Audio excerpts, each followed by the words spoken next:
7C Siren presents Classroom of the Elite, Year 2, Novel 2. Story by Syougo Kinugasa. Art by Tomose Shunsaku. Performed by Zion Jang.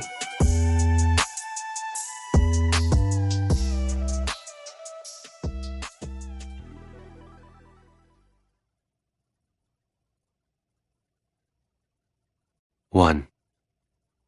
The White Room Student's Soliloquy. The Advanced Nurturing High School. Right now, in one of the first-year classrooms of this particular school, an extremely crude and entirely low-level class was being held. These students were the same age as me, but they were struggling tooth and nail to solve questions that were so simple they were practically putting me to sleep. I felt like I was an adult that got mixed in together with kindergartners. More than a few times, I had lamented the pointlessness of being educated in this place, and the fact that my time was being wasted. And during those times, a certain person came to mind. Just thinking of that person caused hatred to burst from the depths of my heart, reminding me of the reason I had to be here. Sure enough, I felt strength flow into my right hand, which was gripping my tablet. Ayanokouji Kiyotaka. When did I first learn that name? I wondered. I tried to remember, but it was difficult to recall the exact date. However, I was certain it had been etched into my memory for as long as I could remember. There wasn't a single person studying in the White Room who didn't know that name. And why was that? Because he was simply better than any other student there, of any age, from any point in time. Because no one could surpass the fourth-generation student, Ayanokouji Kiyotaka. As a result, Ayanokouji Kiyotaka was held up as the perfect specimen. That one single child had an enormous impact on the White Room, and we, the fifth generation, were probably the most affected. It was said that he always got high marks, no matter how tough the curriculum was. But the same was true for me.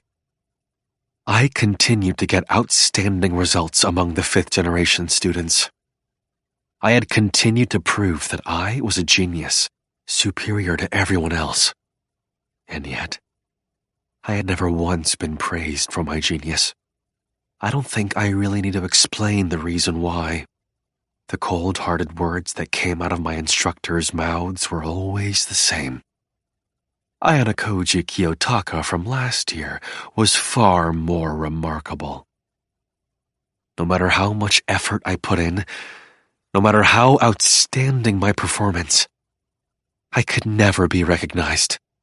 All I ever got were commands instructing me to try and catch up to someone who was like an unreachable god. Some of the people studying in the same room as me even worshipped the deified Ayanokouji Kiyotaka. How pathetic. The people in the White Room were being trained to be the best of the best. But now, they were abandoning that goal. There was absolutely no way people like that could survive all the way to the end in the White Room. And sure enough, they ultimately fell by the wayside, not earning so much as a scornful chuckle from me. But that didn't mean there were never times when I felt weak myself. Although I didn't worship him, I had my suspicions that the person known as Ayanokouji Kiyotaka didn't actually exist, but that he was a fictional character created to inspire us. I guess my instructors were able to see right through those feelings of mine. One day, I was taken by my instructors to one of the observation rooms used by outside visitors. It was there that I first saw Ayanokouji Kiyotaka with my own two eyes, albeit through a two-way mirror, and confirmed that he was real. He had no way of knowing that he was being watched. His performance was amazing, though he was entirely disinterested by it. Even now, I remembered how my body unconsciously started trembling just at the sight of him. However, if you were to ask if I felt as though I had just seen a god, I would have strongly denied it. He wasn't a god. He was someone to be resented. Worship was out of the question. Hatred was precisely the emotion necessary to inspire us. Yes, it was hatred that caused my body to tremble. I had successfully survived the White Room precisely because I held on to that intense hatred, never forgetting it for even a moment. In the end, though, worship and hate were nothing more than one's personal thoughts and feelings. To the people in the organization, what we students thought came second. The White Room's ultimate goal wasn't to create one individual who was the pinnacle of humanity. It was to conduct research and mass-produce extraordinary, outstanding people. That was the reason for the White Room's existence. If they had a successful model, it didn't matter who that person was. It didn't matter if it was me or Ayanokouji Kiyotaka. Which was precisely why failures had absolutely no value. So, if Ayanokouji Kiyotaka were chosen as the successful model, then what would happen to me, who is studying at this school right now? I had no idea what my reason for being would be. As a failed experiment, my life would simply be over. Stripped of value. What a miserable end that would be. I'd be no different from the students who fell by the wayside. I absolutely could not allow that to happen. No matter what it took, I had to prove that Ayanokouji Kiyotaka was not the best. I had to make the organization recognize that I was a successful model. Then, a once-in-a-lifetime opportunity suddenly fell into my lap. Ayanokouji Kiyotaka defied orders and did not return to the reopened White Room. I had never crossed paths with him before, but thanks to this, I had the chance to encounter him. That's right. I had a unique opportunity to be able to consign him to oblivion directly myself. To do so, it would be best if I cast aside all imaginary constructs like common sense. In a manner of speaking, one way for me to solve my problem would be to kill him. 2. Changing School Life.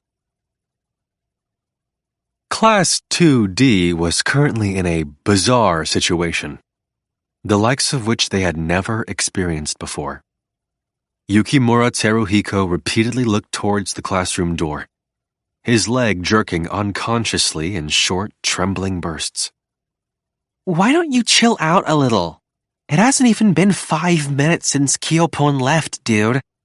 Besides, the teacher called him, right? I'm sure it's going to take a while, said one of Yukimura's classmates and close friends, Hasebe Haruka. Sakura Airi and Miyake Akito were also present, standing by as if they were accompanying Hasebe. I'm calm. Don't worry, responded Yukimura, stopping his unconscious shaking after he answered. However, it didn't seem to take long for him to lose his composure again. The sound of his right leg quietly bouncing up and down, chafing against his pant leg, could be heard. Yukimura had tried to talk with Ayanokouji right after class that day, but he backed off once Horikita showed up.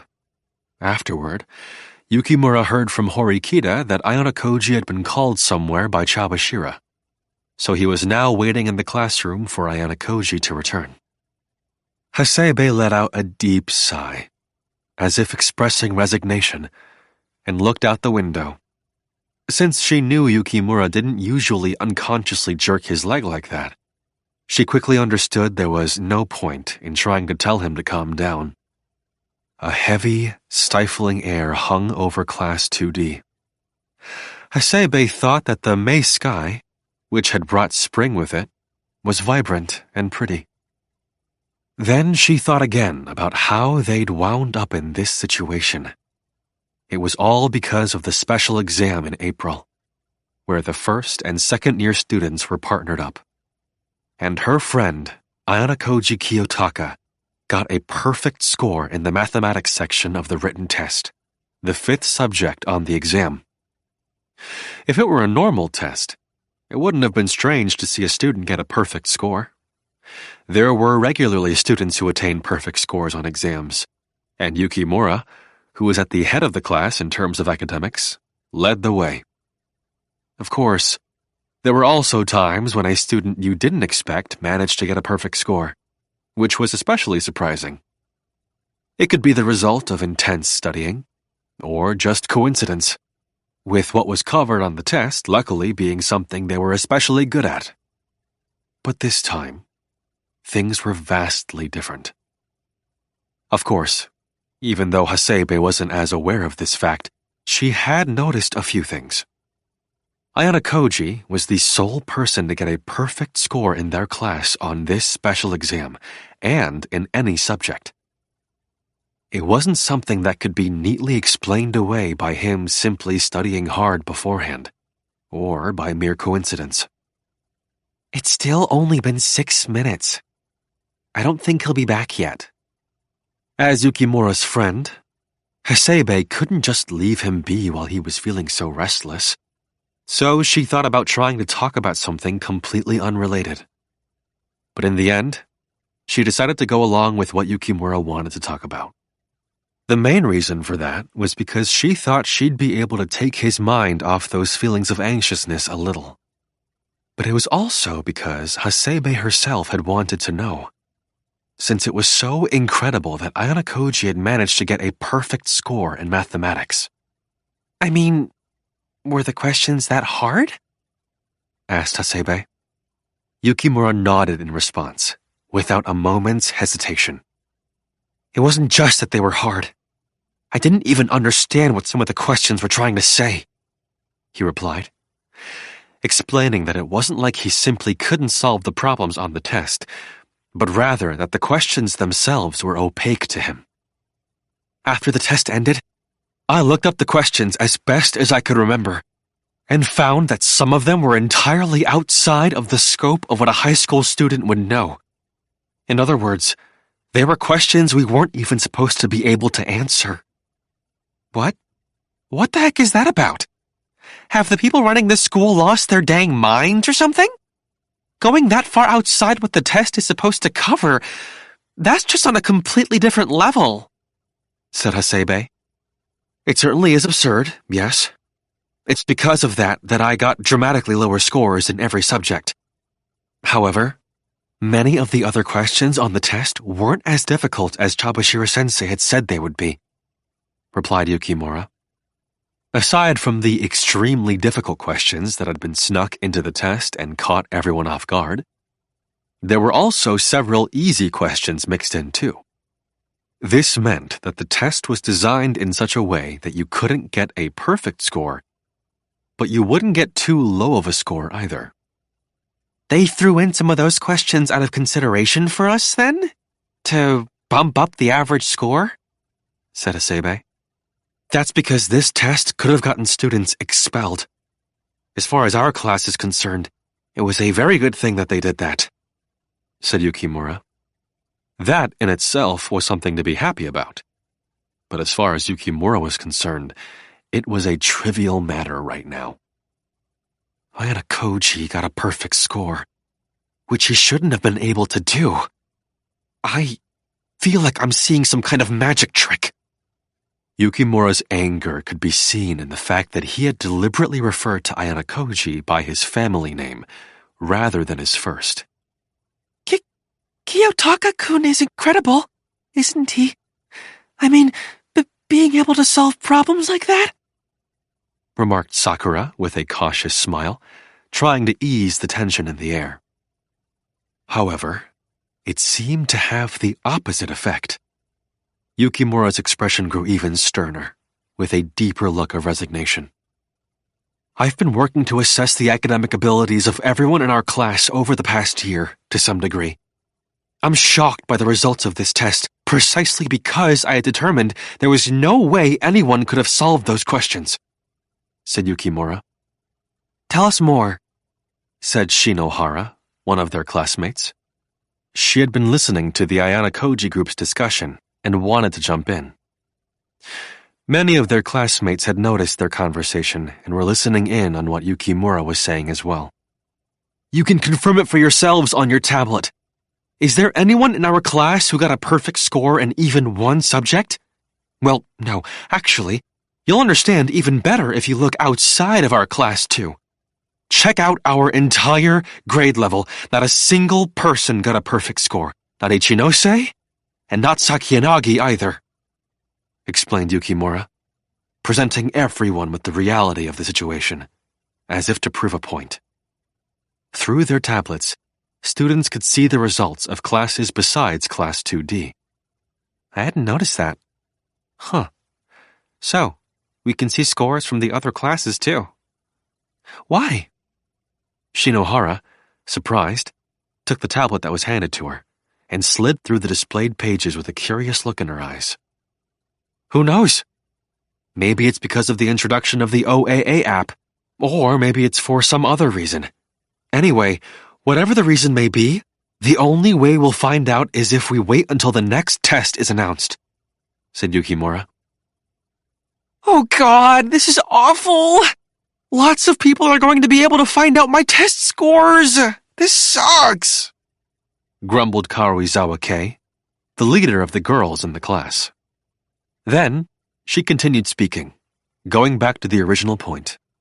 Maybe Ayanokouji-kun is a genius just when it comes to math, or something like that. You know, like how sometimes TV dramas will have main characters who can solve murders using math? Said Karuizawa. This was different from what Sakura had said, in the sense that Sakura had tried to ease the tension in the situation, while Karuizawa was blind to it. After hearing what she said, Yukimura rejected her idea, exasperated.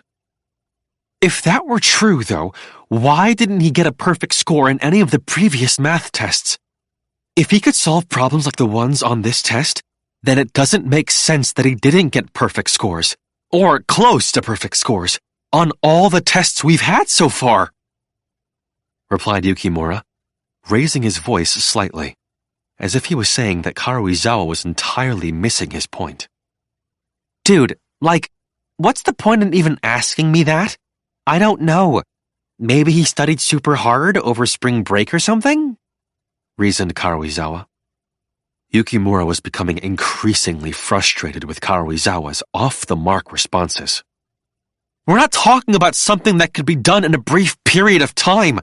Even if he could learn things so advanced that I can't even imagine them, it doesn't explain how he was able to solve problems that are outside the scope of what a high schooler would learn. If you don't understand that, then keep your mouth shut, snapped Yukimura. Karuizawa, irritated by Yukimura's snarky response, was now getting close to her boiling point. Look, I don't know about any of that stuff, so why don't you stop getting all huffy? You're really getting on my nerves. Yeah, totally. Isn't it weird for you to be taking it out on Karuizawa-san anyway? Interjected Maezono, snapping back at Yukimura and sticking up for Karuizawa. Karuizawa, having now gained an ally, jabbed back at Yukimura by digging into what he said earlier. You're talking a big game, but maybe it's just that you can't understand Yukimura-kun, right? Maybe it's just that you really couldn't solve those problems on your own, and they're not actually that difficult after all, said Karuizawa. Deep down, she knew that what she just said wasn't very convincing. However, she couldn't change up her attitude, precisely because she felt that she needed to play the part of the fool in this situation. But the tension kept growing, and people's suspicions about Ayanokouji kept mounting, whether she liked it or not. Did you already forget what I just told you? Those were problems that not even Sakiyanagi or Ichinose could solve and get full marks on, replied Yukimura. Then maybe he just happened to know the answers to those tough questions specifically? asked Karuizawa. Look! Yukimura had already gone past anger into exasperation. Then, he began to explain things again, speaking as though he were trying to put his thoughts in order and wrap his mind around all of this. Okay, so, in other words, that means Well, I think what this means is that he's always been unbelievably good at math, from the very beginning. Okay, and that's a good thing, right? That's just like what I said before about him being a math genius, isn't it? Said Karuizawa. You're missing the real point here.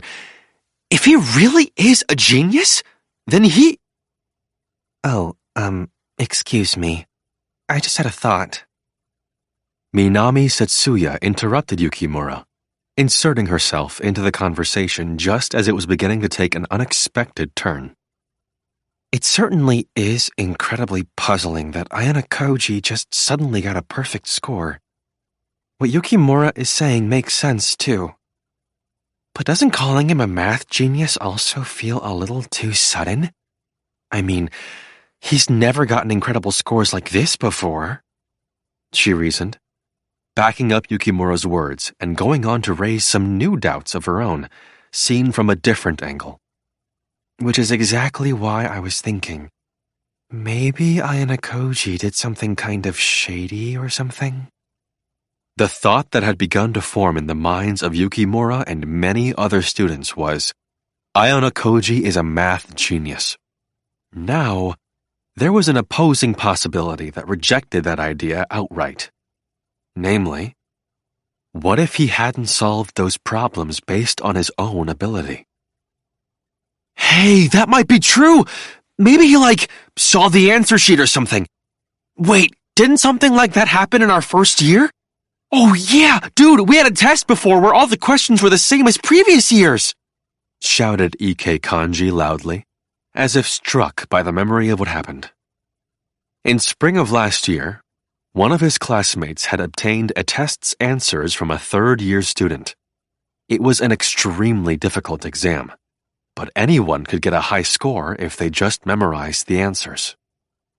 But if the questions on this test were exactly the same as prior years, isn't it weird that no one passed that information on to us? And on top of that, it's also strange that no one in any of the other classes noticed it either, explained Miyamoto calmly and in a composed fashion, not agreeing with what Ike was suggesting. So, okay then. Maybe he knew the questions and the answers in advance? Like, he got hold of that info in such a way that he couldn't come out and talk about how he did it? Like, maybe he cheated, said Ike. How exactly did he cheat? Replied Shinohara, who had been standing beside Ike, jumping on his vague supposition. Like, maybe he hacked into the school's computer system and stole the answers or something? That's totally possible, shouted Ike. Well, that basically comes to the same thing Karuizawa suggested, though, about him being a genius. Yukimura's head started to hurt as he watched the disastrous spectacle of his class spiraling out of control. Yet, strangely enough, time seemed to race forward as the students grew deeply invested in this discussion. The pivotal point of the debate was whether Ayanokouji could have procured the answers to the test through some means, rather than actually solving it on his own. And that debate was getting heated. That was probably a natural progression, though, given that Ayanokouji had never scored that highly in the past. It was Syougo Ken, who had been quietly listening up until this point, who dispelled those notions. When he rose and stood at his full height of over 186 centimeters, everyone's eyes fell on him. You guys are really getting riled up about all this, but there ain't any proof that Ayanokouji cheated, is there? Don't just go making assumptions when the person you're talking about ain't even around, said Syougo. What Syougo just said was a perfectly reasonable statement. And yet, everyone in class couldn't hide their surprise at the fact that he'd been the one to say it. Ike, Pseudo's close friend who he normally hung out with, seemed especially unamused. Dude, what the hell, Ken? Are you seriously taking Ayanokouji's side? Snapped Ike. It ain't that. I mean, it ain't like anybody could have seen those test answers all that easily, right? I just think it's more likely that he got a perfect score based on his own smarts is all, replied Pseudo, somewhat less eloquently than before, mumbling a bit as he expressed his opinion. Come on, man, think about it. You mentioned his smarts, but his academic ability score was lower than mine in OAA last month, though. It's obvious he did something shady. Or he couldn't have pulled it off, countered Miyamoto, who'd checked the OAA app once it updated after class that day, arguing once again that Ayanokouji must have cheated. We ain't all the same as we were back in our first year, though. We're all growing up, said Pseudo. Pseudo-kun's totally right about that. I mean, don't you think? Besides, Pseudo-kun has passed you in academic ability too, Miyamoto-kun, added Karuizawa. Miyamoto looked a little embarrassed after getting hit by that pointed remark. It wouldn't have been an exaggeration to say that Pseudo was easily one of the lowest-ranked students in their grade last year. But his academic ability score had quickly jumped up to 54 points in the OAA app after it was updated. Which meant that, even though it was only by a single point, he had surpassed Miyamoto's score of 53 points. Okay, yeah, sure. Pseudo has studied a ton. And I recognize that he's grown up a lot, but I mean, in Ayanokouji's case, he's jumped up by way too much, though, said Miyamoto. So, maybe it's possible that he's just been holding back then is all. Just like ONG, said Pseudo. And this was where a theory similar to what Karuizawa had said earlier, about Ayanokouji being a genius only when it came to mathematics, re-emerged. The debate was most definitely going in circles, and at this point, the situation was starting to take a turn for the worse. In that case, though, isn't that, even more of a problem? That means he hasn't been contributing to the class, argued Ike. Meaning there were scores he could and should have secured, but didn't. It was certainly true that if Ayanokouji were hiding his abilities, that Ike's statement wasn't wrong. Pseudo and his friends had always been a close-knit group, but they now found themselves facing internal conflict. One student had determined that he couldn't just sit by and let this situation continue to boil over. He decided to step in and mediate. Hey everyone, let's all calm down a bit. This isn't something that we can resolve by getting all worked up right here and now anyway, said Harada Yosuke, cutting in just as the atmosphere in the classroom continued to deteriorate. Harada usually took the initiative to play the part of peacemaker, but he had stood by in silence until now. He wanted to find out what his classmates were thinking and how they felt, so that he could then use that understanding to try and resolve the situation. Now, he addressed Pseudo first, speaking in a kind, gentle voice.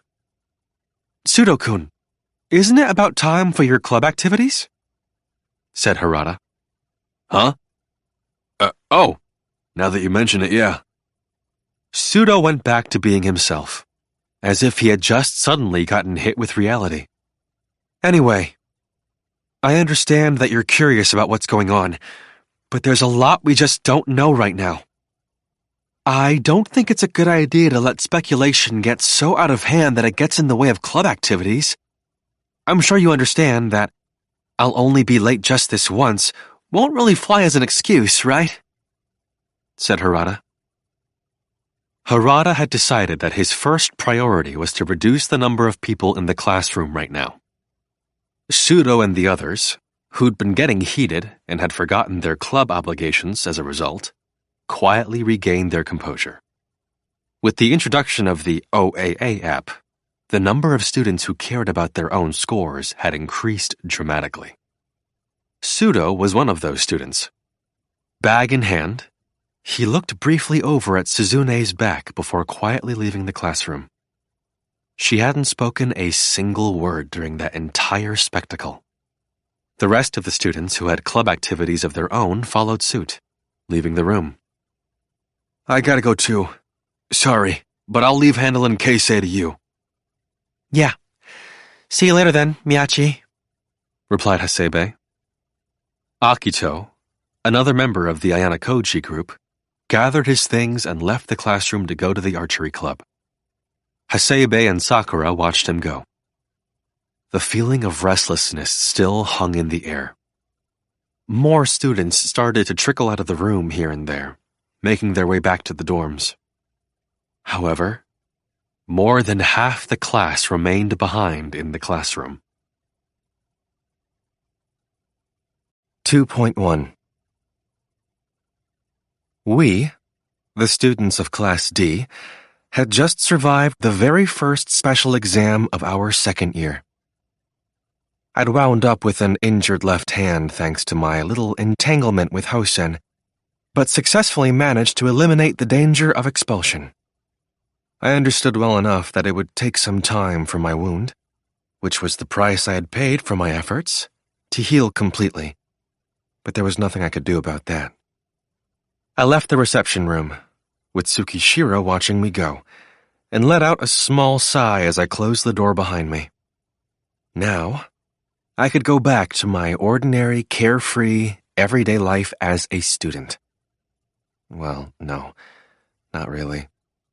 Things had gotten to the point where I couldn't even entertain such naive thoughts anymore. Besides, my current environment had already begun to be a far cry from what you might call an ordinary, everyday life.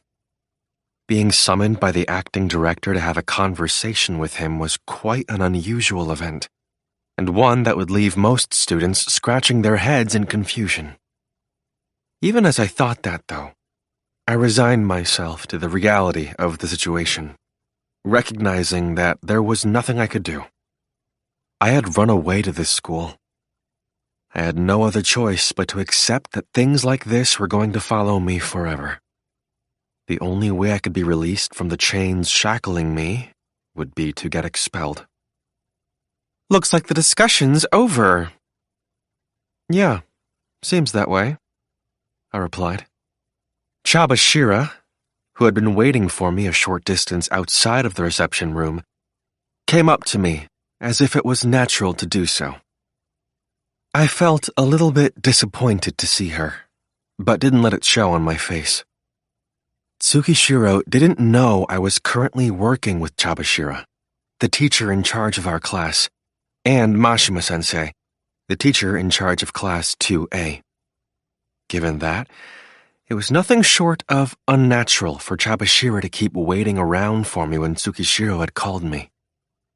The fact that Tsukishiro had used Chabashira to bring me to his office was perfectly understandable, considering her role as my homeroom teacher, but I couldn't deny the possibility that he was using this opportunity to lay a trap. That was precisely why I'd wanted her to leave without making contact with me again. If you considered what a normal teacher and student relationship might look like, it was entirely unnatural for a teacher to do something like stand around and wait like she had. If the situation had been a little calmer, Chabashira might have realized that.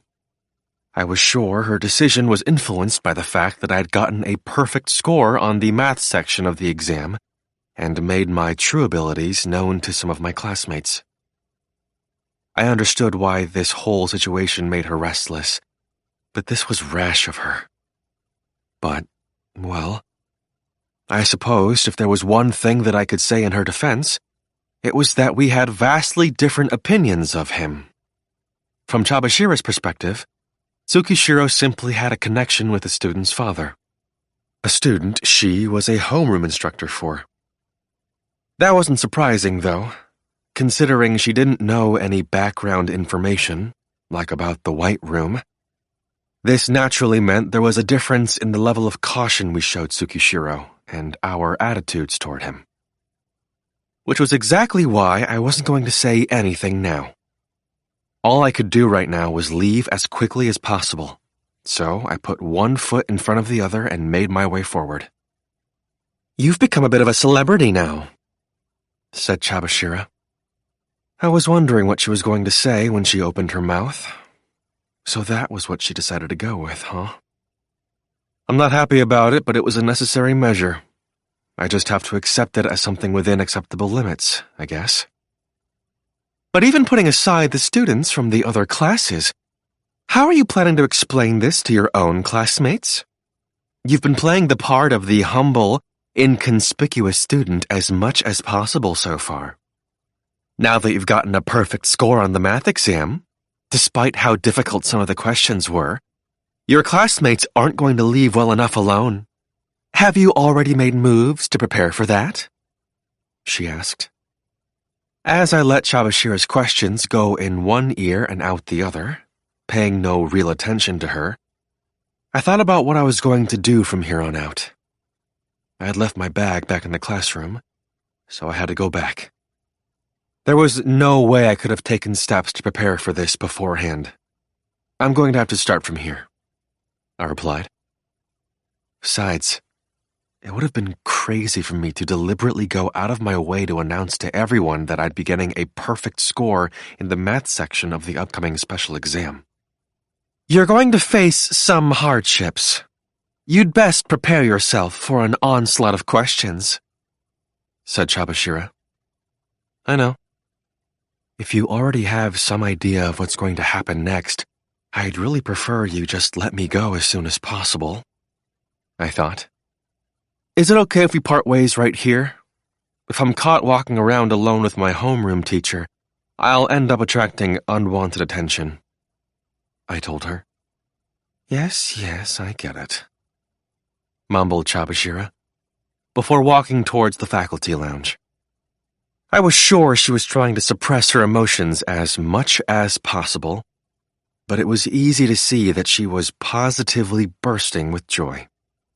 She might act more distant than the other homeroom teachers, but in reality, Chabashira was probably the closest to her students.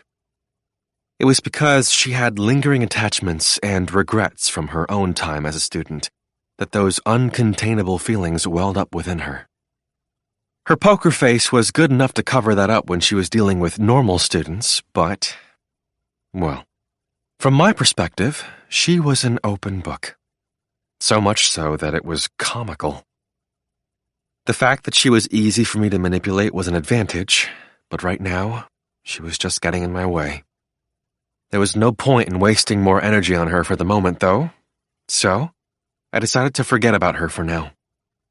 I took out my cell and tried to call Horikita. But even though the call rang, it didn't connect. I tried sending her a quick message as well, but she didn't read it. Well, I tried, I guess. Horikita was most likely the most useful person I could enlist to help me get through this situation right now, considering the fact that we'd had our little wager over the math test and that whole thing about the student council over the past year. With a little explanation of what was going on, I was sure I could get her to accommodate me to some degree. I would have liked to have laid some groundwork ahead of time, if possible, but it looked like I was just going to have to deal with this situation on the fly. My classroom came into view. I wondered what the rest of the class was going to be like now that I'd gotten that perfect score in math. It would have been nice if almost all the students were already on their way back to the dorms, like usual.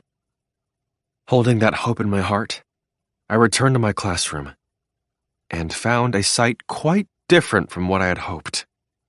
It had taken me roughly less than half an hour to get back to the classroom after talking to Tsukishiro. Normally, most students would already have left the school building by now. But even though the only students currently left in the classroom were the ones who had no club activities, there were still a fair number of people around. Of course, there could only be one reason for that. Me.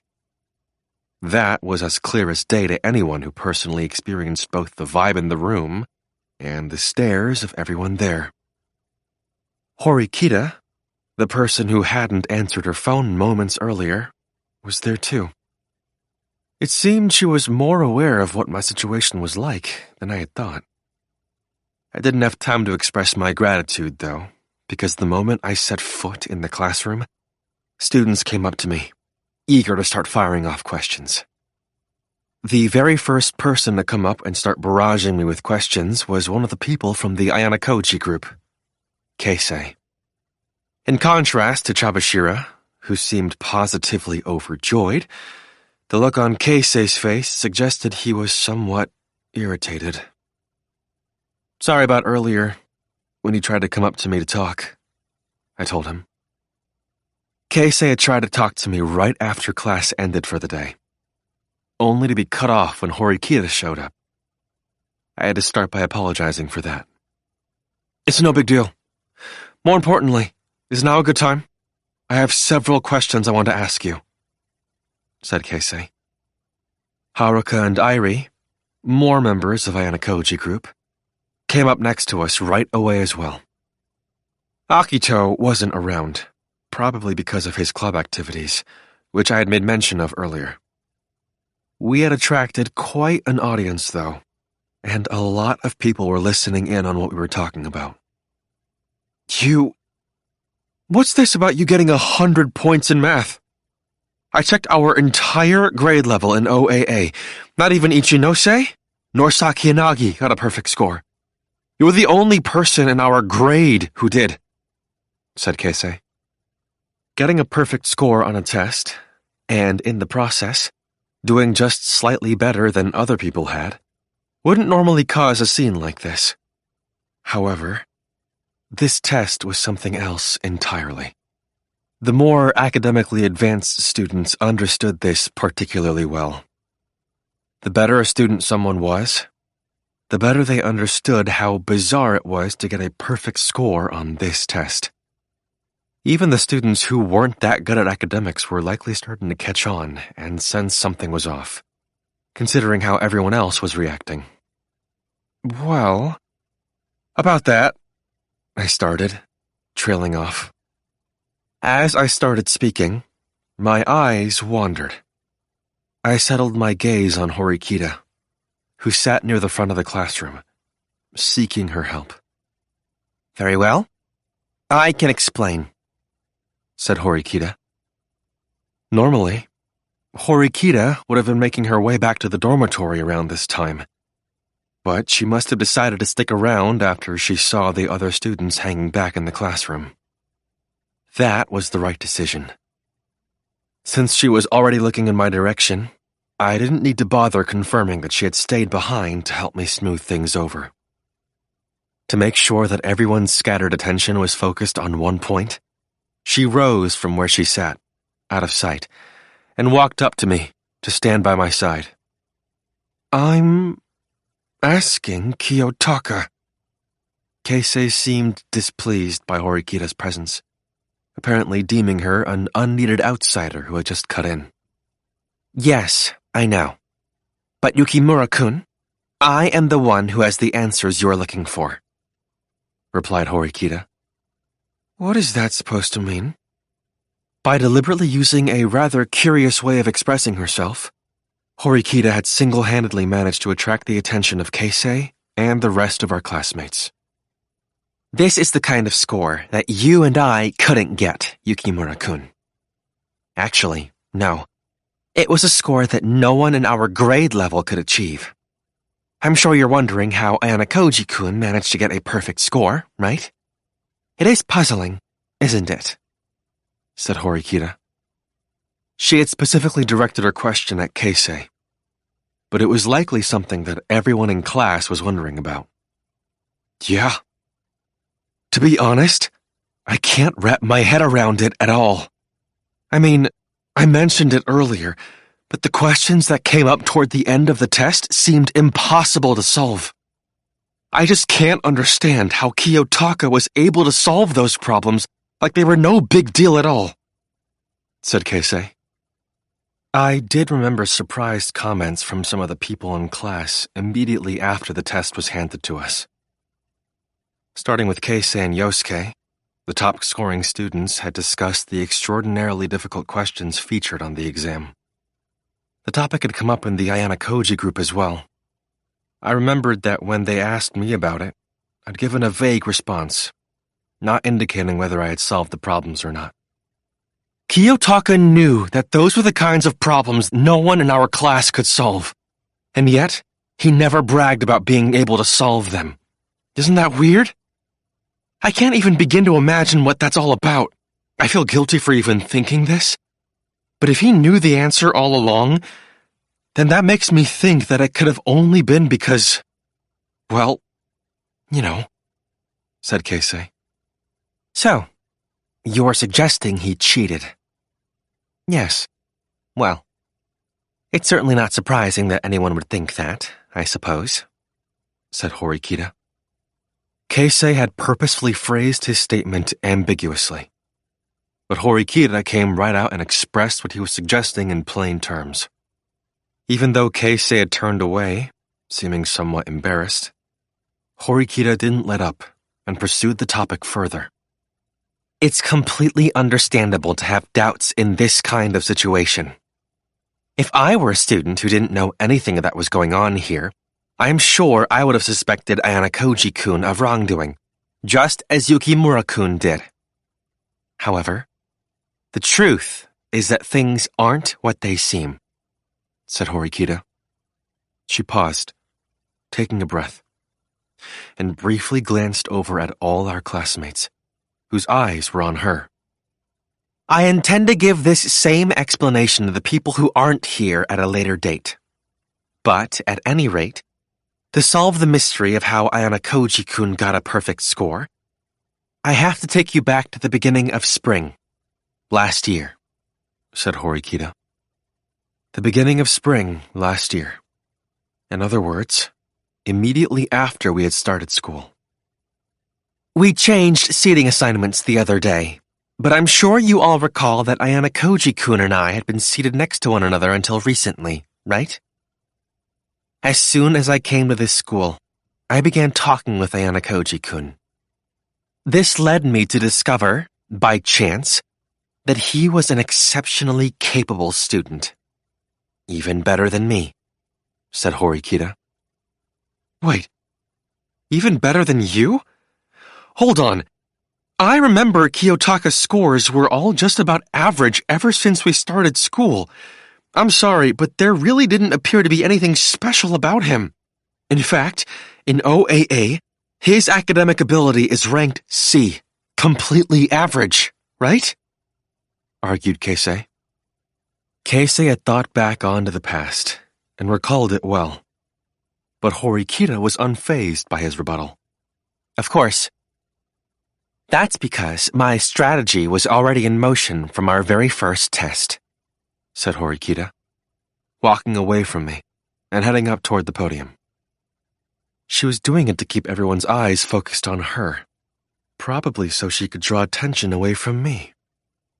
I had expected she would help me out, but she was doing an even better job of it than I had imagined. He had the necessary knowledge to be able to get perfect scores in math all along. Since I knew about that before anyone else did, I thought up a little strategy, said Horikita. A little strategy? Asked Keisei. I was betting he was going to have more than a few concerns regarding that point. He was probably wondering how in the world I'd obtained that kind of knowledge. But Horikita sidestepped that issue for now, continuing with her main point. Namely, not how I had gained that kind of knowledge, but why she had hidden my academic skills. She made that specific question alone the focus of her talk and brought everyone's attention to it. Last April, we, the students of Class D, were over the moon after getting a hefty sum of money deposited into our accounts. I'm ashamed to admit that I was one of them. But I had a hunch that something unexpected might happen. So, as a sort of experiment, I asked my neighbor Ayanokouji-kun for a favor. I asked him to deliberately hold back on tests. I suppose you could say I was asking him to be a reserve unit, or a trump card. Of course, I asked him to make sure he stayed at a level where he wouldn't be dragging us down. Namely, at the kind of level that the school deems a C in academic ability, said Horikita. Up until this point, my grades had been completely unremarkable. Horikita was saying that was all intentional and in line with the strategy that she had formulated. Of course, if someone carefully thought back to what had happened a year ago, they'd find this all very odd.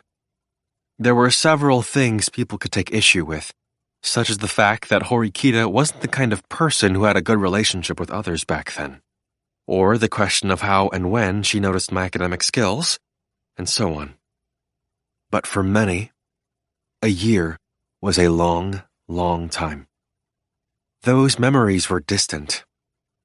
Unlike with an incident so intense that the memory of it was etched deep into your hippocampus, what Horikita suggested was easy to accept precisely because nothing about it was striking or memorable, making it seem even more indistinct. Very few students would be able to clearly recall those days. Many would just think, "Oh, that's how it was," and then fill in the blanks on their own. Of course, things weren't going to go over that easily with someone like Keisei, whose feelings of mistrust ran deep at this point. He went after the parts that were difficult to explain away, not letting Horikita off the hook. I find that all hard to believe. If you were having doubts about how this school operated, it would have been more beneficial for our class if you asked him to get high scores from the beginning. If he could get a perfect score on this exam, then it's not impossible for him to have an academic ability ranking of A or A+. Even if it's just one person's score we're talking about here, our class points would have gone up, slowly but surely, argued Keisei. He was saying that he didn't understand the benefits of holding me as a reserve unit. Yes, I suppose you have a point. That would be all well and good, if you were only looking for class points in the short term. But what if he had given it his all from the start? What do you think would have happened to Ayanokouji-kun by now? Well, no. To put it more accurately, what kind of future could you have predicted for him? Asked Horikita. Faced with Keisei's mistrust, she didn't run or hide, but took his concerns head-on and improvised. She never faltered, and the words just effortlessly came out of her mouth. It was almost like she'd had it all planned out from the start. What kind of future could I have predicted for him? Repeated Keisei, not understanding the meaning of the question. Horikita began explaining what she meant. Let's assume, for the sake of argument, that Ayanokouji-kun had used the full extent of his abilities right away, starting in April, as you suggested, Yukimura-kun. In that case, his name would most likely become known to Sakiyanagi-san, Ichinose-san, and Ryuen-kun. When it comes to mathematics, he may very well be the best in our grade. If such a person were left unchecked, the other classes would think of him as an obstacle. It wouldn't be surprising if they started putting plans in motion to get rid of him, said Horikita. So you're saying that he might have ended up being targeted? Asked Keisei. Yes. That wouldn't be surprising, would it? Anything can happen at this school, after all. In fact, the school even went so far as to administer a special exam where a student was forced out by way of an in-class vote. And the truth of the matter is that Ayanokouji-kun was temporarily in danger of expulsion due to Sakiyanagi-san's strategy. Although he was still considered an ordinary student at the time, and was only used as something of a scapegoat in that situation, I did have concerns that Sakiyanagi-san actually saw him as a real threat and was after him, said Horikita, explaining that depending on how the situation played out, I might have been the one who got expelled instead of Yamauchi. Wait, hold on, that's not right. If Kiyotaka had been going all out right from the start, even if we were to compare him and Yamauchi, the results would have been as clear as day, argued Keisei. I'm not so sure about that. Yamauchi-kun might have conducted himself better to avoid getting expelled, and Sakiyanagi-san's strategy might have become more complicated and more difficult for us to see through as a result. In addition, Yamauchi-kun had many more close friends than Ayanokouji-kun does. It depends on what it is you're comparing exactly, said Horikita. Because what they were getting into now was really a pointless circular argument, Keisei couldn't really push further on this point. Even if he did bring up what had happened on other tests, Horikita would probably just respond with something similar. Okay then. Why now? If Ayanokouji carelessly flaunts his ability now, we'll have the same problem, right? He's gotten everyone's attention by suddenly making a big splash. So he might become a target in the future, said Keisei. He was essentially saying there was no difference in risk if I had started going all out a year ago versus doing so right now. But it seemed like his response was well within what Horikita had expected. She showed no signs of panicking. No. There is a significant difference between if he had showed off what he could do a year ago versus showing it now. Our sense of unity as a class has grown by leaps and bounds over the past year. Each and every one of us has grown. We've also become capable of making the right decisions, said Horikita. Looking back at how we all were a year ago, even Keisei could probably see the truth of her words. And this isn't just limited to Ayanokouji-kun either. For example. Yes. He isn't here right now, but I think Syougo-kun is an easy-to-understand example of this. Last year, he was a terrible student. He was, without a doubt, our class's biggest burden. But what about now? While some small traces of his rather rough-and-tumble temperament remain even now, he has shown incredible improvement. His grades have improved tremendously in particular. That, combined with his already high level of athleticism, means his overall ability in OAA is actually higher than yours as of May, Yukimura-kun, said Horikita. Keisei's rating had gone up in April, but after this last exam, Pseudo had passed him. Horikita had presented Keisei with the fact that he wasn't about to dispute the numerical value of one's overall ability in OAA. Also, I'm not entirely sure if either you or I really had the ability or the will to protect Pseudo-kun when we first came to this school. Don't you agree, Yukimura-kun? She added. She was suggesting that it was questionable whether the same students who had argued that Pseudo should have just been tossed aside and didn't even think to help him could have seriously protected their classmates. However, if Pseudo were to find himself in trouble now, even Keisei would likely help everyone to think hard and produce the best strategy to help him. If someone were to target Ayanokouji-kun now, we can work together to protect him. That's the conclusion I've come to. And that's precisely why I had Ayanokouji-kun show off what he can do now, to start raising the bar for our class overall, said Horikita.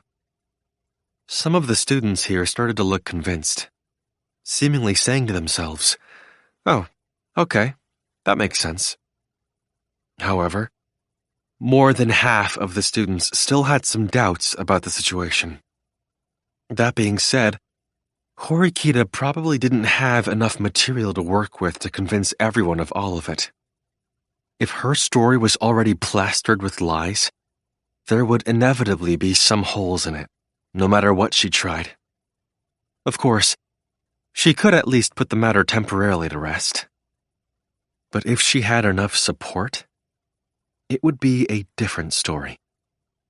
After making sure that nearly everyone's eyes were on Horikita, I looked over at Yosuke The guy our class put absolute trust in. Even though Yosuke was facing Horikita, he occasionally pretended to look around so he could see what was going on with me. Then, when he determined that we wouldn't be noticed, he made eye contact with me. Like with my other classmates, there were many things that I hadn't told Yosuke. If he were any other student, I was sure he would have had some doubts and suspicions, just like Keisei and the others. It wouldn't have been strange if he started peppering me with scathing questions. But considering that it was Yosuke we were talking about, I didn't need to worry about any of that. Yosuke only thought about what was in the best interest of his classmates. That was always his priority. He also understood the role he'd been given in this situation without needing me to explain. I think I understand, at least a little, the meaning of your strategy to keep Ayanokouji as an ace up our sleeve. But I do have one question about that. Is mathematics the only thing that Ayanokouji is exceptionally good at? Asked Keisei. I cannot answer that question at this current point in time, said Horikita, calmly. Is the student known as Ayanokouji-kun demonstrating everything he's capable of? Or is he not? Either way, by keeping the truth hidden, we can make sure he continues to be a thorn in the sides of the other classes. That's... Yosuke had been watching Keisei's behavior. He quickly interjected now in support of Horikita, interrupting Keisei as he tried to snap back at her. I see. I can understand what Horikita-san is trying to say, said Yosuke. He slowly walked up to Horikita's side. I don't quite understand all of what's going on, so I've just been listening this whole time. But this does make sense to me. It's true that an enemy whose abilities you can't see in concrete terms can be rather unsettling. The other classes will most likely try to gather information since they'll want to know more. But if no one else in class really knows the truth, then it doesn't matter how deep they dig, said Yosuke, filling in the gaps of Horikita's argument while supplementing it with information that could be easily understood by everyone listening. Horikita, having decided that Yosuke was an ally, kept in step with him and nodded. Yes. If we're going to attract attention in the future anyway, we should take full advantage of it. It's better to make our enemies think that he's an unknown quantity. I wouldn't be surprised if there were students standing outside our classroom right at this very moment, trying to listen in. That's the kind of school this is, said Horikita. Everyone's gazes fell upon the hallway for a moment. Was the student named Ayanokouji only capable when it came to math? Or was he good at other things too? By making the enemy classes wonder exactly where Ayanokouji ranked and how wary they needed to be of him, the enemy would be lost. Horikita's story, intertwined with Yosuke's additional comments, started sounding more profound. Wow, Horikita-san is like super amazing, isn't she? I'm honestly a little moved right now, for real. Kay dropped in a casual comment right then to drive the story home further. Don't you think so too, Shinohara-san? She added, turning to her friend for agreement. She was probably trying to draw people's attention away by getting them to focus on how great Horikita was, rather than on me and my abilities. Even though I hadn't given Kay any kind of signal like I did with Yosuke, or even any kind of instructions, she intuitively knew what kind of role she could play here, and acted in accordance immediately. I really think so too. I mean, I feel like I've been seeing Horikita-san and Ayanokouji-kun talk in secret with each other for a long time now. I guess they were thinking about how to help our class, said Shinohara. When Horikita first started here, she hardly talked to anyone except me. That fact ended up working in our favor right now. I suppose it also gave what Horikita was saying a certain degree of credibility. The impeccable follow-ups from Yosuke and Kei were incredibly effective as well. The group mentality of, well, if Yosuke and Kei think so, then I'm sure it must be true, was in full force. Even Keisei, who'd had his doubts up until this point, was no exception to that. A strategy to hide his true abilities, huh? I suppose it is true that the other classes are probably quite surprised right now, too, remarked Keisei. Although I didn't have a perfect grasp of how things worked at this school, I thought it would be best to have at least one insurance policy in place. For better or for worse, Ayanokouji-kun also seems to struggle to communicate with other people. And he doesn't like being the center of attention either. That was why I asked him to keep his abilities hidden, said Horikita, stating that this was all possible because both her thoughts and mine had lined up. She then looked away from Keisei and addressed everyone in our class. That is the secret of how Ayanokouji-kun got a perfect score in math. I'm sorry for shocking you all like this. Even though Horikita had only one shot at this, with no chance of a do-over, she had performed beautifully from start to finish. But if we let the students hang out together at their leisure for too long, doubts might start welling up in them once again. I think it would be best if we consider the matter closed for the time being. Just as Horikita-san said earlier, we don't know if someone might be listening in, said Yosuke. Yosuke deftly brought the conversation to a close, explaining the drawbacks of standing around and continuing this conversation right here and now. The smarter a student was, the more doubts they would still have. But at the same time, the smart students would also be quick to understand that this wasn't something we should be discussing here and now. The proof of that was the fact that Keisei's lengthy barrage of questions had ended, and he had gone silent. I could say that this meeting had diverted their suspicions, to a certain extent. Also, thanks to Horikita's performance, which went above and beyond what I'd expected, it would be easier for me to take action in the future. Even if I showed off my abilities outside the field of mathematics, Horikita had laid the foundation for us to be able to simply explain it away, saying that I had been hiding those abilities too. That was key. I was honestly quite grateful to her for having been able to do all this for me without us even having to meet beforehand and go over it. 2.2 Things came to a close then. The students dispersed, going their separate ways as they usually did after classes, though it had come later today. I figured it would probably be a good idea for me to go thank Horikita and Yosuke another day. Perhaps Horikita had sensed what I was thinking, because she got up from her seat before anyone else did. Yosuke always walked off while chatting happily with a bunch of girls, with Kei at the center of the group. Blending in with them, I grabbed my bag and stepped out into the hallway. And thus ended my day. Well, no. Things weren't going to be so simple.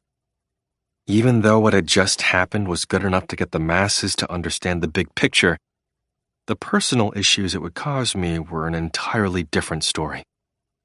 A few students started following me right after I walked off. I didn't even need to think about who they were, of course. They were the members of the Ayanokouji group. The footsteps of the students in the lead, as they approached me from behind, were especially forceful and loud. I didn't even need to look back to understand just how frustrated Keisei was. As I continued walking, pretending not to notice anything, I heard a voice call out to me. Kiyotaka!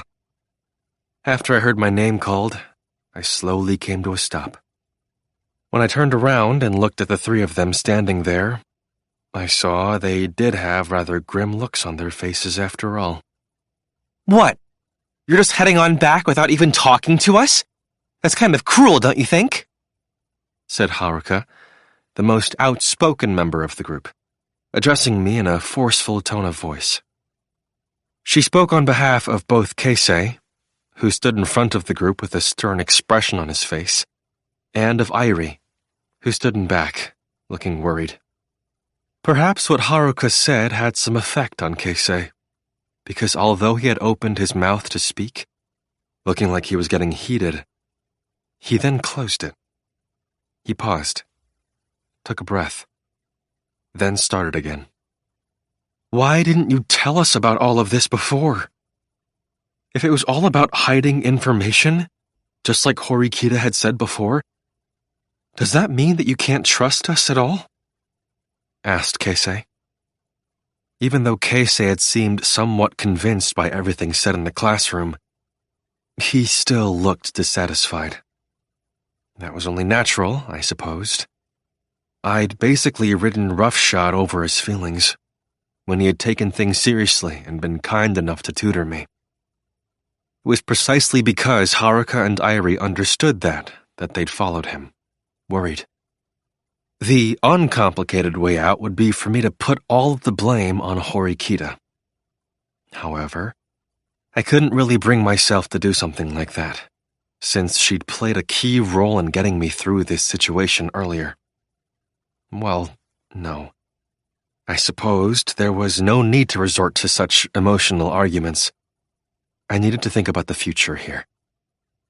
Keisei was an extremely smart student, and by no means the slowest in our class when it came to assessing a given situation. But if I didn't tackle this issue directly with him, it would probably continue to weigh heavily on his mind. And if Keisei stopped functioning properly, it would hurt our class. It would also hinder Horikita, who had taken command of that class and was acting as its leader. I do trust you, but I decided that not telling anyone would be best, considering what might come in the future. I was tempted to come out and tell you, because we're close, but I decided to grit my teeth and keep quiet about it. I told them that I had made that decision voluntarily, without putting the blame on anyone else.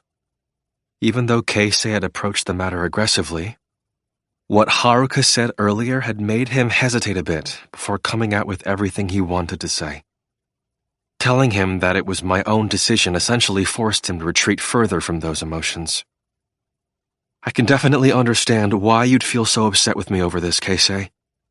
You've done more for this group than anyone else, and on top of that, you were pushing to help me study. I'm sorry, I told him. No one would feel great about discovering the person they'd been tutoring was hiding the fact that they were better than them. I was sure Haruka and Airi, who stood beside him, felt similarly. Haruka stood there and listened to my apology. Aside from what she said right at the beginning, she hadn't opened her mouth. I supposed that was probably because she had decided that Keisei should think about it and come to terms with things on his own first. To be honest, I'm still pissed. If you didn't need me to tutor you, you should have just said so from the beginning. You could have just told me that you could have gotten through the exams without any trouble on your own, said Keisei. That's true, I replied. From Keisei's perspective, my circumstances, background, and such didn't matter. I supposed it was only natural that he would have wanted me to tell him that from the start. And on top of that, according to what Horikita says, you're going to keep holding back and being vague in the future, right, Kiyotaka? If you can't tell us what subjects you're capable of handling and which ones you're not, I'm never going to be able to fully trust you, said Keisei. Keisei would continue to harbor doubts. What kinds of subjects was I capable of handling? And which subjects did I actually need assistance with? As a tutor, it would undoubtedly be uncomfortable to be around someone like that. I'd be lying if I said that I didn't feel like saying, I want to leave the group, you know, said Keisei. Wait, are you being serious, Yukimu? Exclaimed Haruka, having remained silent up until that point. I supposed there was no way she could have held her tongue after hearing him say something like that. Yeah, I am. Until we had heard that full explanation from Horikita a little while ago, I was completely planning to leave the group. Because I didn't think I could trust Kiyotaka anymore. But, well, since we've been in the same group for so long now, there's one thing I understand. I know that Kiyotaka isn't a bad guy. I suppose if he was hiding this for the good of the class, it makes sense why he wouldn't tell anyone about it. And even if he could have turned me down for tutoring help, saying that he didn't need it, I can understand how someone like Kiyotaka, who isn't good at communicating, wouldn't be able to actually come out and say that. Keisei clenched his fists as he spoke, responding with his honest thoughts. It's just that it's taking me some time to get my thoughts in order, I guess, he added, intentionally letting out a big sigh afterward. I guess it's pointless to drag this out any longer. In the end, what I wanted to say is, I don't care if you're hiding your true abilities from the rest of the class. It's not like you're dragging everyone down like Koenji, and it's not like anyone has a right to complain about you. And if I try and accuse you of stuff like that, it's only going to make things worse between us, said Keisei. It was fair to say this whole situation had left Keisei more dissatisfied and displeased than anyone else. And yet, he was trying to swallow those feelings and keep them to himself, for the sake of the Ayanokouji group, and for the sake of his classmates. I understand all that, but I can't help but feel a certain way about this. For that, I'm sorry. For the time being, I'll just consider the skills that you've shown us to be the real thing. And I'm going to assume that you're still only just adequate in every subject aside from mathematics. And I'll continue tutoring you. Is that okay? Said Keisei.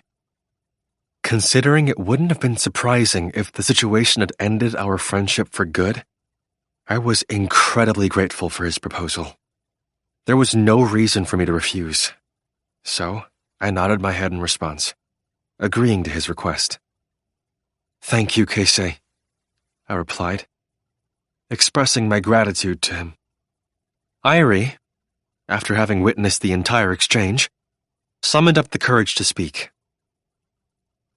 Then, how about you two shake hands to make peace with each other? Or something? She suggested.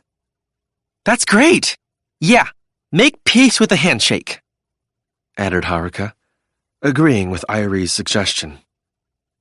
Keisei, feeling the tension that was hanging over us beginning to disperse, shook his head from side to side. Oh, come on, lay off. That's embarrassing. Despite him rejecting their suggestion, Haruka had quickly grabbed hold of Keisei's right hand. Then, at almost the exact same time, she took hold of my right hand as well. Okay, make up! She exclaimed, forcing our hands together, trying to make us shake hands. Neither of us had exactly prepared for a handshake, though, so our hands just kind of hit one another. I'm not going to let go until you two shake hands, okay? Said Haruka. All right already! Exclaimed Keisei. Perhaps because he thought having our hands awkwardly joined together like this was more embarrassing than just doing a regular handshake, Keisei gave in. The two of us shook hands, signaling that we had officially reconciled.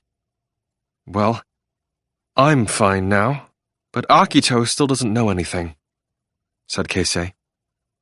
Miyachi'll probably be just fine, I bet. I think he'll accept Kyopon just like normal, right? Said Haruka. Keisei thought about that for a moment, but considering what he knew of Akito, he seemed to agree with Haruka's conclusion. Well, I suppose, yeah. Phew, okay. Everything's finally back to normal. It kind of feels like this weight's been lifted off our shoulders, huh? Said Haruka, locking eyes with Irie. The two of them seemed in total agreement. Anyway, It looks like you've become a celebrity all of a sudden, Kyo-pon. Doesn't it? Wait. She trailed off at the end and stiffened up, staring at me intently, as if she had just remembered something. The three of us waited for her to continue speaking, but it didn't seem like she was going to. What's the matter, Haruka-chan? Asked Irie, worried about Haruka, who had gone completely stiff. Just then, Haruka started moving again, like she had been released from a spell. Nothing. No big deal. Anyway, now that you're a celebrity, things are gonna be pretty rough for you, huh? She said, turning back to me. Don't you think getting a full score might have been kind of excessive? The second highest score in our grade was Sakiyanagi with 91 points, said Keisei, worrying about a different matter after acknowledging things with me. Wait, speaking of Sakiyanagi-san, she got scores close to that in every other subject too, if I remember right. Didn't she? Said Irie, thinking back on it. A score of 91 points in math. And she'd gotten similarly high scores in every other subject on top of that. Considering the elevated difficulty of these tests, there was no doubt in my mind that she really was very academically gifted after all. I was certain that she was the best in our grade level, after me. What was most impressive was the fact that she was that good despite not having received an education in an exceptional environment like the White Room. It was no wonder she claimed to be a genius, because she was exactly that. I knew that she was smart, but since they introduced the OAA, I feel like her strengths have become even more apparent, said Keisei. Though there was some frustration in Keisei's voice, he was openly and honestly recognizing Sakiyanagi's strengths. Though we had no doubt she'd gotten high scores in the past, she was getting even better. Had she been deliberately holding back a little earlier? Or had she started to study outside of class time? In any case, it was absolutely certain she was going to become an even more troublesome foe for us to face, and one we needed to defeat more than ever before. Hey, to celebrate you guys making up, how about we all meet up at Kiyaki Mall after Miyachi is done with his club stuff? Suggested Haruka. No one turned down her idea. 2.3 I stood in front of Kiyaki Mall. I'd gotten there ahead of time, quietly waiting for my friends to come. We'd planned to meet up at 7 o'clock that evening, and since I was the one who'd caused a bit of a scene earlier, I decided it would be best if I didn't keep anyone waiting. Especially not today. Guess I did get here way too early, though, I muttered to myself. It was only just after 6:30 now. Even so, I didn't feel like waiting was particularly painful. If anything, it wouldn't be a stretch to say that it was one of my few unique skills. It was nice to have some time to just stand around like this and clear my head, not thinking about anything in particular. Still, while I wouldn't say it was like I had paid a heavy price or anything, things were getting a little difficult for me. Namely, the fact that me being alone would attract attention, strangely enough. Even though my test results had been disclosed to everyone except the third-year students, it wouldn't be long before I started getting the attention of every grade level. The inquisitive eyes of both upperclassmen and underclassmen were probably going to be on me for quite a while. I didn't do anything for a while, but just stood there. Then my phone started to vibrate. There was a message in the Ayanokouji group chat. Irie told everyone that she was just leaving from the dorms now. I saw that the message had been read by everyone else in the group, but I hadn't told them I was already here, so I just read their respective messages and did nothing else. Ayanokouji-kun, are you waiting for someone? I hadn't been paying attention, since I was looking down at my phone, but I looked up when I heard Ichinose call out to me. Standing next to her was her classmate, Kanzaki.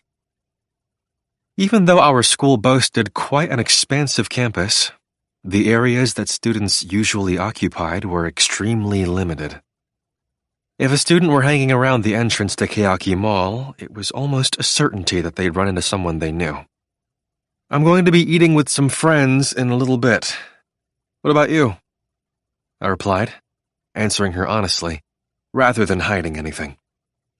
Ichinose and Kanzaki, without even exchanging looks first, replied in complete sync with each other. We're doing something pretty similar, right? Said Ichinose. Yep, said Kanzaki. A rather short response from Kanzaki. His gaze was more intensely focused on Ichinose than it was on me, though. Anyway, something similar, huh? But I was sure there were plenty of things that only seemed similar, without actually being that way. That reminds me, I saw the test results. Getting a perfect score in math? That's amazing! Exclaimed Ichinose. From what I saw in OAA last year, though, you didn't have the kind of aptitude that indicated you were capable of getting perfect scores, said Kanzaki. In contrast to Ichinose, who didn't ask me a single question about the matter of me concealing my abilities, Kanzaki made no effort to hide his disapproval. Well, there are some reasons behind that. After discussing it with my classmates, it was decided that I'd hide the fact that I could do well in math, I replied. Even when I only explained that much, I was sure that Ichinose and Kanzaki would understand things, to a certain extent. They'd use their imaginations to fill in the gaps and flesh out the story themselves. Normally, that would have been more than enough. However, the sharp gleam in Kanzaki's eyes remained unwavering. Which means you've been hiding it all this time, then. It seems you're a more dangerous opponent than I had imagined, said Kanzaki. Come on, Kanzaki-kun, don't say it like that. Every class has its own ideas and its own strategies, you know that, replied Ichinose. Kanzaki accepted what Ichinose said, as a matter of course. That is certainly true, yes. And it's not as though he has used cowardly tricks like Ryuan either. But there are a few things that I just don't like. As you know, Ichinose, it's not so easy to get a perfect score on a test with advanced problems like that in the first place. And even though he said that was going along with what his classmates had instructed him to do, Ayanokouji-kun isn't our enemy, Ichinose interrupted him, expressing a keen sense of dissatisfaction with his hostile attitude. It was certainly unusual for Kanzaki to act this way, but if you asked me who was doing the correct thing in this situation, I'd have to say it was the person who was being more openly vigilant. So, Kanzaki. Our alliance with them has already been dissolved. Class 2D is, without a doubt, our enemy, said Kanzaki. That's... Well, but there's still no need for meaningless quarreling, replied Ichinose. We're not quarreling, but we need to understand what our opponent's strengths truly are, said Kanzaki. Yes, Ayanokouji-kun kept the fact that he was good at math a secret. That was a truth he had concealed, said Ichinose, conceding the point. Kanzaki took a step forward, shortening the distance between us so that he was closer to me than I was to Ichinose. In that case, what else is there? Is being good at math the only thing he's hidden? No, I don't think so. He's probably hiding other skills. Was he hiding the impressive running speed he demonstrated during the sports festival last year on his classmates' instructions? The worst thing for us, for Class C, would be if he has other abilities he's hiding as well, said Kanzaki. But test scores only go so far. No matter how capable you are when it comes to academics, you can only get up to 100 points per subject, and the highest grade you can get is an A+. Even if he got perfect scores in every subject, the difference between him and Sakiyanagi-san, who came in second in our grade level, would still be rather small, reasoned Ichinose. In fact, The difference in mine and Sakiyanagi's math scores was a mere 9 points. Even if we had the margin of difference spread out over all 5 subjects on the exam, that would only mean a total of 45 points. Ichinose was saying that wasn't that great a threat. In terms of overall scores, our class is still higher.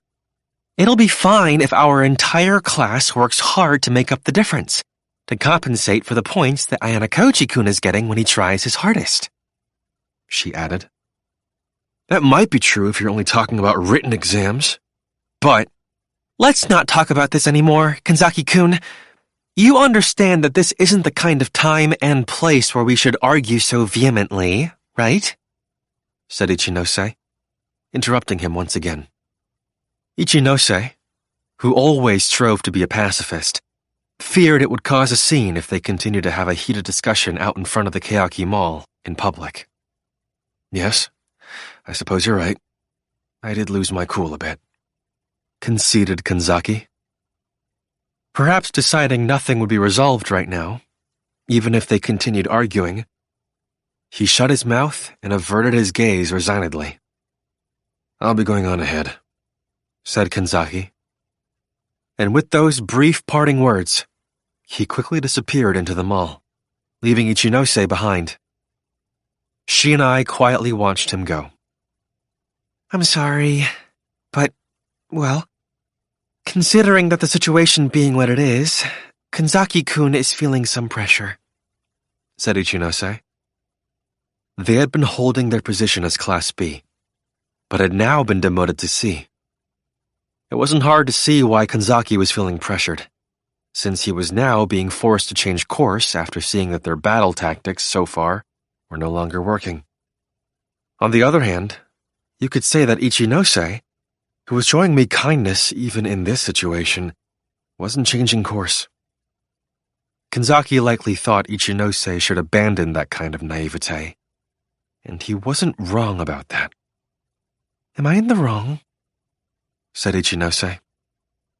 It wasn't like she didn't understand what Kanzaki was thinking at all. Even though she knew what he was getting at, she was still sticking to who she was. There was a world of difference between that and carrying on while not knowing anything. Do you remember what I told you before? I asked her. Yes. You told me to keep moving forward together with my classmates, for as far as we can go, said Ichinose. In the future, there might be other students like Kanzaki who are going to try and change your class. Or students who are dissatisfied with you, Ichinose, but keep those feelings to themselves.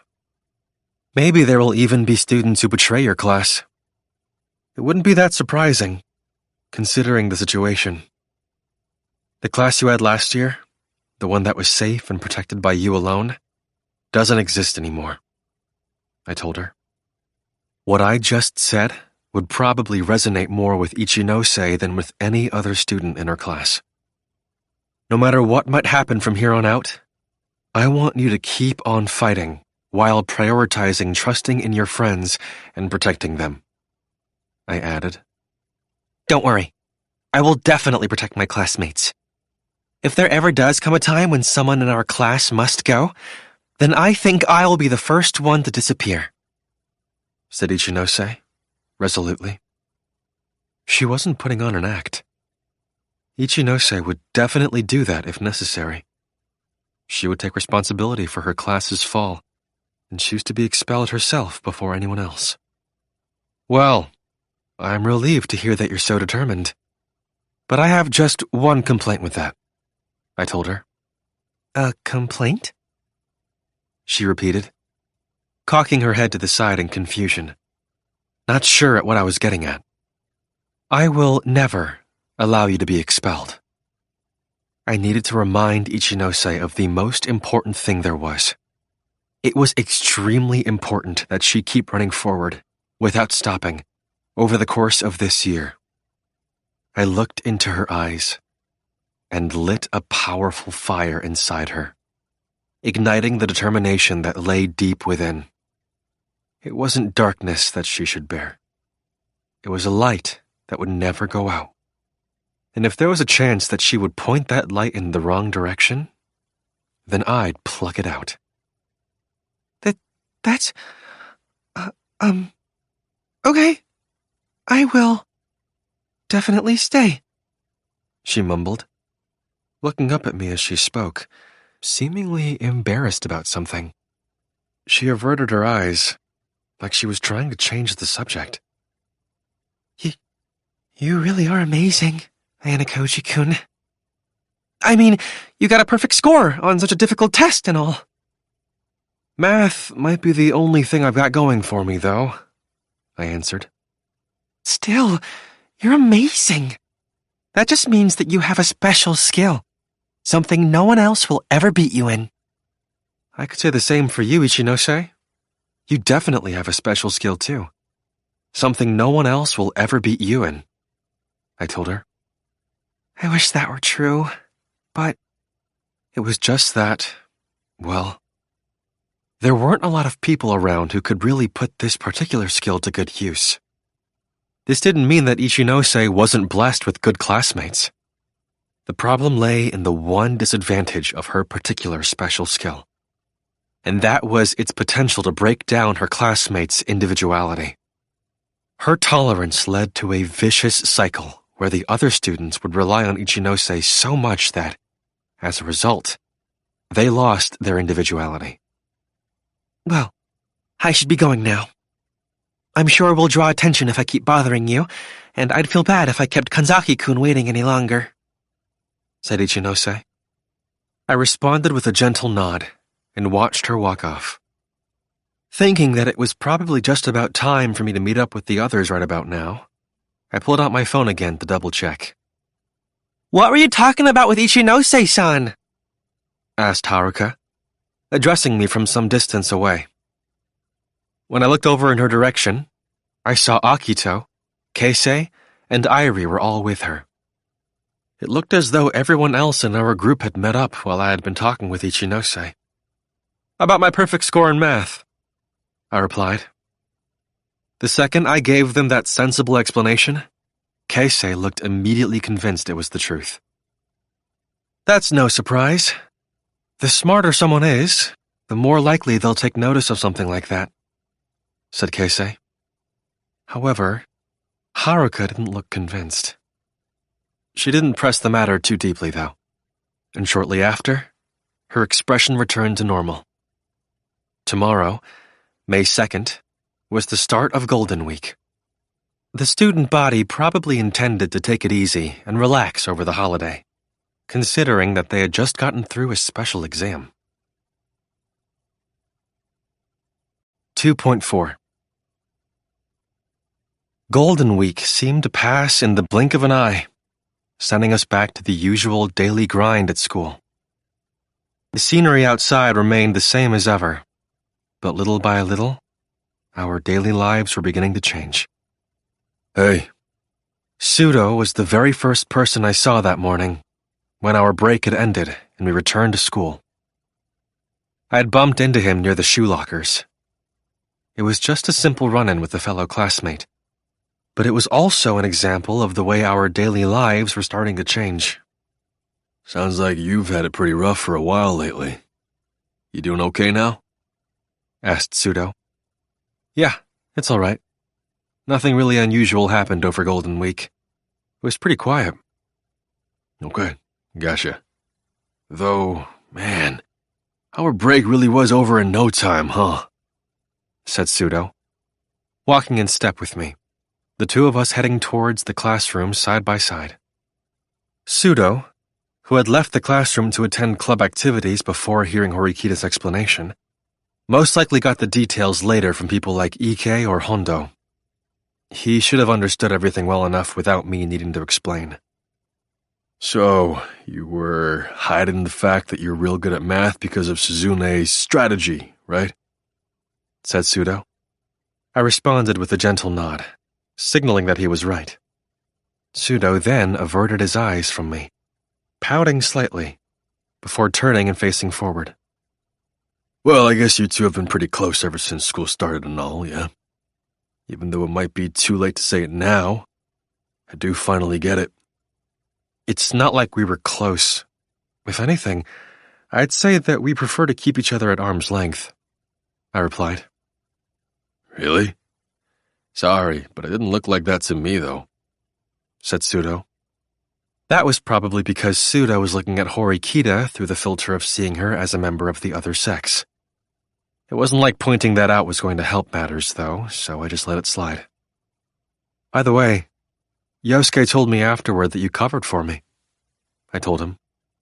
I don't know if I'd say covered or anything. More like I was just stating the facts. You say that they were the facts, but at the time, you didn't know the real truth of the matter. Yeah, of course I know that, said Syougo, sounding slightly irritated, puckering his lips once again into a slight pout. Sounds like the fact that you're a math genius is a secret. So, is the fact that you're real good in a fight just as much of a secret too? As far as Syougo was concerned, chances were good he was much more concerned about that issue than my math skills. I don't know what you mean, I answered, pretending not to understand what he was trying to say. However, Syougo wasn't the kind of person who would back down at something like that. Don't play dumb, dude. I fought Hosen, so I get it. He's crazy strong, and he moved faster than anybody else I've ever fought. To be blunt, he's a monster. He was saying he understood it all too well precisely because he had fought him firsthand. It's the first time I ever felt scared in a fight. Even now, his smile is burned into my brain, he added, stopping in his tracks and tapping his temple with his left index finger a couple times to further illustrate his point. So you were scared? Even so, you looked like you were putting on a brave fight for Horikita. Well, I had to, man. There was no other option. That dude's got some screws loose, said Syougo. There was no denying that. After seeing him up close, I understood Hosen's obsession with violence. But you still had a chance to win, I think, I said. The reason Syougo had gotten knocked down by Hosen the other day was because he suckered him with a cheap shot when Syougo wasn't paying attention. In a situation like that, where you needed to keep your eyes on your opponent, Hosen used Horikita as bait and rendered Syougo defenseless. That moment turned out to be a fatal mistake, and their fight ended with Syudo's defeat. I'm not so sure about that, dude. If we were to really throw down in a serious fight, I probably couldn't beat him, said Syougo. Syougo was by no means a weak person. If someone with his strength and athleticism spoke that highly of Hosen, then that just meant that Hosen was not someone to be trifled with.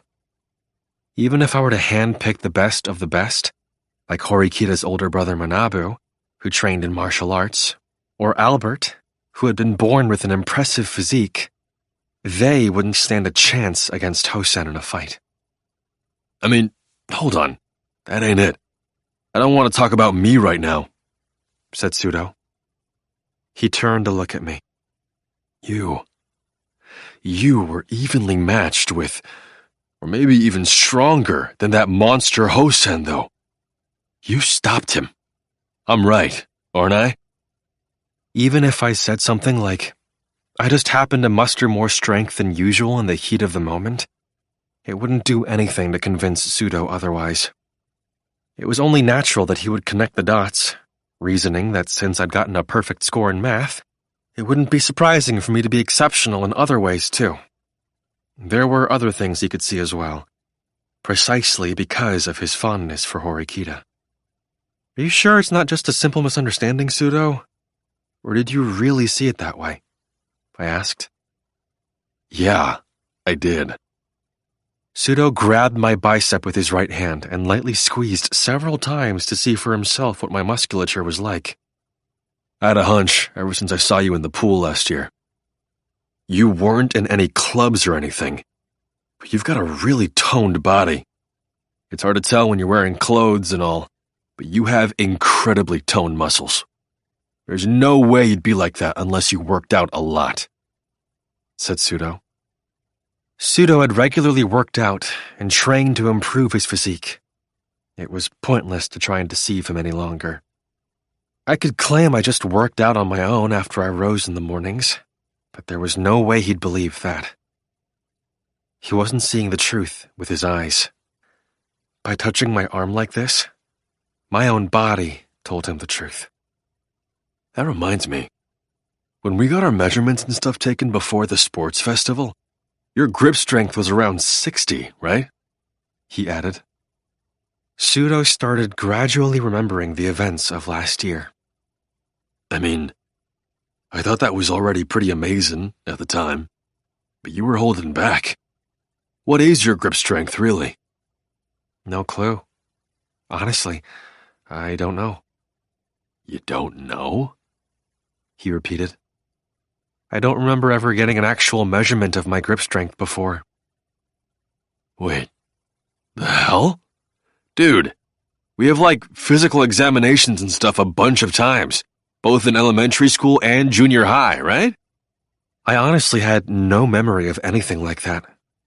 Of course, our bodies were examined periodically in the White Room, and I was sure they'd collected a massive amount of data on us, enough to be incomparable to the kinds of physical examinations that were conducted in a normal school.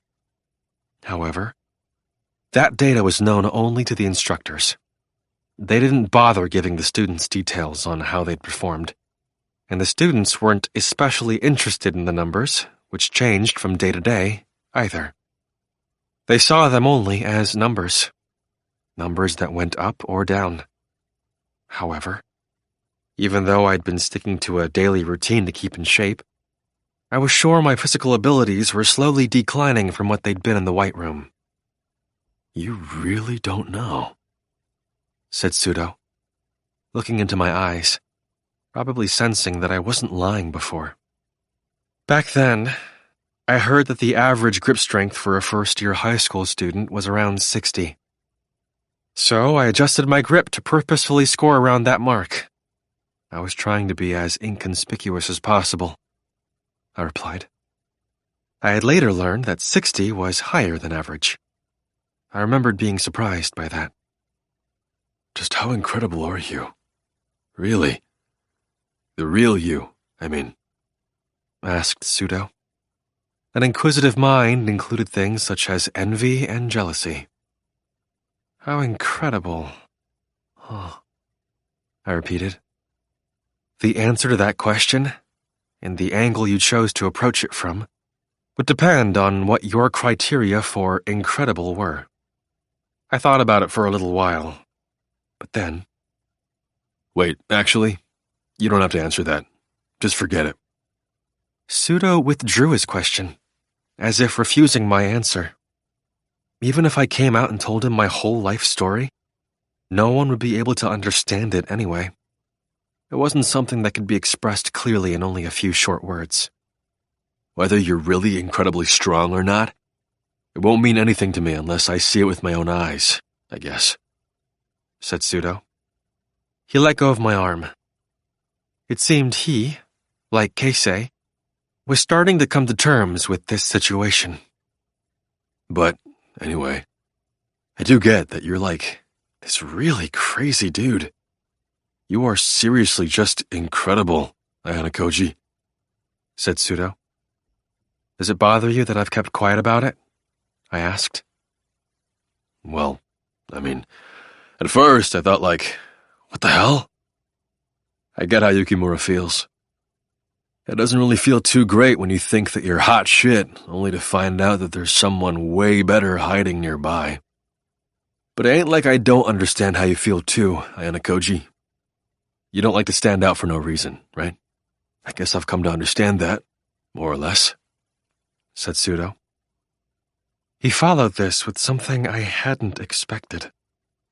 I mean, I'd be lying if I said that I didn't have a lot on my mind about all this. But I'm going to keep working hard and trying to grow, in my own way. It doesn't matter what other dudes think. I've decided to think about things that way, he concluded. Focusing on oneself rather than focusing on others. That was what Sudo was getting at. He was doing what was best for himself. Besides, no matter how incredible you are, I'm definitely better at basketball, said Sudo, wearing a big, bold grin on his face for the first time that day.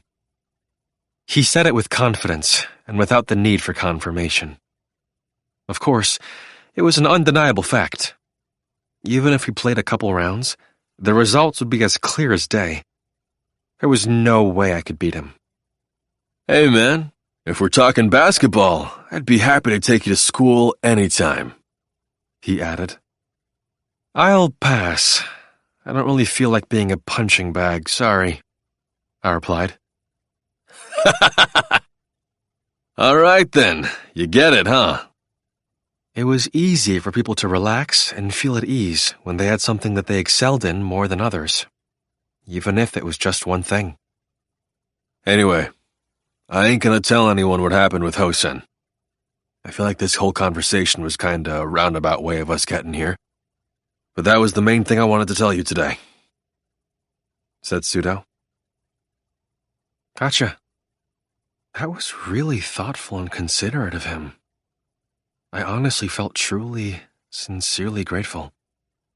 Oh, so I'm about to be done talking about Hosen today and all, but is it okay if I ask you one last thing? Asked Sudo. Sure, if it's something I can answer. Did you not think that I'd tell anybody about the fight with Hosen? He asked. I supposed it was inevitable that question would come up during this conversation. Even though Sudo had witnessed what happened, chances were good that I might have taken some measures to make sure he stayed quiet. I had considered talking to Horikita and having her forbid Sudo from saying anything, just in case. But both the look in Sudo's eyes that night and the look in his eyes when it was revealed I got a perfect score in math gave me a fairly good idea of how he'd handle it. If this were the old you, I'm sure I would have taken some precautions. I probably would have asked Horikita to make sure that you kept your mouth shut, I told him. If it were the old me? Said Sudo. As anyone can see by looking at the overall ability scores in OAA, when it comes to growth potential, you're among the best in our class. I'm sure you can assess situations calmly and rationally now, unlike before, when you were a reckless hothead. That's why I didn't do anything. My decision was based on my own analysis of the student known as Syougo Ken. If a student like Ike or Hondo had been present for the fight with Hosen, well, that would have been an entirely different story.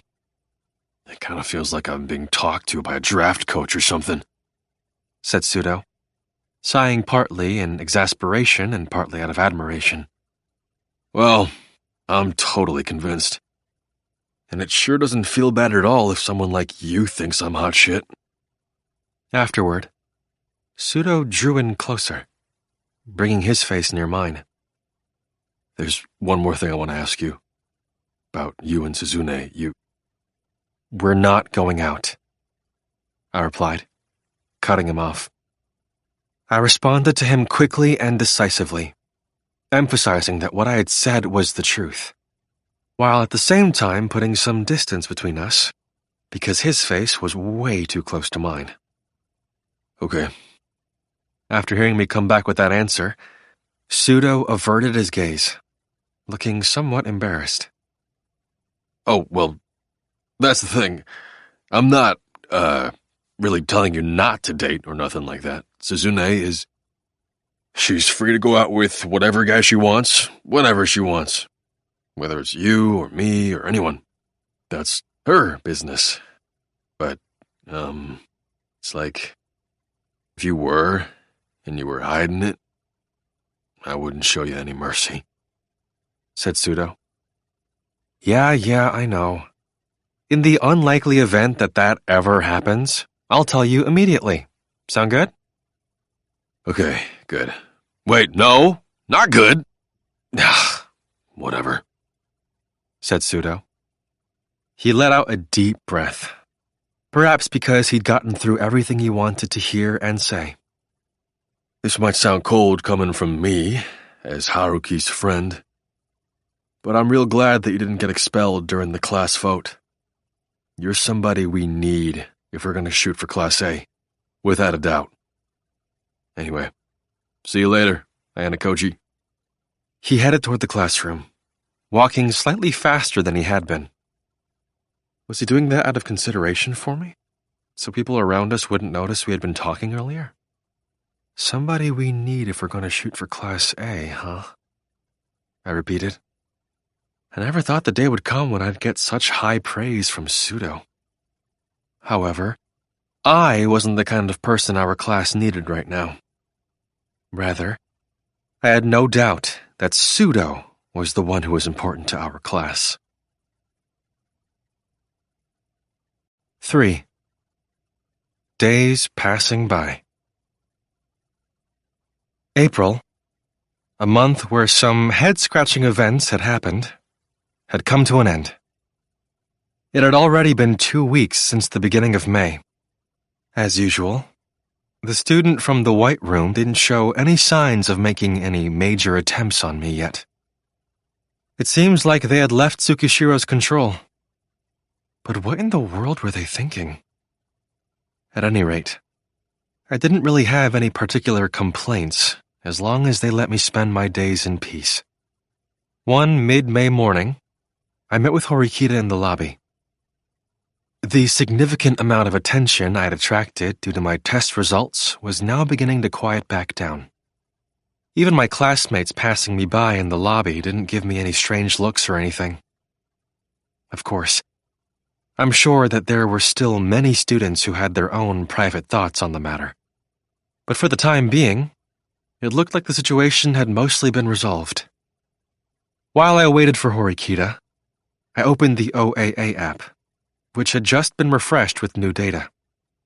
The OAA was a system which reflected our performance every month, and it would give us a glimpse of what the new order would be like for our second year. I'd gotten a perfect score in math, but my total score across all 5 subjects was 383 points.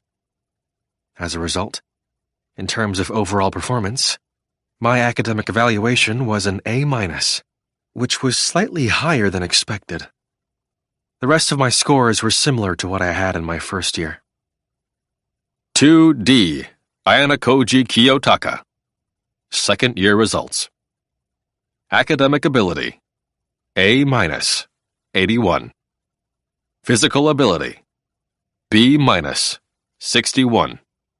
Adaptability, D+, 40.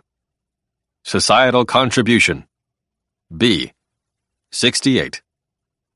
Overall ability, B-, 62. Students who had gotten A's in their academic ability evaluations last year, like Horikita and Mi-chan, hadn't really changed, still keeping those A's. It was likely that students who'd gotten a total score of 400 points or higher on the test earned A's or better on their evaluations. The OAA system had shown that there was noticeable improvement in every student's results across the board. And as I had mentioned the other day, Syougo was one of the eminent examples of this. The improvement in his evaluations, even when compared to the rest of our grade, was truly remarkable. 2D, Syougo Ken. Second year results. Academic ability, C, 54. Physical ability, A+, 96. Adaptability, C-, 42. Societal contribution, C+, 60. Overall ability, B-, 63. Considering the fact that the overall ability result for his first year was a C with a total of 47 points, his growth was astounding. His evaluations, boosted further by his prominent physical ability, had taken a sharp turn for the better all around. Even though this was just the evaluation given in OAA, his overall ability was ranked higher than Keisei and Akito. If he can improve in academic ability and societal contribution in the future, then he might be able to join the ranks of people like Yosuke and Kushida. You could say that was the appeal of a student with truly outstanding ability. However, even though we were told that our evaluations would be reset regarding our adaptability and societal contribution scores, it seems that things have... Well, to be precise, it seemed safe for us to assume that the school had used some of last year's data as a metric as part of their evaluation process. After all, it wasn't as though a student's friendships and their communication skills suddenly changed across the board just because they moved up a grade level. That being said, if Syougo continued to apply himself diligently for the next month, or the next 6, his societal contribution scores should improve to be fair enough, at the very least. In addition to Syougo, many other students had grown in terms of overall ability across the board compared to last year. They were mostly students who were lacking in adaptability or societal contribution, or both, but it was safe to say that they had grown by leaps and bounds. "Sorry to have kept you waiting," said Horikita as she came down to the lobby, arriving slightly before the time we had arranged to meet. "I wasn't really waiting long," I replied. We didn't need to talk about anything in the lobby, and we started making our way towards school. It was easier to talk outside because things tended to progress more smoothly, regardless of the content of our discussion. I have to say thank you, once again. Thanks to your quick-wittedness, I didn't draw too much attention from the rest of our class. I also got the impression that the story had gotten around to the other classes as well, in similar fashion, I told her. Chances were that the other classes would become more wary. But honestly, there had been hardly any impact.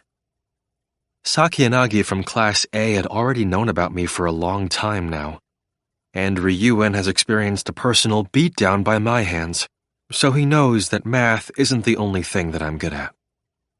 As for Ichinose, I got the feeling that she thought that I wasn't ordinary, based on what she said. "It was no big deal, really. I was just doing what I thought would benefit our class in the future. If I told everyone that you were just selfishly holding back of your own accord, that wouldn't have gone over so well with everyone, now would it? By the way, what would you have done if I hadn't been there anyway?" asked Horikita. "Dunno. Who can say?" I replied. I dodged the question. But ultimately, I would have tried to frame the story in an analogous way that Horikita had.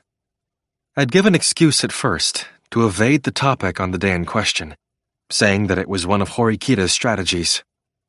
Then, at a later date, I'd mention the topic again, mentioning something similar. Horikita seemed to have figured things out, though, without me having to bother with explaining it to her verbally. "Well, let's just say that you owe me one then," said Horikita. "And I will quietly accept that I now owe you a favor.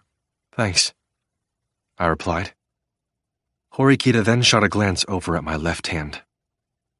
"Is your hand okay?" she asked. "It's getting there. It's still going to take some time to fully heal, but since it's not my dominant hand, it's not that big a deal," I told her.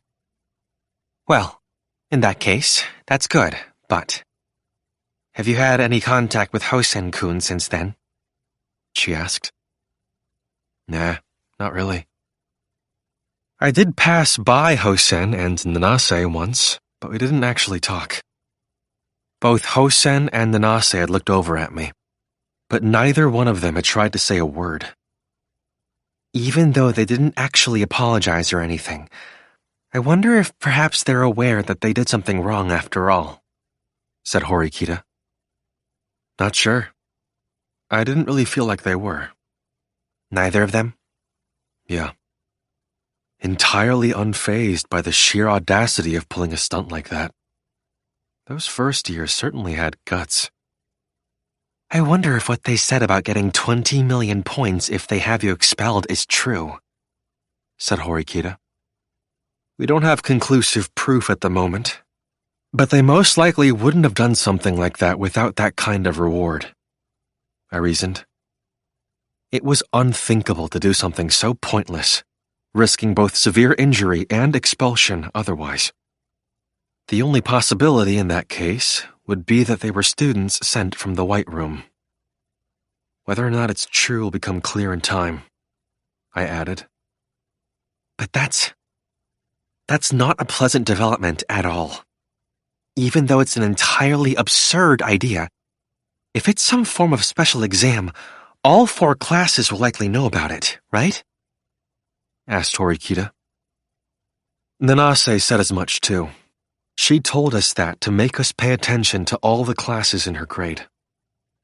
That meant there were at least 3 people, from the 3 remaining classes, who knew about me. Amasawa-san from Class A. We owe her a debt of gratitude for partnering with Syougo-kun, but there's no doubt she was an accomplice to Hosen-kun, right? Said Horikita. I responded with a subtle nod. Amasawa Ichika, a student from Class 1A, was almost certainly one of the people who knew about the 20 million point special exam. We didn't know who the remaining first-year students from Class B and Class C were, though. So as of right now, only 3 people have taken action to try and get you expelled? Asked Horikita. As far as I can tell, yeah. Seems that way. If so, that's a little strange, don't you think? Hosen-kun doesn't seem well-liked by the students in his grade level, to put it mildly. Do you think that the other students would really just sit back, twiddling their thumbs, and watch him outmaneuver them to snatch up the 20 million points? Asked Horikita. That was something that had been bothering me too, but it was difficult to narrow down the reasons why. Was it because they thought Hosen and Nanase couldn't get me expelled? Or perhaps they never planned to participate in this special exam all along. Maybe they never believed the exam was legitimate in the first place. Horikita, who was walking alongside me, probably wouldn't have an answer for any of those questions. So I thought I'd try changing directions a bit. Why do you think there's no indication that the first-year students are sharing information? I asked. Since that was something we were going to talk about anyway, I decided to go ahead and ask Horikita for her opinion. Yes. I suppose that if their entire grade were notified that getting you expelled was a form of special exam, then it would only be a matter of time before not only the first-year students, but also the second and third-year students heard about it. If our class had learned about such an absurd special exam, I'm sure we would have protested strongly. That's most likely why they are keeping us from knowing about it, right?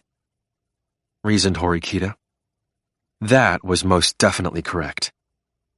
But there was something deeper, beyond that correct answer, that was more concerning. I wonder if the school administrators really approved such an extremely absurd special exam, said Horikita. That's a good question.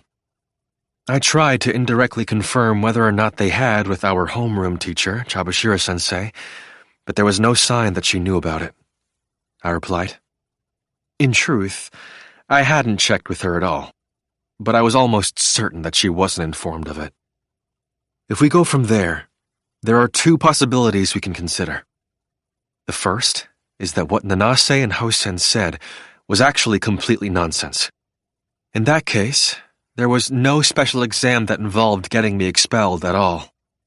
But, as I said before, it's hard to imagine that they would do something so risky without any reward. So we can eliminate that possibility, I reasoned.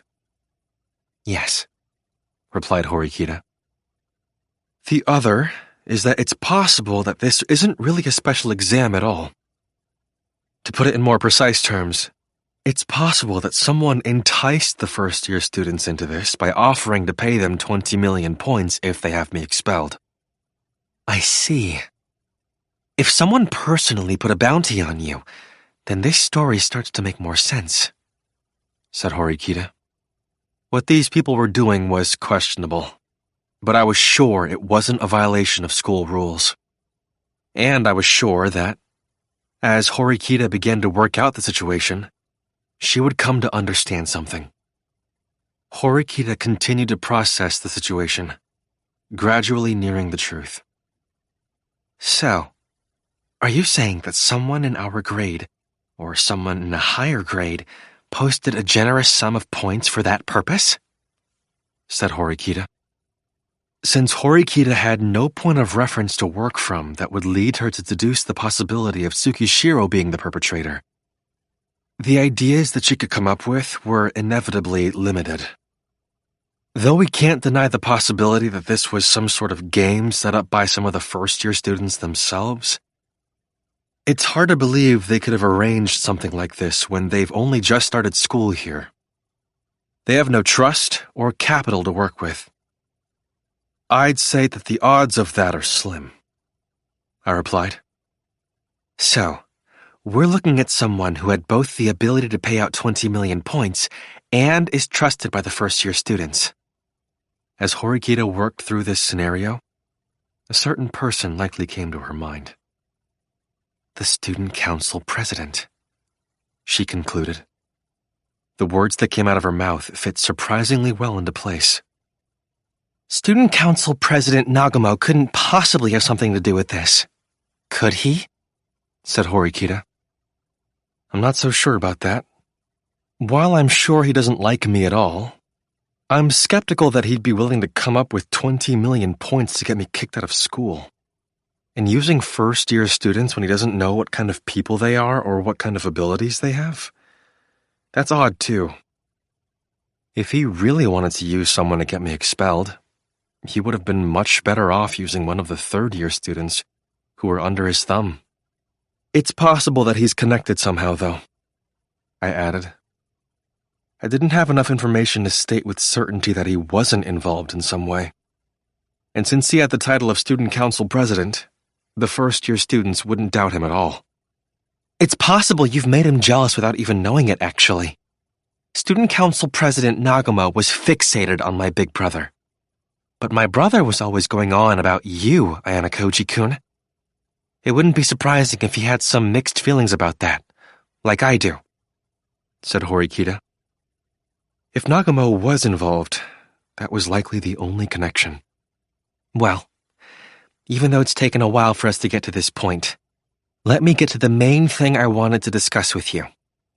I'll be going to the student council office after class today. I'm going to meet with student council president Nagumo and ask him about joining, said Horikita. I see. After many twists and turns, we were finally making progress on the matter of Nagumo, which had been Horikita's brother Manabu's one lasting regret. But if President Nagumo doesn't give me his approval, you can't hold me responsible, okay? Said Horikita. I already told you before.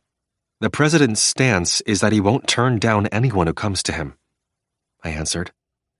Yes, I suppose you did.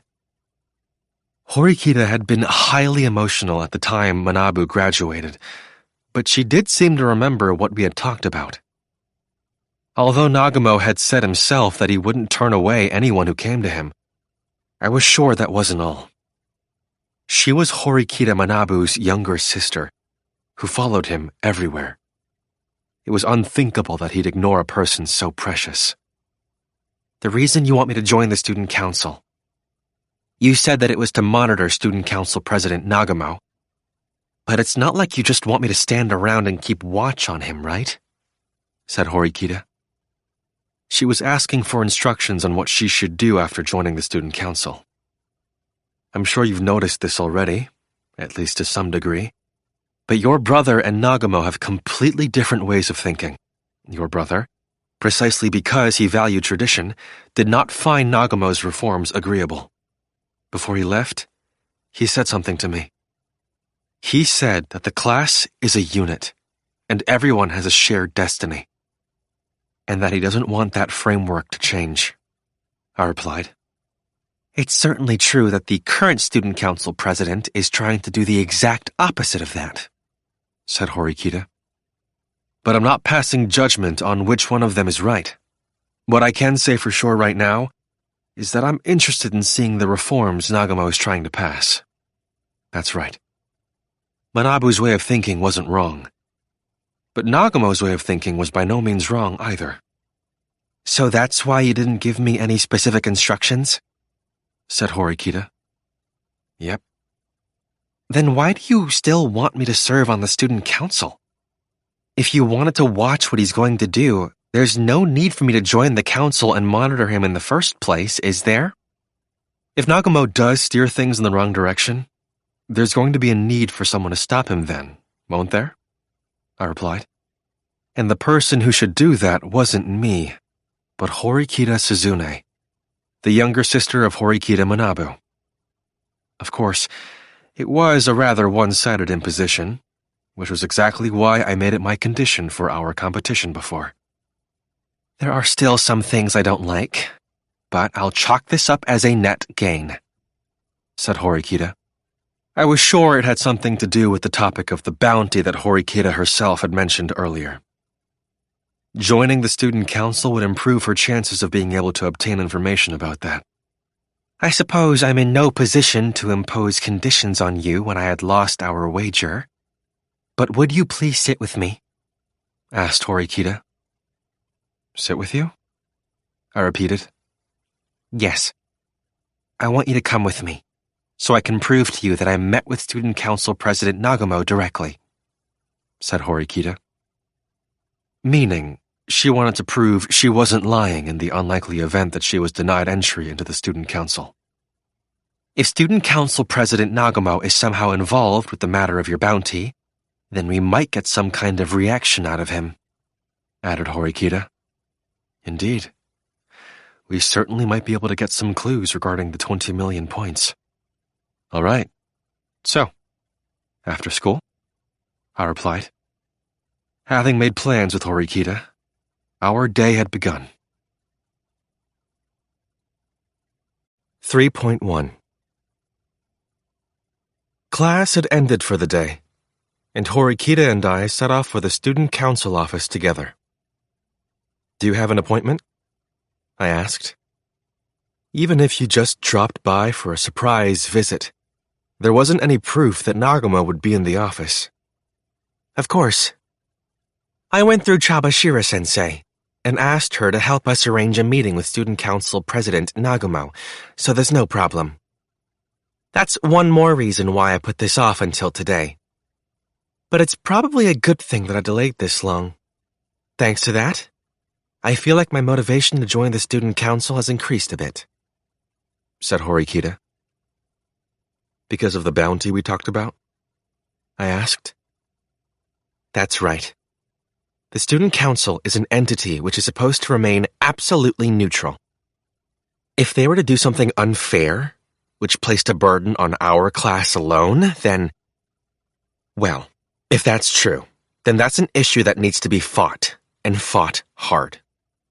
I stealthily cast a sideways glance at Horikita's face, sensing something akin to determination. It's great that you're all eager to go, but don't get too carried away. There's no proof that Nagumo is involved in anything yet. And besides, even if he is involved, he's not the kind of opponent that can be dealt with so easily. I told her.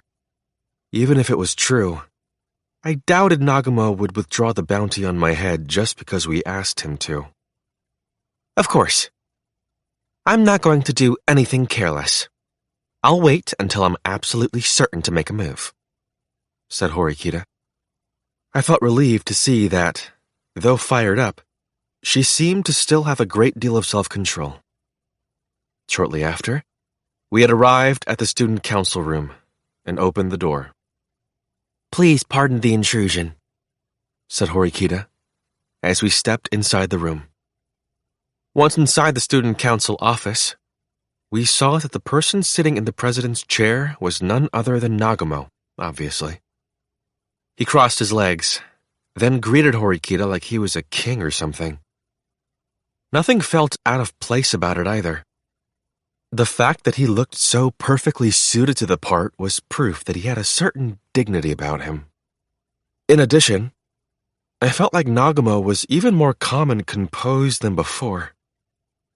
That might be because the only person who was his equal, or perhaps even his better, Horikita Manabu, was no longer here. And by his side was the vice president, Kiriyama. Kiriyama briefly cast a glance in my direction, then quickly shifted his gaze over to Horikita.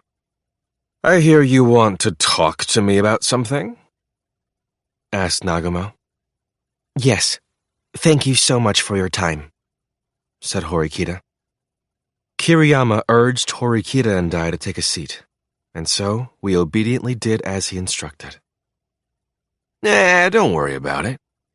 My schedule's relatively open right now anyway," said Nagumo. Even with me there right in front of him, Nagumo seemed the same as always. Even if it were only the barest sliver of guilt we were talking, it wouldn't be surprising if it showed up in his attitude. But anyway, what did you want to talk to me about? You didn't come here just to have a regular old chat, I assume, right? Said Nagumo. Although that was a gesture meant to welcome us, that also was his way of asking Horikita to cut to the chase. "I'm sure that your time is valuable, so I'll get straight to the point. I would like to join the student council," said Horikita, her voice carrying all through the student council office. Upon hearing what she said, both student council members reacted in similar ways. They seemed to neither welcome nor reject what they'd just heard, but both simply wore looks of surprise. "You want to join the student council?" repeated Nagumo. His expression then changed from one of surprise to one of slight anticipation. "Well now, you could certainly call this a curious turn of events, eh? Though I admit I don't feel like just saying yes outright, mind you," said Nagumo. "Meaning you're not going to welcome me onto the council?" asked Horikita. "That's not what I'm saying. Basically, my stance is that I won't turn away anyone who comes to me. If someone wants to join the student council, I'll let them in, as long as there's room available. I'm not interested in why someone wants to join. Whether it's because of OAA, or for future employment, or some sense of justice, that's all fine," replied Nagumo. That was the sort of thinking typical of Nagumo, who, unlike Manabu, was open to anyone. "But you're special, Horikita Suzune. So I'm going to let you join the student council on just one condition," said Nagumo. "And what would that condition be?" asked Horikita.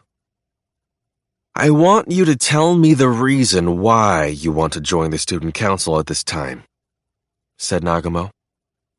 Was he disturbed by me being there with Horikita? No.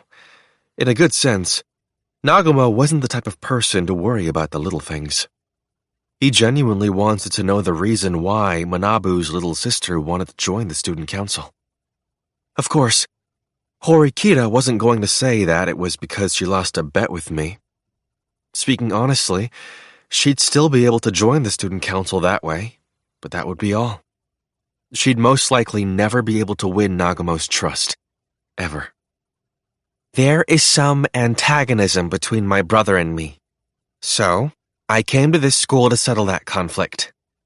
But even after I had enrolled here, the relationship my brother and I had didn't change," said Horikita. Nagumo listened to Horikita's words, which she spoke slowly and in a clear tone, very intently. "I hadn't grown at all. There was no way my brother was going to recognize me.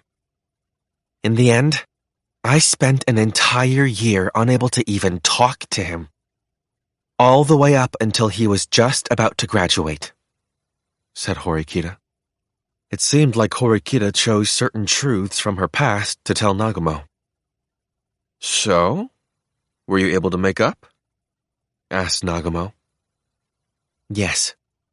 It was at the last possible minute, but we were able to reconcile. That was when I first developed an interest in the student council. which my older brother had dedicated his school career to. It's been a long and winding road for me, but I want to follow the same path that my brother took, said Horikita. She'd originally had no intention of joining the student council. So if you were to ask me if everything she just said was how she really felt, then I'd say no, not everything. Still, by covering her statements with many little truths, she was able to cloud Nagumo's ability to discern the authenticity of her story. The path that your brother took, eh? That's quite a noble story, said Nagumo. However, it was precisely because Nagumo sensed that she had done something to blur his vision that he seemed to be somewhat wary of Horikita.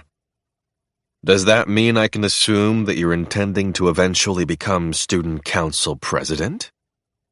Asked Nagumo. No matter what kind of answer Horikita gave, it probably wasn't going to impress him. This was the kind of situation where a simple lie wouldn't leave a good impression. Yes. As I mentioned before, I wish to follow the same path my brother took, so I also intend to become student council president, said Horikita. Horikita had, quite daringly, chosen to set a difficult goal hurdle for herself. What she said didn't seem to be a lie either. Now that she had decided to join the student council, it seemed like she was really prepared to follow in Manabu's footsteps. I see. But Honami has already been working hard for a year now as a member of the student council, albeit from behind the scenes. You do understand that means that you're lagging behind her in being considered for the position of student council president, right? Said Nagumo. I don't think the gap is wide enough that I can't bridge it, said Horikita, responding more quickly and more forcefully than she did with any of her previous statements. Kiriyama, who had remained silent up until this point, turned to Nagumo and spoke. Even though they don't really look much alike, I suppose she really is Horikita-senpai's little sister. I am a little uncomfortable calling you Horikita, though. I might have already called you by your first name several times already, but just double-checking. Is it okay for me to call you Suzune from now on? Asked Nagumo. Please feel free, said Horikita. You know, it was bothering me a little that we still didn't have any second-year students on the council except for Honami. After hearing Horikita's true intentions through his direct questioning of her, Nagumo agreed to let her join the student council. He rose from his seat and walked over to where Horikita was, extending his left hand to her as she stood up to meet him. Horikita met his outstretched hand head-on, grasping it with her own. Welcome to the student council. Starting today, I want you to work as a member of this council without holding anything back, Suzune, said Nagumo. Of course, she replied. To celebrate you joining the council, I'll tell you something interesting. All the past student council presidents, every single one, have graduated from Class A. That's a fact. Please keep that in mind as you aim for greater heights, said Nagumo, offering words that seemed like they were meant to light a fire underneath Horikita, who was still stuck languishing in Class D. Please don't worry. I have absolutely no plans to graduate from any class other than A, replied Horikita. Well then, prove it to me, and show me that it's not just talk, said Nagumo. With that, they also finished their handshake, which had lasted a long time. I'm Kiriyama. I'm the vice president. It's a pleasure to be collaborating with you, said Horikita. Once Horikita finished exchanging pleasantries and shaking hands with Kiriyama as well, she was officially a member of the student council. From here on out, she would be able to see Nagumo's way of doing things with her own 2 eyes. A meritocratic school system, which prioritized the individual. How would Horikita react to this new system, which deviated greatly from the previous one her older brother was trying to protect? Well, it was safe to say that we were past the point where I would have any say in the matter, anyway. Especially since I'd failed to find any clues about the bounty that had been placed on me, anyway. I decided to look for the right time to leave, but just as I was wondering how to slip out of there... By the way, are you going to join the student council too, Ayanokouji? Asked Nagumo. What are you doing, Nagumo? You're going to invite him to join the student council? Said Kiriyama, surprised, as if he thought that Nagumo's suggestion was unusual. It's not all that strange, though. Ayanokouji is someone Horikita-senpai had his eye on. There's no reason for us to refuse him. Besides, it seems he's the only person who got a perfect score in a subject on the special exam the other day, said Nagumo. This was the first time Nagumo had seemed to pay attention to me during this whole conversation today. It seemed like he already knew information that had been made public only to the students in the 1st and 2nd year grade levels. I'm afraid not. I don't really have what it takes to be on the student council, I answered. I knew you'd say that, said Nagumo. He immediately pulled his attention away from me, as if he had only made that offer for politeness' sake. I didn't know what he was thinking about. But then he turned his gaze towards me once again. Ayanokouji. After Nagumo had called my name, the 2 of us just sat there staring at one another in silence for a brief moment. Being on the student council is even more work than I had thought. It's like a mountain of work, honestly.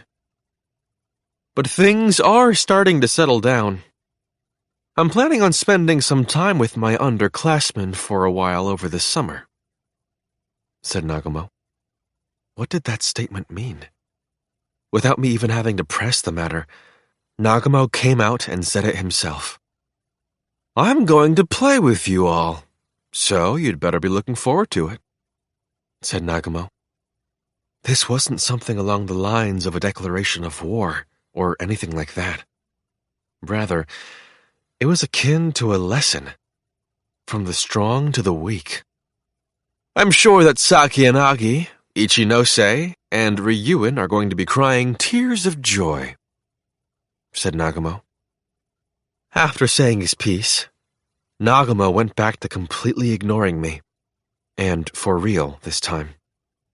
Just as the discussion was finally about to end, Nagumo brought something else up.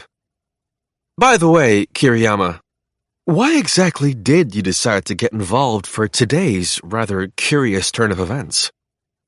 Said Nagumo. Meaning? He asked. The other day, when those 1st and 2nd year students had come saying that they wanted to join the student council, you didn't ask to join me to talk to them. But this time, when I was notified that Horikita wanted to meet with me, you decided to show up. Isn't that weird? Said Nagumo. It was almost as if he was bringing it up specifically so I would hear, as I was just about to leave. This surprise attack, which came at the last possible minute, seemed to disrupt the flow of the conversation. Of course, I had no way of knowing why Kiriyama was present at this meeting, but he was clearly shaken. I was simply curious because she's Horikita-senpai's little sister. What's wrong with that? Said Kiriyama, trying to keep his cool. But his voice was a little strained. Perhaps Nagumo was amused by this, because he replied in a jovial manner. No, nothing at all. It's no big deal. Don't worry about it. He didn't pursue the matter any further, as if Kiriyama's response was enough for him. Anyway, Suzune, I'd like to get right to work and introduce you to the other members of the student council aside from Kiriyama. Stay right there, said Nagumo. Understood. There was no reason for me to stick around any longer since I had refused to join the student council. I left Horikita there with Nagumo and exited the office. 3.2 Leaving the student council office, I headed toward the school's entrance. Kiriyama had been struggling desperately to try and overthrow Nagumo. He supported Manabu and had been trying to put several schemes into motion, including going so far as to reach out to me directly when I was a first-year student. And just as he was about to give up, Manabu's younger sister showed up, wanting to join the student council. I imagined he might have thought about taking some kind of action. But judging by the looks of things today, it seemed like the battle between Nagumo and Kiriyama had already been decided. It felt like there was this gap between them that was already so vast that there was no hope of overcoming it. Well, if Kiriyama hasn't given up yet, then something was going to happen eventually. That's that, I muttered to myself. I was beat. I didn't want to use my brain anymore today, so I figured I'd head straight back to my dorm room and then just take it easy for the rest of the day. I pulled out my phone and checked the time. Hey, if you don't really have any plans or anything, do you mind if I come visit your room? I hadn't noticed since I'd been watching that spectacle back in the student council office, but I had received a message from Kay. It had already been more than 30 minutes since it had been sent, but since it hadn't been unsent and there were no follow-up messages, it was possible that she was still waiting for a reply. Since I didn't really have any plans for the rest of the day, I decided to go ahead and send her a response. Even though we were dating, we hadn't officially announced it yet. There were an extremely limited number of places where we could be alone together without anyone finding out. That being said, the dorms were by no means a safe bet either. Rather, if we were spotted even once, it could be a decisive blow. I supposed we'd just have to work out a solution, together, when that time came. I sent a message saying, "Want to come to my room?" Less than a second later, I saw that the message had been read. Had she just happened to be using her phone already? Or had she been waiting for a response this entire time? Yes, she replied, short and sweet. Is it okay if I come right now? I got messages from her one after the other. I replied, letting her know that I was on my way back to the dorms now, and that I should be there in about 20 minutes, so she could come any time after that. She just had to make her way to my room the usual way. Even if someone else was on the same floor, Kay should be able to deal with that, at least to a certain extent. I got back to my dorm room about 10 minutes later. I left the door unlocked and used the extra time to clean up a little bit. Then, I heard 3 loud knocks. Kay and I had settled on several signals to use for our secret meetings. We generally used the doorbell, but in times of slight emergencies, I had asked Kay to knock 3 times. With the considerable number of students who were always coming and coming, there were instances where we just didn't have the time to slowly open and close the door. That was what we had settled on. Also, if we were in an extreme hurry or in dangerous situations, we allowed each other to enter without using a signal. "I'm coming in," said Kay in a panic as she slipped in through the door. She pushed the door shut forcefully and let out a deep sigh, calming herself down. "I really freaked out when I realized that the elevator had stopped on the 4th floor," she exclaimed. Perhaps it was because her heart rate had gone up, but Kay had brought her hand up to her chest. Well, since it was difficult to get past people in the hallway, it was no wonder why she was in a panic. "It's impossible for us to hide this forever," I told her. "I know that, but..." I put Kay's shoes away in the shoe closet. Then, Just in case, I locked the door and latched the U-shaped lock shut too. That way, even in the unlikely event that someone tried to pay me a visit, we could make sure they didn't come inside and turn them away. Still, it wasn't all that natural to use the U-shaped lock this early. I hadn't originally intended to go that far, but that had changed thanks to the precedent set with Amasawa. It was better to do this than carelessly let someone enter my room and see me here all alone with Kay. Besides, even if they said it was something urgent, it would be fine as long as I was ready to step outside instead. I'd just tell them that my room was a mess, have them wait outside, and then come out right away. Then, after I left together with the visitor, Kay would be able to quietly exit the room. Phew! What a relief, said Kay, sitting on the bed, patting her chest. Glad to hear it. After all, the dorms were full of students heading back to the rooms, especially in the evening. But the risks in inviting someone over in the middle of the night were even greater. It was precisely because there were fewer people around then that it would be a huge deal if people found I'd had a girl come to my room in the middle of the night. That was why daytime on our days off or weekday evenings were better, since we could make up excuses for those. Even if our relationship were exposed, it would be seen as healthy behavior.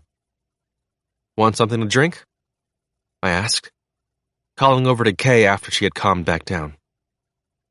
When I asked her that, though, she ran from the living room over to the kitchen in a hurry.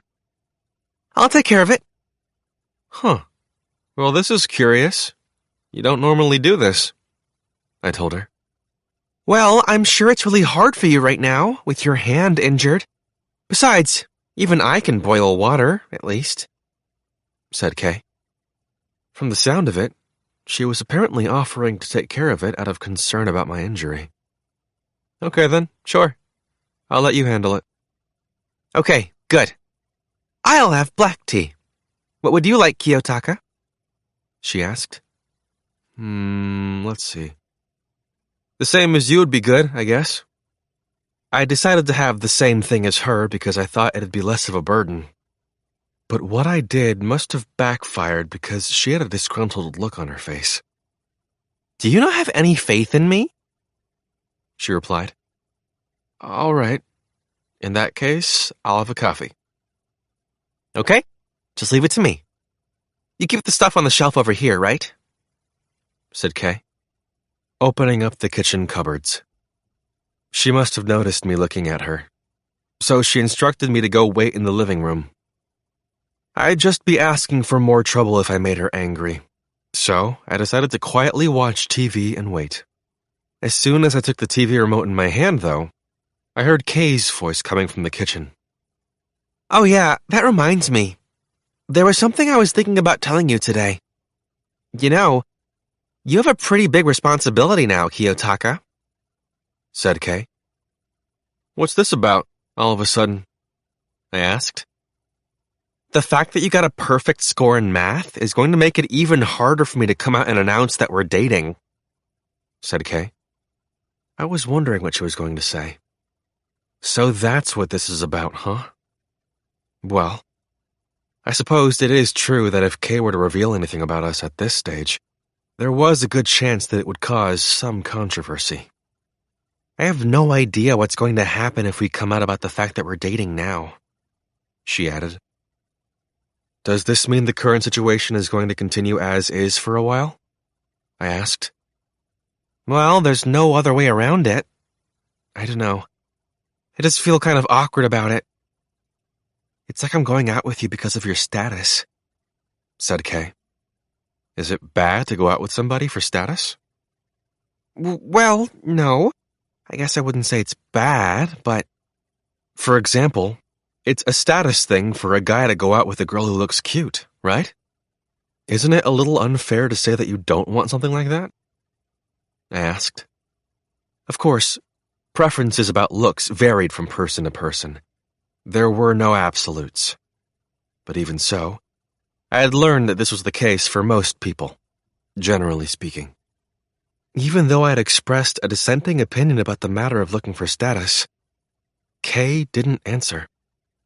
I was wondering what rebuttal she was forming when she slowly lifted her head to look at me. You think I'm cute? She asked. Apparently, she wasn't planning to argue back. It seemed she'd gotten stuck on what I said about dating a girl who looked cute. Do you think I'd want to go out with someone who wasn't cute? I asked. Strangely, Kay's lips seemed to quiver. She tried to look away, like she was trying to escape from my gaze, which had just been locked with hers before. The water in the kettle had begun boiling, just starting to make a simmering sound. It wasn't just one's physical appearance that made a person cute. Personality, figure, voice, mannerisms, lineage, and upbringing. There were all sorts of factors that could come together to make people find someone adorable. I think you're really good-looking too, Kiyotaka. Even though I wasn't asking her to comment on my appearance, that was what she said. Then, she retreated into the kitchen. After the water had come to a full boil, I heard liquid being poured into cups as I casually flipped through the channels on the TV. Shortly afterward, Kay came back into the living room and placed a cup of coffee on the table, a proud look on her face. Also, she seemed to have made herself a café au lait, even though she'd said she was going to have black tea. Thanks, I told her. You're welcome, replied Kay. We spread our textbooks from our first year out on the table. We also set out notebooks and pens to stage the scene as if we were studying. That way, even if something unexpected did happen, we'd have an excuse. I'd like to avoid that scenario if possible, though. Everything I'd laid out from the moment that Kay had entered my room was part of a defensive strategy I had produced based on what happened with Amasawa. Anyway, Kay and I went on to spend some time chatting about silly trifles. We started talking about things like when we'd met at school today, and then in earlier days. We talked about who we ran into during Golden Week, and what kinds of TV shows we watched. Kay showed me some photos she took, and we just whittled away the time. The assorted topics of our conversation varied in length, some long, some short. Sometimes we changed topics suddenly. The time we were spending together could be seen as time wasted, but that was by no means a bad thing. Somehow, I was starting to understand what love was, little by little. I was on a stay-at-home date with Kay, who let me see all kinds of expressions on her face, from laughter to anger. As we burned through several topics of discussion, there naturally started to be fewer and fewer things to say. The casual chatting started to die down, and periods of silence grew more frequent. The mood in the room had clearly started to change from what it was like earlier. We were both starting to feel something for each other. We both started to become aware of something. Well, no. It wasn't just something. We already knew what it was. Feelings of wanting to touch one another, feelings of craving the other person, were welling up inside us. But they weren't feelings that we voiced out loud. We were communicating with just our eyes. But taking that first step was by no means easy. No matter how well you thought you understood your partner, you had to consider the unlikely risks. Even if you thought you were both headed in the same direction, you had to consider the possibility that you weren't. Negative emotions would start to erupt within you, as you wondered, what if they reject me? Even so, I met Kay's gaze, not letting her look away. Is this okay? But... Those feelings were colliding with one another. Eventually, Kay seemed to stop fighting it. She wasn't running away from it anymore. As I felt that sensation course through my body, slowly, slowly enough that it felt like time was coming to a halt. We brought our bodies closer together, and then our faces, shortening the distance between us. We eventually got close enough that we could feel each other's breath on our skin. I picked up the scent of milk and coffee from Kay's breath. In just 2 more seconds, no, in just 1 more second, our lips would meet. Ding dong! Our time alone together was mercilessly interrupted by the sound of the doorbell. Our lips were just barely apart. So close, and yet so far. My consciousness, which had been on the verge of flying away, was suddenly and violently pulled back down to reality. "Oh, the door?" stammered Kay. Her cheeks were bright red as she pulled away from me in a panic. But I didn't exactly have the time to sit there and gaze at her for long. Let's see. There was a visitor.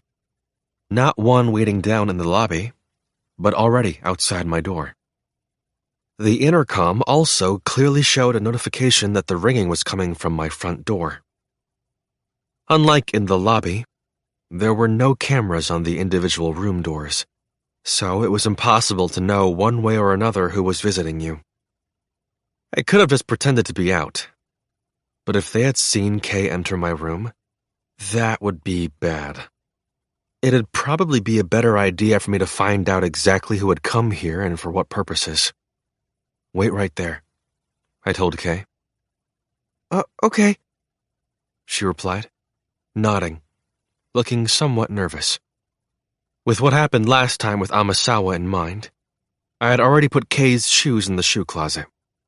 That way, at first glance, it would look like I was the only one here. However, this method wasn't always advantageous. The best option would be if I could talk briefly with this visitor in the doorway. But if they did ask to come in, the situation would rapidly take a turn for the worse, and I might start looking suspicious. Because I would have created a scenario where I had brought a girl into my room and deliberately hidden her shoes to keep her undetected. It was the right call to leave the U-shaped door lock on then, just in the off chance something might happen. That way, even if this visitor tried to barge into my room, they wouldn't be able to see whose shoes were present. And on top of that, they wouldn't be able to get into my room so easily. Also, I could buy some time by providing the visitor with some kind of reason for why I'd locked my door. That way, I could ask that we postpone meeting with them until a later time, or we could move to a different room. Anyway, who was this person who'd come directly to my room? Horikita? Or was it a guy? As I struggled to come up with an idea of who it might be, I looked through the peephole on the door to confirm the identity of my visitor. The very first thing that came into view was red hair. "Senpai!" And then that sweet voice. It was almost as if she knew that I was watching her through the peephole. "It's me!" Judging from what she was saying on the other side of the door, she was convinced that I was in. The visitor, clad in casual wear, had a broad smile on her face. It looked as though she hadn't brought anything in particular with her, as she was empty-handed. I slowly unlocked the door and opened it. I hadn't dealt with Class 1A student Amasawa Ichika since the end of April. This was a rather surprising visit, as I had assumed I wouldn't be making any further contact with her. Now that I knew that she had been complicit in Hosen's schemes, since she had taken the knife from my room for Hosen to use later, I had expected she would keep a certain distance from me. But Amasawa, as she stood here right in front of me once again, showed no sign of feeling guilt or shame whatsoever. She couldn't possibly think I hadn't found out about her involvement in that situation, could she? No. Amasawa's role in Hosen's plans was essentially revealed when the plan was put into action. "How did you get into the building?" I asked. "There was another senpai who just happened to be coming inside, so I came in with them." I thought I'd surprise you, said Amasawa. If she had called me via the intercom in the lobby, her identity would have been revealed to me no matter what. So, she took advantage of another student to avoid that, huh? So? I asked. I was wondering if your hand's okay. I was worried about you, so I came over, said Amasawa. There was no way the clever Amasawa would be so naive as to think that her involvement in Hosen's scheme would have gone unnoticed. Rather, she seemed to be hinting at her involvement with the way she was acting right now. She touched the U-shaped lock on my door with her right index finger, tapping on it with slow, deliberate movements. Can you unlock this? She asked.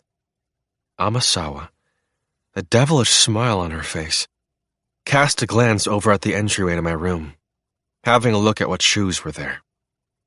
Had she guessed that someone was in here after seeing the U-shaped lock? Or perhaps... It's already evening. Can we do this tomorrow? I think it'd be a problem if I brought a kohai into my room for no reason, I told her. If she had really come just to check how my hand was doing, then she should leave after hearing that. However, Amasawa didn't budge an inch from where she stood. She brought her left hand up to her face, putting a finger to her lips and gesturing that she was thinking about something. Hey, you seem like you're alone right now. So, I was thinking, I might have you feed me something, said Amasawa. She changed the subject in order to try and enter my room somehow. I have the right to ask you to cook for me after all, don't I? Did you forget about what I did for you by teaming up with Pseudo-senpai? Said Amasawa. If she were going to try and force her way in, I supposed it was safe to assume this was how she intended to do it.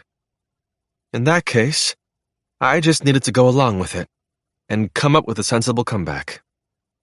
Sorry, I'm all out of ingredients right now. I don't have anything in the fridge, I told her. Oh, is that so? Well, please make sure that you stock up. Amasawa voiced her dissatisfaction, giving me a look that seemed to show that she was both bothered and not at the same time. If this has to be done today, then how about I get ready and we go buy stuff together?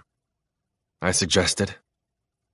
Though that would mean the end of my date with Kay, I'd avoid running into any unnecessary trouble. Since Amasawa had already met Kay once before, I didn't want her to find out that I'd been frequently inviting her to my room. Okay, no ingredients. That's too bad, said Amasawa, with a somewhat amused smile. Please don't close the door, okay? She added, before briefly disappearing from view. Then, I heard a rustling sound. She picked up a plastic bag that she seemed to have left on the floor in the hallway and shouted to me through the crack in the open door. I had made sure that she was empty-handed when I looked through the peephole in the door before. Even if she had placed something directly by her feet, it would have still been in view, if barely so. It seemed she had deliberately placed the plastic bag full of foodstuffs somewhere outside my field of view.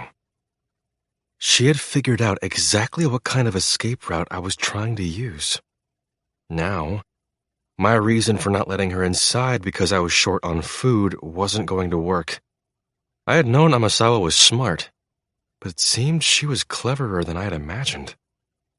Well then, now that it had come to this, should I admit that I had lied and try and find a different way to turn her away? If I said I wasn't feeling up to it today, and that I'd lied because I didn't want to turn her down outright, that might work. I had come up with several countermeasures after my experience with Amasawa. But I didn't think that the very first person I'd be trying them on would be Amasawa herself. Whether she'd buy my excuses was another matter altogether. I felt confident that I could pull one over on other students. But Amasawa knew about me and Kay. Did you lie to me because you don't want me to come into your room? Asked Amasawa. In less than 1 second of silence, Amasawa had pushed me up against a wall with no chance of escape. In that case, it was no coincidence that she had chosen this time today to pay me a visit.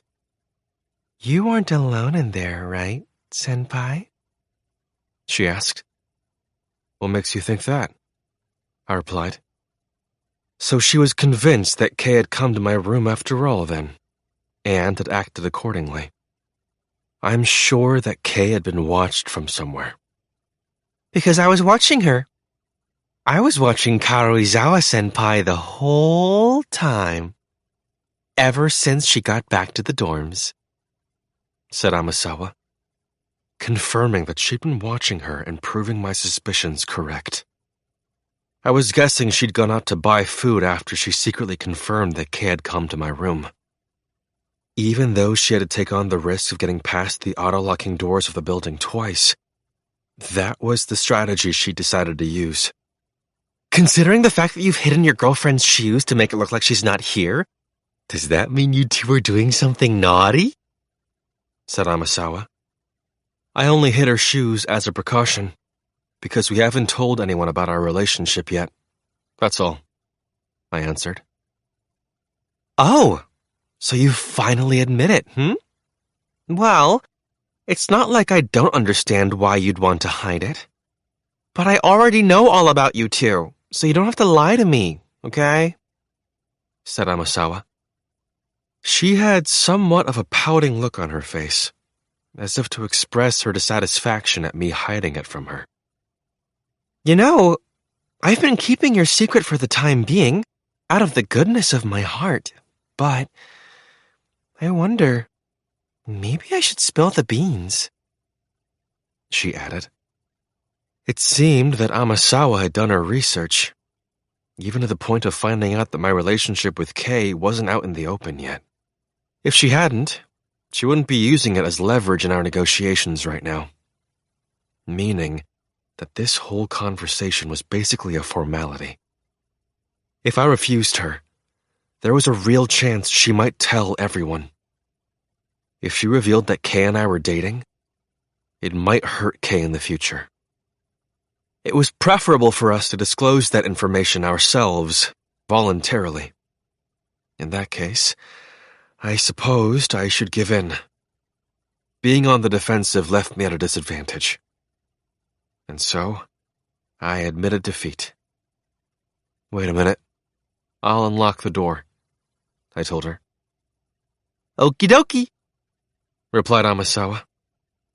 I closed the door and gave Kay, who had been watching me anxiously from inside the room, a look to say that it was all right.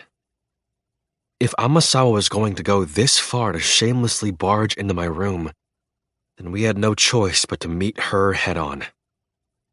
I then took off the U-shaped lock, opened the door, and let Amasawa inside. As soon as Amasawa's eyes met with Kay's, Kay having only just shown her face, she gave a mischievous grin. Kay, on the other hand, was looking back at Amasawa with a sour look, like she had just swallowed a bug. My, oh my, this won't do. A young man and young woman, together, all alone, with the door locked, Amasawa teased, sounding almost excited as she took off her shoes. It's not like we can't be alone. There are lots of people in relationships who do this sort of thing, everywhere, argued Kay. Well, sure, I suppose that's true. It's just that when I look at you two, I get the feeling there's something dirty going on, said Amasawa. I would have liked her to have shown us some evidence for saying so, but I supposed that considering the fact that we were just about to kiss earlier, I couldn't really get upset about Amasawa's point. As soon as Amasawa entered the living room area, she cast a watchful gaze over towards the bed. Your clothes aren't all rumpled, and the bed doesn't seem too messy either. I guess that means you weren't doing anything after all, said Amasawa. Of course we weren't! Anyway, why the heck did you barge in here all of a sudden anyway? Huffed Kay. Amasawa's appearance had caused Kei, who had been meek and sweet until now, to get really angry. I was guessing her anger was accompanied by a hint of anxiety, too. She must have heard that Amasawa might expose our relationship if we offended her. And here I thought for sure that you were engaged in some illicit affair. I mean, I thought you were having sex, said Amasawa. Amasawa had already been skirting the line of inappropriateness. Now, she went deliberately over the line, bringing up the topic of sex. And on top of that, she didn't direct that last comment to me, but rather to Kei. Kei choked up, at a loss for words. It was less that she was blushing, and more that she went completely beet red. She turned to me with a strained look on her face, which seemed to be saying, "What is she talking about?" Amasawa seemed to be probing us all through this encounter. And every time she did so, she would look over to check how Kei was taking it. Having realized she wouldn't get anything out of me, she was instead using Kei to gather information. Unable to let Kei bear this burden any longer, I spoke up.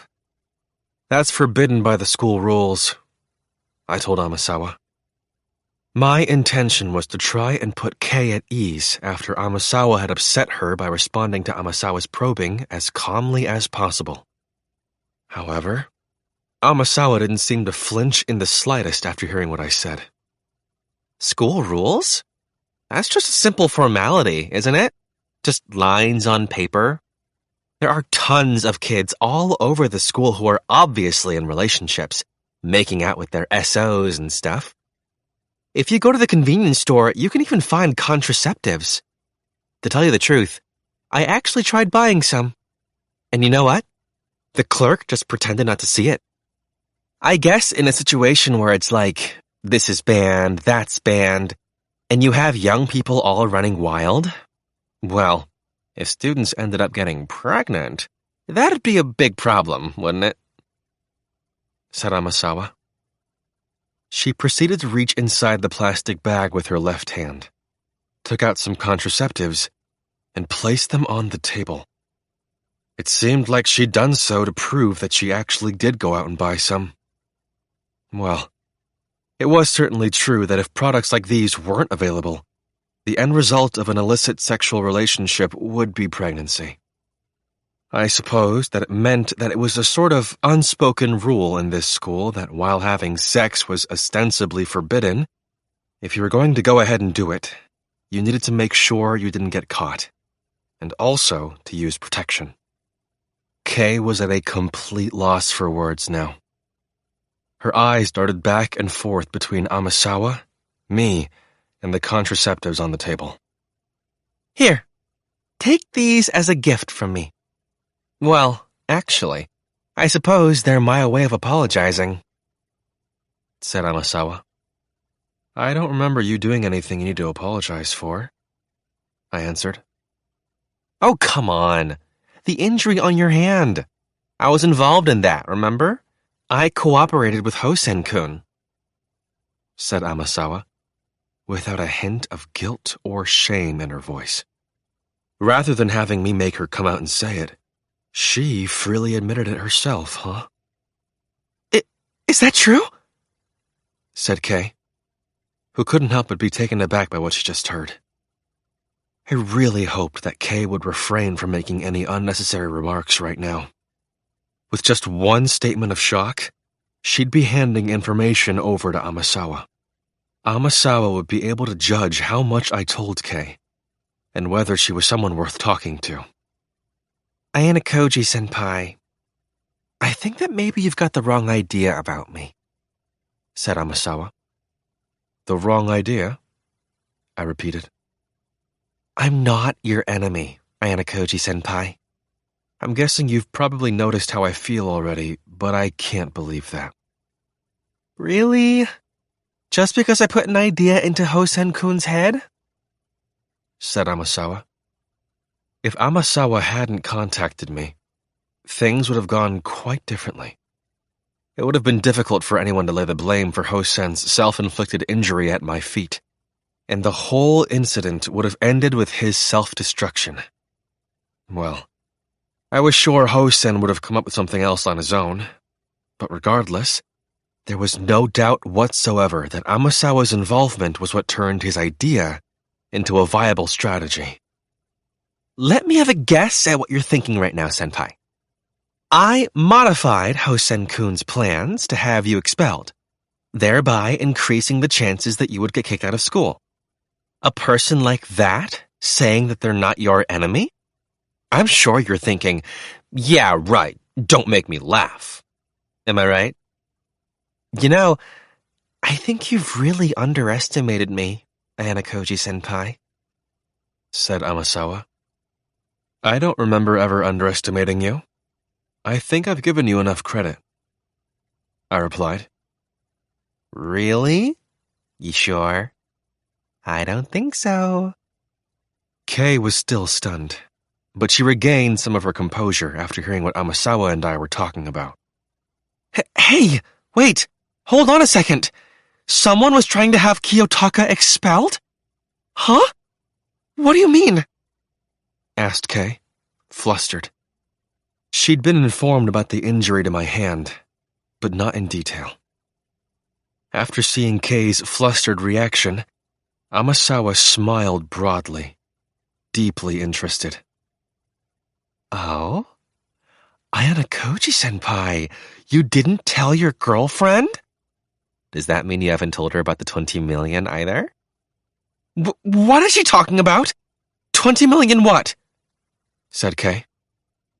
It was safe to assume that Amasawa had deliberately started this conversation in order to probe my relationship with Kay. You can ask your boyfriend over here about the details later. Right, senpai? Said Amasawa, turning to me at the end. Now that she'd said something like that, I was going to have to explain things to Kay afterward. Hosen-kun and I were going to use that knife to get Ayanokouji-senpai expelled. I'm sure you realized that fact when we went shopping together, right, senpai? Said Amasawa. Having told me all that, she now started to work on making me change my mind about her. That was the first time I had seen kitchen utensils here at this school. But I didn't hesitate at all when choosing the knife. And after checking with the clerk a few days later, you found out that someone else tried to buy the same knife, which was why you were able to make a quick judgment call and prevent Hosen-kun from injuring himself. Isn't that right? Said Amasawa. The answer I had arrived at was the one that Amasawa had left traces to lead me to. But they were traces that she had left behind on purpose, choosing not to conceal them. She had assumed that I would arrive at the correct answer, and that I would prevent Hosen from pulling off his scheme before he could do it. It was certainly true that if Amasawa had played her part perfectly in that situation and covered her tracks, things might have turned out differently. You're too kind, I told her. I just thought it would be sad. You being expelled, without even knowing the reason why, all because of a bounty on your head, said Amasawa. I wondered if a normal high school student would have been able to think that far ahead. I had my doubts about that. Amasawa Ichika. Considering her thought process, if someone told me she was the White Room student, I'd find that quite believable. But if that were the case, then telling me this much was basically the same thing as telling me her identity. What was the advantage in letting me know her identity right here and now?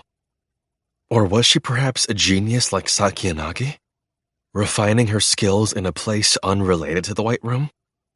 In any case, Amasawa had gone up in my mental ranking of people to watch out for. I'm pretty thirsty. I think I want a coffee or something, said Amasawa, demanding a drink in a coaxing, wheedling way, as if she were wanting something. Kay had a look of blatant disgust on her face when she heard that, not even bothering to hide her displeasure at Amasawa's attitude. Hey, Go fix a cup of coffee for Amasawa, I told Kay. Huh? Me? Stammered Kay. If you don't want to, I can do it. Then you can talk with Amasawa. I'll do it. Given a choice between fixing some coffee and talking with Amasawa, Kay seemed to have weighed her options and chosen the better of the two. When Kay stood up and started making her way into the kitchen, Amasawa added a special request to her order, speaking at Kay's back. Sugar and milk, please. Okay. Kay, furious, puffed her cheeks out. Amasawa had just one more thing to add as well. Oh, and please don't put garbage in it because you don't like me, okay? I wouldn't do something like that, shouted Kay. Amasawa chuckled in amusement, having deliberately made a statement meant to offend. She was, without a doubt, a devilish little imp. Well, actually, we could omit the little part. She was a full-fledged devil. Kay had temporarily left our field of vision for a short while, leaving Amasawa and I alone in the living room. It was just the two of us. Amasawa glanced down at the textbooks and notebooks placed on the table. Wow, this all seems pretty contrived, doesn't it? These study guides and stuff placed here, I mean. Talk about forced. I guess since you were kind of biased already, you can see it that way. Since Amasawa already had her doubts about everything Kay and I were doing right from the very beginning, it was pointless for us to try and cover anything up. What's this? Let's see here. What was the convention adopted by UNESCO in 1972? Said Amasawa, reading one of the problems from a textbook. She grabbed the mechanical pencil with her right hand and wrote the words, Convention Concerning the Protection of the World Cultural and Natural Heritage, neatly in a blank space in the notebook. Ding, ding, ding! That's the correct answer, said Amasawa, giving herself a round of applause for getting it right. Kay, curious about what was going on, peeked into the living room to see. Hey, wait a second! Don't go writing stuff in my notebook! She shouted, warning Amasawa not to do something like that without permission. Oh, come on, it's fine, isn't it? I mean, just a little bit, said Amasawa. No, it's not fine, shouted Kay, pulling back in anger. Wow, senpai, your girlfriend seems a little hot-tempered, said Amasawa, casually whispering into my ear. It would be bad if Kay saw us in this position. But somehow, we managed to avoid being seen. Kay returned from the kitchen with a cup of coffee in hand, not even making an attempt to hide her displeasure. She had made sure to include sugar and milk, just as requested. Here you are, huffed Kay. Thank you oh so much, Karuizawa-senpai, replied Amasawa with a broad grin. But she then stood up without even drinking any of the coffee. Well then, now that I've given you my apology gift, I think I'll be heading back now. Feel free to help yourself to that food, said Amasawa. Having apparently finished what she came here for, she turned her back to us, preparing to leave. Huh? Wait, what? You're not even going to drink it? You had me make it for you, though! Shouted Kay. Well, I don't particularly mind hanging out here and relaxing for a while, but is that what you want? Asked Amasawa. Well, I mean, I'd like for you to leave, said Kay. Yep, that's what I thought. Anyway, I'll be going now. So she deliberately had Kay make her coffee just for fun. I guessed this was what it meant to know no fear. Amasawa, standing up straight, left as quick as the wind. As soon as she had left, the room instantly became quiet again. However, The sweet atmosphere of just a little while ago was gone, leaving things feeling awfully strained and gloomy. Kiyotaka, what was with that girl? Shouted Kay. That's something I'd like to know too. Ugh! She really ticks me off! Kay was clearly quite touchy about it, but there was no point in talking about Amasawa forever.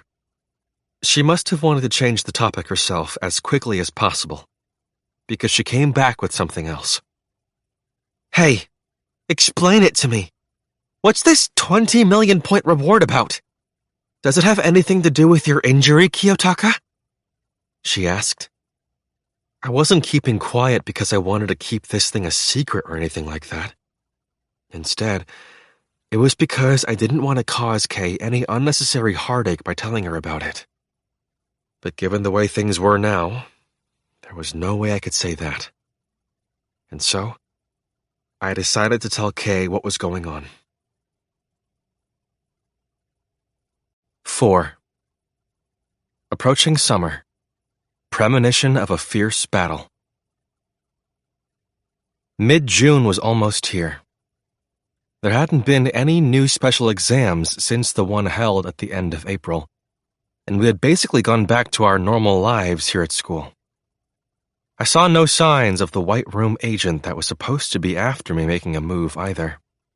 The only inconvenient thing that happened to me was Amasawa's visit, but there was no imminent danger of expulsion. However, it did seem like the incident had left a deep impression on Kay and me, considering that even now we were still holding off on trying to kiss again. Even in situations when the mood was getting fairly good, it was like there was this invisible wall separating us. While I wanted to remove that wall and to make progress, there was probably no need to rush things. With time, Kay should be able to break past that wall on her own and naturally move on to the next step, which might be more effective in the sense of helping her to grow both emotionally and mentally. Summer was approaching steadily. At the same time, I was experiencing a daily routine that was almost too fulfilling for a high school student. The temperature outside was slowly beginning to rise, just like in years past.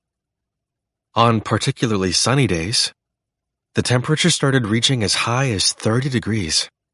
We truly were in the transition period between spring and summer.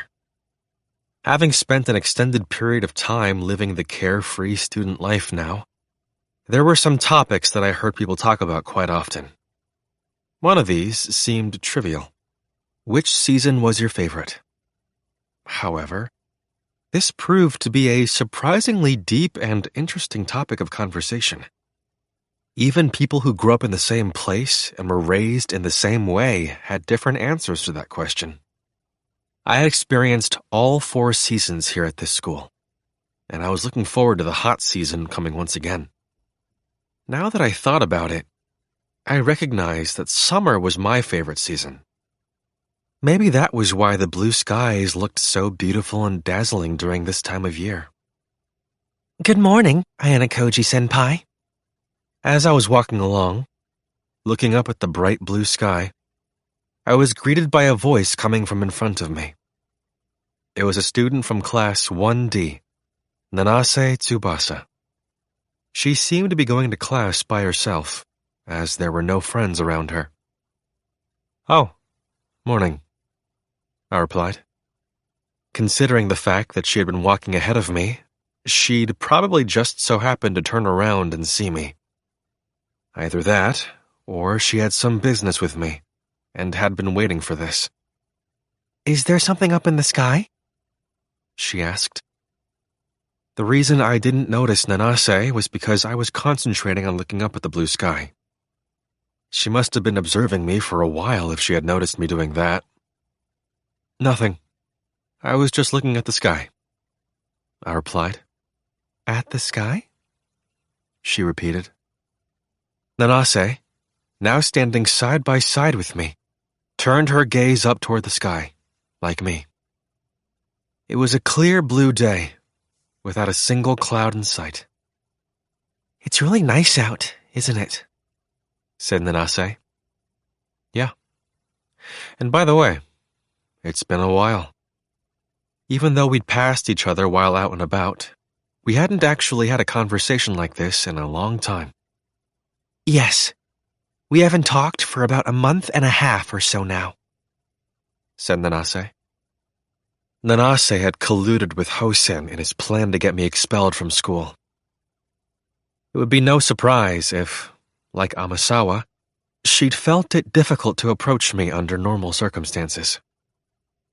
I feel like I did something really terrible to you, Ayanokouji-senpai, said Nanase, while still looking up at the sky. Apparently, she had more on her mind than I had imagined she would. Do you resent me? She asked. I don't really have a reason to. It was part of a special exam, right? So there's nothing to talk about. Besides, I saw you try to protect me anyway. Although Nanase had been complicit in Hosen's schemes, she eventually leapt to my defense, without regard for the danger. I remembered that she had confronted Hosen, who was being quite hostile.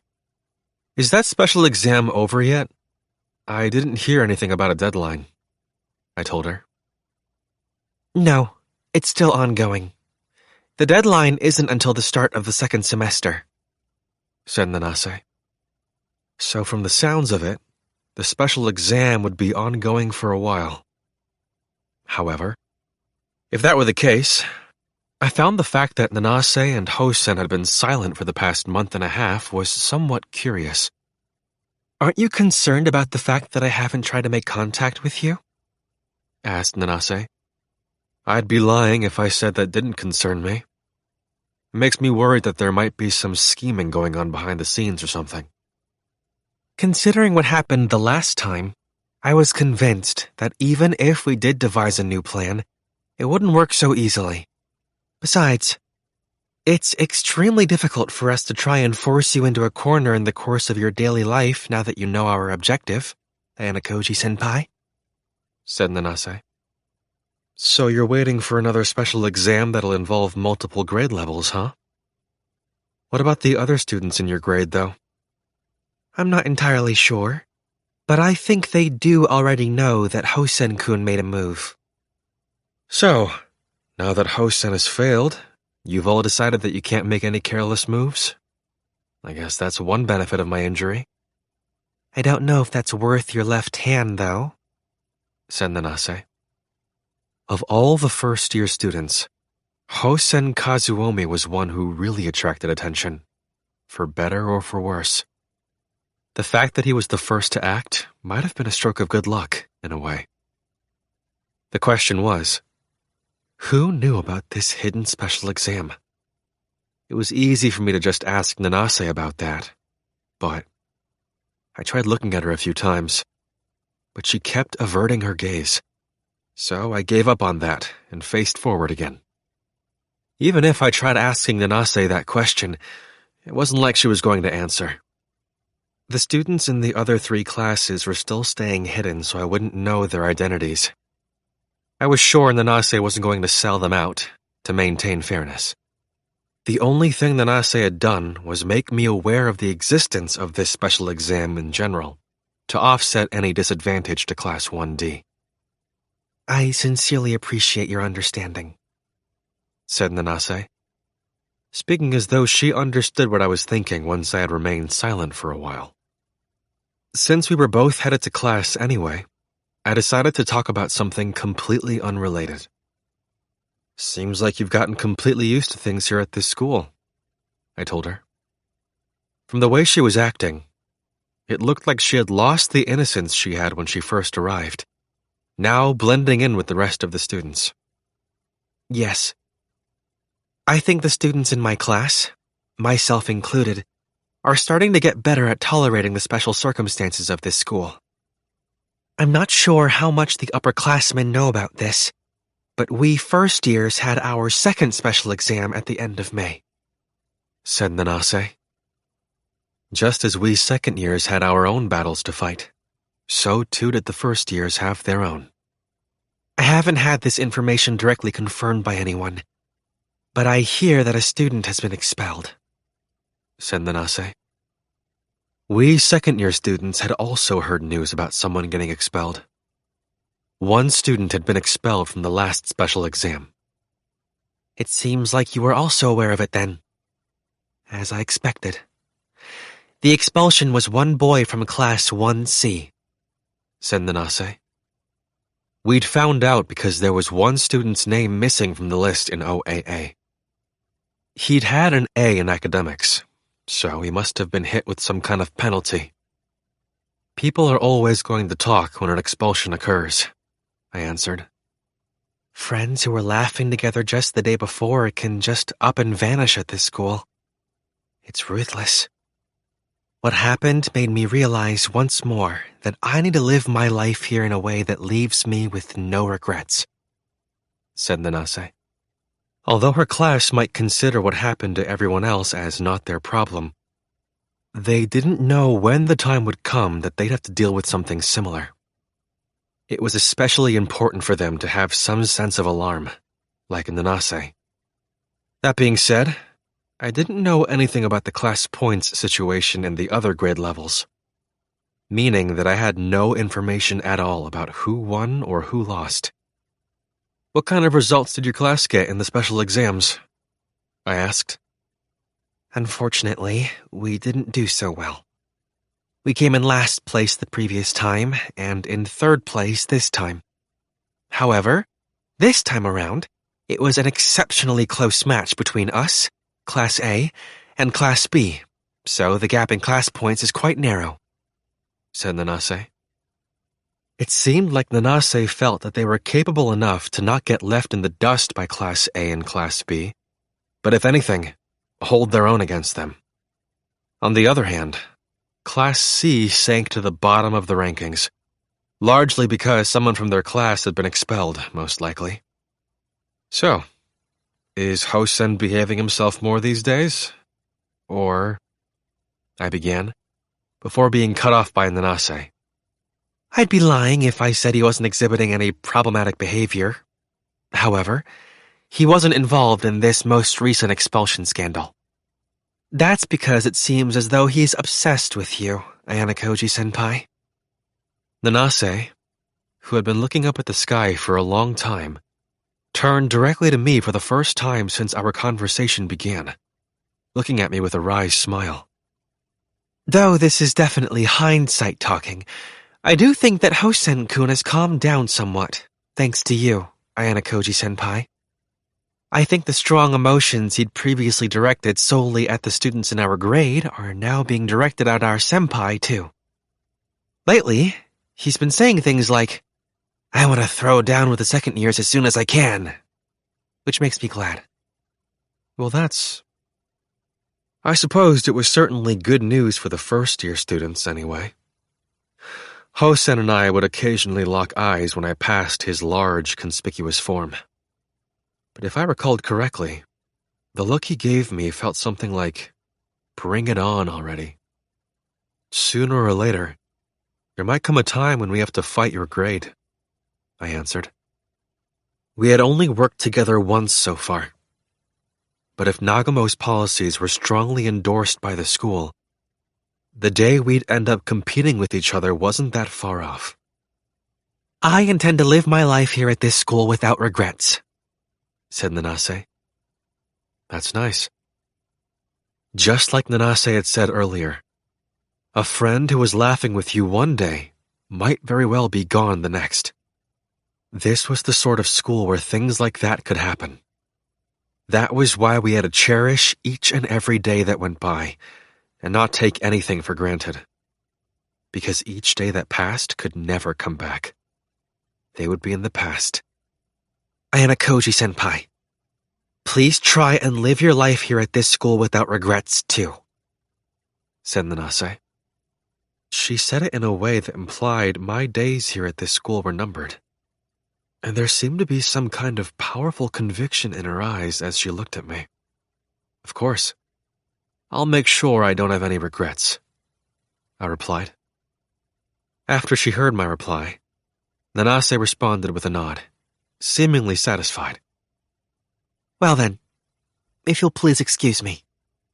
She bowed to me and went her own way, just as we neared the school building. 4.1 Considering that the first-year students had had their second special exam at the end of May, it wouldn't be too surprising if we, the second-year students, had one announced any day now. It was about time for us to be ready for something like that. Then, as if to evaluate our resolve, our usual morning homeroom began. It seems like everyone is present. That's good. After Chabashira had finished taking attendance, she started fiddling with her tablet, most likely to project something up on the monitor. Shortly afterward, she must have finished what she was doing, because the screen went completely white. When that happened, the students looked up at it. We have been together for quite a long time now, so I'm sure you probably have some idea of what this is about, said Chabashira. A new special exam was about to begin. Even though everyone clearly had something they wanted to say, they all waited to hear what Chabashira was going to announce. After a brief period of silence, she let out a little chuckle as she took in the gazes of nearly all of the students in the class. Yes, we will certainly be discussing a special exam. However, to keep you in suspense for a while longer, we'll hold on to that discussion until later. First, I'm going to talk to you about summer vacation, said Chabashira, casting her gaze down at the tablet. An image appeared on the monitor. First, a picture of a luxury cruise ship. Our class certainly had memories of a similar ship. Now, I'm going to start by explaining a bit about what this summer vacation will be like, said Chabashira. The students looked at each other for a moment, their expressions conveying the joy they felt at the sweet-sounding words that had just come out of Chabashira's mouth. However, the combination of the words ship and vacation ultimately drudged up some very different memories that had been deeply ingrained in us. Those memories reminded us that there was no way this school would let us indulge in such sweet fantasy. As we were reminded of that fact, the picture on the monitor changed from an exterior view of the ship to an interior view. The itinerary was also displayed in similar fashion. From August 4th through August 11th, you'll be able to enjoy your summer vacation freely and to the absolute fullest on this luxury cruise liner. That's a total of 8 days and 7 nights. You can watch plays or indulge in tasty meals. And there will be nothing even remotely like a special exam held on this cruise either, said Chabashira. In other words, we were being promised a true, genuine vacation for about 1 whole week. The students who had serious doubts felt themselves relax a bit. However, that slight easing of doubts disappeared as soon as the on-screen image faded away. It was almost like poison had been delivered right into our eyes. However, in order to fully enjoy this cruise, you must successfully complete the upcoming special exam, said Chabashira. After those few brief moments of dreamlike bliss, my classmates were swiftly yanked back to reality. The act of lifting the students' hopes, only to drop them back down right after, would normally have resulted in great disappointment. However, the students instantly changed gears in their minds, adopting an attitude that showed that they were ready and willing to accept this upcoming battle. It seems you really have been learning, said Chabashira, an approving smile appearing on her lips, as if to express her admiration of us. It wasn't like she had mentioned the vacation part first simply out of sheer meanness or anything. She probably wanted to prove that even though we were still Class D, we were different from how we were a year ago. After all the trials and tribulations we'd endured, we'd learned to brace ourselves and keep our spirits up. The very first person to ask a question was none other than Horikita, whose seat was directly in the middle. When will this special exam begin?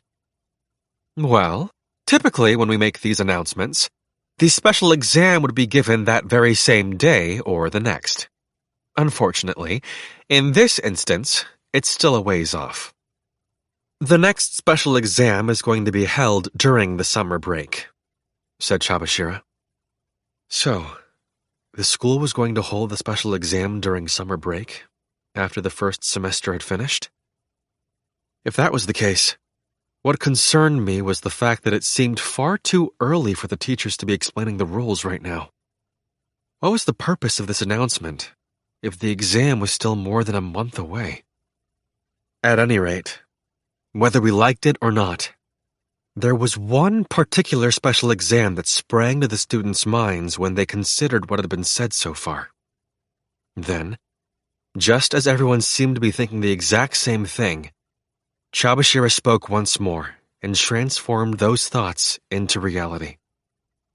You're going to participate in an uninhabited island survival test, and will be competing against each other. Survival on an uninhabited island for a special exam.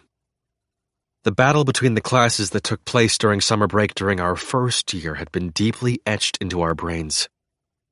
Each class competed against one another using the limited number of class points that we were given during that exam.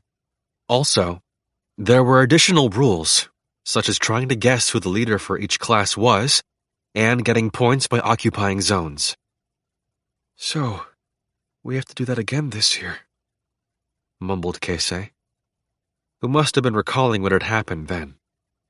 He would normally have quietly listened to the entire explanation of the special exam, but had probably spoken up because our class had quite a challenging time back then, including some fierce infighting between the guys and girls.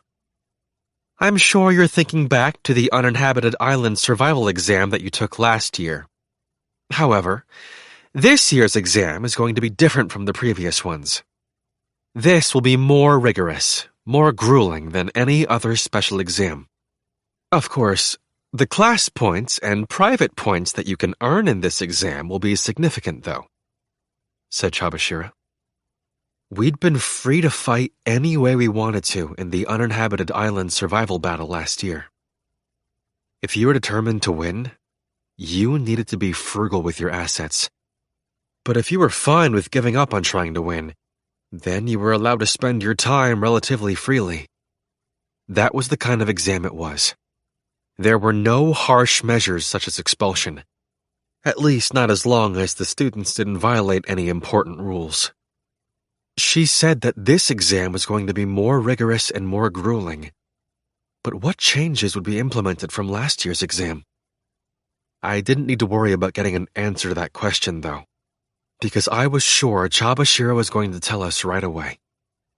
Let's start by going over the schedule. You can download it to your own devices later and look it over, so there's no need for you to take any notes here, explained Chabashira. She put up the schedule for the special exam, just as she said she would. The monitor lighting up again now that something was being projected to it. July 19th. Assemble on the sports field. Depart by bus. Board the cruise ship at the harbor. Depart. July 20th. Special exam begins. Explanation of special exam. Distribution of supplies, etc. August 3rd. Special exam ends. Rankings will be announced on board the cruise ship. Rewards will be handed out accordingly. Private points for the month of August will be allotted after the results of the uninhabited island special exam are applied. August 4th. Start of free time on the cruise ship. August 11th. Arrive at harbor. Return to campus. Dismissal. The closing ceremony, which would mark the end of the first semester, was going to be held on Friday the 16th. We were scheduled to depart 3 days after that. Moreover, we could tell from the schedule that the duration of this special exam would be twice as long as the previous one, at 2 weeks. Sensei, Based on this schedule, won't our summer break be shortened, a lot? Asked Nishimura, launching his question like it were an arrow. The summer break was generally supposed to be around 40 days long, but even if you counted the free days spent lounging around on the cruise ship as part of our summer break, we still were only getting about 24 days. It was no wonder students felt dissatisfied. Unfortunately, there will be no making up for that lost time. The fact of the matter is that your summer break will most definitely be shortened this year. That's just how it is, said Chabashira. The school had stopped Nishimura's arrow dead in its tracks. I supposed that a bit of booing was unavoidable. To many students, days spent on break were more valuable than days spent learning in school. However, on the bright side, you'll get to spend 1 week on a luxury cruise ship. Depending on how you look at it, this 1 week you get to spend on the cruise ship might be more valuable than the 2 weeks of normal time that you'll be losing. And as I stated earlier, you can enjoy your time on the ship purely as a vacation period, said Chabashira.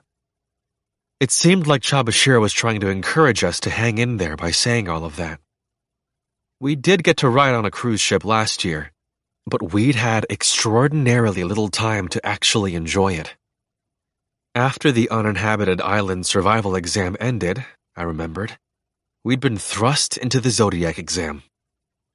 To the students, who lived here on campus, the outside world was so fresh and exciting. And even though we were going to be on board a ship, we could still say we'd be able to spend our time there differently from how we usually would. It could be the best summer vacation ever. Even the students who had been complaining seemed to be satisfied, more or less. If you weren't satisfied, you couldn't move forward. And besides, unlike last year, we had replenished our private points to a certain extent, so it wasn't like we'd be inconvenienced by a lack of funds on the cruise ship. I suppose that was another reason why this might be less stressful on the students. Now then, let's get down to business. This is similar to the uninhabited island survival exam that you had last year, but you could say that the most significant difference here is in terms of scale. In addition to the fact that there's going to be a 2-week-long test period for this exam, the island that we're using for this is larger in size than the one you were on before, explained Chabashira. An uninhabited island in the middle of the ocean was shown on the monitor. The photographs seemed to have been taken from the air. And this time, it won't just be students in the same grade competing. Students from every grade level will be competing against each other, meaning that the competition was going to be larger in scale than the previous one in many ways. Therefore, the number of opponents you have to fight will also be higher than ever before, added Chabashira. Well, that was an unexpected development. This test of survival would involve all grade levels, and on top of that, students wouldn't just be facing off against opponents from their grade.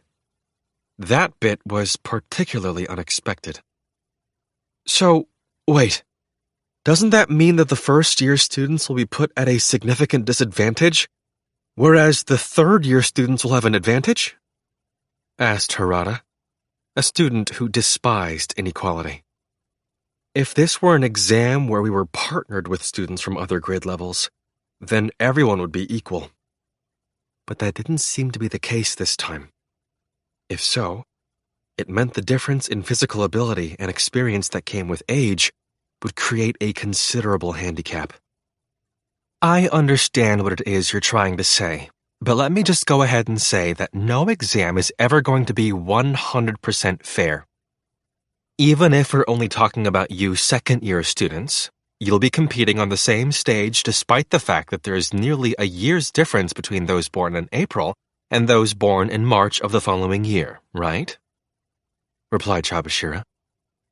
To put it another way, though, that meant there were also cases where students in grades only a year apart might have an actual age difference of nearly 2 years.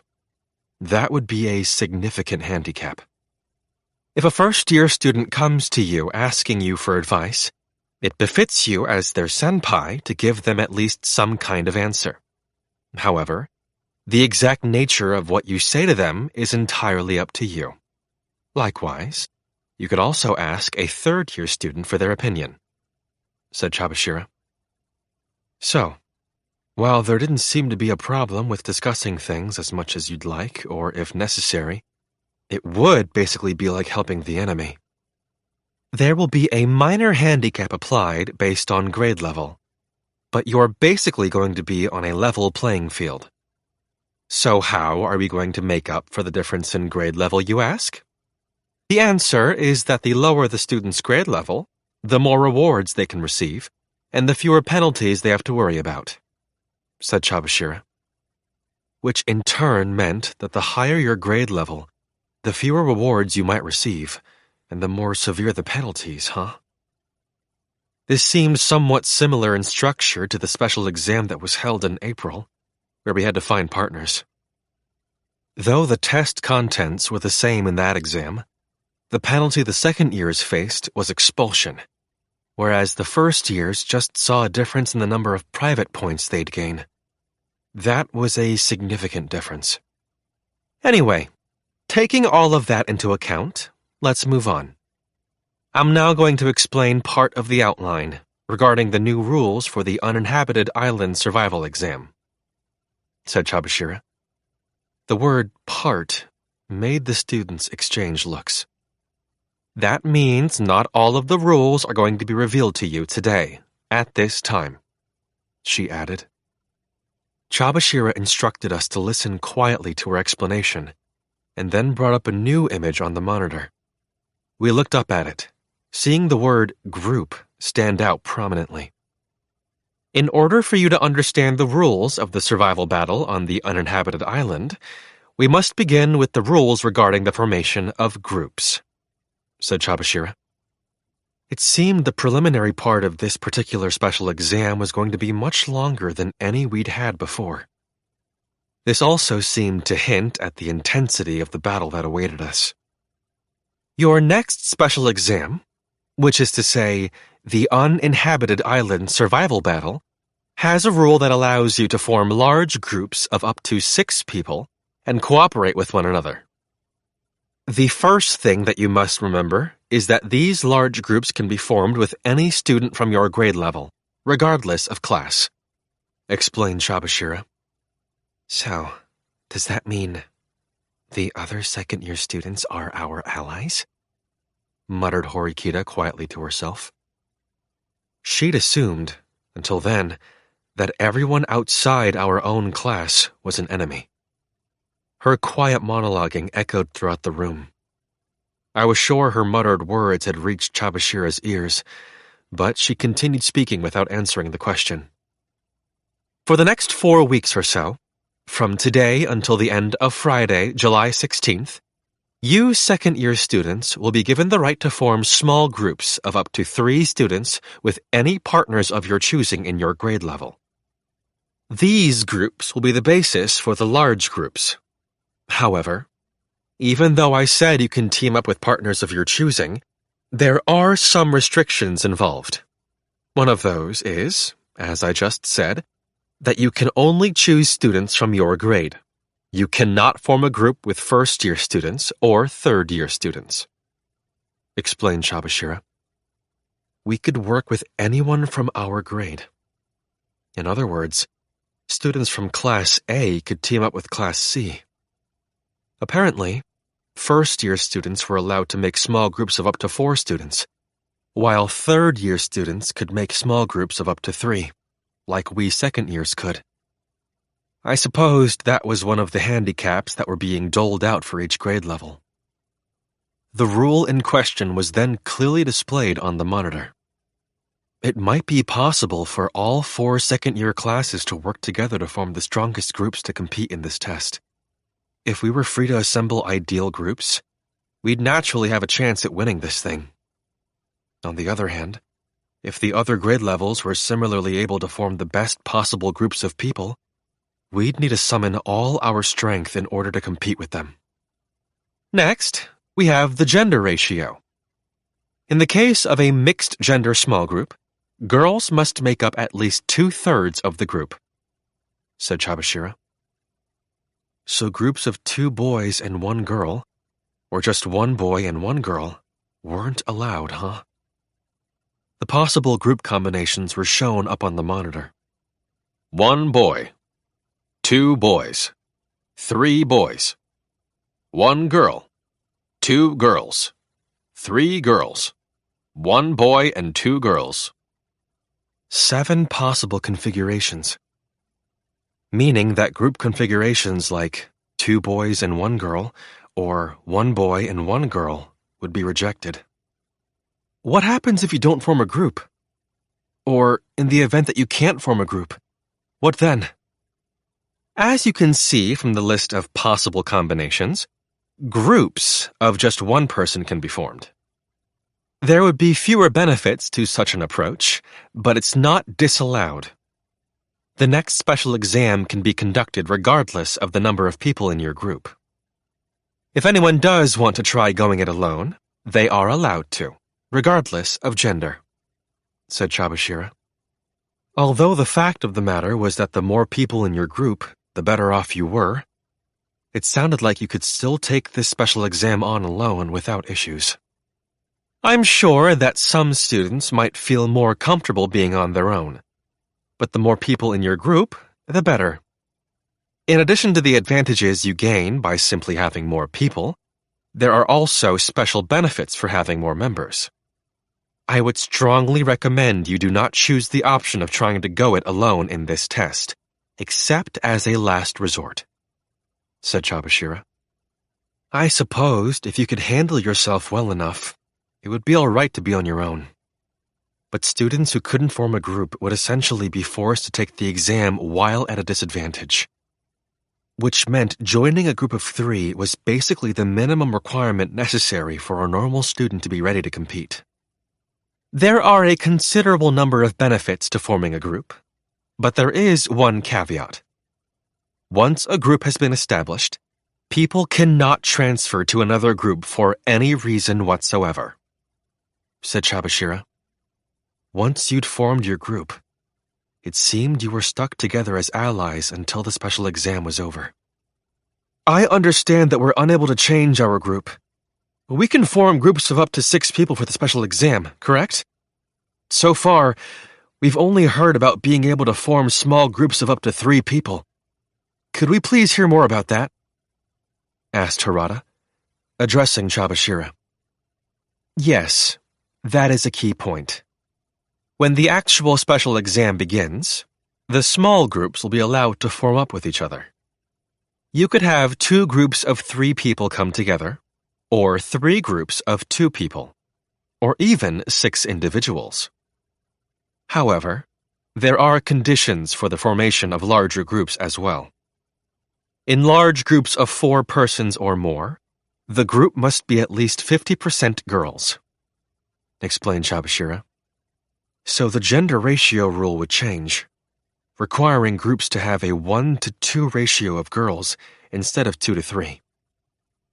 If these restrictions were going to be changing, I supposed sticking with a small group of just 1 or 2 people in the beginning was a viable strategy. From everything you've heard thus far, I'm sure that some students might think that it's fine if they form their groups right after the special exam starts. But it's really not as simple as all that. Though you are free to form groups with anyone you'd like, it will be extremely difficult for you to form your ideal large group during the exam. There will be many cases where you might want to form a group of up to 6 people, but won't be able to do so, said Chabashira. So it seemed that being in a smaller group wasn't necessarily entirely without merit. But considering the risks of having to survive on an uninhabited island alone from start to finish, it would be safer to form a group of 3 people at this stage after all, I supposed. If we didn't take into account students who had been expelled, there were 40 students for each class in all grade levels. With 4 classes in each grade level, that was 160 students per grade. Since the school had clearly stated that groups of up to a maximum of 6 students could be formed, the minimum number of groups that could be formed in this test, for all grades combined, would be 81. Since there were no guarantees that you would be able to form a group of 6 people during the actual test, depending on how things played out, it was possible that the number of groups competing against each other could actually be somewhere in the triple digits. I understand you must feel perplexed after being told to just go ahead and form small groups of your choosing. If you don't know what the contents of this exam will be, you can't exactly narrow down what kind of people you might need, said Chabashira, sure that everyone in class had arrived at that conclusion. She continued speaking. I cannot tell you exactly what the next special exam is going to be assessing you on, but I can lightly touch on what kind of skills that you may need. That kind of thing, she added, taking a look at the students, whose expressions had tightened. I'm sure many students were left feeling frustrated by last year's survival exam on the uninhabited island, feeling as though they were unable to really demonstrate their potential. However, it is safe for you to assume that this year's exam is going to test all kinds of ability. Academic ability, physical ability, emotional strength, and communication skills. There's a strong possibility you'll be able to make use of strengths other than those I just mentioned, too, explained Chabashira. So it wasn't enough to simply be good at academics or sports. This meant that students who were good at many things would have an advantage, from the sounds of it. A connection between an uninhabited island and academics was difficult to imagine. But I suppose there were many ways in which it could be accomplished. For example, a rule that said you couldn't get any food if you couldn't answer a question correctly first. A group made up of people who could only boast of their physical prowess could be eliminated all too quickly. Although it is important for you to choose students you have a good relationship with, a group's overall strengths are likely to tie directly with their performance during this special exam. I recommend that you look for the right people for the job when forming your groups, explained Chabashira.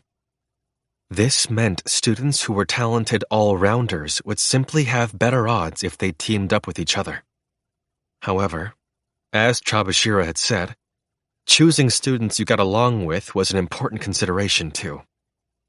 Considering that we weren't sure exactly what kind of exam this would be, chances were good that cooperation would be key. Although I've said that the more people you have, the more advantages you'll have, the reason this is true isn't because you'll have 6 brains or 6 bodies working together. It's because there's a rule for this exam which implements a dropout system. Let's compare what would happen in a situation if Harada tried to get through this exam by himself versus what would happen if we were in a group of 3, with Sudo and Hondo, said Chabashira. She then typed something on her tablet. After she did so, there were 2 groups displayed up on the monitor. One was a group made up of just Harada, and the other was a group of 3 people, which included Harada. Each name shown on the screen was colored blue. Let's suppose that, during the special exam, Harada suffered some kind of unfortunate accident that made it impossible for him to continue. Naturally, if he were going this test alone, that would mean his group would be disqualified at that point, and he would be penalized, said Chabashira. In the box for the one-person group, Harada's name now turned red, indicating disqualification. On the other hand, what would happen if Harada were forced to retire during the exam if he were in a group of 3? Said Chabashira. Though Harada's name in the 3-person group went red, the other 2 names remained blue. Harada would be disqualified and sent back to the cruise ship, but the remaining 2 members of the group would be able to continue the test without any issues. And if the group managed to stick around until the end and win first place in the exam, then Harada would be considered as having come in first place as well, since he was also a member of the group, she explained. So even if an individual dropped out, It would be okay as long as the rest of the group survived. That being said, the loss of any member of the group was bound to have a negative impact. It doesn't matter how many people you lose along the way. The group will continue to function without issue until the very last person is gone. In other words, the more people you have in your group, the more lives you have, to put it simply. She added. I see. This confirmed how significant the groups were. No matter how capable a student might be, accidents were still bound to happen, like getting injured or falling ill. In order to minimize that risk, the formation of a group of 6 was essential in order to win. Now that you understand the importance of the groups, let's talk about the rewards, said Chabashira. Now the real impact of this uninhabited island survival battle would become clear to us. Rewards. First place group. 300 class points. 1 million private points. 1 protection point. Second place group. 200 class points. 500,000 private points. Third place group. 100 class points. 250,000 private points. Groups in the top 50%, including those in first through third place. 50,000 private points. Groups in the top 70%, including those in first through third place. 10,000 private points. Class points awarded to the groups in the top 3 places will be transferred from the grades of the groups in the bottom 3 places. Class points will be divided evenly by the number of classes, regardless of the number of the students. Rounded. Based on the rewards shown up on the monitor, the class point and private point rewards were fairly large. If one particular class dominated the top 3 spots, the class rankings would be significantly shaken up. But there were some bizarre things to take note of. This is the list of rewards for this particular exam. It is important for you to note that you cannot form groups with students outside your own grade for this exam.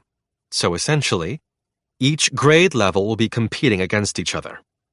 However, the effects of the rewards and penalties are applied based on the composition of each group.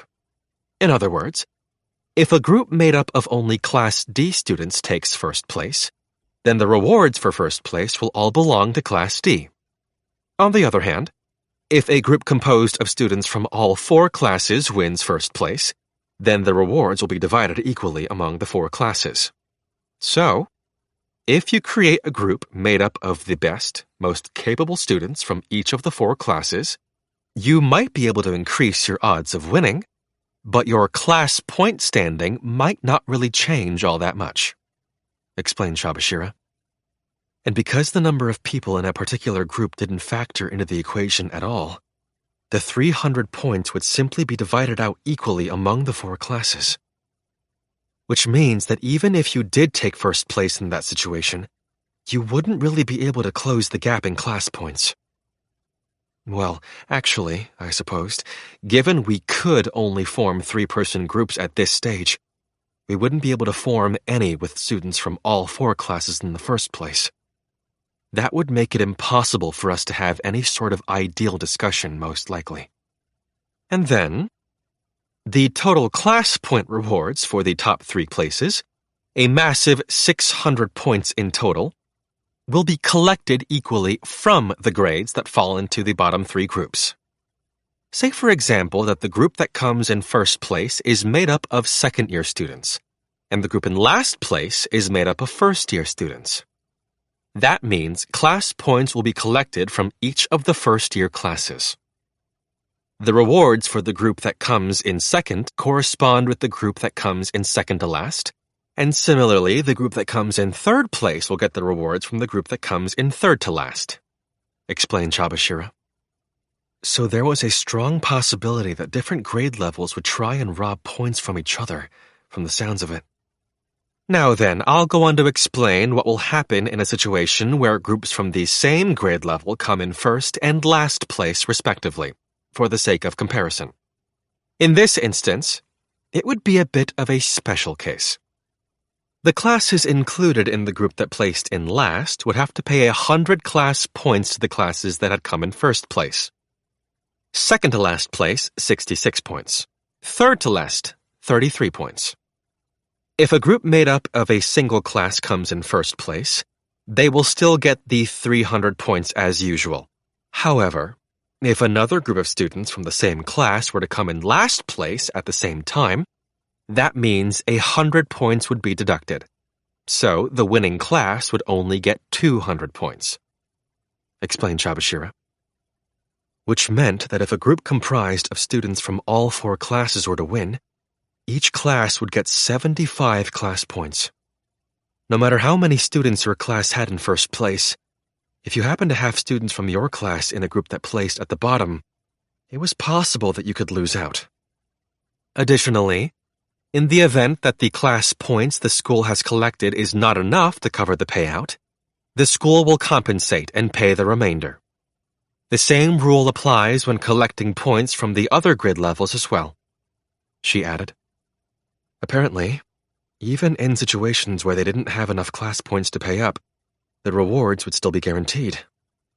Well, supposing if a group comprised of students from all 4 classes does finish in last, the amount that they have to pay out will be reduced, but only slightly. Last place will have to pay out 75 points. Second from last will pay out 50 points, and third from last will pay out 25 points. I suppose you could say that everyone shares the burden equally, said Chabashira. I suppose that was kind of a bonus, in an exam where cooperation was quite difficult. And of course, groups that place at the bottom of the rankings will naturally suffer some penalties. The groups that place in the bottom 3 positions will have class points snatched from them, as I had mentioned earlier. But that's not all. Students in the bottom 5 groups will be expelled, said Chabashira. The students gasped. 5 entire groups meant it was possible that a maximum of 30 students could be expelled. But if only students from our class are the ones who end up getting expelled, then...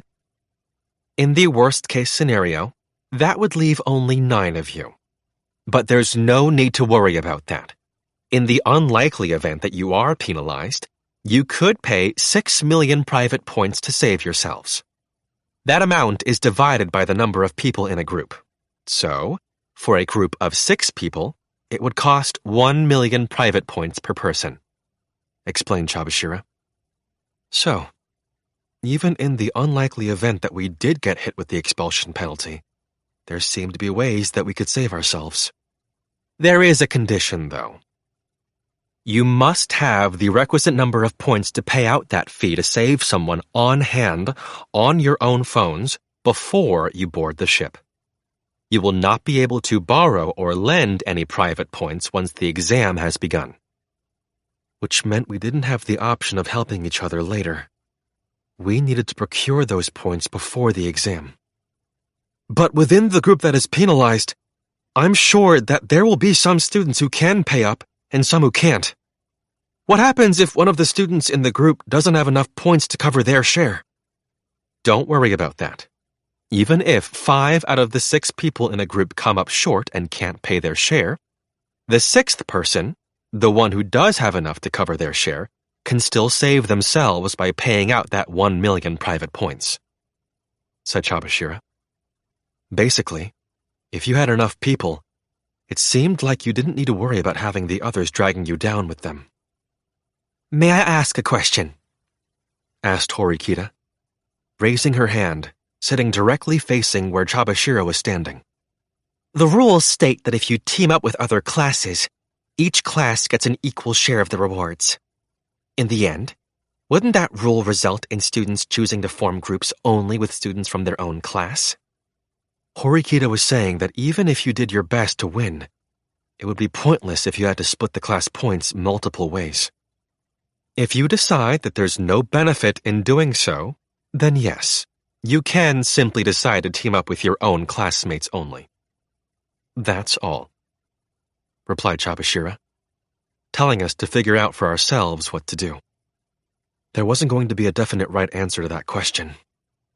However, If there was one thing we could be sure of, it's that if you try to monopolize all of the rewards and only form groups with students from within your own class, the less capable leftover groups comprised of a mishmash of students who didn't get picked for the main groups would be forced into a difficult situation.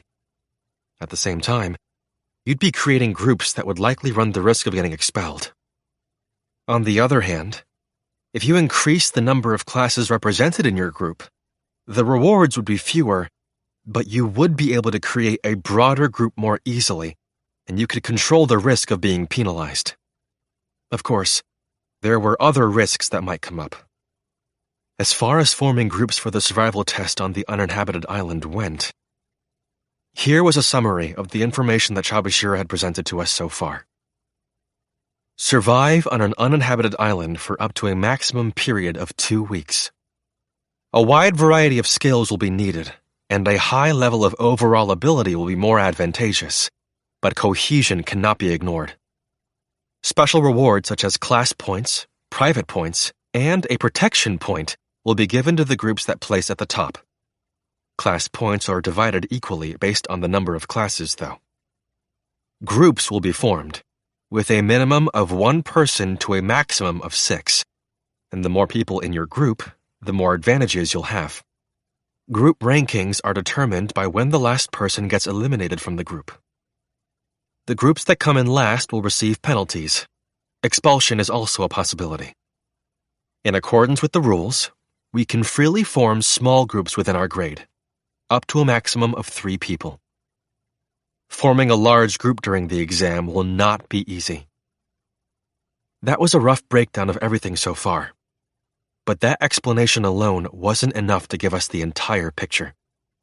I understand that this has all been a lot to take in so far, but there is still a lot left to explain, said Chabashira.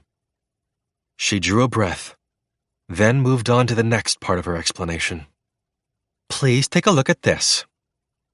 The monitor refreshed, now showing 8 items on the screen. Basic card overview. Head start. Points available at the start of the exam are multiplied by 1.5. Bonus. Whoever owns this card gets double the private point rewards.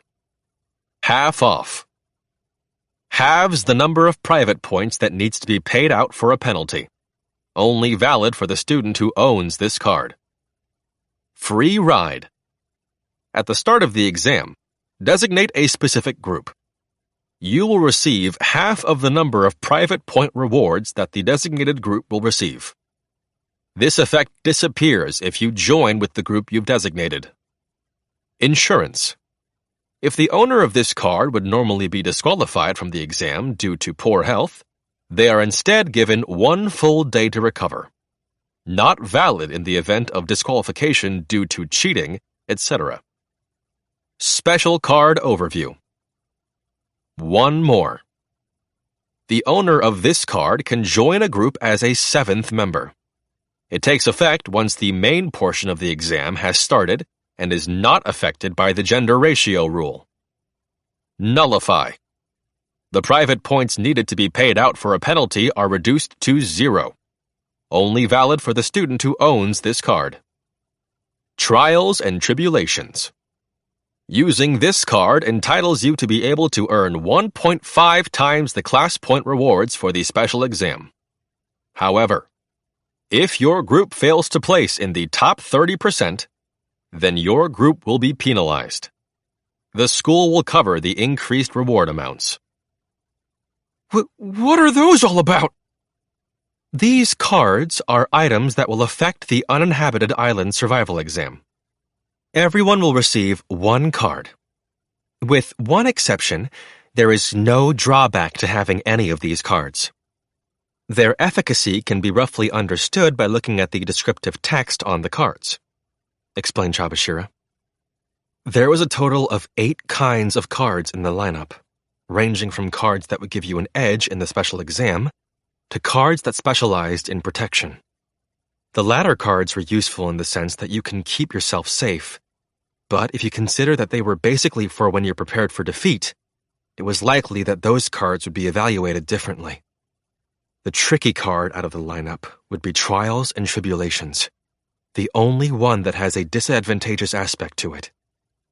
If you used the card effectively, then it carried greater potential than any other rewards, but it wouldn't be easy to break into the top 30%.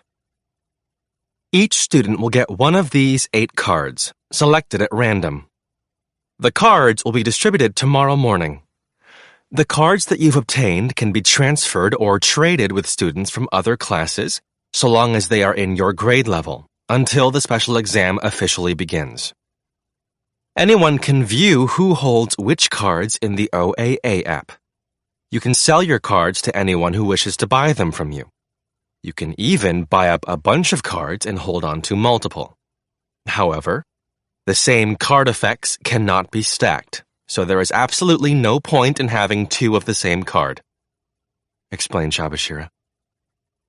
Card overview and rules. Both basic cards and special cards can be traded with students from within your grade level.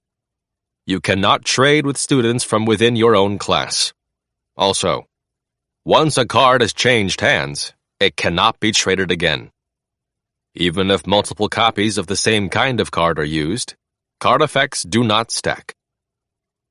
This meant that a single student could theoretically hold up to a maximum of 8 kinds of cards at once, and could use them all.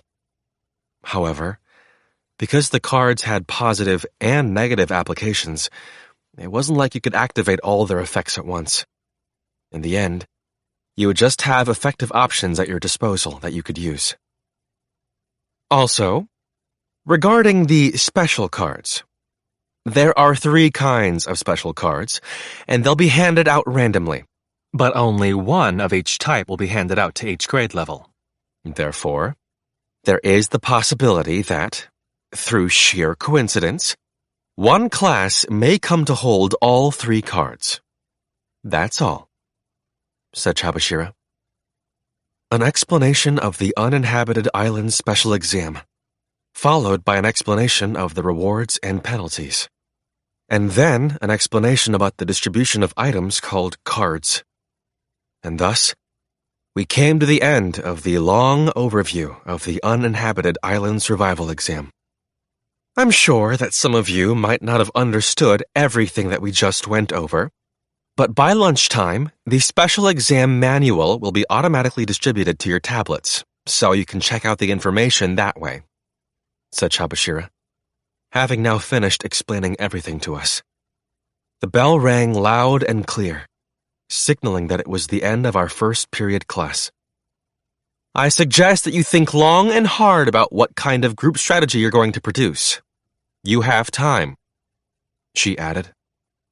After giving us that bit of advice, Chabashira left the classroom. Afterward, the students began to huddle together.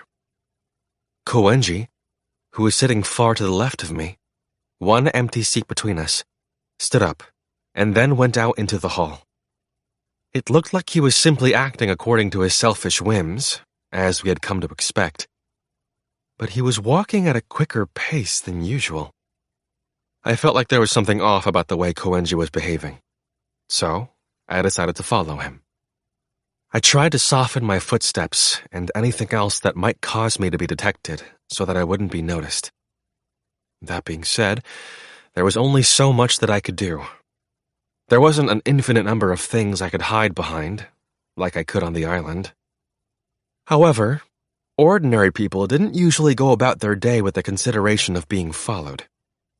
Even if an amateur were to try and tail another amateur, the person being followed would probably only vaguely suspect something was up. Shortly afterward, I heard the voices of both Chabashira and Koenji coming from around the corner. I hid near the corner, holding my breath, and listened in on their conversation. So, what did you want to talk to me about, Koenji? Well, teacher, I can't help but feel that you left a crucial detail out of your explanation, replied Koenji. I was guessing that Chabashira was probably standing face to face with Koenji now, as she waited for him to ask his question. A crucial detail? she asked in return. Namely, if a person who is taking the exam entirely on their own happens to succumb to illness or injury, what would happen to him or her as a result? Asked Koenji. Ah, I was wondering what you were going to ask. What a trivial question, replied Chabashira. Even though I couldn't actually see her, Chabashira had a somewhat amused smile on her lips when she said that. If I remember correctly, you bowed out of the last exam due to illness. Unfortunately, that's not going to work this year. No special exceptions will be made. You would be penalized, meaning that you'd be asked to pay 6 million points if you wanted to stay. And judging from what you have on hand, that would be impossible for you, said Chabashira. Yes, that's certainly true. I'm the sort of man who is quite liberal with his cash flow, after all. So it seems like I am in quite the predicament here, yes. It seemed like Koenji had been planning to bow out of even this special exam on the uninhabited island, as expected. But there was no escape route open for a solo participant trying to tackle this exam. In that case, what are you going to do? Maintain your freedom and get expelled? Asked Chabashira. I wonder. Yes, I wonder. Well, I don't mind if you run along now, teacher. Koenji must have been satisfied with the answer he had gotten from Chabashira, because he just told her to leave. I started hearing footsteps.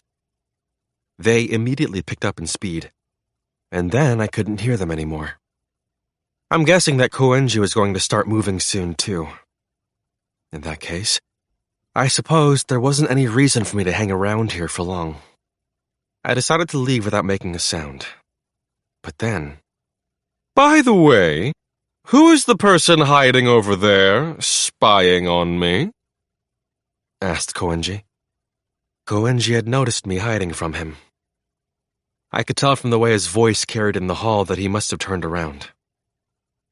Whether or not you come out is entirely up to you, he added. It wasn't like he just blurted that out on a whim or anything. It was almost like he had the keen senses of an animal or something.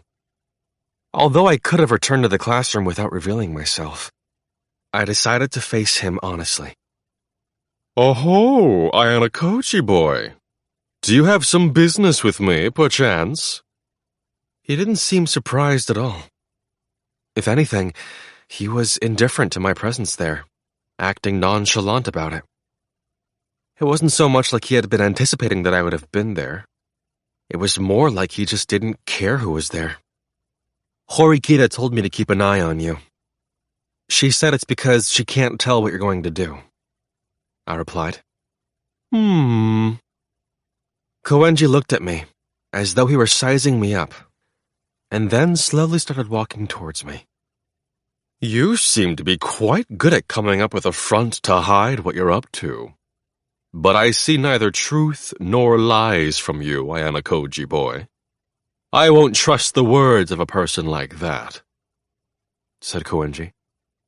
I never saw you as the type of person who would trust anyone anyway, I replied. Well, that's certainly true, yes. I do not trust anyone other than myself. Not a single person. Or perhaps it would be more accurate to say that I'm not even interested in anyone else. Once Koenji got directly beside me, he stopped completely still. And of course, that applies even to you, Ayanokouji boy, he added. Even after I'd gotten that perfect score in the math section of the exam, Koenji looked no different than usual when he left the classroom earlier. And there hadn't been any signs at all of him asking anyone about it either. I could detect no lies whatsoever in what he was saying. What are you planning to do for this special exam? I asked. Yes. I'm sure there will be more to discuss, but may I be included in your group? Asked Koenji. I was wondering how he was going to respond to my question. I see. So that's how it was going to be. If he partnered with at least one person, then that means Koenji can withdraw from the exam right at the start with ease. Sorry, but I have to turn you down. I don't exactly have the kind of leeway to invite in the sort of person who is essentially guaranteed to bow out right when the exam begins, I replied. Phew. I see. Well, I suppose that's that, then, said Koenji. Is it okay for you to think that way, though? Even if you find a group somewhere that'll let you in the end, you'll be leaving the fate of your expulsion in someone else's hands, I answered. Yes, that certainly is true. If I simply withdraw without doing anything, that is, said Koenji. He resumed walking, moving past me. As he did, though, he gave me a parting shot. I'll think long and hard about how I'm going to get through this before the exam begins. With that, he returned to the classroom. 4.2 Special exams on uninhabited islands for 2 years in a row. I mean, it's not like I hadn't considered it at all or anything, but I was expecting something like this to happen, and it has. When I got back to the classroom, I saw that discussion regarding the special exam had begun. You could say it was sort of a customary thing that happened now whenever we had these sorts of tests. Nearly everyone in class, Yosuke included, had gathered near Horikita's seat in the front row and were trying to sort out the situation. Koenji had returned to his own seat, swooning over his reflection in his prized hand mirror. The especially important part of this special exam is that while there are certain conditions, we can team up with anyone in our own grade level.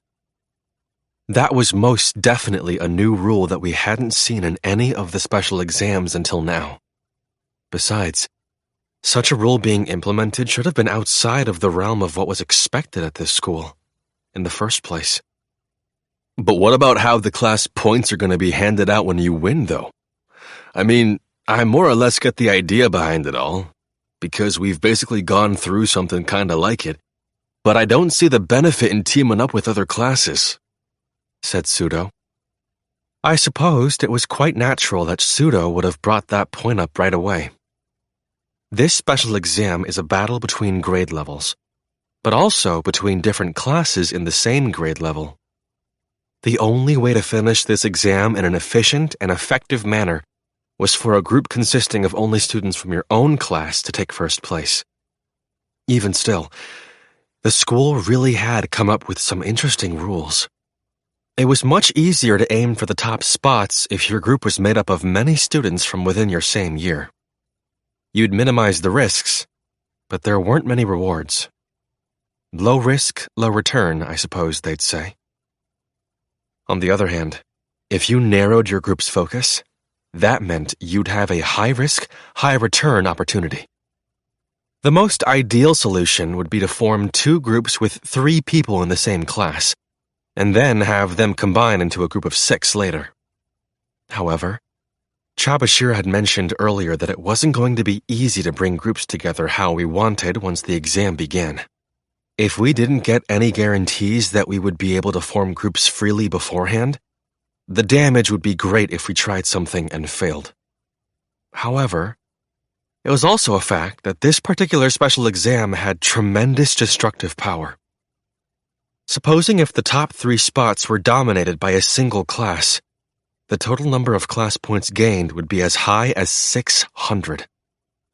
And supposing if our class had managed to pull that off, it would essentially be like our magic express ticket to move on up to Class B in one shot. But if we try and do this with only the people from our own class, I'm sure there are going to be gaps in talent that we aren't going to be able to make up for. And besides, if we were to form a group with students from our own class and, well, what if the other classes work together? In the worst-case scenario, we might end up being the only class getting left behind. It went without saying that managing to take first place in this exam only with people from our own class would be ideal. But that was it. It was nothing more than an ideal.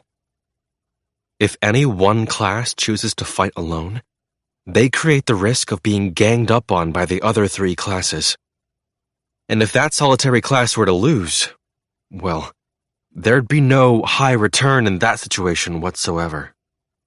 It would be one thing if it were simply a concern about if we couldn't win. But if we were to get eliminated early, then we'd run the risk of getting expelled. Meaning, if we aren't incredibly confident that... No. As long as we don't have a complete certainty of winning on our own, forming a group of 6 people, blended together with students outside our class, is a prerequisite. This special exam, where the other classes were going to be both friend and foe, was shaping up to be something truly unprecedented. If you considered that, then I suppose you'd conclude that including students right away from the beginning with the goal of unifying your objectives would be an important strategy. However, there was no guarantee that we would be able to easily align ourselves with the other classes. Even if you understood that there's no apparent advantage in forming groups only with students from your own class, in the end, it was normal to want to outpace the other classes if possible, since there were going to be a large number of class points moving around. That was especially true for the lower-ranked classes. So, the starting point for us would be deciding which way to go, while operating on the premise that we'll begin with forming a group, with all that in mind. How are Sakiyanagi-san, Ryuen-kun, and Ichinose-san going to play this? Asked Horikita. In order to get us to come to a decision, Horikita decided to start the conversation with our whole class with that particular question, directing it at Yosuke. Well, I'm sure that Class A won't be stressing at all about trying to team up with other classes, since they have a significant lead over the rest of us. No matter what group wins, it won't exactly be a problem for them as long as the gap in class points doesn't close too much. On the other hand, the rest of the classes, us included, definitely want to close that gap somehow, replied Yosuke. Sudo, who had been listening closely to the conversation, spoke up, offering an idea that wasn't bad. "'Kay then, how about forming an alliance with us 3, B, C, and D? If Class A is so far ahead of the rest of us, it wouldn't be a bad thing if we were to start by working together with B and C to try and close the gap, right?" said Sudo. The idea was that we would establish a common enemy, and we'd work together to attack Class A on all sides. They do say the enemy of my enemy is my friend, after all. Trying to isolate Class A isn't a bad idea, and there's a good chance that Ichinose-san would go along with this proposal, replied Horikita. But if we suggest isolating Class A, we're going to need to be prepared to bear some serious resentment. Considering Sakiyanagi-san's personality, I'm sure she'll devote any and all of her resources to hunt even us, D, the lowest class, down, said Yosuke. Normally, you would think that someone in their position would be focused on knocking down the class that was on their tail in second place, Class B. But, just like Yosuke had said, Sakiyanagi tended to persistently chase after anyone she had selected to be her prey. We need to close the distance between ourselves and the upper classes quietly, as much as possible, he added. If B, C, and D are going to fight together, it's better that we're not the ones who proposed the idea, said Horikita. The idea was to set up someone else to be the spokesperson for this plan, and let them suffer Sakiyanagi's and the rest of Class A's ire. The difficult part wasn't talking about it, but actually going through with it. The trouble with this special exam is that not everything could be solved through discussion from just within your own class. It didn't matter how heated our debates got from this point onward.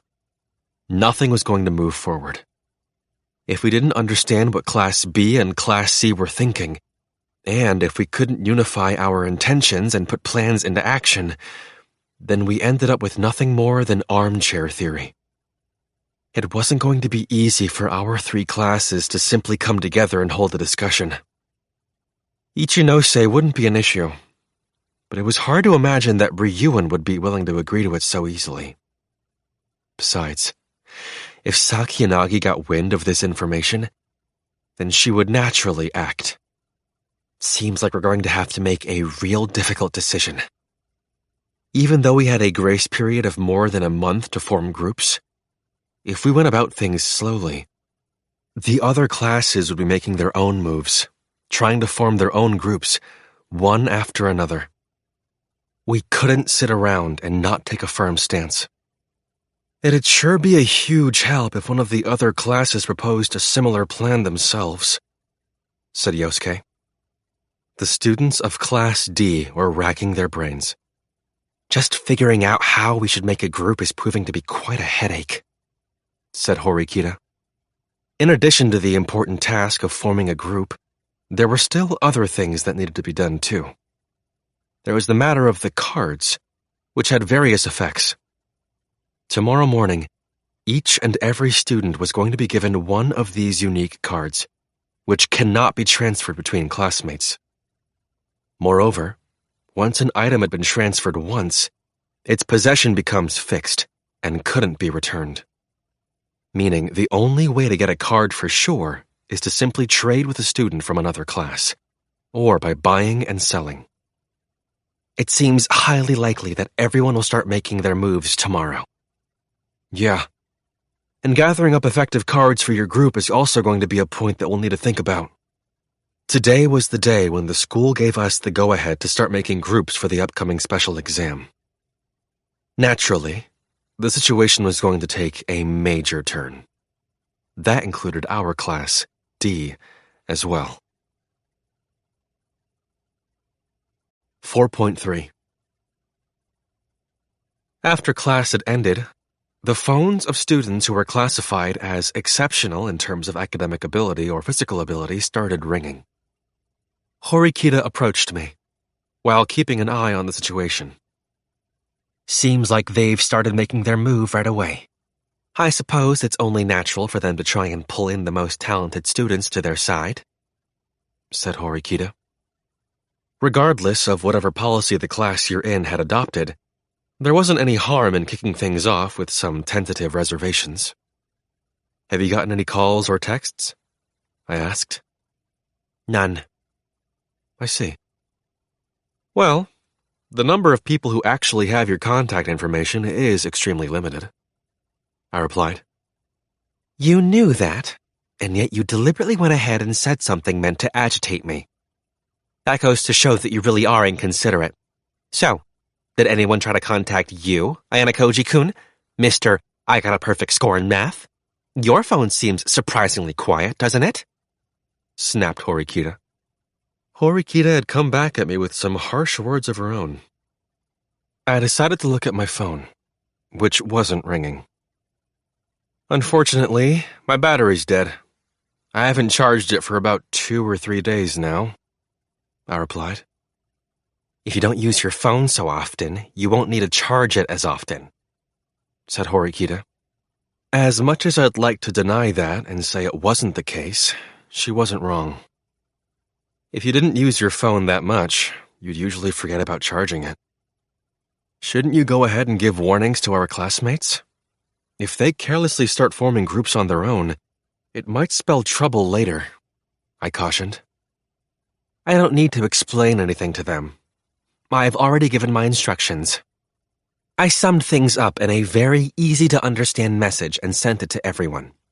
You just didn't notice since your phone is dead, said Horikita, showing me her phone's screen. Do not finalize any group assignments until we've had the chance to discuss it within Class D. If you need to finalize a group assignment as soon as possible for some reason, please contact Horikita. It seemed like Horikita had seen something like this coming and established some minimum-level ground rules.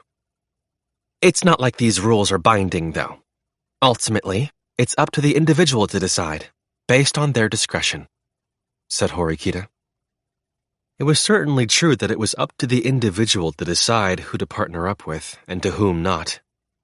You couldn't really meddle when it came to things like personal chemistry. And besides, expulsion was at stake here. Even if all 4 classes worked together, there was no ideal combination that would keep absolutely everyone safe from the threat of expulsion.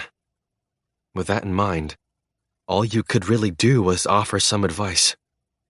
I always carried around a portable charger with me, so I plugged in my phone and got up from my seat. I figured there might be some students eavesdropping on conversations happening in our classroom. Any word from Ichinose? It wouldn't be surprising if she threw out a suggestion for our grade level to all work together, I asked. Haven't gotten anything from anyone yet so far. And there haven't been any suggestions coming from Class A or Class B either. If our entire grade level were going to be joining together as one, we should assume that there would be an attempt to come to a mutual understanding of some kind at this current stage, said Horikita. If students just went ahead and started forming groups based on their own wants, all willy-nilly, it would gradually become more difficult for us to coordinate. If we weren't going to have some kind of discussion at the outset, that was essentially establishing the reality that the classes in our grade level were going to be fighting one another. If Horikita wanted there to be some cooperation between our classes, she should be making her move now. Horikita didn't show any visible signs of displeasure at the fact I got up from my seat. Instead, she got up and followed me. It seemed like she apparently still had more she wanted to say. After we got out into the hallway and she made sure that no one else was around, she started talking to me again. Regarding this special exam, would you be able to get first place all by yourself? She asked. Don't be absurd. All we know right now is that there's going to be a test on an uninhabited island, I replied. I just figured that someone like you, who got a perfect score in math, wouldn't even need a group, said Horikita. What kind of logic was that? It seemed like she just tried throwing that out there, just asking for the impossible. As long as we get first place, our class will see positive results. I don't care if the first years and third years get second and third place. They can have them. I'd rather they take those places than someone else from our grade level, said Horikita. Easier said than done. Well, in that case, I suppose we could form groups in such a way to prevent as many expulsions as possible, and that would make things easier. But, I replied, pausing briefly. But if we steered towards making strong groups to win, we would inevitably be creating some weak groups as well. But it's not like everyone is going to be able to pay up the number of private points to save themselves, I added. Yes, that's true. I'd like to collect as many private points as possible for the students who are still feeling anxious. But if the students who I borrow any points from end up getting penalized and expelled, that'll be almost too terrible to imagine, said Horikita. There was hardly anything more fruitless than trying to save others only to end up taking a fall yourself. If you hate the thought of that happening, then you'll just have to only request points from students who have extra, I replied. That would certainly work. But in that case, the number of students we could reach out to was quite limited.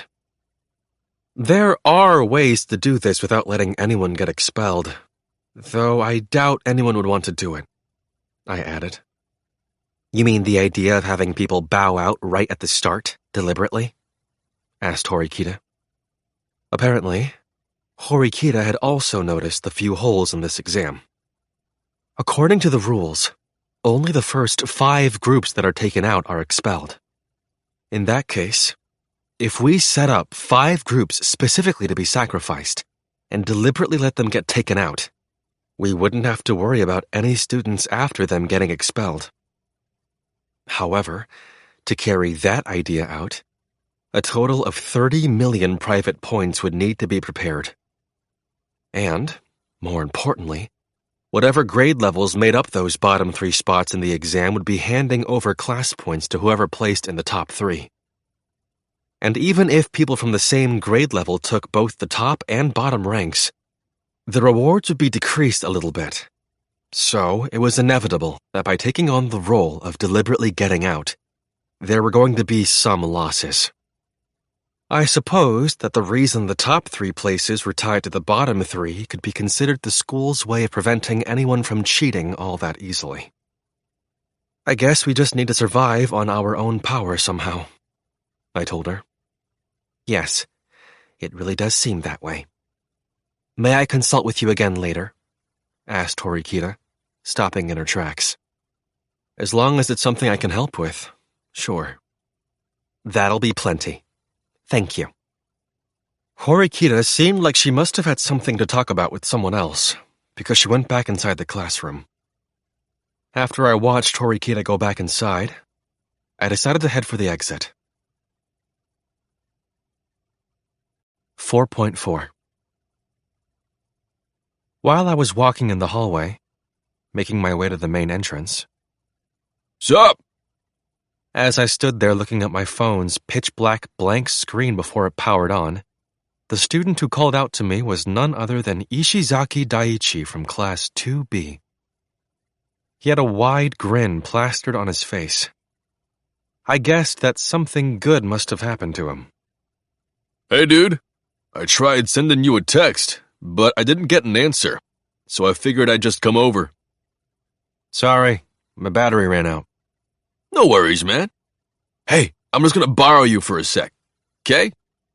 Said Ishizaki. Am I being mugged or something right now? I asked. What? Come on, dude, now that's a good joke. I mean, hell, is there even anyone in this school who could mug you? He replied, responding to what he thought was a joke with one of his own. What, do you have something you gotta do or something? No, I was just about to head back to my dorm. Yeah, I figured. In that case, ain't no problem, right? Let's go. Said Ishizaki. Ishizaki beckoned to me with an impassive smile on his face. He started walking on ahead, going faster and faster, inviting me to follow. If I just stood there and let him walk off, I'd probably lose sight of him in a flash. However, if we carelessly conducted a conversation here in the hallway and caused a commotion, we'd only end up attracting attention. Since I had time right now anyway, I decided to follow Ishizaki. But the minute I turned the corner, an impossibly large wall suddenly appeared right before my eyes.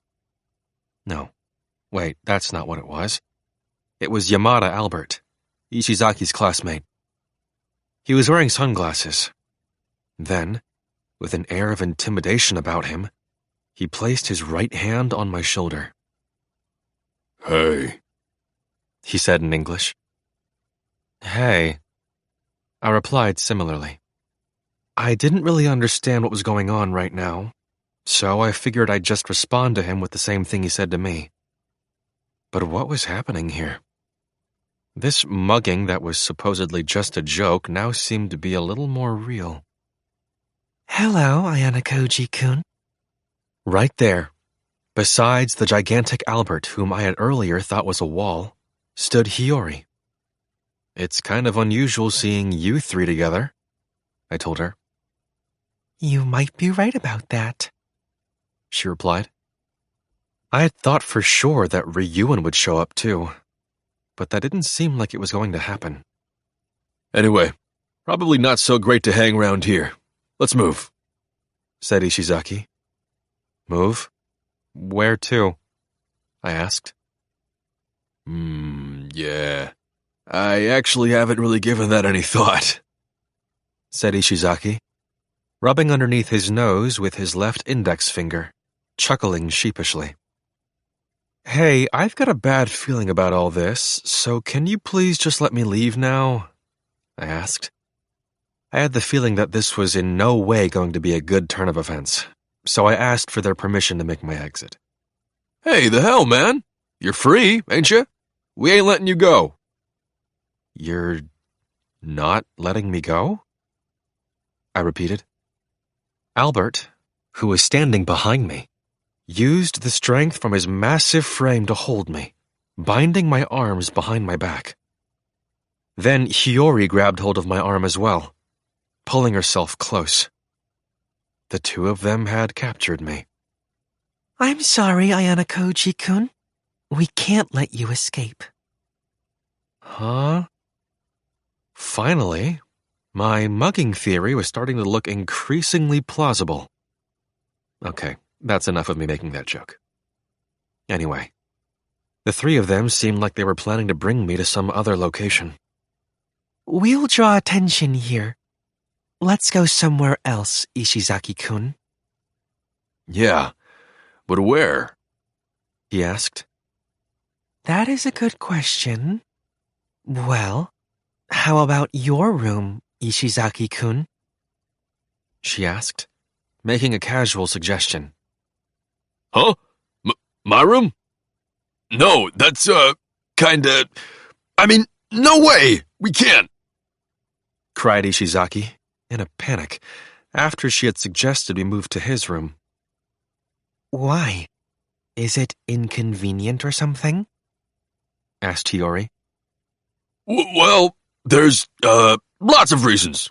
I mean, you just asked me totally out of nowhere and all, and, I don't think anyone would mind if your room were a little bit messy, though. Right? Said Hiyori, turning to Albert, looking for his opinion. Albert slowly moved his large head up and down, nodding in agreement. Is it okay for me to assume that he understands Japanese? I mean, I'm certain that he would have to get through classes and take exams, but I'd like to hear him speak it at least once. Yeah, that's it. And it's not just a little messy. It's like super crazy messy. It's like you won't even have anywhere to step. It's that bad. Oh, darn, that's just too bad. Said Ishizaki. There's no need to worry.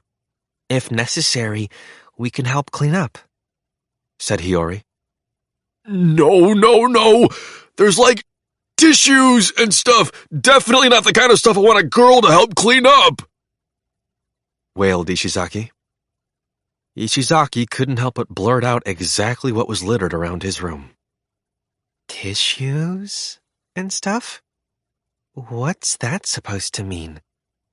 Asked Hiyori, cocking her head to the side in apparent confusion, wondering what Ishizaki was talking about.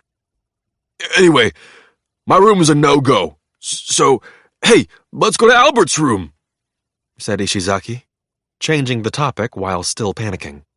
Yeah, I mean, Albert's room should be great, right? Right? Right.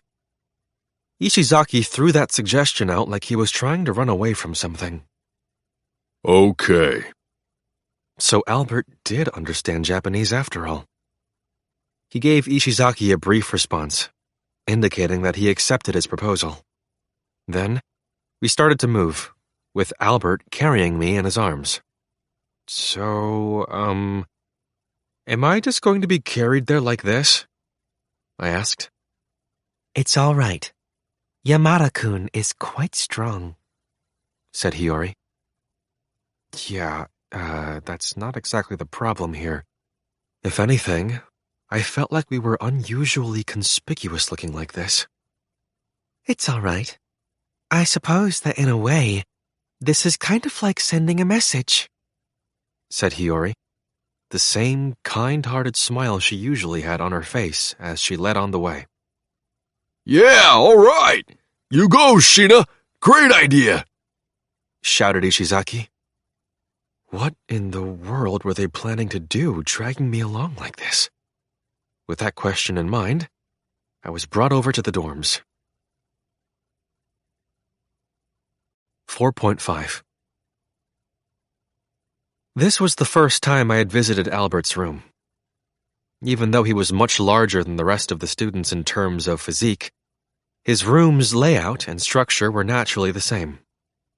However, everyone decorated their rooms in different ways, and his was a bit unique. A large American flag and Japanese flag hung in the center of his room. And those weren't the only flags he had up.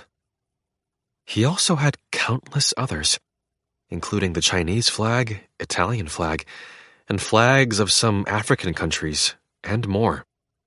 The others were smaller in size, but still displayed all over his walls. I felt a sense of passion in the display, particularly when I noticed these weren't simply printed on paper, but proper cloth flags. Albert's kinda a flag fanatic. Surprised? Asked Ishizaki. He must have visited Albert's room several times before, which was why he was able to explain that to me in a calm manner. Yeah, seems that way, I replied. After Albert released me from his hold, he urged me to take a seat. Once I had made sure everyone was now sitting, I decided to go ahead and ask them what they wanted. So, what are you three after? The three of them exchanged glances. For some reason, they all had happy smiles on their faces, like they were enjoying this. Then, Ishizaki, the representative of their group, spoke up.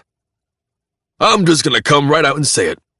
Here goes. This is my proposal. Form a group with us for the next special exam, shouted Ishizaki. Well, that was one of the things I'd predicted that this might be about. So this did have to do with the special exam after all. Form a group? Can you explain your plan in more detail? I asked. What do you mean, more detail? That's everything. No, that doesn't cover nearly everything. I can't tell who exactly I'm supposed to be partnering up with. There were 4 people present in this room right now, which meant that there was 1 extra person. And on top of that, Hiyori, a girl, wouldn't be able to participate due to the gender ratio restrictions. Ishizaki was certain to suggest that I'd team up with him and Albert, but since he hadn't come right out and said exactly what he wanted me to do, I couldn't be sure. Honestly, with whoever, we don't really care, okay? It can be with me, or Albert, or Sheena, anybody. The point is, we're asking you to team up with people from our class, said Ishizaki. Wow, talk about a grand and daring proposal. In a sense, it was the kind of thing that could only be suggested precisely because it was Ishizaki proposing it. So, you're saying that you want me to form a group with 2 people from Class B? I asked. Yep. Then, when the exam starts, you can form up with another 3-person group from Class B, making a 6-person team. It'll be perfect. With 5 folks from Class B and you, Ayanokouji, you can shoot for first place, said Ishizaki. He talked like the idea was a thing so sublime it could move one to tears. But it was significantly important that we calmly discuss this.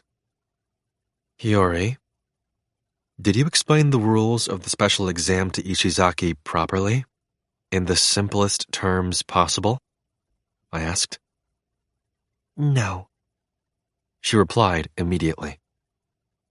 I felt like if I tried to interrupt earlier, I'd end up having to correct him on something after only 5 seconds.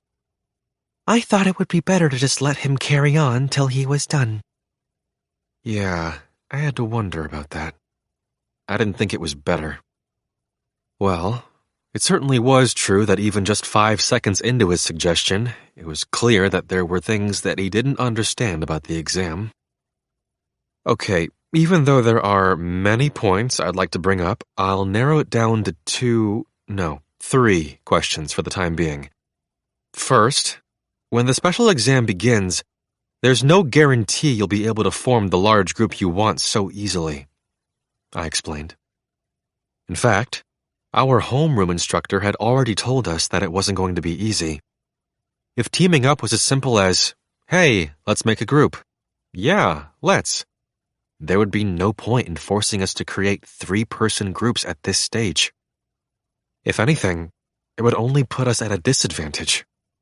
It was precisely because it was difficult to form larger groups during the exam that we were allowed to freely choose our teammates for the smaller groups right now. Huh? That's so? Ishizaki seemed like he didn't understand one bit. He cocked his head to the side in confusion, looking to Hiyori for an answer. If you sort through everything that's been explained to us, then yes, you can see that it's true. Basically, depending on how the situation plays out, it's possible we might have to cooperate with groups we didn't expect to team up with, said Hiyori. Oh. What's the deal with that? I don't get it at all, man. During the exam, there might be certain prerequisites necessary for teaming up with certain people, or to make certain groups. That's what we're talking about. And the heck is that supposed to mean? Asked Ishizaki. I supposed if he'd understood what that meant, he wouldn't be struggling so much right now.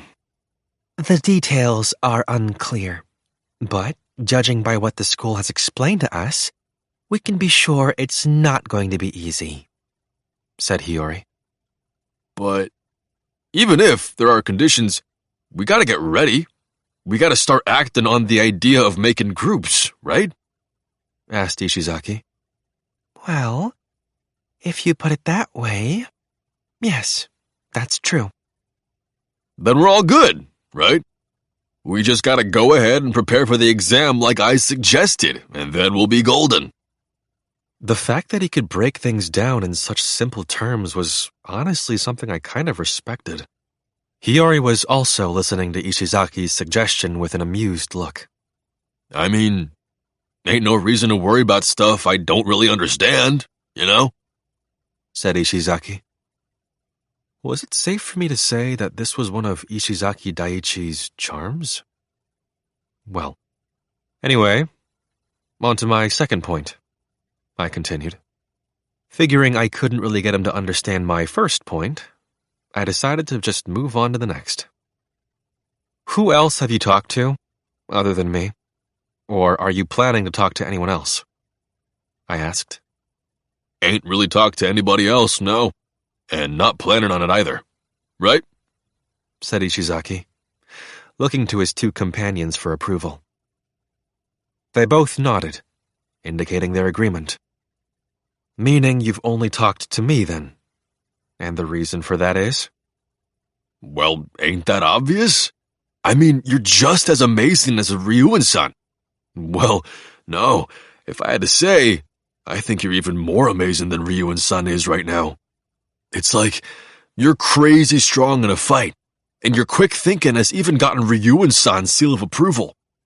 And on top of all that, you got a perfect score in math, dude. That's just nuts. I figure whoever controls Ayanokouji basically controls the special exam. How could I not invite you? Said Ishizaki. My, that's some high praise, Ayanokouji-kun. However, I agree with everything he said, added Hiyori. Albert nodded in agreement as well, without hesitation. I'd said I was only going to bring up 3 points earlier, but now I wanted to raise a fourth. How much Japanese did Albert actually understand and speak? I'd never seen him in class or anything, but I was sure that he was being taught in Japanese, so... Anyway, Ishizaki hadn't denied that they were basically trying to win me over. All right then. The third thing. What's in this for me? What do I stand to gain? If I assume that everyone else in my group is going to be from Class B, and we manage to get first place in this test, then your class is going to be the only one who really gets anything, I told them. The class points we'd get might be the same, but the number of private points earned would be very different. Aw, come on, dude. Ain't no thing. Course we ain't gonna screw you over so you're the only one who loses out, right?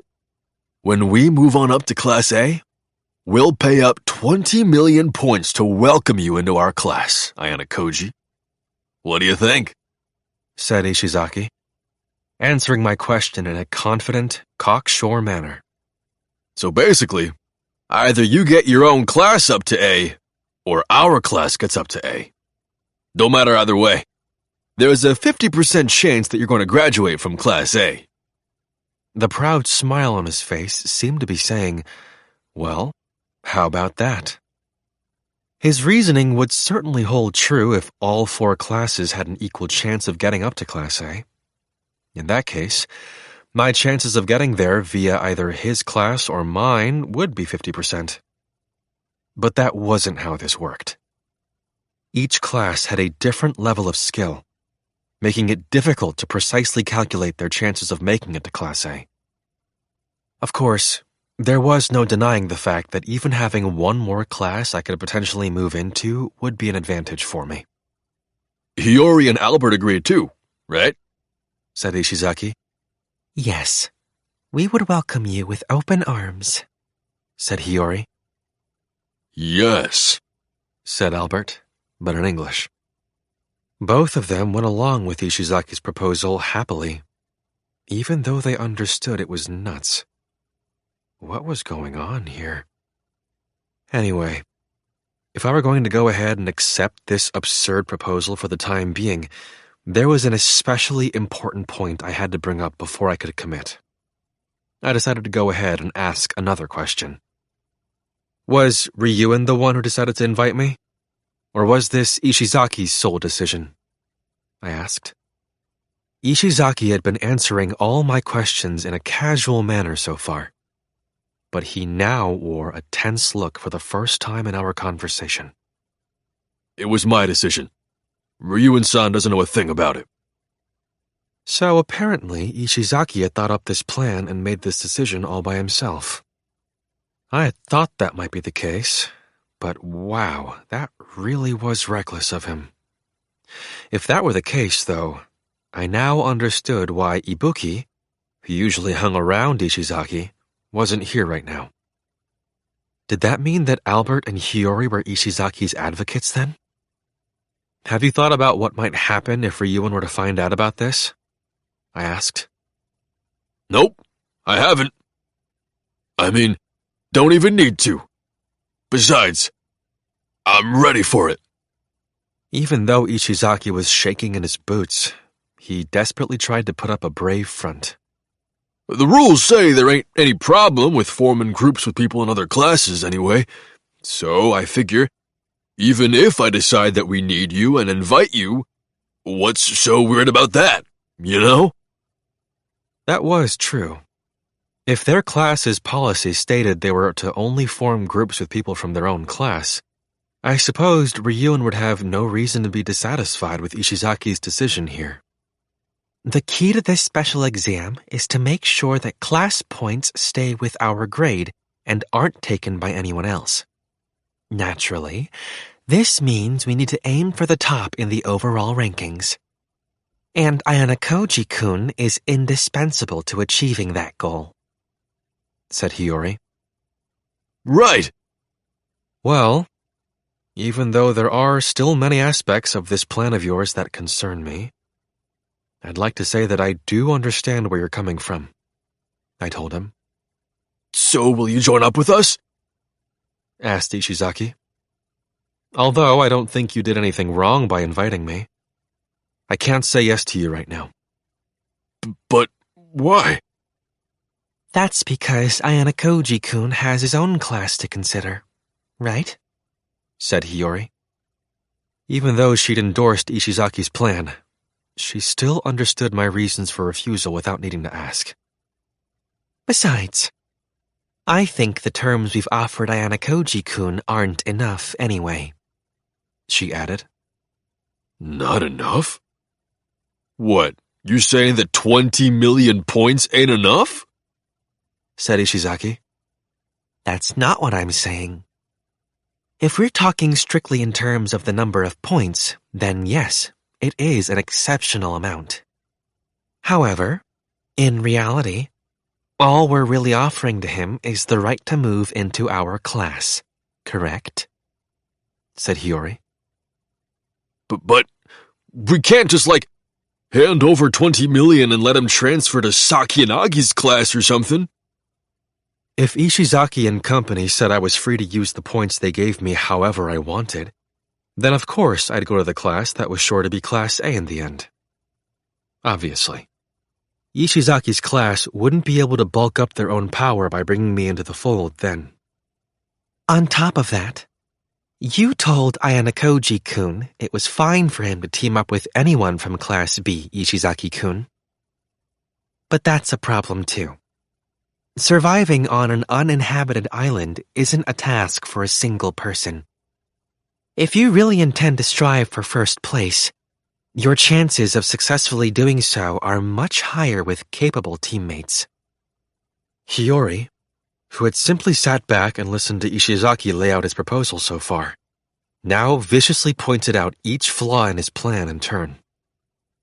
And every time she pointed something out, Ishizaki started to panic, sweating bullets. Well, then anyone would be fine, he exclaimed. If it were up to me to choose a group right now, yes, all right. I would choose Ryuen-kun, Kaneda-kun, and then Ayanokouji-kun to make up a group of 3. I would be fine with replacing Kaneda-kun with Yamada-kun, but Ryuen-kun is indispensable, said Hiyori.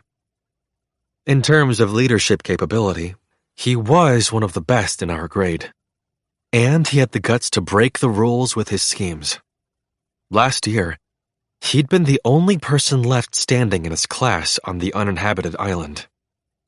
He even had the physical and mental fortitude to endure on said island without anyone noticing he was still around until the very last minute. The other 2 people she mentioned were Kaneda, the best student in their class, and Albert, a student who boasted immense physical strength.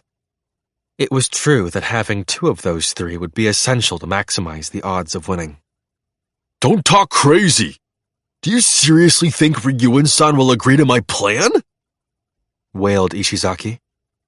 I think he'll immediately reject it, said Hiyori. Obviously! Shouted Ishizaki. I'm sure that Kaneda-kun would as well. He wouldn't ignore Ryuen-kun's orders and endorse such a careless strategy, said Hiyori. So, in that case, what the heck should we do? Wailed Ishizaki. There's nothing we can do, really. At the very least, not at this current moment, said Hiyori. Well, that's a bummer. Ishizaki crossed his arms, racking his brain in a desperate attempt to produce an idea, but it didn't seem like anything was coming to him. At any rate, we were able to convey Ishizaki-kun's and our wishes, and I think we should be satisfied with that, said Hiyori. It seemed like that had been Hiyori's objective all along, apparently. She'd known all along that they couldn't easily persuade me to join their group. And so, she'd determined the most important thing was to just show me that they desired to work with me. Perhaps Albert had understood that this was a foolhardy attempt on Ishizaki's part, too, because he patted his shoulder gently. All right, I get it. In that case, guess there ain't anything I can really do. Although reluctant, Ishizaki seemed convinced, at least superficially, after hearing the response to his plan. I don't know if I can meet your expectations. Let me think about it for now, I told them. I had judged that was the best answer I could give them in this situation. That being said, I wasn't planning to group up with anyone at the moment because of Tsukishiro and the agent from the White Room that was hiding among the first-year students. The first semester was already almost over. There was no way they would let things continue as they were, allowing me to keep living my life here at this school. The upcoming special exam was most likely going to be the final battlefield on which Tsukishiro and I met. In other words, it was very likely he was going to launch an attack on me without any concern for appearances. If I did form a group, I'd be dragging those people into it. And if that happened, I'd need to make sure I was the only one who got expelled.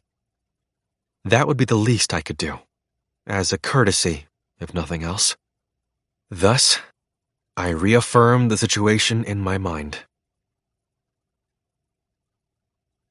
4.6. When I was done getting ready to head to school the next morning, I turned on my phone. I got a notification telling me that I had received a private email from the school. In the message, it was stated that I had been given the card designated Trials and Tribulations. Never thought that I'd end up getting one of the special cards, I muttered to myself. Just when I thought the infamy I gained after getting that perfect score in math had finally died down, this happened. The Trials and Tribulations card was powerful, although it was a double-edged sword. Having possession of this card was likely to attract attention. It was safer and preferable to trade it with another student who needed it. But since the Trials and Tribulations card had powerful effects that could go one way or the other, it couldn't easily be handed off to someone from one of the other classes. If the group I ended up trading it to gets first place, then the blame would fall squarely on me. It was possible that Tsukishiro had slipped the card into my possession deliberately to get me expelled. But considering the fact that cards were transferable, that was far too weak a strategy to drive me out. It was more natural to simply interpret this as luck of the draw. The two remaining special cards seemed to be in the hands of Amikura Mako from Class C and Yano Koharu from Class A, respectively. The former had drawn the One More card, and the latter had drawn the Nullify card. I supposed it was fortunate that the cards had been well separated. I left my dorm room a little earlier than I usually did, pondering about what I was going to do from here on out. When I set foot on the elevator, I bumped into Shinohara. "Morning." "Good morning," she replied. Even though we were classmates, we weren't particularly close, so we didn't really do more than exchange that simple greeting as we headed down toward the lobby. The ride wasn't long. When we reached the first floor, I pressed the open button and let Shinohara off first. In the lobby, we saw Ike, who normally showed up at school relatively late. He looked over in my direction, seeming somewhat restless. I thought he might have been waiting for Pseudo, but that didn't seem to be the case, since he only exchanged a brief greeting with her as they crossed paths, and then proceeded to watch her leave. Right after she went out, however, he followed her. I slowed my own pace down somewhat, trying to keep my distance from the two of them, as to not get in their way. "Hey, Shinohara," said Ike. "What?" she replied. When I got outside, I could hear Ike and Shinohara's conversation carried on the wind, although only just barely. "Well, about this whole uninhabited island exam group thingy and all. Just wondering, have you talked with anybody yet? About teaming up with them?" asked Ike. "No, I haven't really talked to anyone yet about it. Why do you ask?" "Oh, no real reason, really. Just figured I'd ask is all." "Oh, okay. So, what about you? You're probably going to team up with Pseudo-kun and Hondo-kun, right?" said Shinohara. "That's so bad? I mean, it'd be fun, being with those dudes," said Ike. "Yeah, I guess." Shinohara laughed as though she was making fun of him, but Ike didn't seem to mind at all.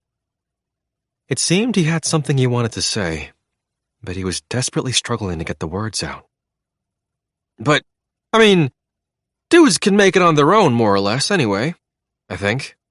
Besides, Ken's really strong, so I think in terms of, manpower, he'd be enough for the whole group, I think," said Ike.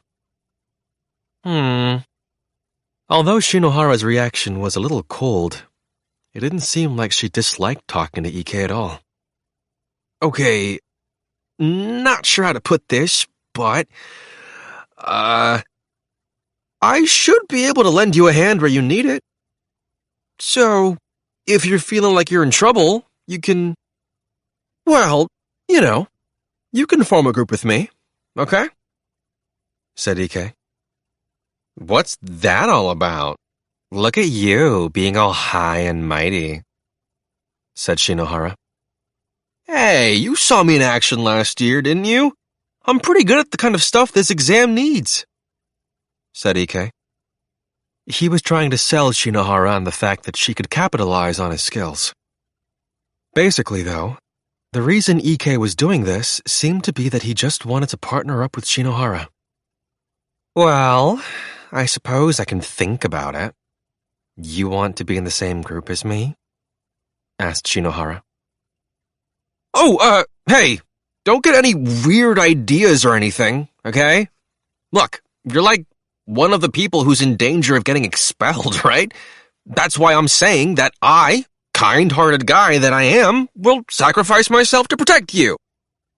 Ike, unable to honestly say what he wanted to, blurted out something that Shinohara was sure to take issue with. Excuse me? Sacrifice? What? I don't remember asking you for that, she shouted. And of course, considering the way that Ike had phrased his offer, there was no way she was going to graciously ask that Ike join a group with her. The mood started to sour between them. Badly. Just as the vibe was getting grim, though, Kushida approached and called out to Ike from behind. Good morning, Ike-kun. Do you have a minute? The moment Kushida called out to him, Ike averted his gaze from Shinohara and excitedly waved at her. Ooh, what's up? Yeah, I'm super free right now, he exclaimed. He left Shinohara and approached Kushida. Shinohara simply watched him go with a somewhat cold look in her eyes. To tell you the truth, Kobashi-san from Class C said she wanted to invite you to join her group, Ike-kun. I think she's already at school right now. Do you think you could maybe talk about it with her? Asked Kushida. Seriously? Yeah, totally, let's go! Let's get going right now! Ike shouted. He looked incredibly excited to learn he was being requested by a girl. Oh, but it seems like you were just talking with Shinohara-san just now. Is it okay for Ike-kun to go talk to her? Asked Kushida, wanting to make sure that Shinohara was okay with it. Yeah, it's completely fine. He's been annoying me with all his babbling. Take him with you, said Shinohara. Hey! You're the one who's been annoying me! Shouted Ike. They were each giving as good as they got. Ike was mainly at fault here, but he started walking away with Kushida with a skip in his step. Shinohara stopped where she stood, watching them go with a somewhat lonely look on her face. It wasn't long before I caught up to her, and then proceeded to pass by her. How should I put this? Ike was just the sort of guy who got carried away rather easily. It seemed he'd grown so ecstatic at being requested by a girl that he was missing something big. Satsuki! Suddenly, I heard someone call Shinohara's first name from behind. I couldn't help but turn back and look at who it was. Oh, Komiya-kun! Hello, said Shinohara. It turned out to be none other than Komiya Kyogo from Class 2B. What's wrong? Are you crying? He asked. Huh? Why do you ask? She replied. Well, 'cause your eyes are all red. Oh, guess you noticed, huh? Yeah, just got some dust or something in my eye a little while ago. Ouch, said Shinohara, putting up an act, trying to cover up how she was really feeling. Oh, hey, that reminds me. Sudo-kun said that you're going to be a regular player on the basketball team. Is that right? Yeah, finally. Well, you always practice until late, so I'd be lying if I said you didn't deserve it, said Shinohara. She'd stood still as she talked with Komiya, so the distance between us widened as I continued to walk on. As I kept going, their voices grew fainter, until I eventually couldn't hear them anymore. 4.7. I see you've certainly been having your fair share of misfortunes too, having drawn the trials and tribulations card. I'm sure you must be the center of attention again, said Horikita, coming up to me right after she got to the classroom. Yeah, I was just going through the same mental agony this morning. It would have been nice if we could freely trade cards within our own class. A student who isn't confident they can win absolutely would not want the trials and tribulations card. And yet, we can't just hand it over to a student who is confident that they can win, said Horikita. The card that Horikita had drawn was the half-off card. It was a useful card to have when you suffered a penalty. But if you were the sort of student who was shooting for a higher place in the rankings, it didn't do you much good. In any case, since things have turned out this way, you're simply going to have to work hard, get into the top 30%, and if possible, win the prize, said Horikita. You're talking to me like I'm a stranger or something. Aren't you worried about me at all? As a classmate? I asked. If you really want to rely on me so badly, I'll help you, of course. Horikita was getting increasingly brash. Or rather, she was getting to be more difficult to deal with than before. The incendiary glare she was giving me seemed to be saying, "What the heck do you want?"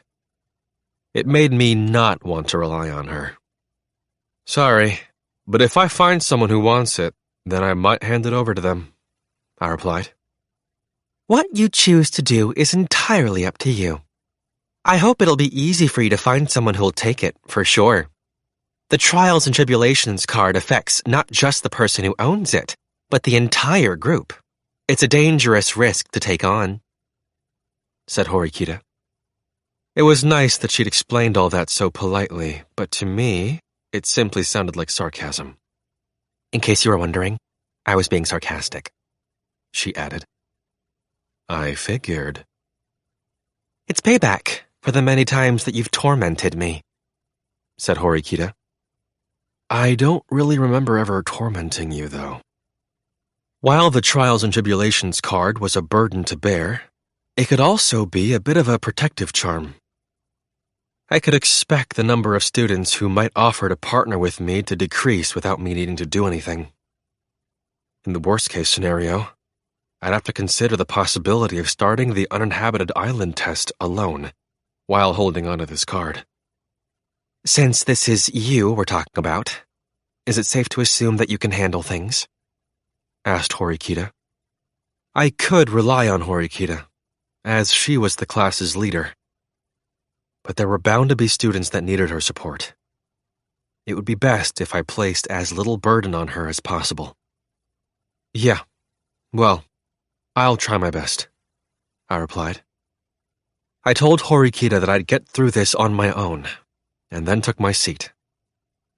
As I was doing some digging to see who had drawn which cards, I heard a loud shout from Ike, who had arrived late to the classroom. Huh? Wait, you found someone to partner up with? Wailed Ike. Yes, I did. Is something wrong with that? Asked Shinohara. Apparently, Shinohara had decided to form a group with someone during the time she and Ike were apart. Most likely, her partner was... Come on, though! I just invited you to join a group before! I mean, besides, we're not allowed to form a group without Horikita's permission anyway! It's forbidden! Shouted Ike. It's not forbidden, though. Anyway, the group isn't even officially confirmed yet. Though I'm planning on confirming it today, said Shinohara.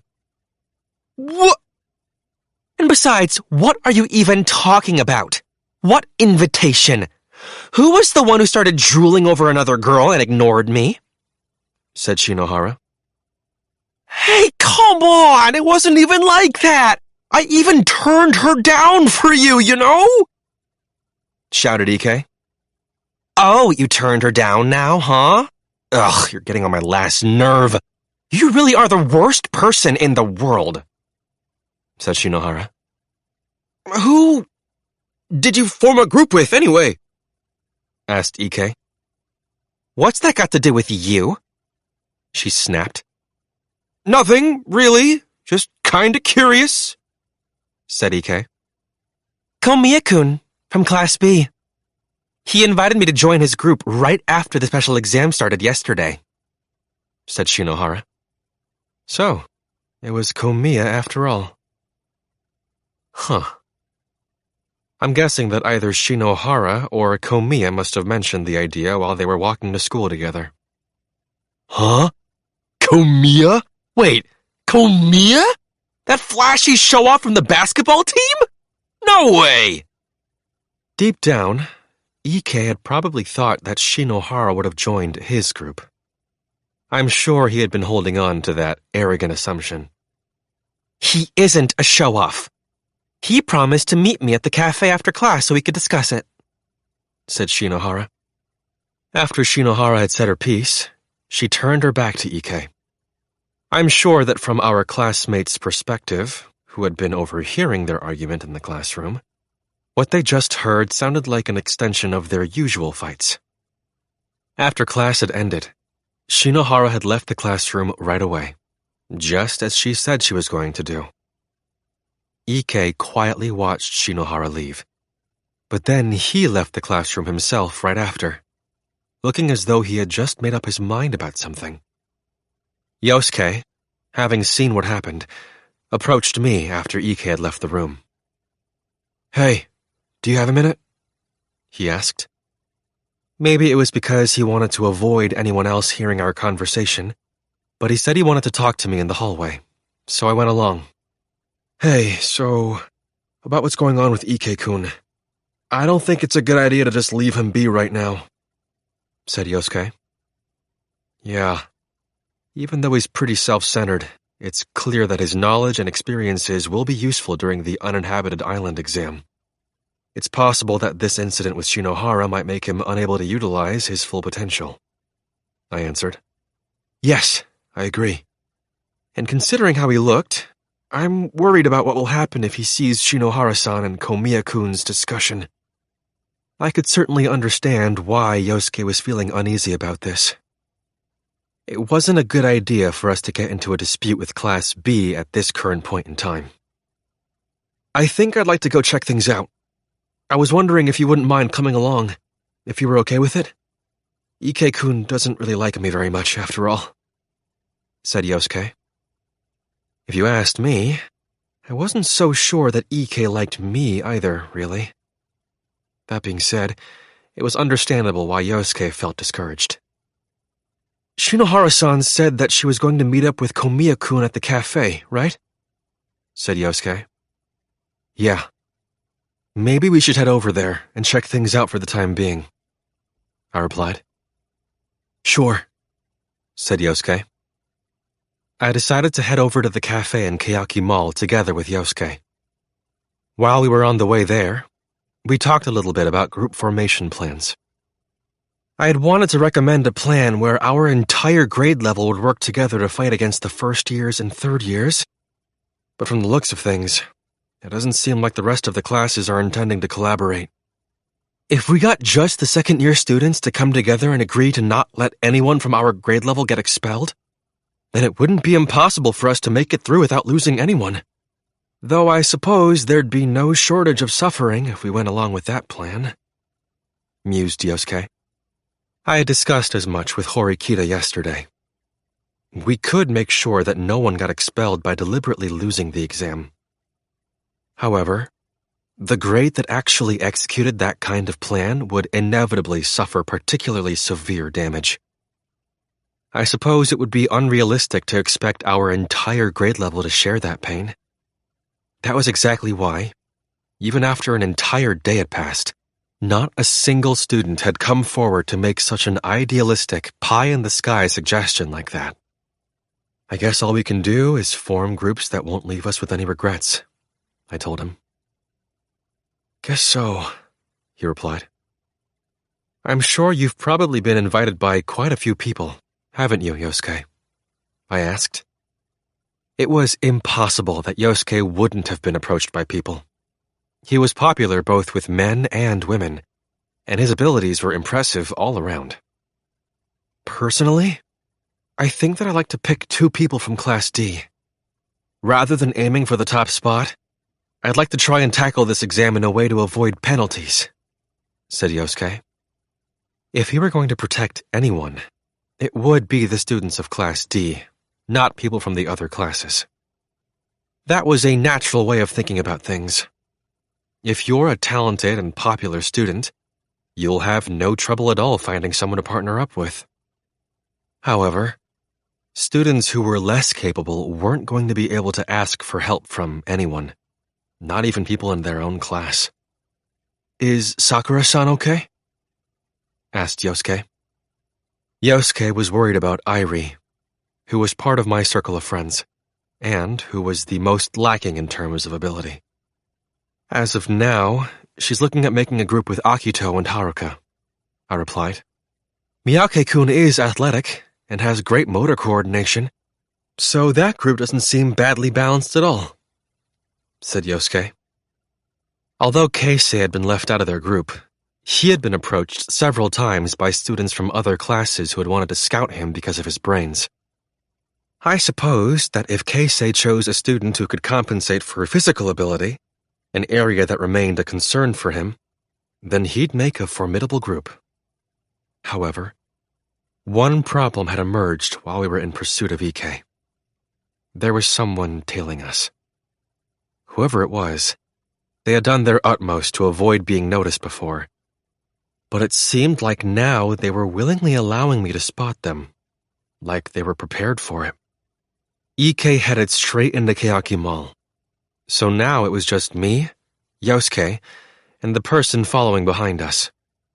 This state of multiple parties tailing someone, with us tailing Ike and this mystery person tailing us, continued. Although ignoring this person wouldn't be difficult, if things like this kept happening in the future, it was going to be troublesome. As we got near Keaki Mall, I stopped for a moment. Sorry, Yosuke, would you mind going on ahead? I asked. What's up? He asked. I just remembered that there's a little something I need to take care of. I think I should catch up to you in about 10 minutes, give or take, I replied. All right. If anything happens, give me a call or text, said Yosuke. Yosuke, without asking me for any additional details, went into Keaki Mall, disappearing from view. Then, the student who had been following us approached, as if they thought this was their cue. It was my classmate, Matsushita Chiaki. You don't seem surprised. Did you notice me following you right from the beginning? She asked. I just don't show surprise in my expression is all, I replied. Was this the first time since spring vacation that I had talked with Matsushita alone like this? Just the 2 of us? Well, no, actually. Even if you took away the just the 2 of us part, it still applied. This was the first time we had talked since back then. What were you talking about with Hirata-kun? About Ike-kun? About the uninhabited island exam? She asked. Matsushita, now standing beside me, looked up at me, as if she were trying to read me. And what business is that of yours, Matsushita? I asked. Well, I suppose it's not so much my business as it is our business. Because you're someone particularly important in order for us to get to Class A, Ayanokouji-kun, said Matsushita. She seemed to think very highly of me. But what was she after? Considering how quick-witted Matsushita was, she should have known that a little bit of gentle persuasion by way of flattery wasn't going to work.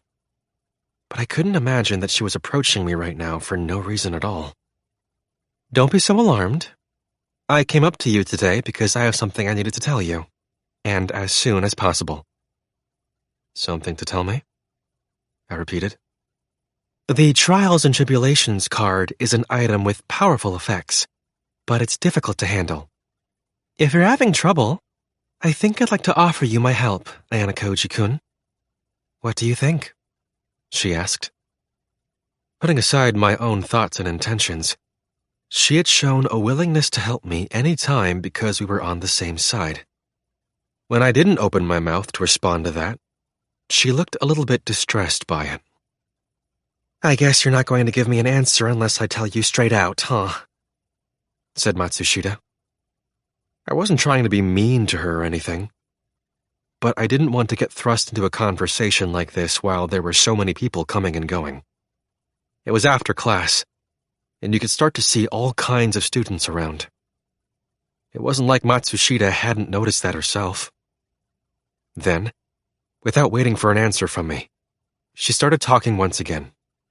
You need to stay at the top of the rankings to avoid a penalty. So, you're having a difficult time finding people to form a group with, right? Which is why I wanted you to rely on me if you're having trouble, said Matsushita. After she said that, she must have forgotten something important, because she quickly spoke up and made an addendum. Of course, I intend to completely follow your instructions during the exam, Ayanokouji-kun. Apparently, that was the message she had wanted to give me, going as far as deliberately telling me to do so. I'm honestly happy that you're offering to help me, but you'll be penalized if we don't make the top 30%. Do you understand that you'll be taking that risk on too, Matsushita? I asked. I understand. That's exactly why I think it's important for me to cooperate with you by helping you out, Ayanokouji-kun. It wasn't like I thought she didn't have good intentions, but I figured that the true essence of her request must have laid elsewhere. While suppressing my wish to hurry things up and go join up with Yosuke, I turned towards Matsushita, who was walking alongside me. Did you determine that your odds of survival are highest if you form a group with me? I asked. To put it simply, you would normally expect that the group with the Trials and Tribulations card would have a higher chance of getting expelled. Yet despite this, Matsushita had offered to help me, without concern for the dangers. I couldn't interpret that simply as something done solely out of good intentions. Guess I've been found out, huh? Said Matsushita, smiling with her whole face, raising the white flag in surrender. I was thinking that it won't be difficult for you to stay in the top percentage of groups, Ayanokouji-kun, since, well, it's you. Even if you don't necessarily make it to the very top, it's almost a complete certainty that you'll break into the top 30%. It would be more dangerous for me to casually prioritize my friends and join a group haphazardly, said Matsushita. Those were her true feelings. She weighed me against the other students she could have possibly chosen, and she ended up choosing me. I thought you might get snatched up, Ayanokouji-kun, she added. So, she came to talk to me as soon as possible. That made it easier for me to understand her intentions, by coming to me with her evaluation. I was grateful for her offer, but I had no intention of coming to a firm conclusion here from the beginning. That wasn't Matsushita's fault or anything. It would have been the same regardless of whoever approached me. I'm not going to decide on a group now, at least not this month, I told her. Meaning that you're going to sit back and see what happens? She asked. I want to see what the other classes are doing, I replied. I gave her a plausible answer. But what I was concerned about was very different from what the average student was concerned about. A special exam on an uninhabited island required extensive preparation. It was impossible to imagine that Tsukishiro wasn't involved in this somehow. It had already been a month and a half since the previous special exam, and there still hadn't been any significant movements on his end. As days went on, we were getting further away from his original scheme to have me expelled by the end of April.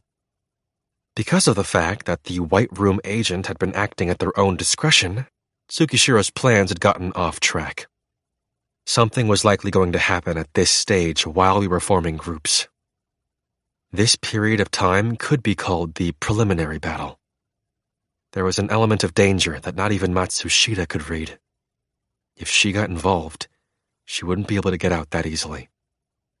Well, It seems like I can't get a satisfactory answer now then, I suppose. I get it. In that case, please just think it over, said Matsushita. She probably had no intention of pushing this matter too hard because she seemed to back off immediately, waving her hand to say goodbye. Oh, that reminds me. Here's my personal contact info, she added. She handed me a slip of paper with her ID written on it. It seemed like she had prepared it ahead of time. Well, I said what I wanted to say. Matsushita said her piece quickly and efficiently, without wasting any time. After she had made her offer, she turned on her heel and walked back towards the dormitory. It doesn't feel bad, getting another girl's contact information, I said to myself. Right now, it was unclear whether I'd be able to live up to Matsushita's expectations of me in the future. Afterward, I met up with Yosuke in Keaki Mall. What's the situation? I asked. Well, I get the feeling that it's not going to be the worst-case scenario or anything, but, well... I followed Yosuke's line of sight and saw Shinohara and Komiya chatting away happily in the cafe, engaged in friendly conversation. And a little further away from them, I spotted Ike from behind, slouching his back like he was feeling depressed. He was watching Shinohara and Komiya quietly. What should we do? Asked Yosuke. Well, for the time being, if he doesn't show any signs of going on a rampage of charging in there, I think we can just wait and see.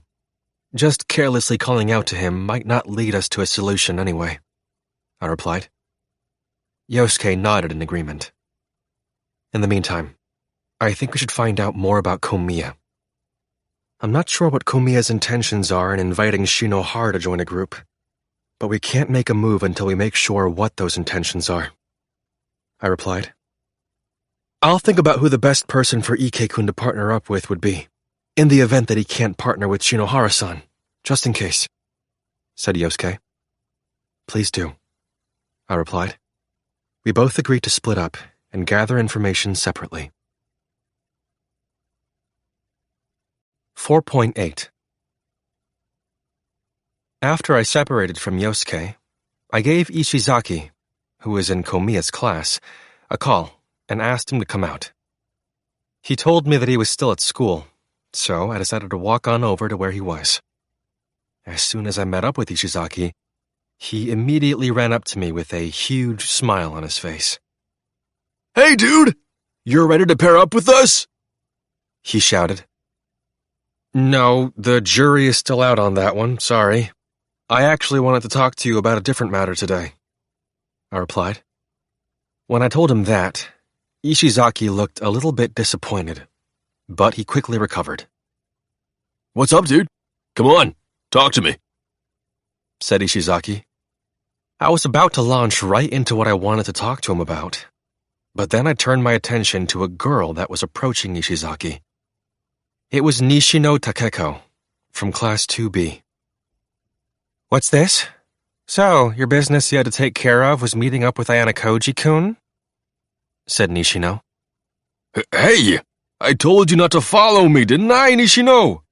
Sorry, Ayanokouji, said Ishizaki. After Ishizaki apologized to me, he urged Nishino to go on ahead to Keaki Mall. Nishino didn't listen to him at all, but instead approached me. You're close with Ishizaki, huh? It's kind of surprising to see the two of you together, said Nishino, observing me closely. I also noticed that she didn't include any honorific after Ishizaki's name. Hey! You never listen to people at all! This is exactly why everybody shuns you! Shouted Ishizaki. Shuns her? I repeated. Oh, yeah. She's all alone in our class right now. She hasn't got a single friend. It's kinda a problem, said Ishizaki. All alone? I'm not really bothered by it, though, said Nishino. On that subject, that reminded me. Ibuki was also something of a lone wolf herself. Apparently, Nishino was quite like her. Anyway, just go on ahead, okay? Said Ishizaki. Nope, said Nishino. Nope. Hey, come on. Sorry, Ayanokouji. Hold on just a sec. I'm gonna get her out of here. Said Ishizaki. I'm just curious why you're sneaking around and meeting Ayanokouji-kun in secret like this, Ishizaki. Said Nishino. I hadn't ever talked with Nishino before, but she seemed to be the type of person who just said what was on her mind without hesitation.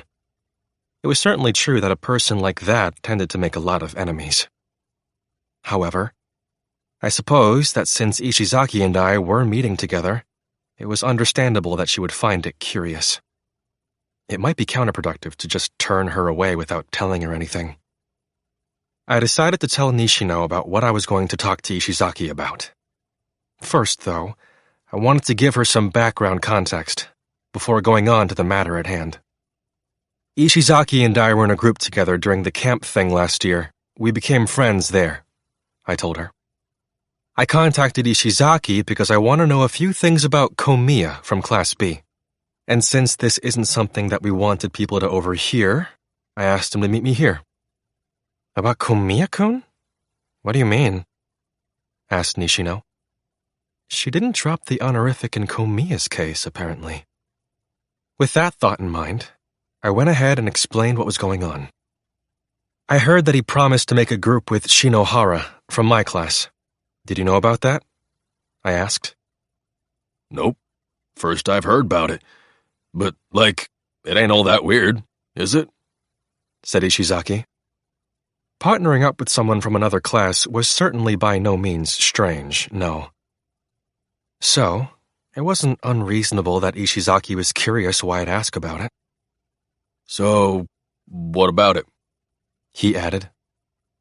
Even in the kindest of terms, Shinohara isn't the type of person who can perform well in the uninhabited island exam. Our class is worried about whether her forming a group with Komiya might be a problem or not. I wanted to know what kind of person he is, I answered. I mean, I guess he's a normal, good dude, you know? He's pretty coordinated and stuff, and he's on the basketball team, so he's got stamina, said Ishizaki. Ishizaki then turned to Nishino for her opinion, with a look that said, right? I'm guessing she must have agreed with him, because she responded with an immediate nod, as if there was no issue. Apparently, one of them had asked the other to be in a group, from the sounds of it. Are they going out or something? I asked. Huh? I don't know, I guess, said Ishizaki. There's no way that you could find that out by asking Ishizaki, though. He doesn't know a single thing about love, said Nishino. Shut up! What, do you know anything about it? Shouted Ishizaki. I know more than you, at the very least. I don't think that they're dating, but I'm pretty sure that Komiya-kun likes Shinohara-san, said Nishino. That must have sparked Ishizaki's memory, because he spoke up and told me something. Whoa, serious? Komiya likes Shinohara? Oh, but hey, come to think of it, I'm pretty sure he might have said something about there being a girl he liked in another class, though I only have a vague memory of that, said Ishizaki. If students were to form a group with each other, they would obviously want to look for certain things. There were many factors. Talent or a bond of friendship. Or things like romantic feelings, perhaps. If, as Nishino had said, Komiya had feelings for Shinohara, then it was no wonder that he would want to form a group with her. But why do you care about all that, though? Asked Ishizaki. I saw the two of them together this morning. Since Komiya had called Shinohara by her first name, I figured they must be close. I thought there might be something going on, I replied. Oh. Hey, hold on. Ayanokouji, are you, maybe... Do you like Shinohara? Asked Ishizaki. No. I immediately denied it, but Ishizaki was grinning happily, like a switch had been flipped in his brain. Dude, come on. So, you're just pretending to be this quiet dude, but turns out there's a lady you like. All right, I get it, said Ishizaki. I said no, though. It's not true. Aw, don't hide it from me. You and me are buds, right? Said Ishizaki. Well, I didn't think we were close at all until the training camp exam, though. But I supposed it was true that lately he'd been more of a friend to me than the people in my class who I hardly knew at all. But seriously, dude, knowing you probably could score a much cuter girl, said Ishizaki. If this kept going any further, there was a chance that some misguided rumors could start going around. If that happened, then Ike and Shinohara's relationship might sour even further. It's Ike. Ike from my class. He's the one who has a crush on Shinohara, I told him. Huh? Oh, what? So it ain't you, Ayanokouji? Said Ishizaki. Which is why I'm here, trying to find things out, I added. All right, I understand what you're getting at now, sure. But, I mean, it ain't like love is something another person can just butt into, though, know what I mean? Said Ishizaki. I agree with that. I think that getting involved in their business would be wrong, added Nishino. Normally, yes, I would agree with you. However, for our class, this is a situation that we can't really ignore, since Ike taking part in this exam is vital to our class, I answered. The more strained that Ike and Shinohara's relationship became, the more chance there was that he might run off in a weird direction. This wasn't a good turn of events, because the uninhabited island's special exam, a place where we could really make use of Ike's talents, was approaching. However, what I was requesting didn't offer any benefits for Class B. If anything, it would be like them helping their enemy. This wasn't something that they'd want to help us too much with. That's what I thought, anyway. All right. If you need it, I'll lend you a hand. What should I do? Asked Ishizaki. Ishizaki offered to help me, not minding it at all. Wait, Ishizaki, are you being serious? You're Komiya's friend, aren't you? Said Nishino. So what, am I just supposed to abandon Ayanokouji right here, when he's in trouble? Said Ishizaki. Well, yes, you are supposed to abandon him. I get that you two are friendly, but we're supposed to be enemies, said Nishino. They do say that yesterday's enemies are tomorrow's friends, right? Replied Ishizaki. Well, technically, he should have said today's friends, but it was fine, so I decided to just let that slide. That's very kind of you to offer, but it might be tough for me if you're asking for something in return, I replied. Something in return? Nah, dude, I ain't asking for nothing. It's normal to help a friend when they're in trouble, said Ishizaki. Ishizaki wasn't good at lying.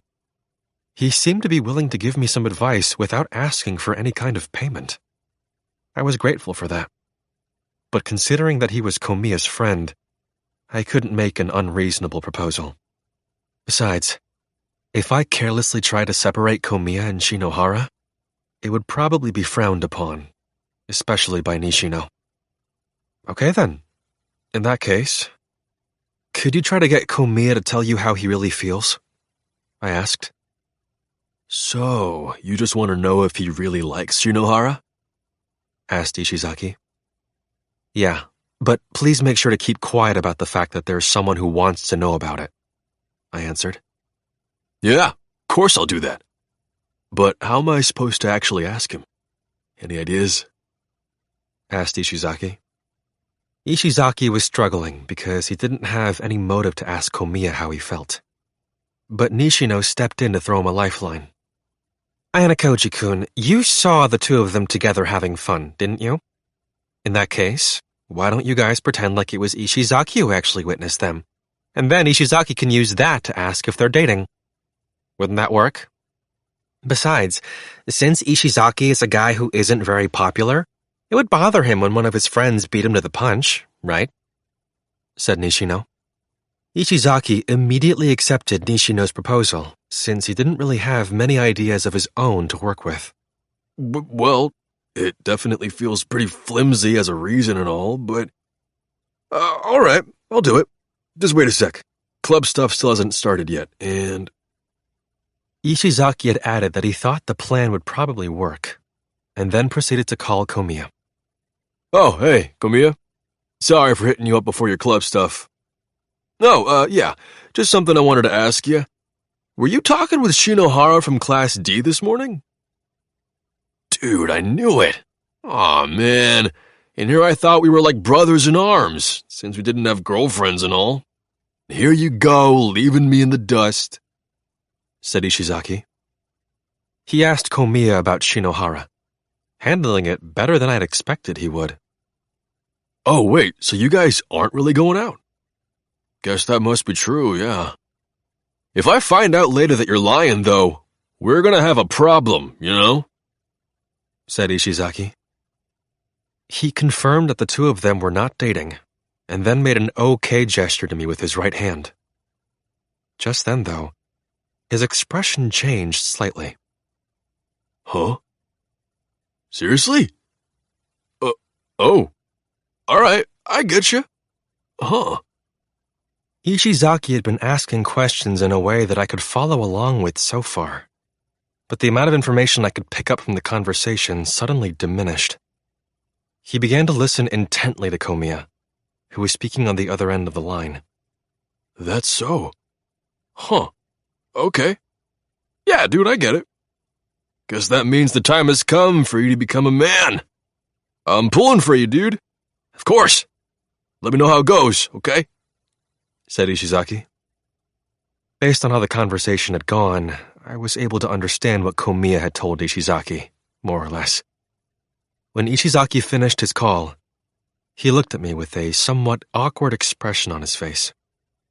So, Komiya's planning on telling Shinohara that he's got a thing for her. He's gonna do it on the island, said Ishizaki. I see, I replied.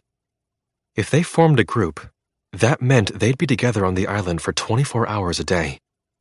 I'm sure there would come plenty of times when he'd have the perfect opportunity to tell Shinohara how he felt about her. What now? I mean, ain't no way we can stop him, right? Said Ishizaki.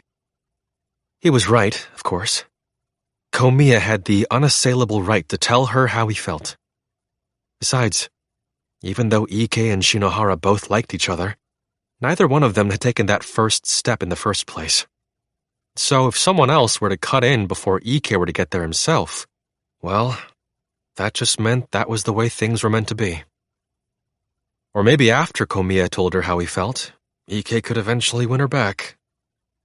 Anyway, thanks for the help. I think I'll talk to Horikita about all this. Oh, and if Nishino seems to be having a tough time getting a group, come talk to me. I might be able to help in some way, I replied. I told you I didn't need anything in return, though, said Ishizaki. Well, it's just like you told me. If you're in trouble, I'll help you out too. As long as it's something I can do, I'll help, I told him. Thanks.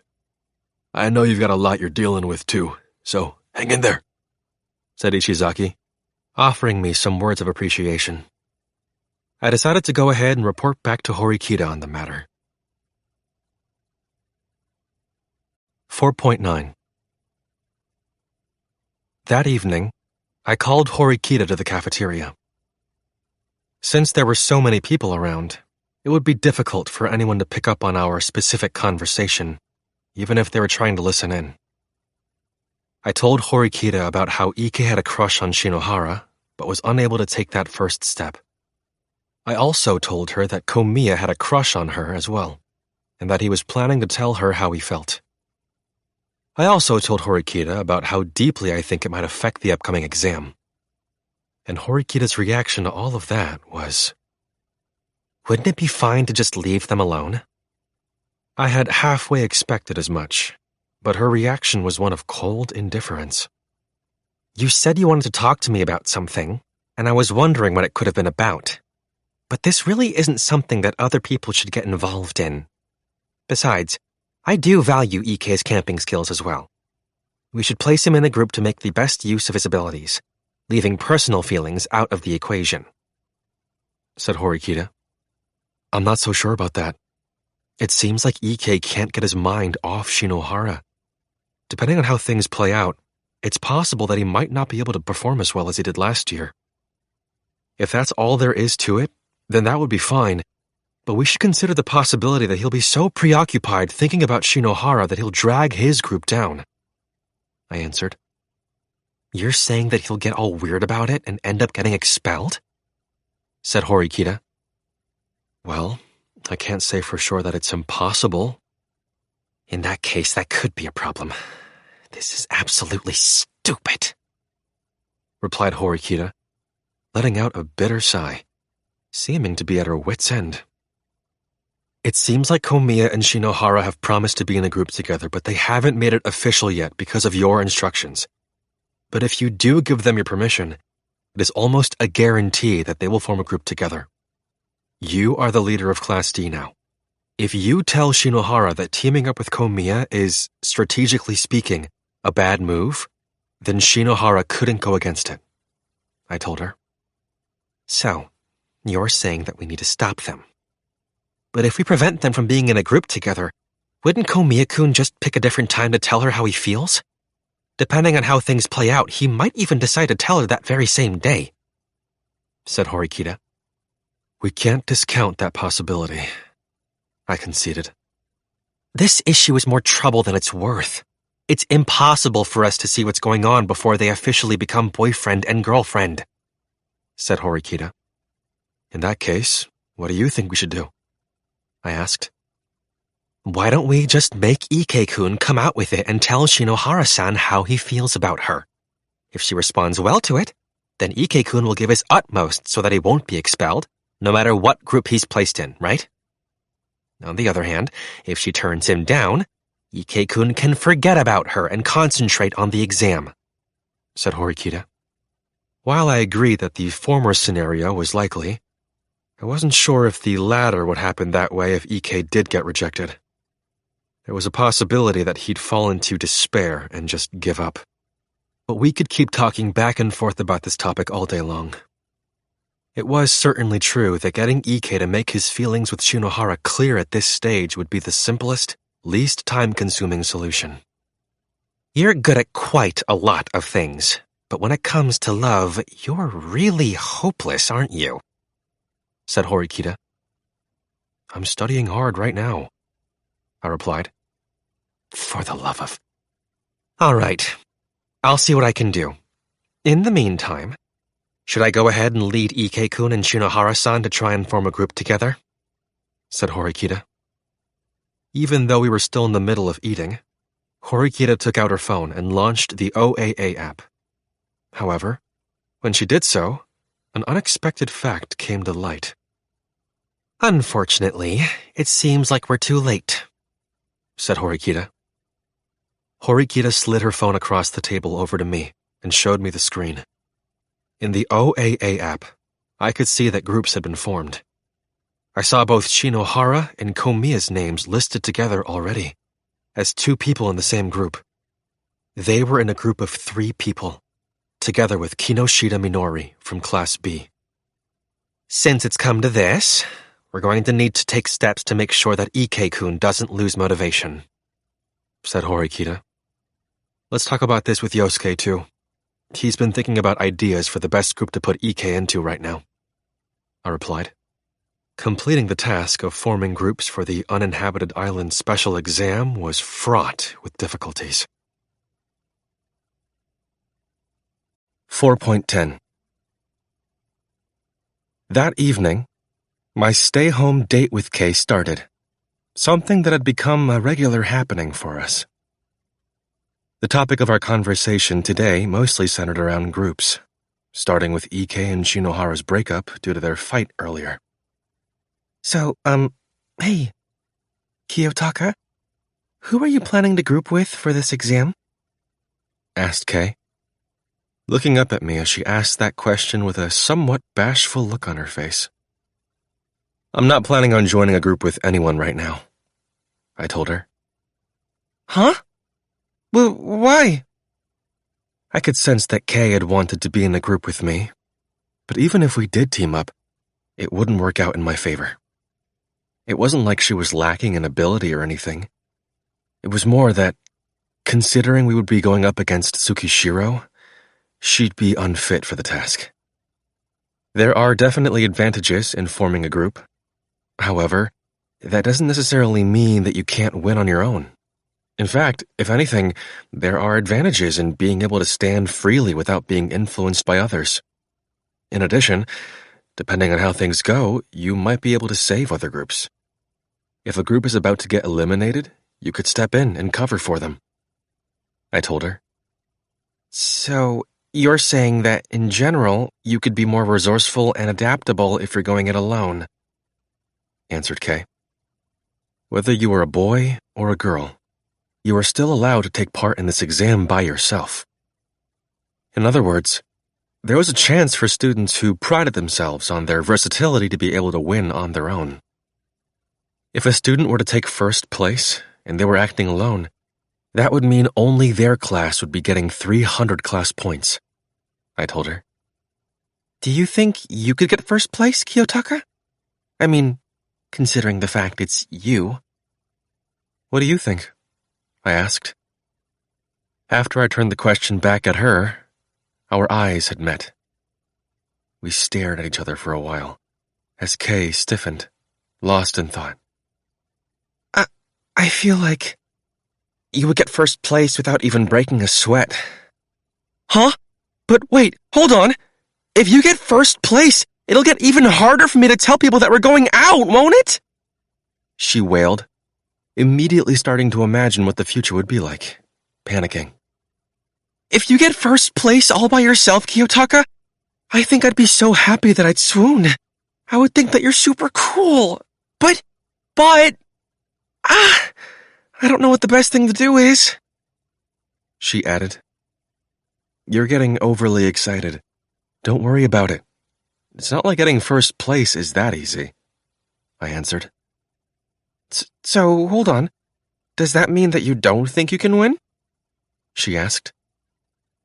Let's just say my chances are about 50-50, I replied.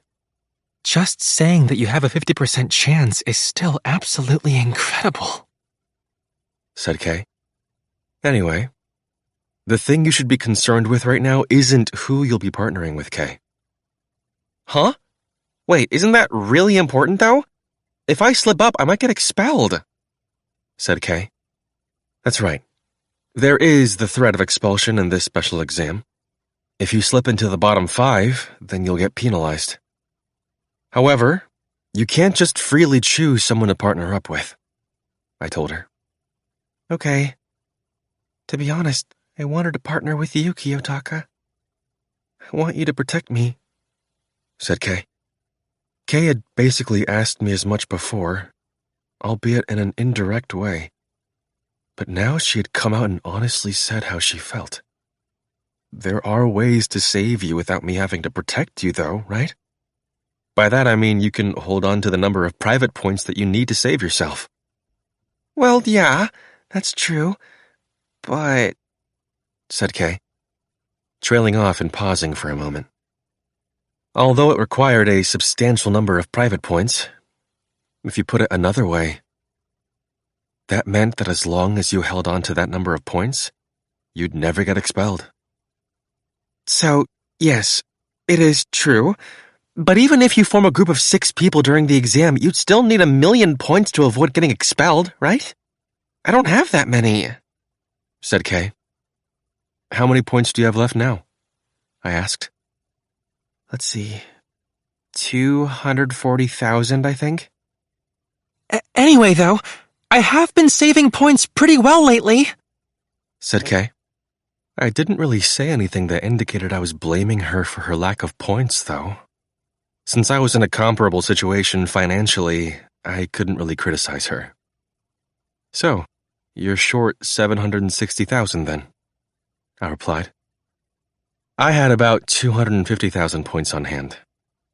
Even if I handed them all over to her, she would only have a total of around 500,000. Kay, you've got the free ride card, right? I asked. Yeah. What's it worth, in terms of value? She asked in return. I couldn't say it's a good card, to be honest. For better or worse, it seems to be the card that has the least impact on the holder. It's not the sort of card that will add to your efforts or help you when you make a mistake, I told her. You could basically only bet on whatever group was likely to win. In terms of simple value, you could say that her card had the least value. Yeah, you're right, replied Kay, letting out a dejected sigh. She had already known that was the case, more or less. You have the Trials and Tribulations card, if I remember right, Kiyotaka. Yeah? It has some powerful effects if you win, but if you lose, it could be really dramatic. Oh, well, I know that you're not going to have any problems at all, of course, Kiyotaka. I was really hoping I would have gotten the half-off or nullify card. I suppose that from Kay's point of view, it was natural that she would feel more appreciative of a card that could save her in this exam. It's not like there aren't any hopes for your card, though. Chances are there are many students who feel like the half-off or nullify cards are worthless. In those students' eyes, there may be value in the free ride card, I replied. Unlike the Head Start and bonus cards, her card might not really resonate with students who were confident in themselves. On the other hand, this card was targeted for the middle-of-the-road students who didn't think they could win. Furthermore, the middle-of-the-road category was likely to be comprised of the greatest number of students, making it easier to find someone who would want to trade. However, cards like half-off were greatly desired by some students both in that middle-range category and in the lower-range category. They'd want it so badly that they could taste it. Depending on who was holding the card, some cards might seem worthless, while others might shine like they were solid gold. I'll take care of the points, I told her. Huh? You'll take care of... But how? She asked. There are several ways to do so. Selling off the Trials and Tribulations card to get the funds we need is one way, I answered. But that means you might have to give up your card. Are you sure? Asked Kay. It's more important to make sure that you don't get expelled, I replied. Oh, okay. Thank you, she replied, blushing. Afterwards, we went on to talk about summer vacation, which was exciting, but new developments in our relationship were being put off for later. 4.11 The school had allowed us to form groups of up to 3 people up until the summer special exam started in earnest. However, there was a conversation happening that didn't cover just that. It was also about looking ahead to the future. I'm glad that you've come, Ichinose-san. Sorry to have kept you waiting, Sakiyanagi-san. It was after school, on the first Friday after we were given permission to start forming groups. Sakiyanagi had called Ichinose and asked her to come to the cafe. Is this a good time? I was thinking that you might have turned down my offer since I had made this request so suddenly, said Sakiyanagi. It's a perfectly good time. No problem at all. Though, to be honest, I was a little surprised since I didn't think that you'd contact me, Sakiyanagi-san. That day, just an hour before they had met up with one another at the cafe, Sakiyanagi had suddenly contacted Ichinose and asked her to come out. If Ichinose's schedule had been packed, it wouldn't have been surprising if she had turned down the offer, of course. I really wanted to meet you today and talk with you, Ichinose-san. That was a lie on Sakiyanagi's part. Inviting Ichinose so suddenly and without any advance notice was part of her strategy. It was meant to give Ichinose no time to think. If they had arranged in advance to meet in a few days, Ichinose would have thought about what would be discussed. And depending on how things went, She might have even sought help from her classmates, like Kanzaki. This was a precautionary measure on Sakiyanagi's part to prevent that from happening. At any rate, why did you accept my sudden request to meet anyway? Asked Sakiyanagi. Why? Well, I didn't really have any plans today, said Ichinose. That isn't what I meant. I have done some terrible things to you before, Ichinose-san. I thought it wouldn't be surprising if you hated me, said Sakiyanagi. Sakiyanagi had secretly gotten details about Ichinose-'s past out of her in their conversations as part of a plot to bring Ichinose down. Sakiyanagi had tormented Ichinose by taking something from her past that she didn't want others to know and revealing it to a great number of people. If someone you trusted and talked to betrayed you, many people would end up hating that person. Or even if they didn't come to hate that person, they should feel an intense sense of distrust and want to keep their distance.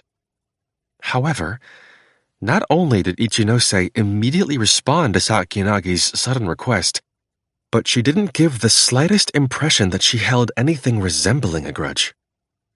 No, actually, I don't think you've done anything particularly horrible to me, Sakiyanagi-san. It's true that what I did in junior high was something that I needed to reflect on anyway, and I'm ashamed of what I did. But it's not like I had explicitly asked you to keep a secret from everyone, so it would be wrong of me to blame you for what happened, said Ichinose. What Ichinose was saying was that in the end, she herself was the one who revealed her past, so she was the one to blame for what happened. You are, without a doubt, a truly good person, Ichinose-san, said Sakiyanagi. I'm not so sure about that. I don't really know myself, said Ichinose, somewhat sheepishly, lightly scratching her cheek. She seemed to be embarrassed, averting her eyes away from Sakiyanagi like she couldn't bear her gentle gaze. So then, what did you want to talk about? Asked Ichinose. Perhaps Ichinose felt like it would have been awkward if they continued discussing that topic any further, because she urged Sakiyanagi to start talking about the matter at hand. As you wish, then. I'll get down to business.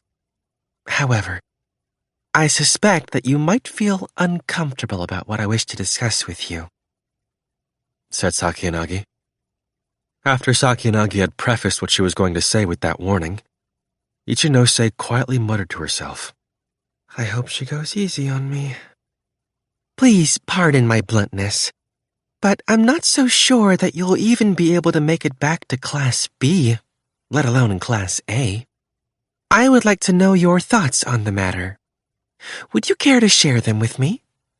Said Sakiyanagi, pointing out the current situation that Ichinose was in without an ounce of hesitation or restraint. Well, that really was honest, Ichinose replied. For a brief moment, Ichinose's mind went blank.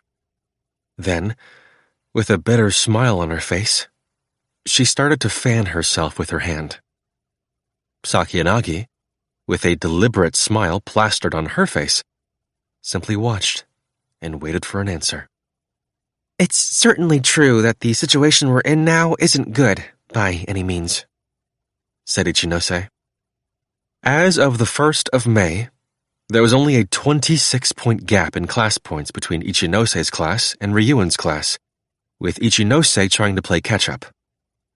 Since those points fluctuated based on things like tardiness and absences every month, she thought that her class might be able to catch up if there weren't any special exams.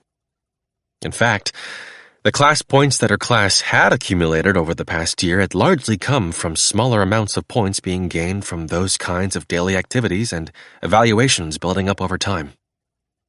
However, after their positions in the rankings had been reversed and Ryuen's class became Class B, they didn't show a single weakness to exploit. In June, the gap between the two classes had narrowed slightly, but only by a mere 2 points. Ichinose could feel Ryuen's and his followers' strong will to never let her pass them. That was something that Sakiyanagi, who was now being pursued by Ryuen, could sense without even needing to say anything about it. I am well aware that they're very formidable opponents, added Ichinose. Even though you're aware of that fact, there are still some things that you just can't seem to do anything about, aren't there? Ryuen-kun's boisterous, excessive class hasn't been causing any problems lately with their behavior, which is so surprising that it's practically unthinkable. If you cannot catch up to them from daily activities, then you have no other option but to put your heart and soul into future special exams, said Sakiyanagi. Ichinose nodded meekly. Sakiyanagi was by no means intending to answer with sweet, gentle words in response, though. He's not the sort you can defeat so easily.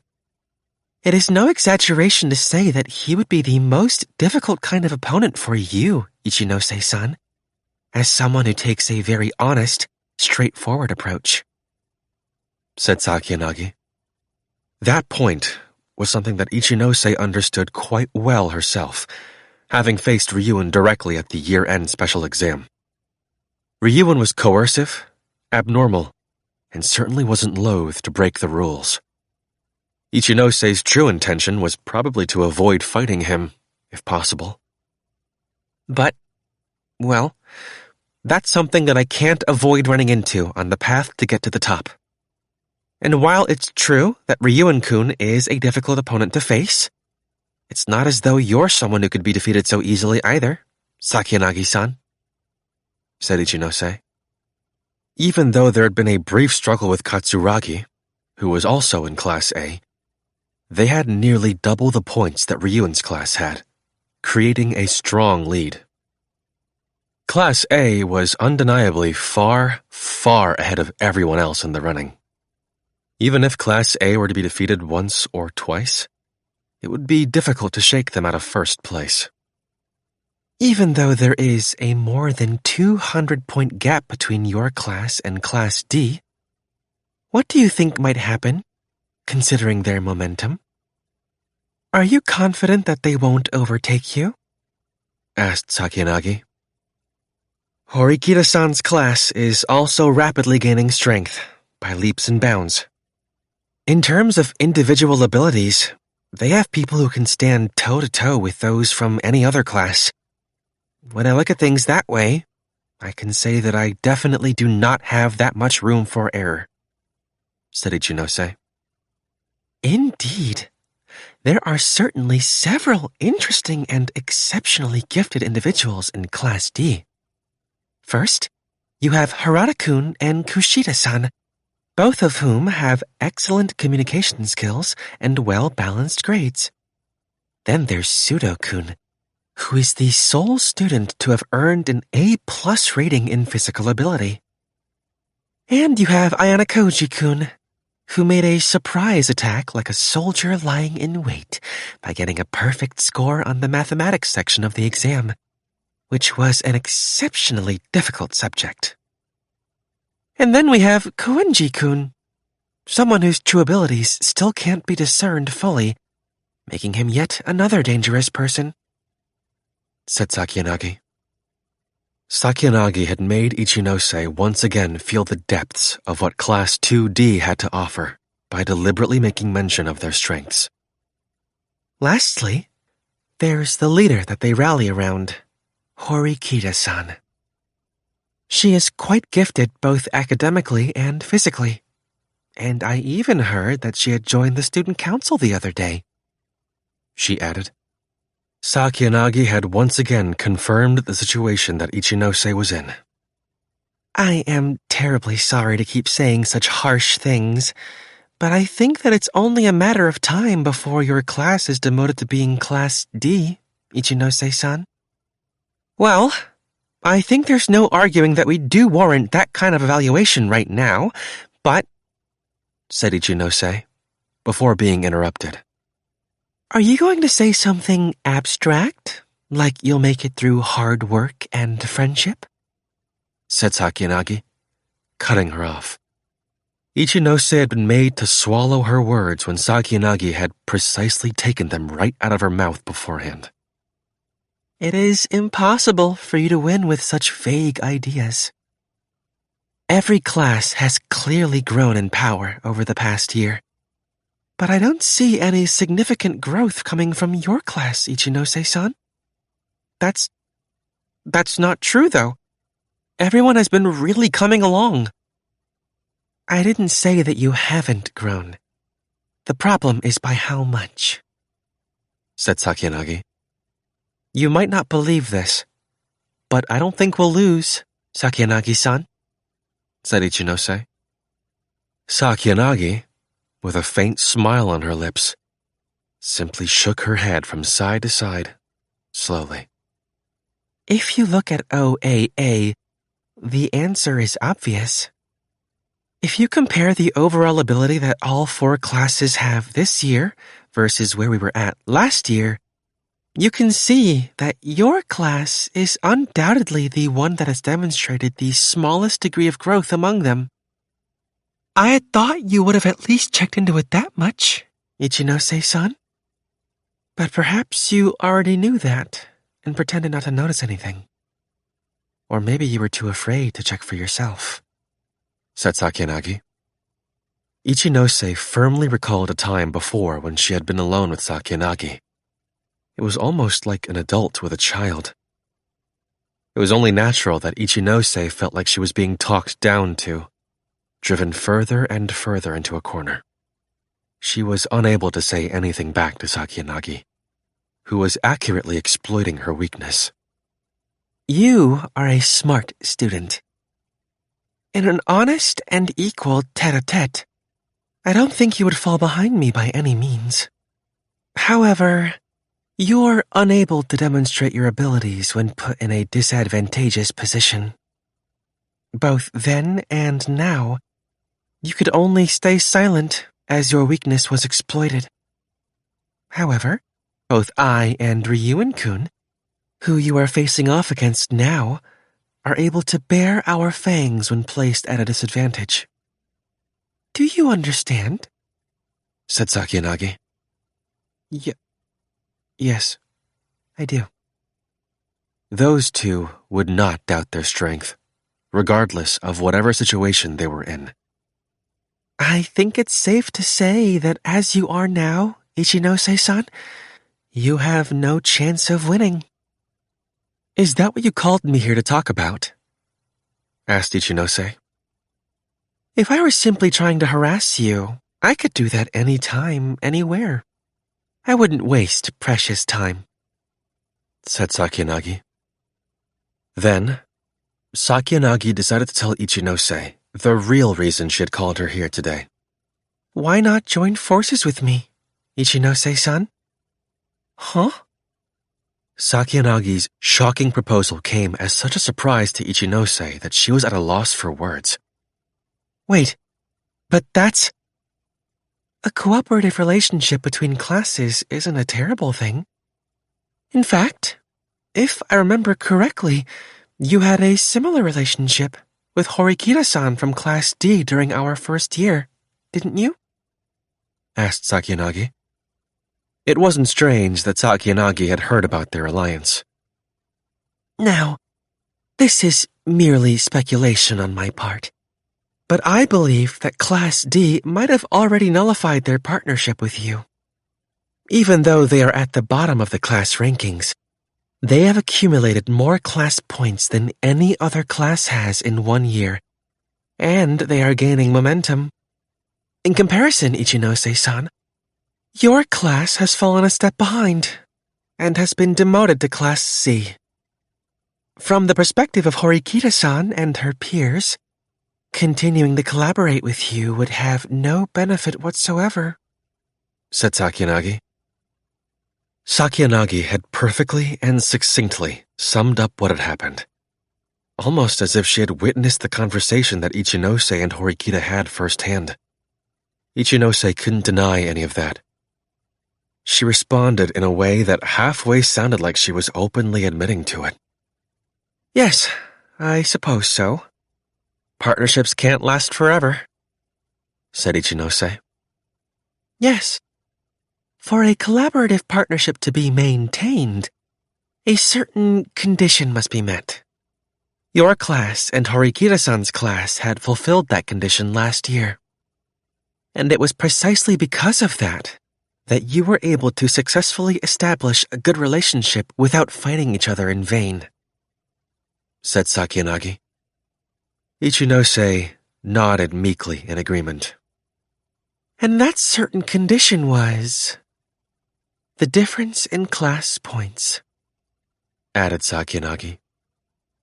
In fact, that was exactly it. The truth of the matter was that the reason Ichinose and Horikita's classes made a ceasefire agreement was because of the difference in class points they held.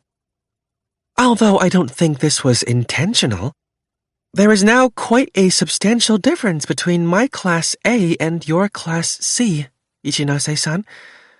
In other words, I think that it wouldn't be impossible for us to join forces, said Sakiyanagi. The sad thing is, though, I can't really think of this as a happy proposal, because it implies that our class is insignificant to you. We're not even worth being cautious about, Sakiyanagi-san. If I may be so bold, that's because that's exactly true. The merciless reality of what Sakiyanagi was saying struck Ichinose. But Ichinose didn't stop smiling. Although emotional denial would have been easy, she couldn't turn away from the reality that her class was in a crisis. I can't imagine that there are any benefits for you in partnering with us, though, Sakiyanagi-san. No, that's not quite true. If we look at things purely in terms of power, then yes, it is true that you come up short. However, you possess a powerful weapon that no other class has, said Sakiyanagi, with a smile. And that weapon is trust. I can say with absolute certainty that during the time in which our classes are allied with each other, you will not betray me, no matter what happens. That is of foremost importance in looking for an ally, said Sakiyanagi. A partner that you could rest easy about and trust to watch your back. Sakiyanagi was saying that alone was worth an alliance. While I'm happy that you think so highly of me, we're in a situation now where we can't really care for appearances, right? said Ichinose. Yes, that is true. However, I cannot imagine that you would abandon that weapon called trust, which you have built up so much so far, Ichinose-san. If you do abandon that trust and betray me, then the blame would fall squarely on me for having judged incorrectly, said Sakiyanagi. Even if this were a trap that Sakiyanagi had laid for her, Ichinose couldn't help but feel that being trusted wasn't a bad thing. However, she had already taken into consideration the fact that Sakiyanagi was someone she couldn't drop her guard around. Could I ask that you please give me some more details about what you're thinking? asked Ichinose. Can I take this to mean that you wish to move forward with this partnership? replied Sakiyanagi. Yes, that's right. In that case, let's discuss. Sakiyanagi started to act, to take Class 2C, led by Ichinose, under her banner. The upcoming special exam, where we need to survive on an uninhabited island, has some rather troublesome rules. We can only form groups with students from our grade level, and the rewards are distributed equally. This means that even if you were to bring together the best of the best from each class, it wouldn't create any gap in class points whatsoever, said Sakiyanagi. Yes, you're right about that. Which is why it's inevitable that we'll have to make a group that's capable of winning from within our own classes, said Ichinose. But in that scenario, you couldn't say that you're able to handpick the best of the best in forming your group, no? there would inevitably be certain areas that each class won't be able to cover on their own. However, what if 2 classes were to work together? I would say it'd be a different story if we could freely choose between a total of 79 people, said Sakianagi. So, if your class and our class worked together, although you wouldn't be able to chip away at the lead that Class A has, you would be able to overtake Ryuin-kun's class and widen the gap with Class D as well, said Sakianagi. But if we do this, that means we'll be losing an opportunity to catch up to your class then, Sakianagi-san. As we head into the 2nd and 3rd semesters, isn't your first priority to return to a stable position? Even if you refuse to join forces with me here, that doesn't necessarily mean that you're going to win. Am I wrong? Well, on the other hand, if you lose to the other classes, you'll be demoted to Class D, Ichinose-san. You will lose out on a lot of class points, thereby putting you in an extremely tricky situation. If that were to happen, it would be close to impossible for you to aim for Class A, wouldn't it? Said Sakianagi. Ichinose had once again fallen silent, unable to respond to what Sakianagi had said. I think that you still harbor some doubts about me. But I don't think there are going to be many chances for the other classes to team up with each other. Neither Class B nor Class D would ever join forces with me, as they are intending to catch up to Class A. Their only option would be for D, C, and Class B to form a clique, and to challenge Class A together. That way, they could form strong groups, said Sakianagi. No matter how strong Class A was, if B, C, and D worked together, Class A's chances of winning would be slim. I'd be lying if I said that I haven't thought about that myself already, said Ichinose. Yes, quite. However, D, C, and B working together isn't a realistic strategy. Ichinose-san, have you received word from anyone about that yet? In the few days since we've been notified that we're allowed to create groups? Asked Sakianagi. Ichinose, eyes cast downward, slowly shook her head from side to side. If 3 classes joined forces, that would mean the class point rewards would be divided equally amongst them. Even if you did your utmost and were able to take first place, you would only close the gap between us by a mere 100 points. If you placed second, then 67 points. And if you got third, that would be 33 points, said Sakianagi. Even if classes 2B, 2C, and 2D had managed to secure all of the top positions, that would still only decrease Class A's lead by a mere 200 points. Although that was by no means a small amount, it would be difficult to monopolize the top spots in this special exam in the first place. It's natural to want to win on your own, and to close the gap by 300 or 400 points, said Sakianagi. But if we enter a partnership, Sakianagi-san, then Horikita-san and Ryuin-kun might make a partnership too. And besides, there are people who have already formed their own groups in our own classes already, aren't there? Said Ichinose. Yes. Rather, I've been waiting for the group building to begin. So, while we are currently seeing a trend where the individual classes don't want to join forces and instead compete on their own, I propose that we team up and focus on a main fighting force, said Sakianagi. And what would this main fighting force be? Just like last year, I am unable to move around on the island because of my legs.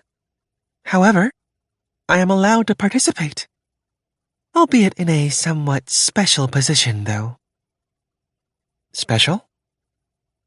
Students who are unable to participate due to reasons like illness or injury are eliminated from the beginning, yes?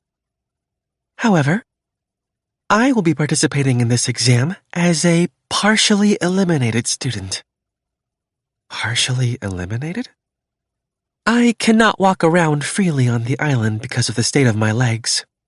However, I have the right to remain at the starting point and compete just like everyone else, while adhering to the same rules. Meaning that if you come seeking my opinion, I can give it to you. And if there's a difficult problem, we can solve it together. However, if the point comes where I am the sole remaining person in my group, then my group will be eliminated from the exam, said Sakiyanagi. So that's what you mean when you say you're participating via a special position, then, replied Ichinose. Although there would need to be a way to remain in contact, Ichinose immediately understood that having Sakiyanagi function as the brain of a group could be a major factor in the exam. You can freely choose anyone out of myself, Hashimoto-kun, Kito-kun, or Masumi-san.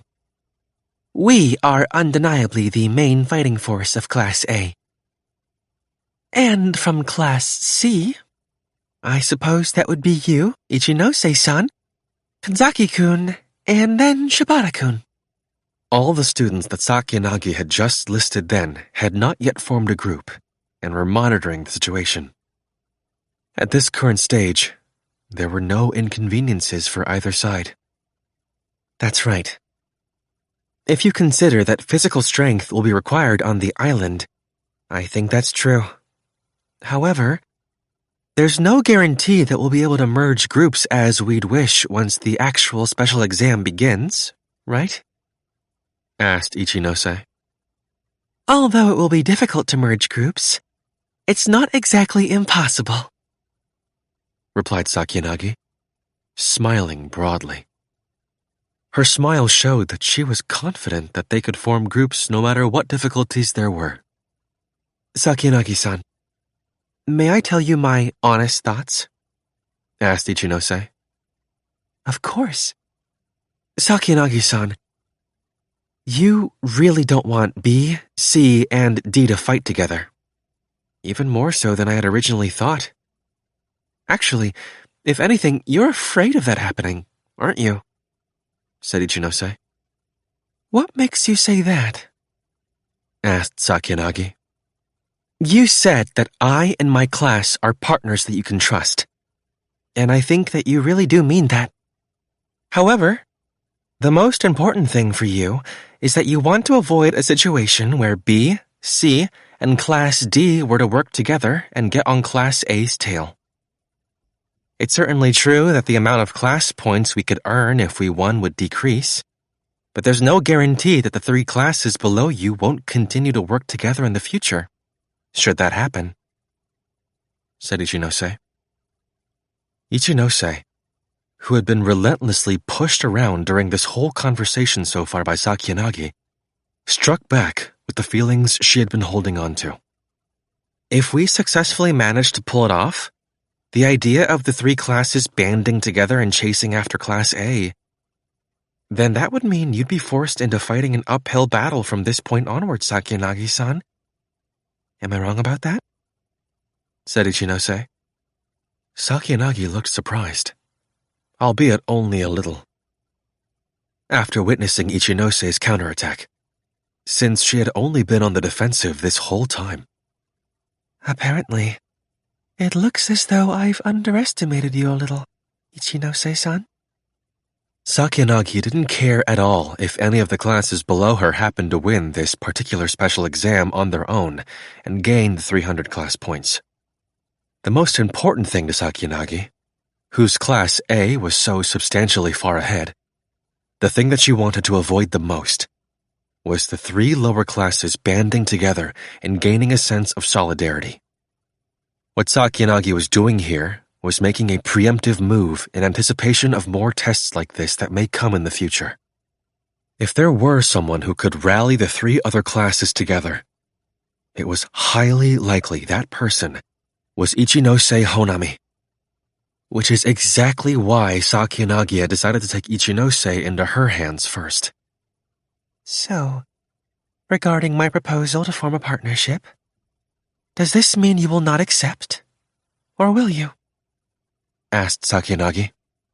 After acknowledging what Ichinose had said, Sakyanagi had come out and pressed for Ichinose's cooperation. If you do collaborate with me, I don't mind giving you a pledge for 3 persons worth of deposits. I will loan you a total of 3 million points for the students who are at a considerable risk of expulsion. In the unlikely event that you are to be penalized, you may use those points to save those students. I would think this is quite a helpful proposal to you, Ichinose-san, since you wish to avoid letting anyone get expelled more strongly than anyone from any other class, said Sakyanagi. Sakyanagi, fearing that her offer would be rejected, held out her hand. Would you mind giving me enough for 5 people? That way, I would feel totally reassured, I think. Asked Ichinose. My, quite greedy, aren't we? Although I had been planning to distribute a similar number of points in the near future, I will offer you a special loan, said Sakyanagi. Class A had been continuously receiving the highest number of private points out of any class for over an entire year. As a result, the amount of funding that each of their students had accumulated was far beyond what any of the other classes had. Okay, I suppose we have a deal then. But to be honest, I would have chosen to work with you even if you hadn't mentioned the financial help, Sakyanagi-san. Our ultimate goal is to get to Class A, of course. But as you said, I've been demoted to Class C, and we really have our backs against the wall now. If we were to be demoted to Class D, I'm sure that the class's motivation would drop significantly. I don't want that to happen, said Ichinose, offering her hand to Sakyanagi for a handshake. So, regarding your proposal that Class 2C and Class 2A fight this battle together, I accept, she added. Now that the 2 of them had shook hands on it, both classes had mutually entered an alliance. And now I'll be able to fight without worry. I apologize for how sudden this might be, but I do have one request, said Sakyanagi. I'm guessing that it's about how to maximize our chances of winning, that it'll be necessary to start things off by handing over the 1 more card to Class A's main fighting force. Right? Replied Ichinose. Now that Ichinose was their ally, she had already started to think about the best path forward for their battle, as an allied force. By using the 1 more card, of which there was only 1 in their grade level, you could form a group of up to 7 people. This was also one of the reasons why Sakyanagi decided to fight together with Ichinose.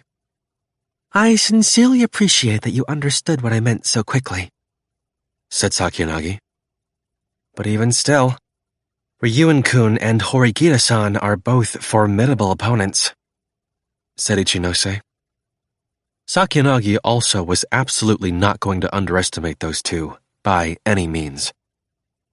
It wasn't going to be an easy fight, considering the lingering shadow of Ayanokouji looming behind Horikita. However, Sakyanagi had chosen to fight together with Ichinose because she was sure that she would definitely win. First place is ours to take. Thus, I do not intend to skimp on the efforts necessary for that goal, said Sakyanagi. With their forces consolidated, Sakyanagi was going to challenge Ryuen and Horikita's respective classes, as well as both the 1st and 3rd years. 5. Battle of the 1st years and 3rd years. It had been almost 3 months since the new students first started here at the Advanced Nurturing High School. and they had begun to understand the state of things at this institution. The first-year students were also right in the midst of forming groups for the big upcoming special exam. However, it wasn't long after the school gave the students permission to start forming groups that things already started to not go so smoothly. The students in Class 1D, led by Hosen Kazuomi, stubbornly refused to join any groups and rejected offers to trade cards. If a student from another class came to them wanting them to be in a group, the Class D students demanded points in exchange, or otherwise they wouldn't join. Because of that, the new students were put into a situation where they couldn't freely form groups. Although representatives from each of the other 3 classes had been hoping that Hosen would have changed his mind sometime in June, even today, on the 1st of July, the situation still hadn't changed. There were classes within their grade level who tried to ignore Class D, but Yagami Takuya from Class 1B put a stop to them. While it was easy for the other students to ignore Class D and to create groups just from their own 3 classes, competition with the other grade levels was an important part of this special exam. Yagami had voiced the need that, in the event that issue was to be prioritized, they would absolutely need to handpick the best of the best from each and every class to make optimal groups. At about the exact same time, with the support of students who shared Yagami's views, the 3 other classes had agreed to take a wait-and-see approach until July. However, Hosen's continued deliberate ignoring of the situation meant that those previous talks wound up becoming meaningless. And today, now that the deadline had arrived, the representatives of the 4 classes from their grade were supposed to gather to resolve the situation. Yagami had proposed that the gathering be done in a simple manner so as not to intentionally raise the level of confidentiality of the meeting. It was agreed that the leader of the class, or someone close to the leader, would attend. But as the time came after class ended that day, there was no response from Class D, the class that was at the center of all these issues. In a hallway lined with rather unsurprising, nondescript first-year classrooms, the first person to show up to the meeting was Yagami from Class 1B. That was because he thought it necessary that he show up before anyone else as the original advocate of the proposal. Not long afterward, Utomiya Riku from Class 1C had shown up as well. Seems like it's still just you here, Yagami. Oh, hey Utomiya-kun. I was kind of expecting it would have been you participating in this talk, replied Yagami. Although it's not really like me to be a leader or anything, I came because no one else wanted to. While the kids in my class kind of like to go ahead and say whatever they want, they seem to not like these kinds of headache-inducing things, said Utomiya. I think it's because they know that you're such a dependable person that they asked you to come. I saw the updated OAA values this month. It says that your societal contribution score got bumped up to a B, didn't it? Said Yagami, with a bright and chipper smile. Utomiya, despite the fact he was being complimented, responded by wrinkling his brow. The person he was talking with, Yagami, had a C in physical ability, but an A in academic ability. In addition to that, his adaptability and societal contribution scores had gone up to A thanks to his repeated contributions to Class B. In terms of overall ability, he was certainly a cut above. More importantly, though, Class C wasn't exactly in a situation that they could be happy about. We've lost somebody. To be honest, I think it's a pretty big loss, said Utomiya. I didn't think that Hatano-kun would have gotten expelled either. It is really unfortunate, said Yagami. Yeah. Hatano was a male student from Class 1C. He was a valuable student, too, with an A in academic ability. However, He had been dealt a fatal blow as a result of him being involved in actions that, once discovered, resulted in a penalty of immediate expulsion. The somewhat relaxed first-year students were once again reminded of this school's harshness. Though at this point, it had already been a month since Hatano had been expelled. Utomiya, his classmate, didn't even have the time to regret his loss, unfortunately. Now that he had lost one of his best students, he needed to get definite results on the upcoming special exam. "It seemed like you and Hatano were pretty close," said Utomiya. "He said he wanted to join the student council together. He wanted to make the school a more fun place to be," replied Yagami. Utomiya nodded lightly, and then directed his gaze towards the Class 1D classroom. "Do you think that Hosen's gonna come?" asked Utomiya, wondering about the very person about which this discussion was taking place. "I guess I'd say it's about a 50-50 chance," replied Yagami. 50-50? Wow. You sure put a lot of faith in Hosen, huh? I'm betting he won't show," said Utomiya. "If he doesn't show up to this meeting, then the matter is settled. We'll go ahead and form groups with students from our 3 classes. If that happens, then Class D and Class D alone, which has been trying to push for getting a lot of points out of us, will be left out in the cold. Then, any chance they have to win will disappear," said Yagami. "If he thinks that he can make us fork over our private points, then he really has a massive ego. He objected to the idea of trying to smoothly form groups with people from all classes together. Since the 2nd and 3rd years are our enemies here, we really ought to work together. Yet Hosen still refused anyway," said Utomiya.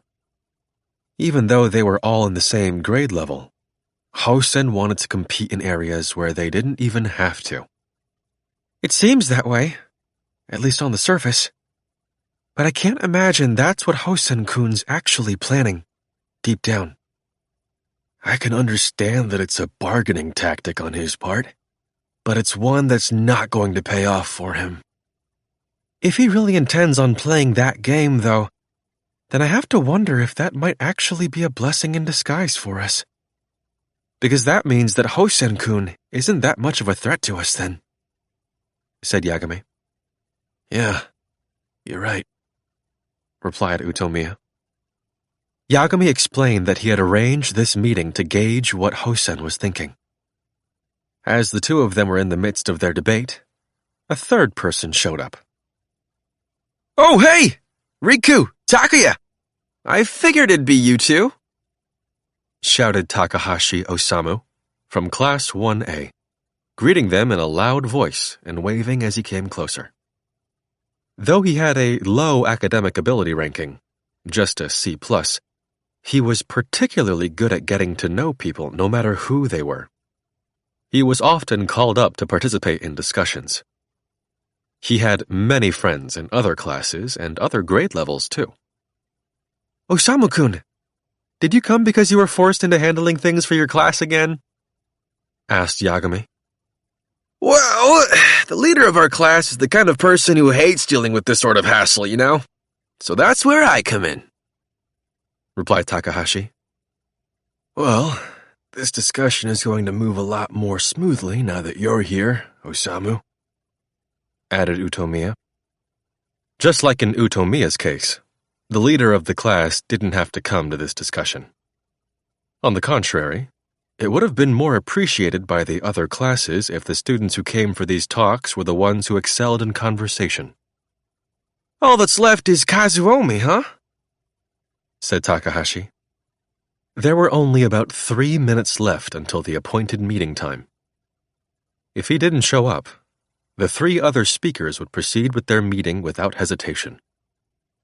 "Don't you all think it'd be better if we teamed up right at this stage? Because honestly, I really want to isolate Class D so we can crush them as soon as possible," said Utomiya. We've been told that the exam on the uninhabited island is going to assess more than our academic abilities, though. If you're looking at academic ability alone, then Class D is at the bottom of the rankings. But in terms of physical ability, they're a close second. It's possible that they could play a key role in group building, said Yagami. Look, I get what you're trying to say here, Riku. My class is feeling pretty darn frustrated with the situation, too. But don't you think it's a little too early to just give up on Class D? I mean, we can't say for sure that there aren't going to be more exams like this in the future where all the classes in our grade have got to work together, right? Said Takahashi. While Utomiya had advocated for ostracizing Class D, Yagami had continued to maintain that they needed to support Class D. Takahashi, meanwhile, didn't really take a firm stance on either side, remaining in the middle. If we just need to work together to tackle this exam, then we'll be fine if it's just us 3 classes. I'll admit that yes, there certainly are some capable people in Class D that we could use, but they're not worth enough to the point where I want to make a request to Hosen and try to get in his good graces. Besides, it's just about time for our meeting to start. I'd like our 3 classes to start talking about reaching an agreement between ourselves, said Utomiya. Just then, almost as if he had anticipated how their conversation was going to go, the person in question appeared, with a relaxed attitude. Afraid that things aren't gonna work out that way, Riku, said Hosen. It seems like you came after all then, Hosen-kun? Replied Yagami, greeting Hosen with a smile on his face. On the other hand, Hosen approached the 3 of them while baring his white teeth in an unnerving manner, like he usually did. Utomiya shot a quick glance over at Hosen, and then averted his eyes, looking out the window. Hey, Kazuomi! You showed up at a great time! Exclaimed Takahashi in a friendly manner, without fear of Hosen. Takahashi's feeling was that he wanted everyone to get along. That's all that he wanted. Don't say my name like we're all buddy-buddy. I'll kill you, snapped Hosen. Hosen, after trying to intimidate Takahashi, turned his eyes back to Yagami and Utomiya. So, decided to pay up? He asked. Don't make lame jokes. We're not paying you a single point, replied Utomiya. Now, let's calm down, okay? We can't hold a discussion if you're fixing for a fight right from the get-go, said Yagami. All right, now that everyone's here, I guess we can get this thing started.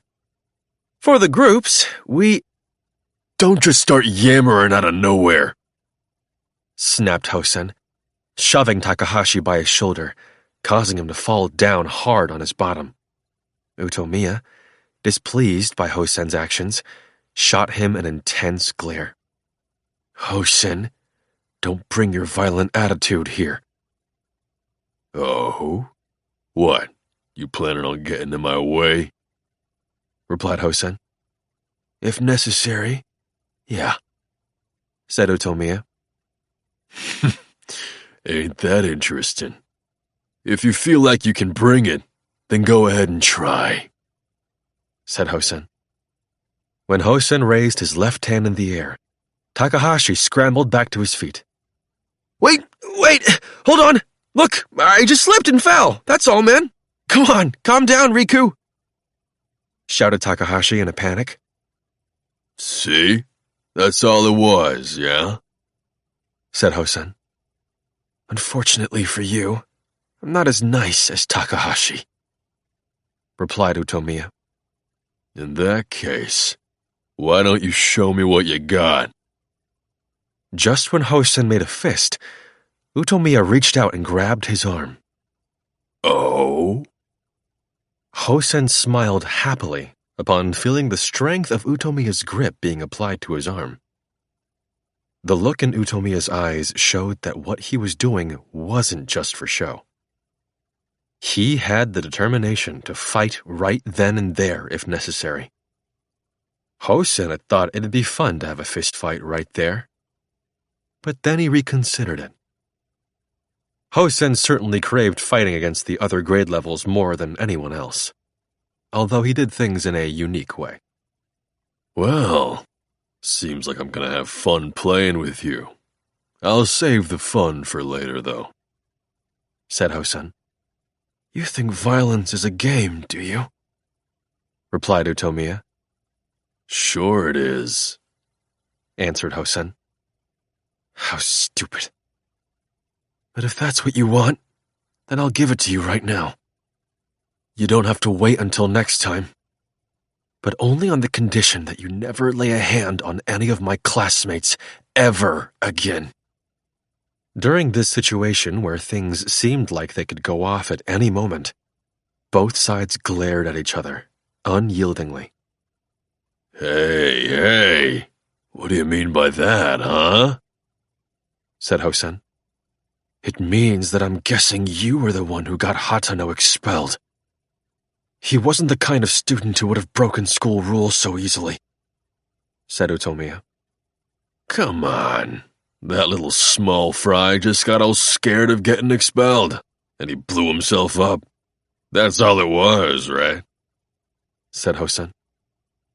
I clearly remember the look on Hatano's face after he got expelled. He got screwed over by somebody.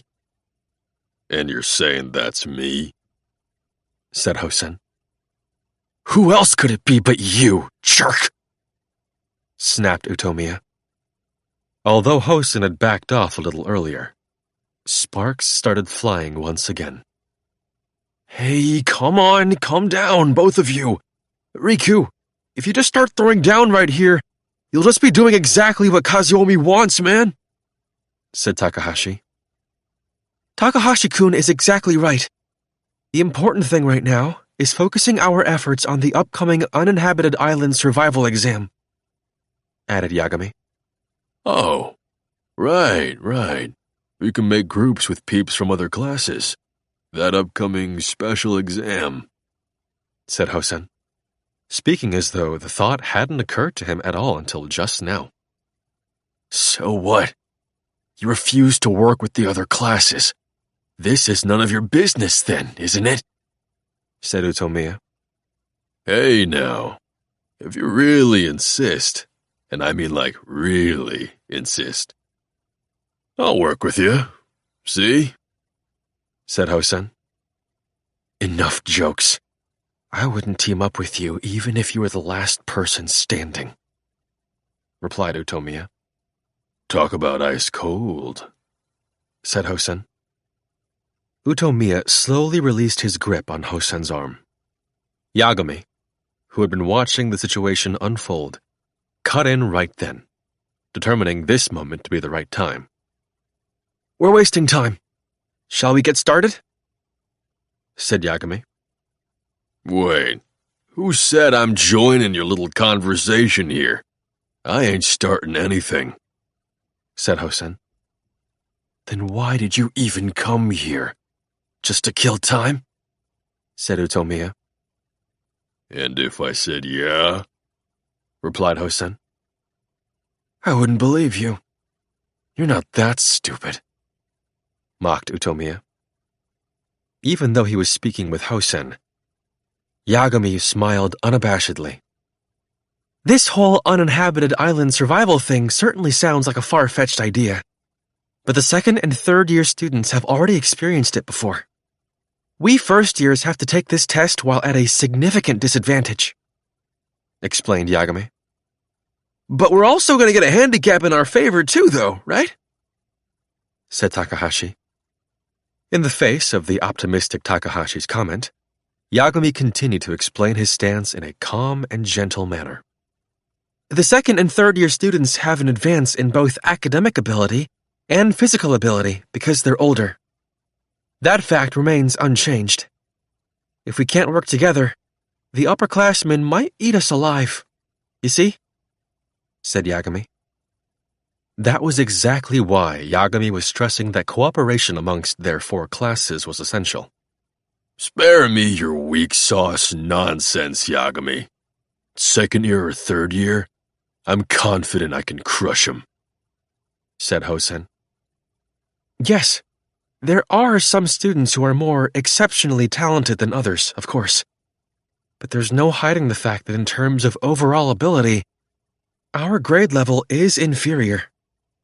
Not everyone is as blessed as you are, Hosen-kun, said Yagami. Yagami's constant gentleness and the fact that he demonstrated he highly valued Hosen's abilities were what kept the conversation from falling apart. Which is why I think it's necessary that we need to band together and form one optimal group with students from our grade level. One strong group made up of 4 people. We need to bring together a group of students who we can definitely say, similar to what Hosen-kun himself had said earlier, won't be defeated even if they take on second or third year students, said Yagami. Meaning that we're not going to be competing with each other over class points in this special exam? Said Utomiya. The rules make it difficult to cooperate within your grade level, which is why the second and third year students who have less time left here are having a harder time accepting the lost opportunity for class points that comes with this particular special exam. But we still have over 2 whole years left here. That's why we should deliberately forego the class points this time around, said Yagami. The difference in class points between Class A and Class D in their grade level was still only 300 at most. While Yagami had suggested that there was no need for them to panic, Utomiya seemed to have different thoughts on the matter and wrinkled his brow in response. The benefits from cooperating with the other classes are too slight, though. Just throwing away class points would be a waste, said Utomiya. If we get eaten alive by the upperclassmen, though, losing class points isn't the only thing we'll have to worry about, said Yagami. But it means no one is going to pull ahead in our grade level, though, argued Utomiya, stressing that if problems arise like Yagami suggested after their battle, then that was simply inevitable. Oh, hey, hold on a second. I'm kind of curious about one thing you said earlier, Takuya. Why just one team? The groups who place in the top 3 will all get class points, right? Also, if we consider the fact that we can form up into bigger groups during the actual island part of the exam, then wouldn't it be better for us to make lots of strong groups? Said Takahashi. You are absolutely right. However, if we try to make a lot of strong groups from the get-go, we're going to have to think about the balance of each group. We're going against the older students. They aren't going to be easy opponents for us to beat. In that case, it's important that we focus on making our strongest possible 4-person group to reliably ensure that we can take first place. Besides, it sounds like it will be difficult to freely form into larger groups during the main exam part, and even if the upperclassmen really do their best to work together, they can still only form 3-person groups, representing 3 classes, responded Yagami quickly, in an effort to quell Takahashi's doubts. After Takahashi heard Yagami's response, he understood what he was getting at. So, if we get first place, the rest doesn't matter, even in the worst-case scenario and we throw everything else away, said Takahashi. I do think that yes, we could make a strong enough group if we were to ignore Hosen-kun and just work with our own 3 classes. However, then we'd be essentially playing by the same rules as the other grade levels. The reason I'd like all 4 classes to work together is not just so that we can handpick the best possible people. It's also because I think it will help unify our will to fight together, as one, across our entire grade. We first-year students were the only ones given the option to create groups of up to 4 people. It would be a waste for us to throw away that valuable handicap we were given, said Yagami. If Class D alone were left out of the equation, it would naturally lead to a situation where they would try to hinder everyone else in their attempts to get first place. And if that happened, It was clear that Class D would do anything and everything in order to prevent the other classes from winning. Yagami was saying that if the 4 classes can cooperate fully, they should shoot for that ideal structure.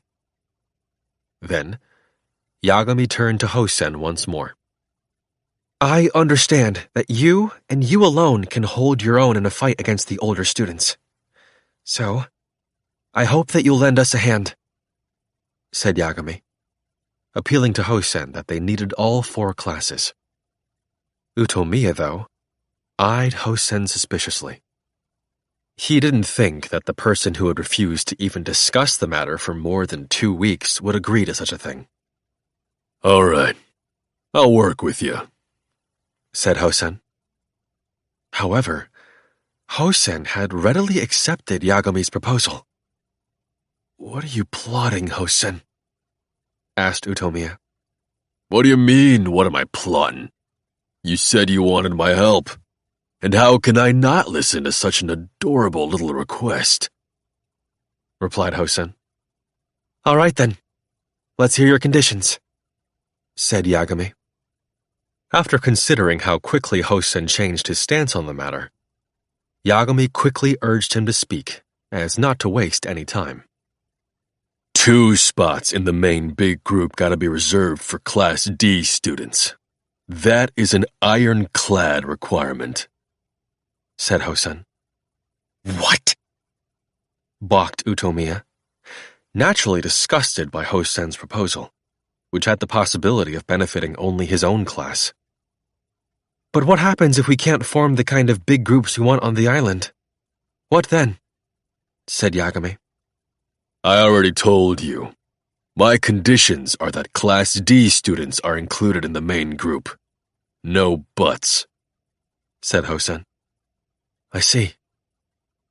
If we can't bring 2 Class D students into the group on the island, then we'll clear it with just the initial 4 students, said Yagami.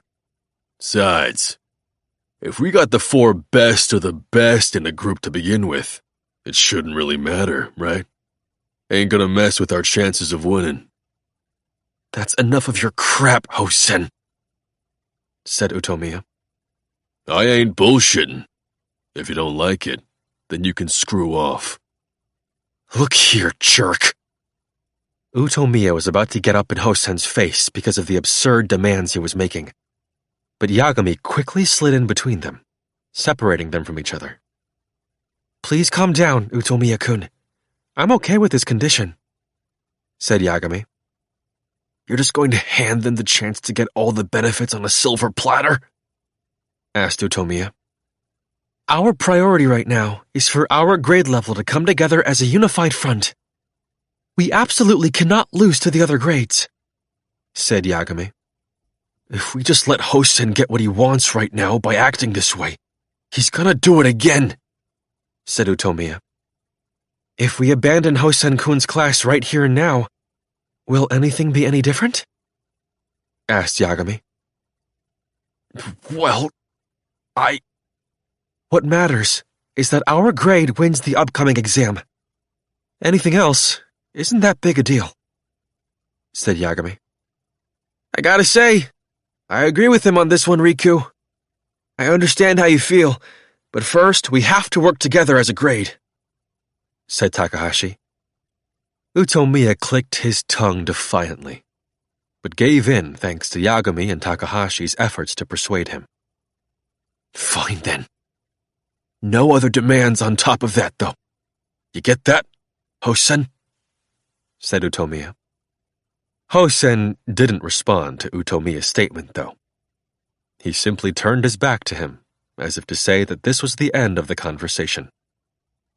There's one last thing that I wanted to mention that I think that our grade needs to be together on.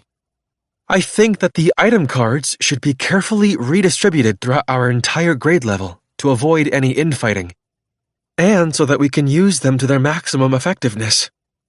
It's also important to make sure that the students lacking in ability, and in the groups that are more likely to sink towards the bottom of the ranking, have the half-off card. I assume that you will agree to that as well, Hosen-kun? Asked Yagami. Do whatever you want. replied Hosen. Hosen then immediately left without any signs of reluctance.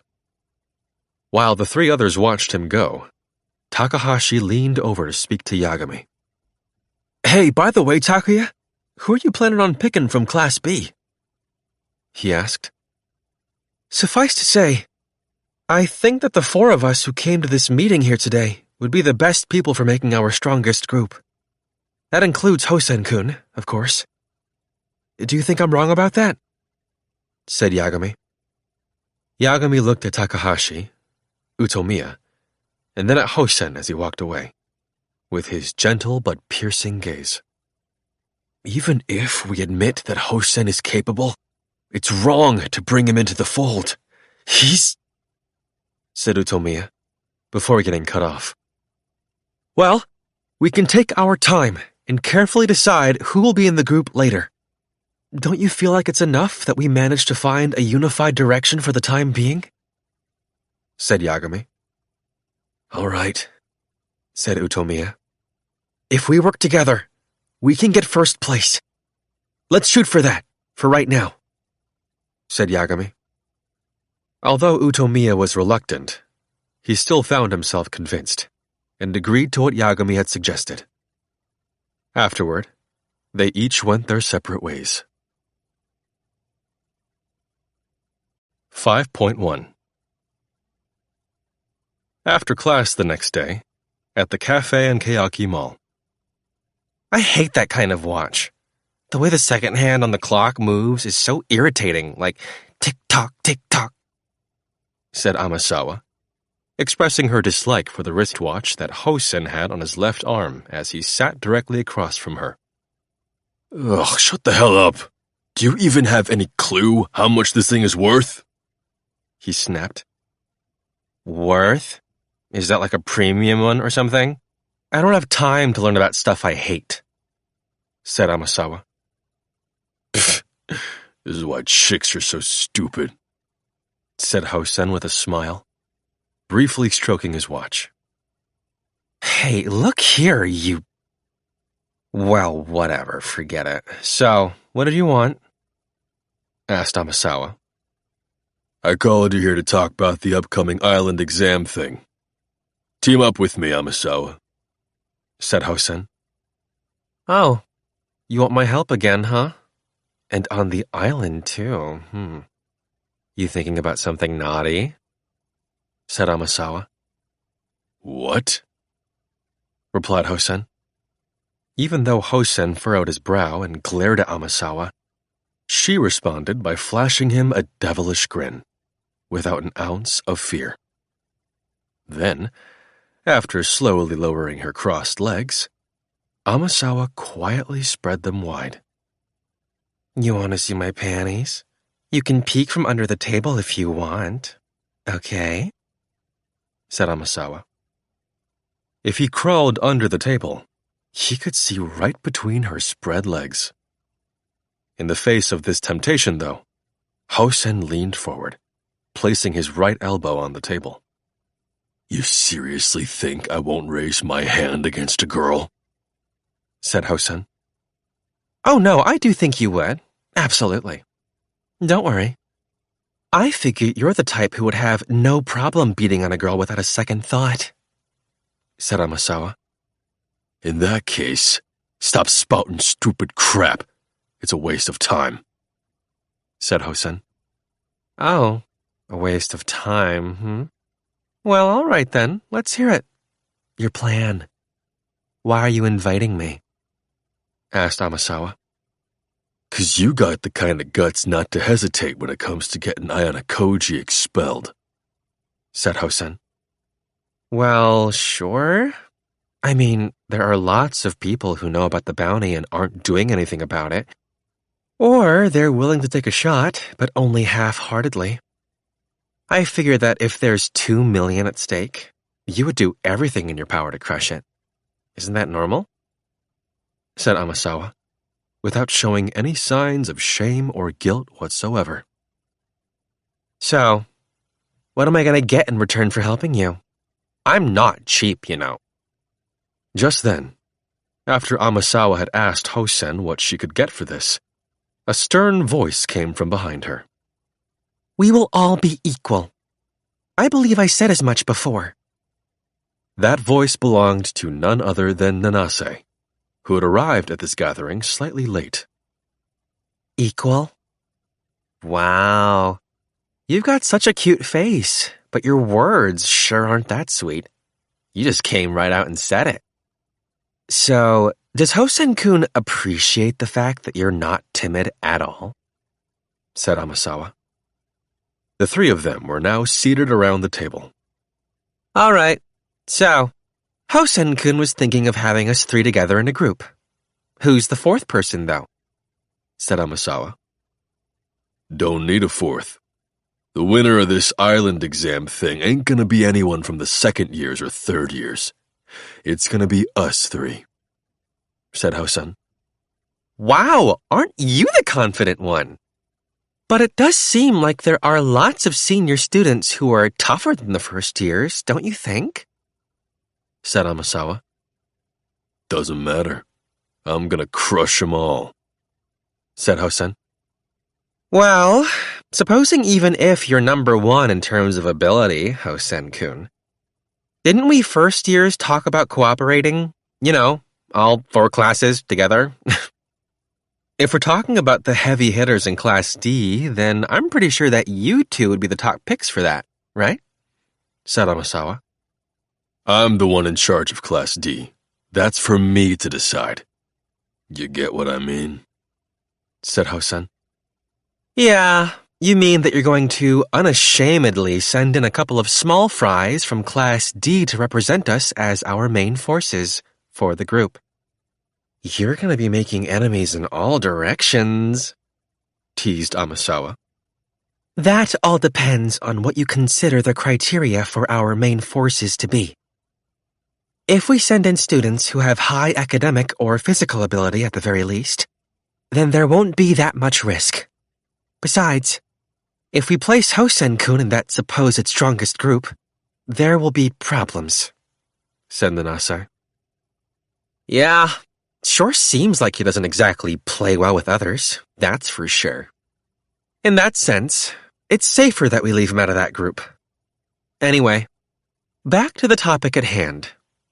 How much are you going to give me? Said Amasawa. There aren't any points for us to give you. As I had just said earlier, we will be equals in this partnership. Of course, we will give you an equal share of the private points that Class D receives, replied Nanase, adding, Is that not enough to satisfy you? But it's not like our level of contribution is necessarily equal, though, is it?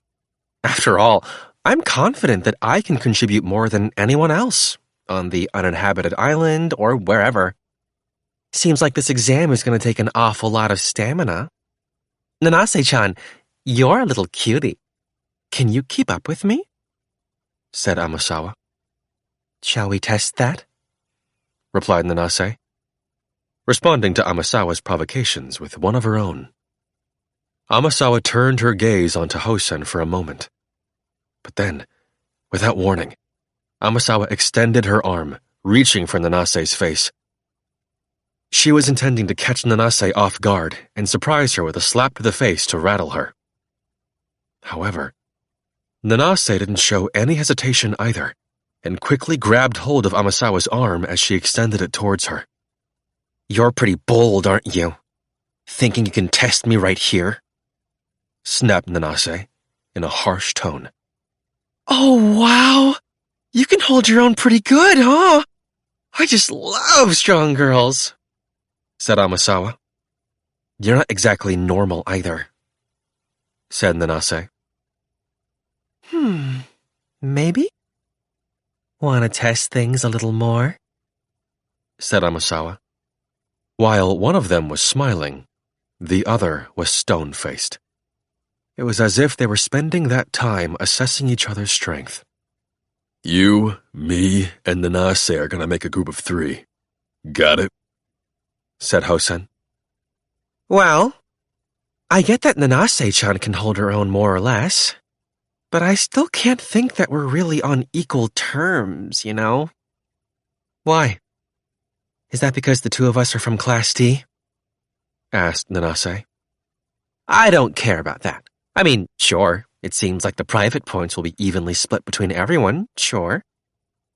It's just, well, since you're asking me to help you, I think I need something extra for it, said Amasawa, putting her left hand into a fist, and then making the gesture of asking for a tip by pinching her thumb and index finger together, and then rubbing them. I mean, it's only natural you'd want to sell yourself for a high price if someone comes along and wants to pay you for your services, right? Added Amasawa. You sure got a hell of an ego. Man, you chicks, both you and Nanase, have more guts than Yagami and Takahashi, said Hosen. Oh, don't you know?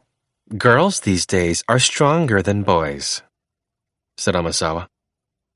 All right then, fine. I'll hear you out. What do you want, aside from the group rewards? Asked Hosen. Getting first place, of course. But that's not the only important thing here, said Amasawa. Then, Amasawa stopped making the tip gesture with her left hand and brought her hand up to her neck with her thumb raised and pressed against her neck. Then she slowly slid her thumb from the right side of her neck to her left in an execution gesture. I get everything. All the points from getting Ayanokouji-senpai expelled. That's my condition for helping you, said Amasawa. Now you're really making some unreasonable demands. Those are terms I can't just sit back and agree to so easily, said Hosen. Oh, so are you going to turn me down then? But what are you going to do without me? If you don't have any allies you can trust aside from Nanase-chan, you're going to have a pretty tough time in this special exam, aren't you? Said Amasawa. Just like Amasawa had suggested earlier, Hosen had already been making enemies on all sides.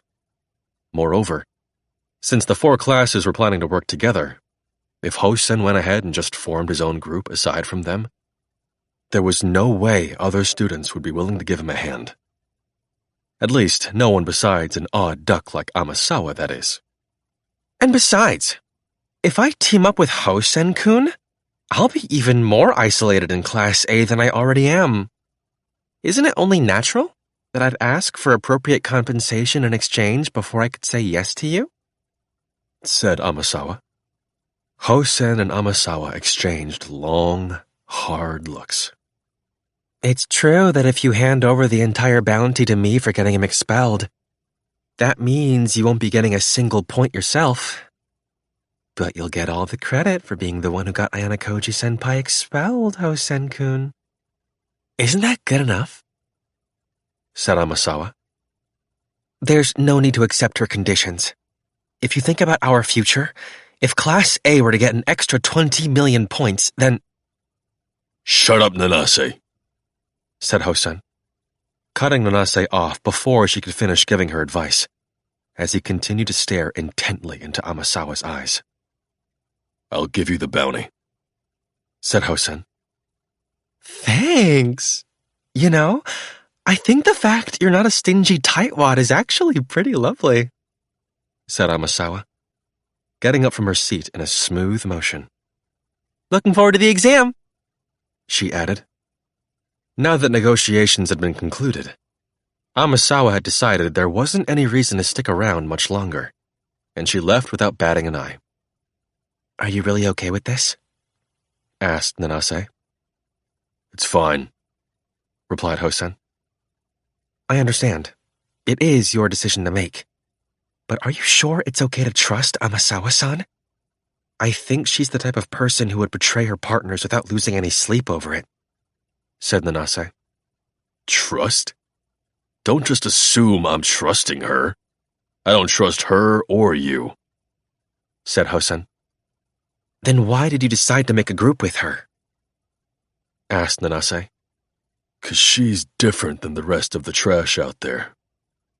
There are parts of her I can't figure out. Just like with you," said Hosen. I see. I suppose you might be right about that. But even so, 20 million points is an absurd condition, said Nanase. "It was just a verbal agreement. I don't give a damn about it. As long as the fact remains clear that I'm the one who got Ayanokouji expelled, then I'll be getting those points, of course. Doesn't matter to me if she comes crying about it later," said Hosen. Hosen was saying that he never had any intention of honoring his promise from the beginning. You really are a terrible person, said Nanase. "Don't matter if it's Ayanokouji, Ryuin, or anybody else.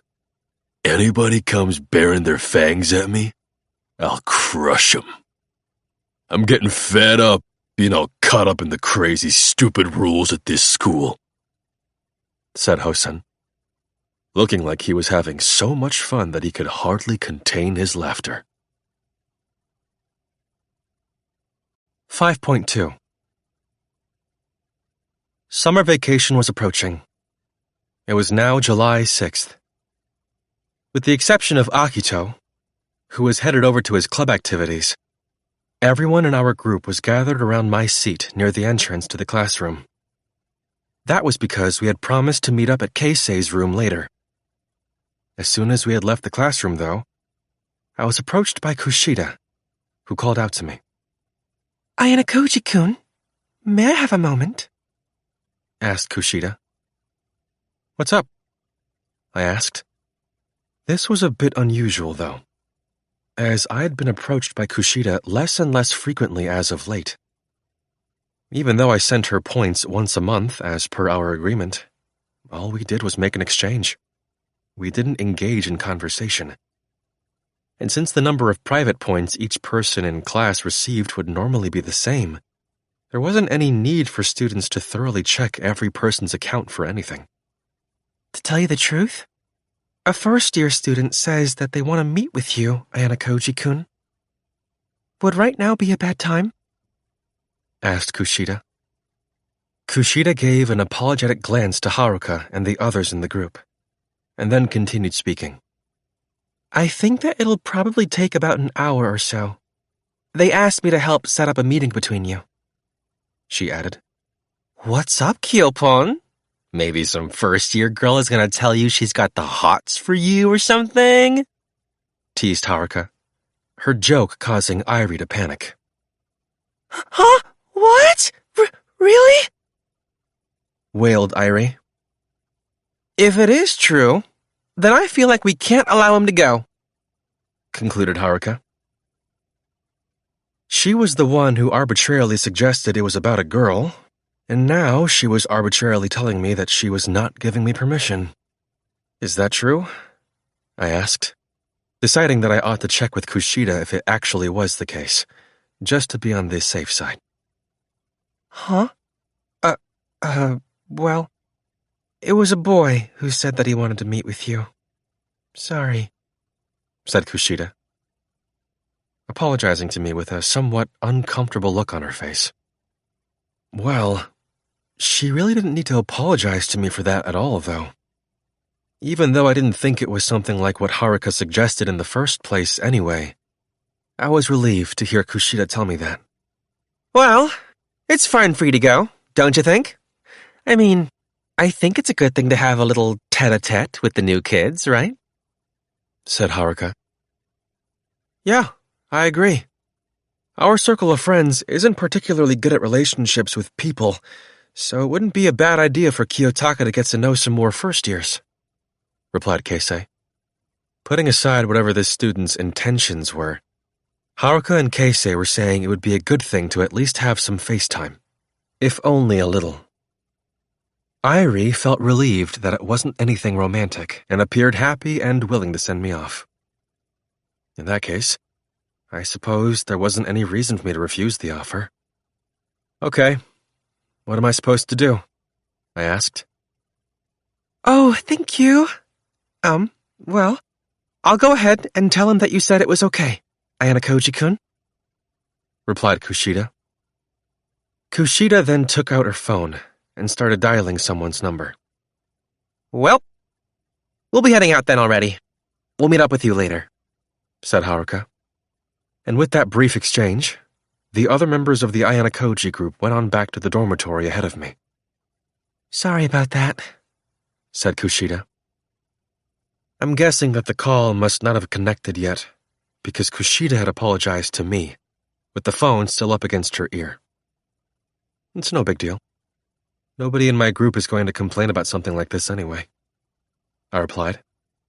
Shortly afterward, the first-year boys seemed to have answered the call, and it connected. Oh, hello? Yes, Ayanokouji-kun says he'll meet up with you now. Okay. Yeah, okay. Oh, really? Well, we'll just wait here then, said Kushida. Kushida had finished her call in less than 10 seconds. It seems like he's already headed this way. Let's just wait here so that we don't miss him then, okay? Said Kushida. Apparently, this new student who wanted to meet with me had already set his sights on the second-year classrooms. It seems like you're already on pretty good terms with the new students, Kushida, I told her. Huh? Oh, well, it is already July, right? I think that's already plenty of time, she replied. Yeah, I suppose so, I replied. It had already been more than 3 months since the new students had arrived at this school. As I gazed out the hallway window, I saw the sun shining high in the sky, with its shining, scorching hot rays hitting the ground down below. It was just about time for the first great chorus of the year of the cicadas to begin. So, I suppose that from my perspective as someone who has trouble communicating with others, it's only been 3 months. But for Kushida, that was more than enough time to connect with people, huh? Ayanokouji-kun, have you made any friends out of the new students? Asked Kushida. She had said that in such a way that it sounded like it was only natural that I should or would have. But no, that wasn't the case. I still haven't met anyone I could call a friend, no, I replied. I see. Well, there's no need to rush. There's still lots of time, said Kushida. Kushida had offered me kind, considerate words, but her assurance seemed somewhat hollow. There were certainly several first-year students that I've started talking to, sure.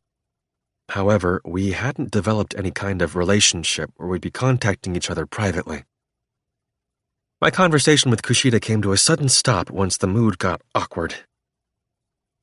Just when I was wondering about what I should talk to Kushida about next as we stood here in the hallway, the first-year student in question showed up. Kushida-senpai! The student who appeared after just turning the corner was none other than Yagami Takuya, who had attended the same junior high as both Horikita and Kushida.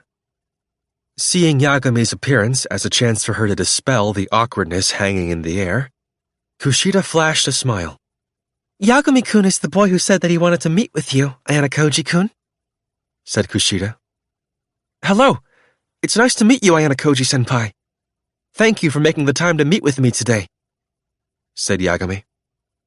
Because he was a first-year student who was reaching out to me via Kushida, I had a certain idea of what he was like in mind. If I remember right, you're in Class 1B, right? I replied. Yes, that's exactly right. My name is Yagami Takuya. As one of the bystanders who saw what happened during that fiasco before with the new students, I remember that I saw Yagami there, but I didn't end up speaking with him at all. This was the first time we had actually had a conversation, right now, before the start of summer.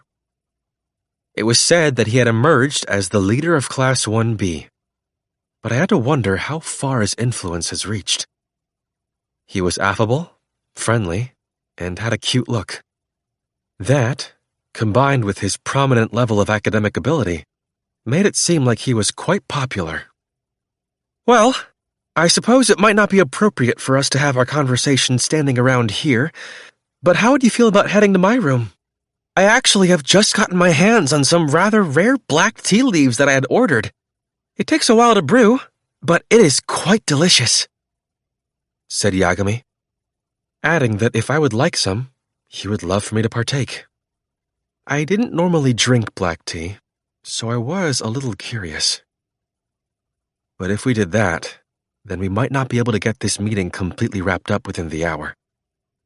"Oh, sorry, Yagami-kun. To tell you the truth, Ayanokouji-kun is supposed to be meeting up with some friends later. I think it would be better if the meeting could be kept under an hour, if possible," said Kushida. Kushida had guessed that Yagami's proposal would take some time, so she went ahead and gracefully rejected his offer on my behalf. "I see. That's all right. Well then, how about we have our talk in the cafe at Kayaki Mall?" he suggested. Although he seemed a bit disappointed, Yagami readily went along with it, having understood my situation. "Well, let's be going then. Shall we, Ayanokouji-kun?" said Kushida. I nodded in response, deciding to head over to Kayaki Mall together with Kushida and Yagami. "Oh yes, that reminds me. The special exam on the uninhabited island is about to begin, right? Kushida-senpai, Ayanokouji-senpai, you had experienced a similar exam last year, right?" asked Yagami. "Yes, it was a tough time," said Kushida. "Could you possibly tell me what rules there were in that exam? And about what had happened then? We first-year students don't have the benefit of that experience, so we'd like to at least gather some information," said Yagami. "Well, I don't mind sharing that with you, but I'm not too sure if it'll be useful. It does seem like the rules this year are completely different from what they were last year," said Kushida. "Yes, I understand. I've also heard that the exam that you had taken was different from the island exam that the third-year students had before as well," said Yagami. "Oh yes, now that you mention it, the third-year students did have an uninhabited island exam too, didn't they?" said Kushida. "From the sounds of it, they had also taken it in their first year, like you. It seems that before, this uninhabited island special exam had only been conducted once during a student's educational career at this school. Is this year an exception? Or has the rule changed starting this year?" asked Yagami. Apparently, Yagami had a lot more information than we did. "Do you find it strange that I have information about the third-year students?" asked Yagami. Yagami had directed his comment at me. I had been quietly listening up until that point. "It's because I joined the student council. In doing so, I was able to ask President Nagumo, and he gave me new insights into the uninhabited island survival exam that had been held the year before last. At the time, students were divided into groups of 4 within their classes, and a total of 12 groups had competed with each other, apparently," said Yagami. The rules for their uninhabited island survival exam were different from the rules that we had in ours before. It was basically safe to assume that, with few exceptions, no special exams would be the same as ones that came before. "How did you spend your time on the island before? I was thinking that I might be able to get some clues from that," said Yagami. Even if Kushida and I kept quiet about it and deliberately didn't tell Yagami, it was obvious that someone else was going to tell him anyway. There probably wasn't any need to pointlessly try and hide it from him. And besides, there was no way that Kushida wasn't going to answer anyway. Then, just as expected, Kushida started to politely explain what happened during last year's island exam. I continued to listen in silence as I followed behind the two of them. 5.3 By the time that Kushida had finished telling Yagami about the island survival exam that we had before, the Kayaki Mall Cafe was now just around the corner. We had expected that it would have been easy for us to have gotten seats at the cafe, but an unexpected situation had arisen. "It's quite crowded, isn't it?" remarked Kushida. The cafe was completely booked up. There were even students already waiting near the entrance, hoping for seats to open up. What should we do? Do you want to try looking at the second floor for a place to chat? Asked Kushida. Please just wait a moment, said Yagami. He took out his phone with his left hand and started fiddling with it. I just checked with my friend. It seems like the cafe on the second floor is crowded too. Since we have to wait in either case, and there are only 2 parties in front of us, why not just sit tight here? He suggested. Apparently, his friend was already at the other cafe, and Yagami had just contacted him via text. He had made a quick decision to avoid wasting time. At the same time that we had told Yagami that we agreed with his decision, he noticed a student approaching from behind. Maybe it was because he figured that if we dawdled too much in putting our reservation down, that another group would get in front of us. But he grabbed a pen with his free hand while his other was still clutching his phone, and wrote down both the number of people in our group and his last name on the board at the cafe entrance, with rather nice penmanship. It was quite noticeable when compared to the scrawls of the other students who had written down their reservations above ours. Wow, Yagami-kun! You have such nice handwriting! Exclaimed Kushida. It was only natural for Kushida to compliment him like that, after seeing his penmanship. Yagami smiled, seemingly pleased about it. Then, the 3 of us sat down on chairs that were placed outside near the cafe to wait our turn. Well, my grandfather taught me that even if I'm not capable in my studies, that I should at least write neatly, said Yagami. Your grandpa? Asked Kushida. Yes, my grandfather is a calligraphy instructor, you see, he replied. That's amazing. My handwriting isn't particularly neat, replied Kushida, humbly. Kushida was being modest. As far as I could remember from the few times that I had seen her writing, I wouldn't say that it was bad at all. Though her handwriting wasn't as sophisticated as Yagami's, I remembered that she had neat penmanship and used rounded, girlish characters. Even so, this student Yagami didn't seem to be boastful about his own abilities. Even though he said something about not being capable academically earlier, his academic ability ranking in OAA was currently rated A, which was exceptionally high. He was an honor student without a hint of nastiness about him.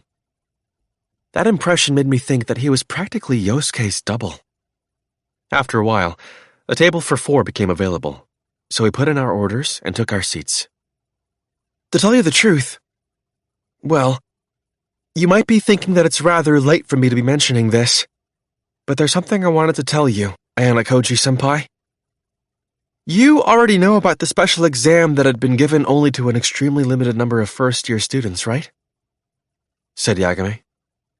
Kushida listened to what Yagami was saying with a puzzled look on her face, probably because she hadn't received any explanation about this prior. This special exam that Yagami was talking about, which was limited to very few people, was where the school would pay out 20 million points to anyone who manages to get me expelled, of course. Considering the way that Yagami had said that, though, it seemed like it wasn't just a rumor he heard about. He seemed to know about it as a real thing. However, just to be sure, I decided to wait and see what he was going to say next. Without confirming nor denying what Yagami had said, I instead waited for him to continue speaking. In response to that, Yagami nodded. I had heard about it myself back in April. However, since I wasn't interested in setting someone up to fall like that to receive a reward, I didn't want to participate at all, said Yagami. It was true that Yagami hadn't done anything to me at all. If he had been interested in getting the bounty, then it wouldn't have been surprising if we exchanged glances once or twice. However, Yagami never seemed to have even looked in my direction until recently. Why are you talking to me about this now? I asked. I had recently heard that Hosen-kun made a preemptive strike which ended in failure. And that his attempt was the cause of the wound on your left hand, Ayanokouji-senpai. I don't find the idea of him doing something inhumane unbelievable at all. But it seems like what he actually ended up doing went far beyond what I could even imagine, said Yagami. Well, I'm not going to deny that, I replied. Kushida's gaze flickered back and forth between Yagami and me as she listened to our incomprehensible conversation, trying to make sense of what she was hearing. At the rate things were going, Yagami was likely going to spell everything out loud anyway. There is also one more reason why I decided to talk to you, senpai, said Yagami. However, Yagami didn't get into telling me about that one other reason right away. I had intended to simply stay on the sidelines as a bystander, for the sake of protecting the first-year students. However, if I leave things as they are, then Ayanokouji-senpai will... Well, I had determined that, depending on how this situation played out, there was a possibility that the damage could even extend to your classmates, like Kushida-senpai. That's why I had asked Kushida-senpai to set up this meeting, so that I could tell you everything that I know, said Yagami. Kushida, who had been listening to the conversation, raised her left hand apologetically, hoping to find out what was going on. I'm sorry, but I really don't understand what you're talking about, said Kushida, sheepishly. Would it be all right if I continued? Asked Yagami, turning to me. I don't have any right to stop you, I replied. It seemed that Yagami had Kushida sit with us during this meeting because he was worried about her. Even if I told Yagami no, that it wouldn't be okay for him to talk about this here, if he ended up talking with Kushida later about it, without my knowledge, it wouldn't make a difference. In that case, I'll explain everything, starting from the beginning, so that you can understand the full story. It started with a call from the student council president Nagumo. We were instructed to choose 1 or 2 representatives from each class and to gather in the student council office in secret. In truth, it wasn't long after we had started school that we had been called in, said Yagami. The key words, student council, stuck out in Yagami's story. The first-year students who had gathered there included Takahashi Osamu-kun and Ishigami Kyo-kun from Class A, me from Class B, Utomiya Riku-kun from Class C, and finally, Hosen Kazuomi-kun and Nanase Tsubasa-san from Class D. A total of 6 people participated, said Yagami. If that was true, then what he said was valuable information. It wasn't mere coincidence that those 2 people from Class 1C came up and talked to me then. However, what concerned me most of all was that Amasawa's name wasn't on the list. The special exam that we were given was to get the second-year student Ayanokouji-senpai expelled, said Yagami. Huh? Getting Ayanokouji-kun expelled? Exclaimed Kushida, surprised, but still speaking in a quiet voice. Yagami nodded, and then continued speaking. As far as I could tell, Kushida wasn't acting suspicious, or in any way that indicated she knew about this beforehand. She didn't seem to know anything. We were told to get it done by the start of the second semester at the latest, by any means necessary. We were also warned to not let anyone aside from the 6 of us find out about the contents of this special exam. Since Utomiya-kun and I were representing our classes alone, though, we were each allowed to choose 1 classmate from our respective classes to talk to make things fair. But I still hadn't talked to anyone. There is still a possibility that Utomiya-kun may have talked to someone, though, said Yagami. Meaning that at this point in time, 6 or 7 of the first-year students were aware of this particular special exam. It was Nagumo-senpai, the student council president, who told the 6 of us that he would pay out 20 million points to the student who got Ayanokouji-senpai expelled, added Yagami. That's an incredible number of points. How could the school approve something like that? exclaimed Kushida. Well, I suppose that anyone would have been shocked to have heard about this exam. The question of how much I could actually trust Yagami was something that was going to bother me for a while yet. But for the time being, it didn't seem like he was lying. On the other hand, if he was lying and those lies were exposed later, then the relationship that Yagami and I had would turn sour. If the second-year D class were disadvantaged in some way, Kushida would probably be harmed as well. It's perfectly understandable why you'd be so surprised to hear this, Kushida-senpai. We didn't know much about this school ourselves back in April, but now we know much better. We understand that this special exam is certainly highly unusual. It was only because I had been able to make that determination that I had asked you to help me arrange this meeting, said Yagami. After he had gotten through that much of his explanation, Yagami brought his cup close to his mouth, looking like he was taking a moment to pause and catch his breath. Now that Kushida had come to learn about the connection between the 20 million points and getting me expelled, Kushida asked Yagami a question. Isn't it kind of strange, though, that the student council president would hold his own special exam? She asked. Yes, I suppose so. Well, I think it's better to say that it's a matter of how I express the idea that is causing the confusion here. Although this has been called a special exam for simplicity's sake, when you get down to it, I think it might be easier to think of this as a sort of challenge issued by Student Council President Nagumo to the first-year students, said Yagami. There was a chance that Nagumo was involved in this matter. Horikita had the job of exploring that possibility. However, just when I thought that Nagumo himself wouldn't reveal his involvement so easily, the truth came out from an unexpected party, Yagami. Why Ayanokouji-kun, though? Are there any other students that are being targeted like he is? Asked Kushida. Just Ayanokouji-senpai, as far as I have heard. As for the question of why him, I don't think there's any significant reason for it. President Nagumo said that he chose randomly from the second-year students, which means that he simply drew one person out of 157 names, said Yagami. I supposed that Yagami wouldn't have a way of understanding the full story, as he didn't know about Nagumo's background. He didn't seem to even doubt the idea that I had been randomly selected. Of course, it wasn't like there was a 0% chance that Nagumo had gone through the trouble of setting up some kind of lottery system and I had just been chosen by complete chance. But given the circumstances, I didn't think that was likely. I had to wonder if Nagumo would go through the trouble of preparing 20 million points to deal with me.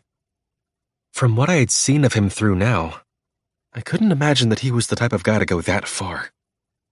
Well, no. To be more precise, I'm sure that he would do anything if he decided he'd do it. But I wasn't sure that his opinion of me was high enough to warrant it. Assuming that this is a special exam initiated by the student council president personally, how could he have gotten the 20 million points? I asked, prodding Yagami a little to find out what hidden possibilities could still be in store. Yes, that's a good question. I'm sorry to say this, but couldn't this all be a lie or a joke? I can't believe that he would put up 20 million points for such a puzzling exam, said Kushida, incredulous. I had expected her to react that way. 20 million points was just far too large a sum. If the student council president suddenly told you that he was going to pay out such a high amount, anyone would normally be suspicious. It certainly is a hefty sum, for sure. I can see now how difficult it would be to accumulate that many private points. But at that time, we first-year students had only just started here, and with him being a third-year student, student council president, and someone from Class A, we naturally trusted him more than any regular student. More importantly, though, I suppose we naively thought that of course he would have that many points, said Yagami. Although the amount of points the students got this year was lower than what we started with last year, The new students still all received 80,000 points upon entering the school, and that amount was deposited into their accounts every month. The dormitory was clean and well-equipped, and the Kiyaki Mall was almost exclusively for the students' use. There was a wide variety of stores. For students coming here, it was like being tossed into a dream world.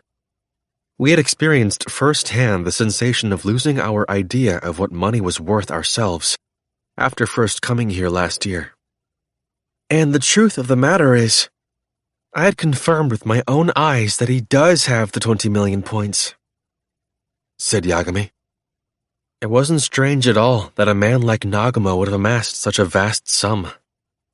But didn't you find the idea of participating in a special exam that wasn't sanctioned by the school to be a little, well, uncomfortable? Asked Kushida. Putting aside the unpleasant nature of the assignment itself, no one really felt uncomfortable about the whole thing. I think that all the students, aside from me, were very open to it. They said that it was a legitimate special exam, said Yagami. I've never heard of the student council president issuing a special exam, though, said Kushida.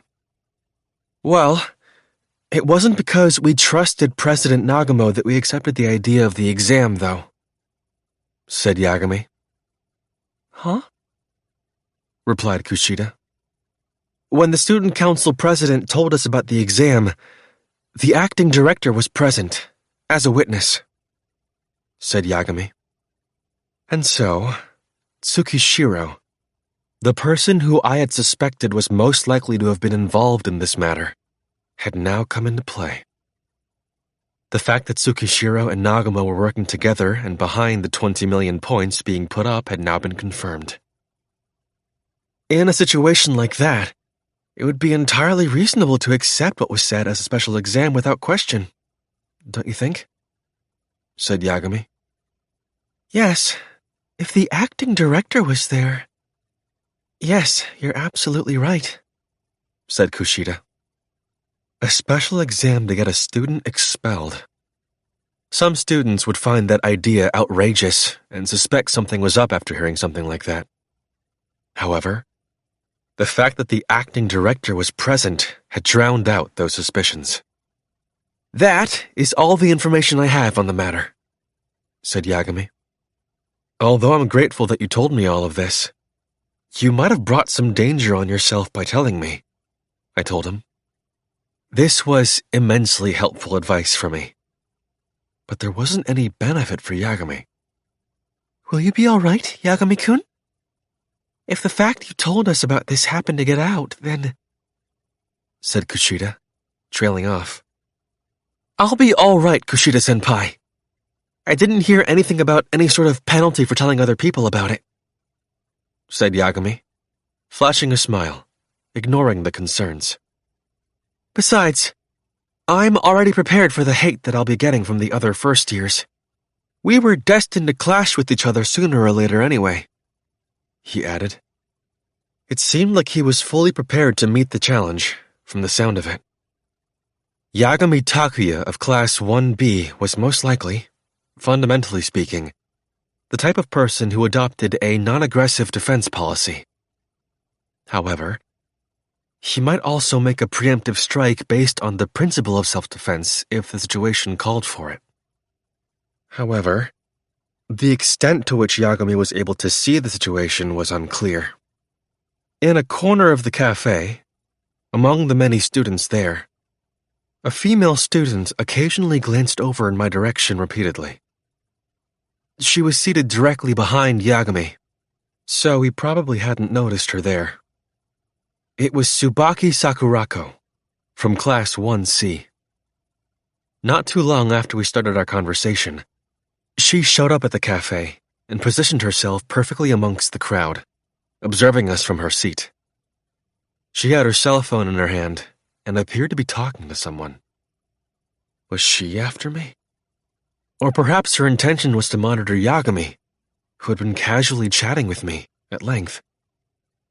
In any case, Tsubaki now knew that Yagami and I had been in contact. Whether this was coincidence or an inevitability, this was not a desirable situation for Yagami. In the relatively small confines of this campus, it was difficult to avoid being watched, no matter what you did. Even if a student couldn't track a person on their own, they could cover a large area if their entire class were working together. This was also proof that the first-year students were engaged in their own battles. Please be careful, Ayanokouji-senpai.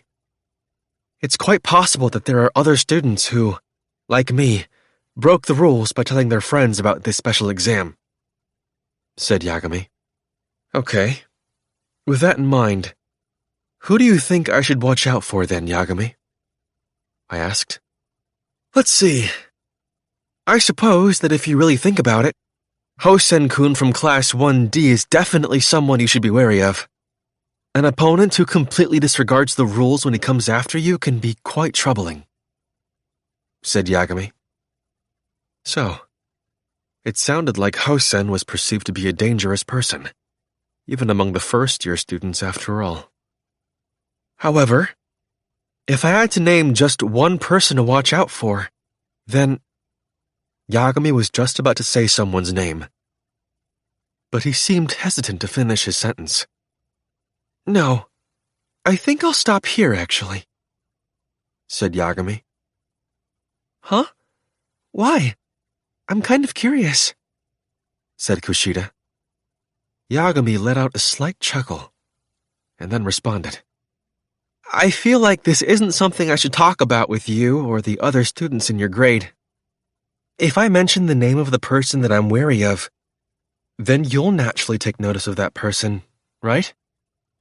I think that it is important, but I don't think it's fair. I am sorry that I had said that about Hosen-kun earlier, though, said Yagami. It was true that Kushida and I would be wary if we were told that someone in one of the classes was a danger. We could also warn our class about whoever it was and prepare. Also, I'm not entirely sure yet still. I only have something of a hunch that this person is dangerous, admitted Yagami. Yagami seemed to think that even rivals should fight fairly. I'll look into the matter during the next special exam for the time being. If I find that this person really is a danger, then I will tell you about it then, Ayanokouji-senpai, said Yagami, promising to warn me after he confirmed the facts with his own 2 eyes. Please take care, Yagami-kun, said Kushida. Yes, I will. Oh, and also, I don't mind if it's after the uninhabited island exam is over, but I would like to make some time to meet with you again, Kushida-senpai. Just the 2 of us. There is something that I have to talk to you about, said Yagami. Okay. Sure. What about, though? Said Kushida. Kushida had pretended like she didn't know what was going on by responding like that. But even someone like me, who was a bit slow on the uptake when it came to these kinds of things, guessed that there was something. The way that Yagami looked at Kushida was different from how a student would normally look at an older student. In any case, the information you gave was very helpful, Yagami. I appreciate it, I told him. It's all right. I felt like it was ridiculous for you to be the only one at a disadvantage, Ayanokouji-senpai, said Yagami. I'd like to say thank you too, Yagami-kun. Really, you've been a major help, said Kushida. Just hearing you say that is reward enough for me. If Ayanokouji-senpai were to be expelled, it would inevitably cause your class to suffer a great deal of damage. And I really do want you to graduate from Class A too, Kushida-senpai, said Yagami. There weren't many first-year students that I had spent a long time talking to like this. Out of all of them, Yagami seemed to be an exceptionally ordinary honors student, and nothing more. I had always been on my guard as I had interacted with various students, thinking that someone might be the White Room agent. But so far, he seemed to be the least unnatural first-year student with which I had interacted. He hadn't really done anything in particular to me so far. Far from it. He has been quite generous in giving me helpful information. Of course, that didn't mean he was innocent. I wasn't going to rule him out. But if Yagami was the White Room agent, then I felt like he was an opponent that I really didn't want to deal with. I did have my doubts that someone raised in that facility could become so natural in such a brief period of time. Anyway, for the time being, I'd just make the most of the information that Yagami had graciously given to me. It looks like there are even more people here now. I finished my piece, so if it's all right with you, I'll be going on ahead now. Please excuse me, said Yagami. Do you have something else going on? Asked Kushida. Oh no, I just want to avoid letting the other kids from my grade see me, said Yagami. Though it was too late now, it was still the right idea. I thanked him once again, and then Yagami made his exit. After he left, I stayed behind with Kushida. Seems like you've got yourself a good kohai there, Kushida, I remarked. Yeah, he's almost too good for me, really. But this really isn't the sort of development I was hoping for, said Kushida, tracing the rim of her cup with her index finger. I didn't say anything aloud, but I already knew what Kushida was thinking about without really having to give it any thought. If Yagami had attended the same junior high that she went to, there was a possibility that he had known about her past. Yagami-kun knows, said Kushida. Kushida simply came out and told me the answer to the question that I was curious about. Is that okay? For you to just come out and tell me that, I mean, I replied. Even if he didn't know, it wouldn't make a difference, said Kushida. Meaning? I replied, before getting cut off. It means that I'll have to make him disappear as soon as possible, said Kushida. When Kushida muttered those words, looking at me as she spoke, I saw that there was a kind of intense determination in her eyes. Yagami clearly seemed to adore Kushida, but despite that, she still viewed him as an enemy? It seemed like Kushida would never, ever look favorably upon anyone who knew about her past. It'll be harder to eliminate an underclassman compared to Horikita or me, I told her. I suppose that all depends on how you go about it, replied Kushida. Judging from the way she said that, it sounded as though she already had a plan in mind. It's the people who think that they're so good, those who are so boastful of their excellence, who are the ones who get done in so easily. You and Horikita-san are no exception, Ayanokouji-kun, said Kushida. I thought we had agreed to a truce, I replied. For now, said Kushida. I hadn't really been planning to let my guard down to begin with, but Kushida seemed like she was especially motivated. At the moment, I've been on something of a losing streak, though, so I'm going to just sit quietly. For now, said Kushida, pushing her chair back, showing me that she was ready to leave. See you later, Ayanokouji-kun. Yeah. Since there was no reason for me to stop her, I simply watched Kushida go. What I had just learned now was that Kushida was working on some kind of strategy from behind the scenes. 5.4 After parting ways with Yagami and Kushida, I headed over to the convenience store, since I thought that I'd bring a little something with me for Keisei and the others when we met up. I also wanted to give the person who had been following me at a safe distance a chance to make contact. I decided to buy some random snacks and several drinks. Said a voice. It was long and drawn out. Just as I was about to pay for my items, Tsubaki from Class 1C approached me from behind. I saw that she was holding some kind of lollipop in her hand, probably meant as some slapdash way of appearing like she had simply come into the store to buy something. Oh, Tsubaki. You need something from me? I asked, without mentioning the fact that she was at the cafe. I want to talk to you about something. Could you wait outside for me? She asked. Tsubaki, looking somewhat listless, went ahead and paid for her candy. It was true that we couldn't exactly have a conversation right at the register, so I decided to quietly wait outside the store. I had waited for a while, but there wasn't any sign of her coming out. When I turned around, though, I saw that Tsubaki was simply looking at me while holding onto her phone and talking with someone. Wow, that was a pretty bold thing for her to do, making someone wait for her like that. Sorry I made you wait, said Tsubaki. Tsubaki peeled the candy wrapper off with her delicate fingers as she started walking. She was headed in the direction of the dorms. So, what did you want to talk about? I asked. There was something I wanted to tell you, Ayanokouji-senpai, the next time I saw you, said Tsubaki. Okay, so she had been thinking there was something she wanted to tell me. What, though? I thought she would have started getting into it right away, but she just kept licking her lollipop, not saying anything. Rather than being interested in me, it seemed like she was just paying attention to what was in front of her. Is it about Utomiya? I asked. When I said the name of the student I could think of just then, Tsubaki stopped licking her candy.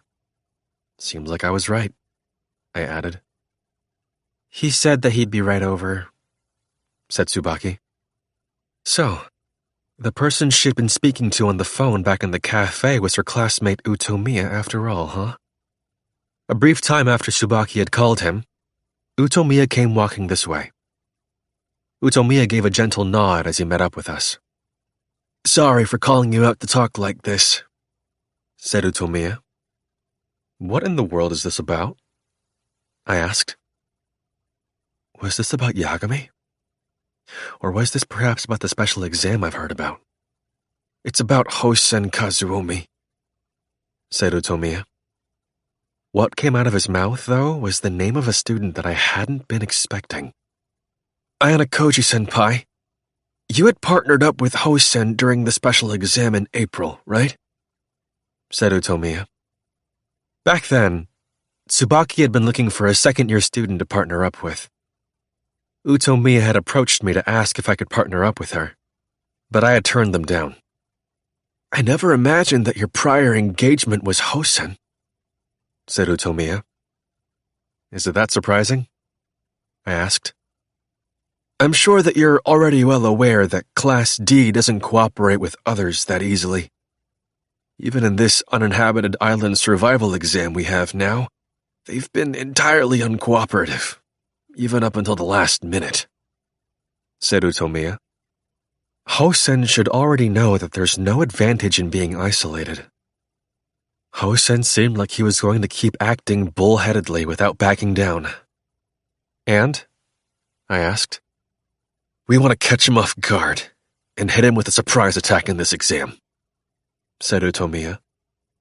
His previously polite tone had become more aggressive, and his lips tightened. However, we don't understand what the exam is going to be about, and the rules aren't very clear either, I replied. Well, yes, it's certainly true that there's no guarantee that we can lay any traps for the other groups or anything, but as long as the fact we're competing with one another is definite, I'm sure that something along those lines is going to be involved, said Utomiya. That interpretation of the situation was most definitely correct.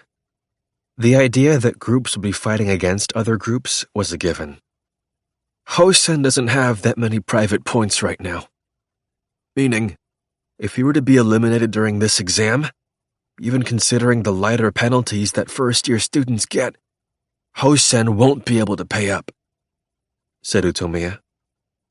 In which case, Hosen Kazuomi would unavoidably be expelled from Class 1D. Are you saying that you want to get him expelled? I asked. You bet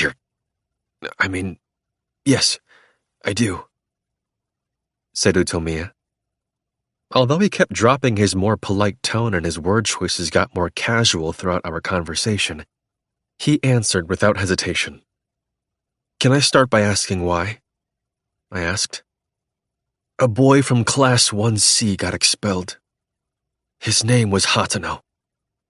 I'm guessing that Hosen had something to do with it, said Utomiya.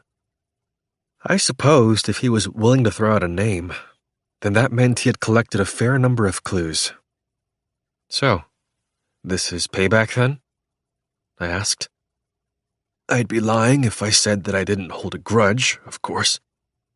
But the important thing is to make sure that no one else gets inadvertently expelled, said Utomiya.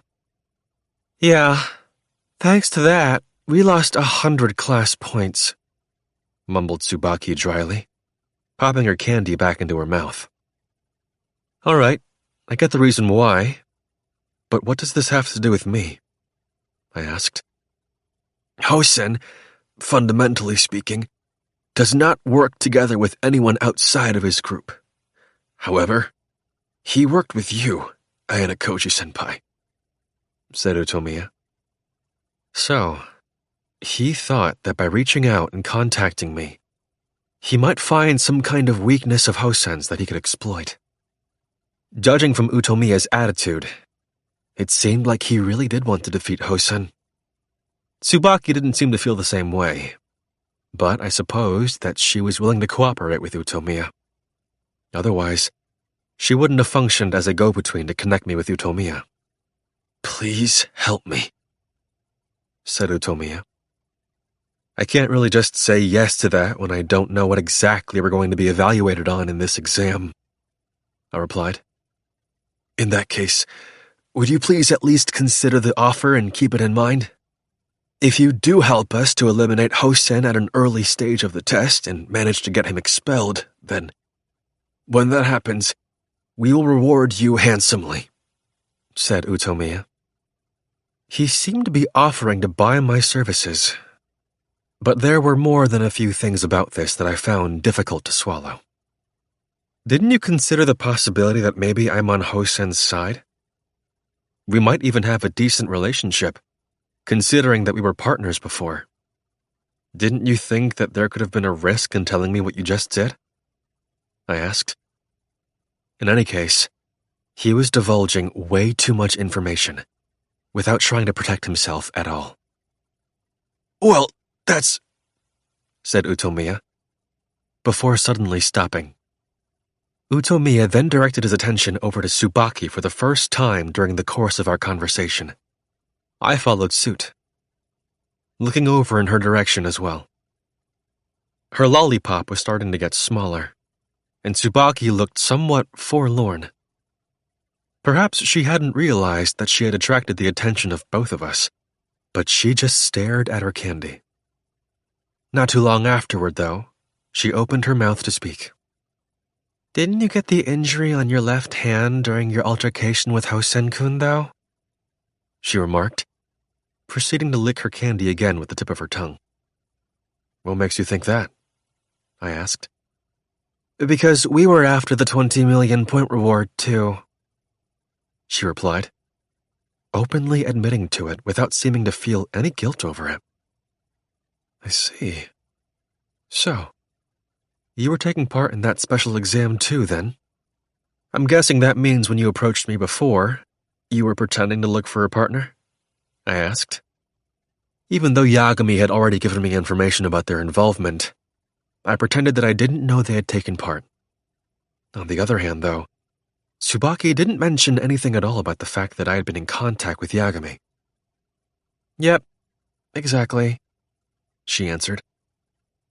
But even if I had partnered up with Tsubaki back then, there wasn't anything you could have done to have forced me to be expelled, right? I asked.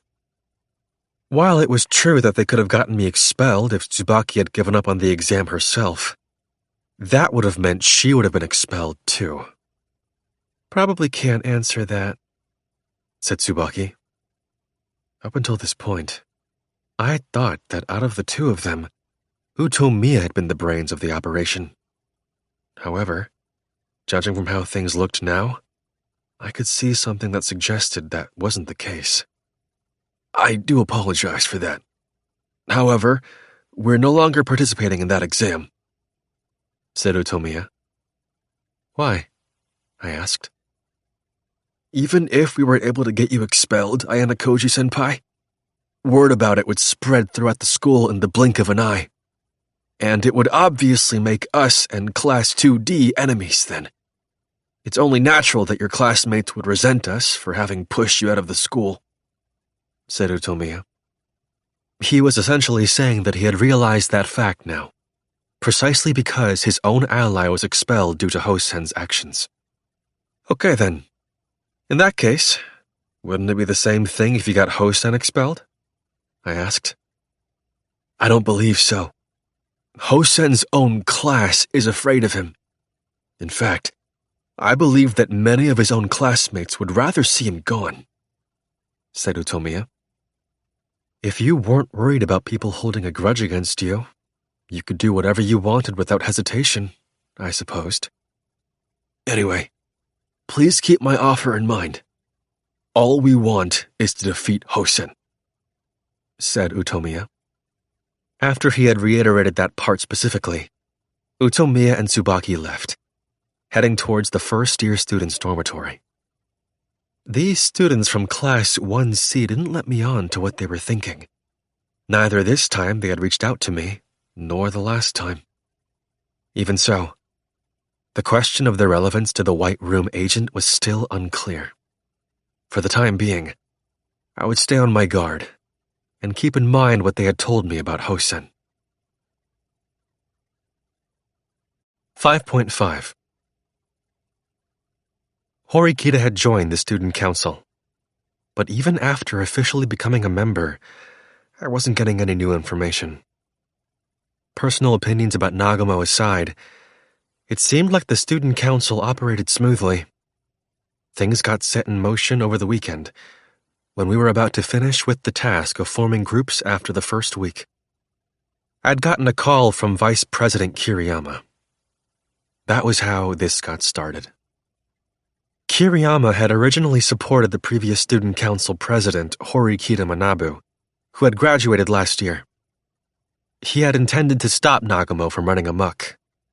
But in the end, time had passed without the situation taking a turn for the better. Perhaps Kiriyama had given up too. At least that's what I had thought.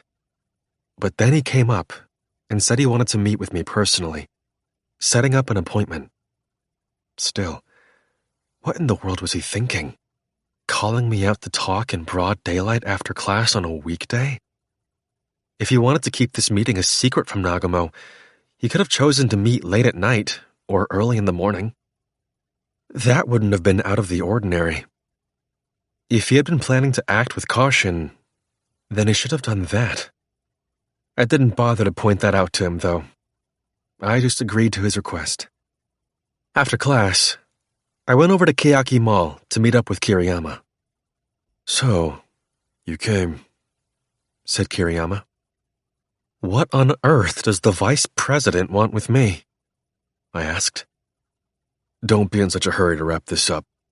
I'm going to ask you to stick around for a little while today, said Kiriyama, urging me to walk with him. I proceeded to walk alongside him.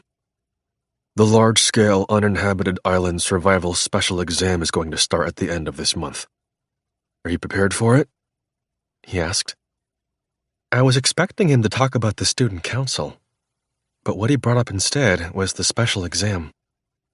I just intend to do what I can. What about you, Vice President Kiriyama? I asked. I've formed a group of 3 people, representing the 3 classes other than A, he replied. In other words, he was trying to avoid a tough battle to shorten the gap between Class A and the rest. In the case of the third-year students, the gap in class points between Class A and the rest was even greater than what it was like in our grade. If the lower-level classes wanted to hold on to the possibility of turning the tables on Class A, it was necessary for them to snag the top spots in this exam with groups made up of their own respective classes. I know what you're thinking. You're thinking that if we, that is to say, third-year Class B, were going to make a comeback, We would absolutely need to take first place in this exam with a group made up of students from our own class and only our own class. And that the only way we'll be able to make a win possible is if we continue to win the special exams that follow by an overwhelming margin. But that's just far too unrealistic, said Kiriyama. I suppose that if miracles could happen so easily, then he wouldn't have been put into this predicament in the first place. I'm hoping to use this particular special exam to stage a personal battle with Nagumo, said Kiriyama. A personal battle? I repeated. It has been quite a while since we had lost our battle with Nagumo and were demoted down to Class B. And now he's the student council president and has control of not just our entire grade, but of the entire school. It's safe to say that things have already been settled as a class, said Kiriyama. Yeah, I suppose you're right. I think so too, I replied. The majority of the third-year students were following Nagumo now simply because they had given up on trying to get to Class A. But speaking personally, I don't think that I'm inferior to Nagumo, said Kiriyama. The third-year Class B student known as Kiriyama did have high scores in OAA. He had scores of B+ or better all around, and no apparent deficiencies. It was no wonder that he'd be so confident in himself. However, Nagumo Miyabi was even better in terms of overall ability. You could say that Nagumo's cocksure attitude was actually commensurate with his abilities. But it was also true that OAA wasn't everything. There were some students who didn't demonstrate their full potential, and there were other students who had unique talents, like quick-wittedness or insight, which are difficult to express as numerical values, and thus are not reflected in OAA. If Kiriyama personally believed that he can beat Nagumo, though, then he must have some chance of success. You can form groups of up to a maximum of 6 people, regardless of class. And in order to win, you need an eye for talented people that you need on your team, as well as the ability to actually bring them onto your team. In that respect, I don't think I'll lose to Nagumo, said Kiriyama. This was a special exam that had 2 distinct aspects. While you could compete with other grade levels, you could also use this test as a way to fight people within your own grade. It seemed that this island survival exam was one of the few remaining chances that Kiriyama had left. I understand where you're going with all this, but this really isn't something that you specifically needed to report to me about, is it? I asked. I couldn't imagine that there was any benefit for him in telling me all of this. I don't want you to get in the way, he replied. I'm not interested in your fight with the student council president, I answered. I understand that. What I'm trying to say is, I don't want any outsiders to do something that would hamper me. Outsiders? I'm talking about Horikita Suzune, the person who just joined the student council, said Kiriyama. I see. It seems like you're seeing her as a hindrance. But just for your information, I sent her to join the student council based on the wishes of her older brother, the former student council president, I answered. Maybe that no longer mattered in Kiriyama's mind anymore. Still, I decided to point that out right, though, just to make sure. It's meaningless now. He only has a few months remaining as president anyway. If there's anything that I can do from this point onward, it's not trying to remove him from his position. It's just trying to settle the score, as individuals, said Kiriyama. Well, if that's what you want, Vice President Kiriyama, then why not just go ahead and do it? I asked. It wasn't odd at all for him to want to settle things properly, as individuals. The only question here was what this all had to do with me. The reason why you had Horikita-senpai's little sister to join the council was to keep an eye on Nagumo, right? He asked.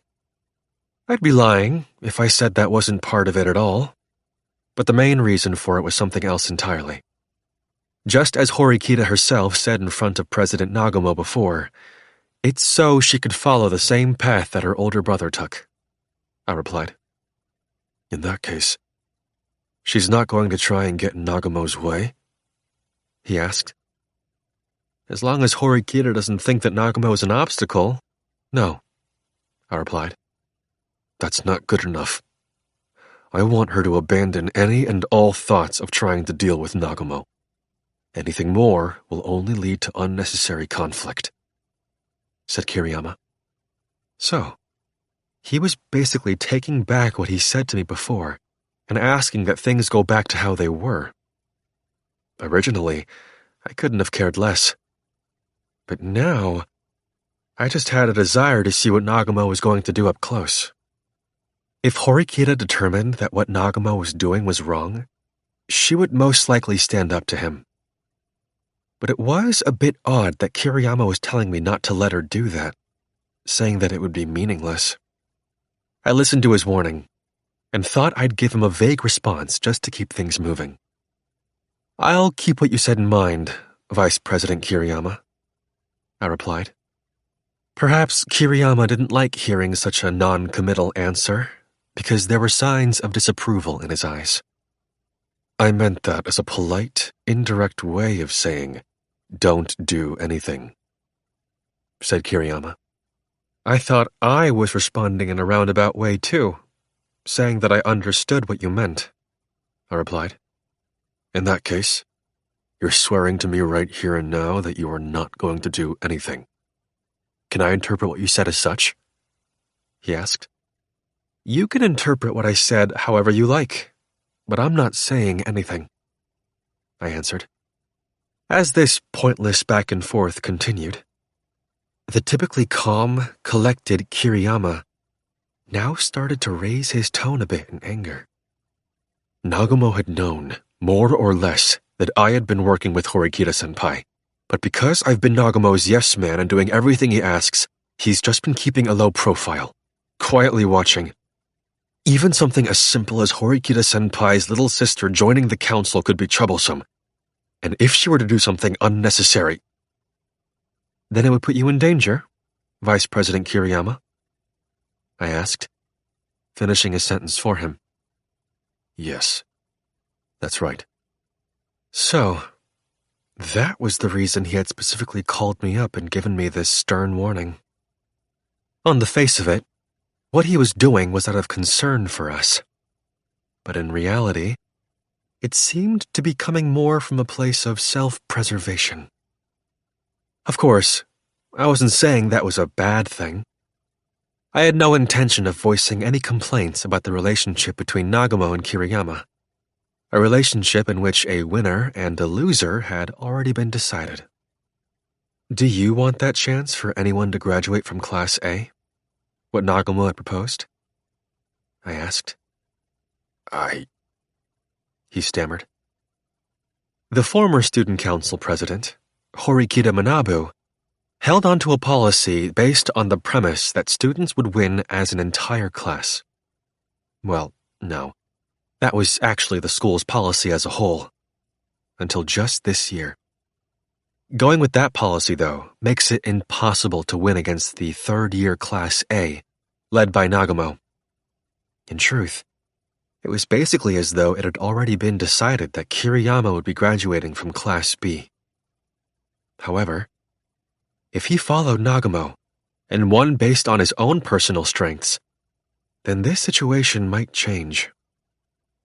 If Kiriyama was an exceptionally talented individual, then there was a possibility that he could rise to Class A.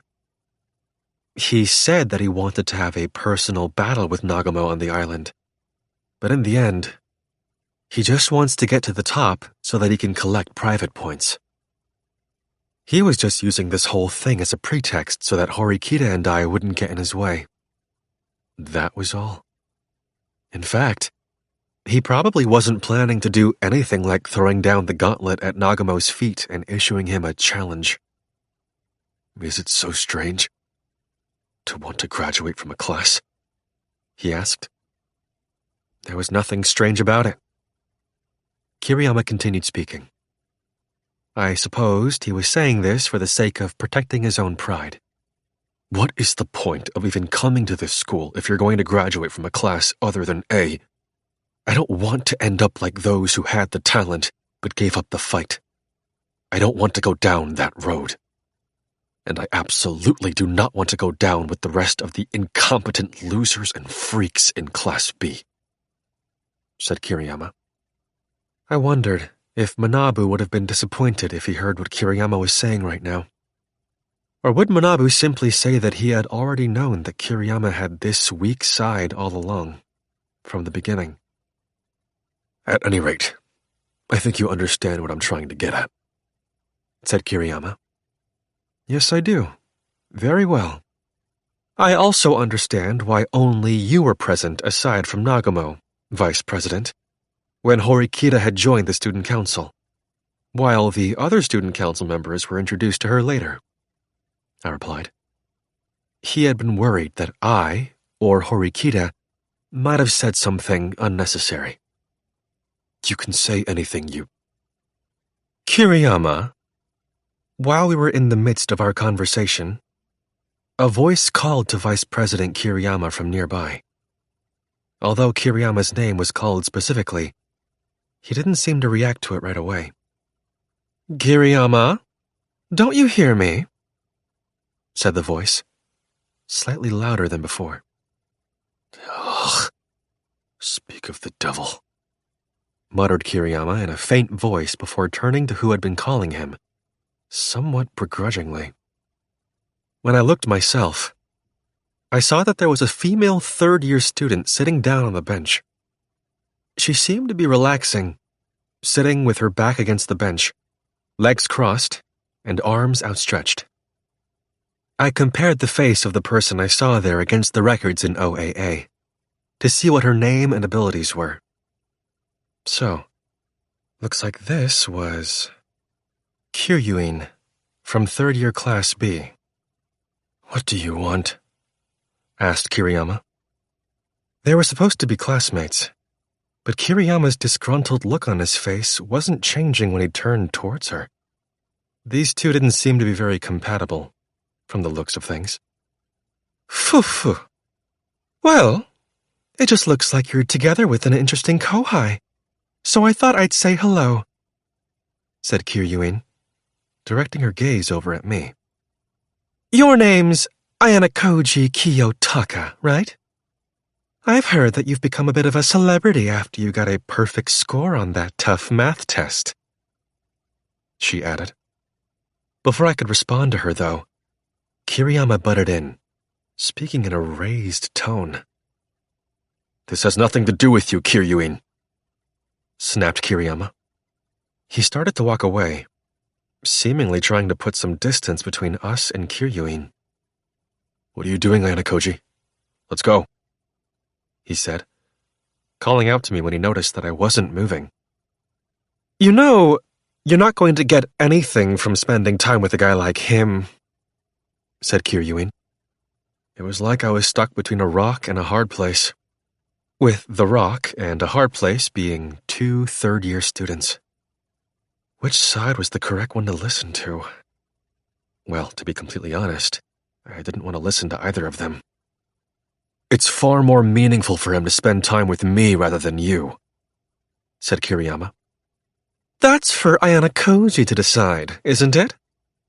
Kiriyama, won't you please just hurry up and get out of here? She replied with a scornful chuckle, as she still sat comfortably. Why don't you and I have a more meaningful conversation? Just the two of us, she added, turning to me. Huffed Kiriyama, through clenched teeth. Kiriyama seemed to dislike the fact that she was interrupting our conversation more so than the fact that she was teasing him. You can ignore that girl, said Kiriyama, issuing me a warning, his tone aggressive. She's a third-year student, though, just like you, Vice President Kiriyama, so I can't do that. That's Kiryuin. She's in Class B, same as me, I saw in the OAA app, she's a highly rated student, isn't she? In terms of grades, yes. But Kiryuin doesn't have anyone backing her up, like Nagumo does. She doesn't even have a single real friend. Kiriyama was basically saying that there was nothing to worry about if we were to ignore her then. Hey now, don't compliment me so much. You're going to make me blush. Even though he certainly wasn't complimenting her at all, Kiryuin wore an audacious smile.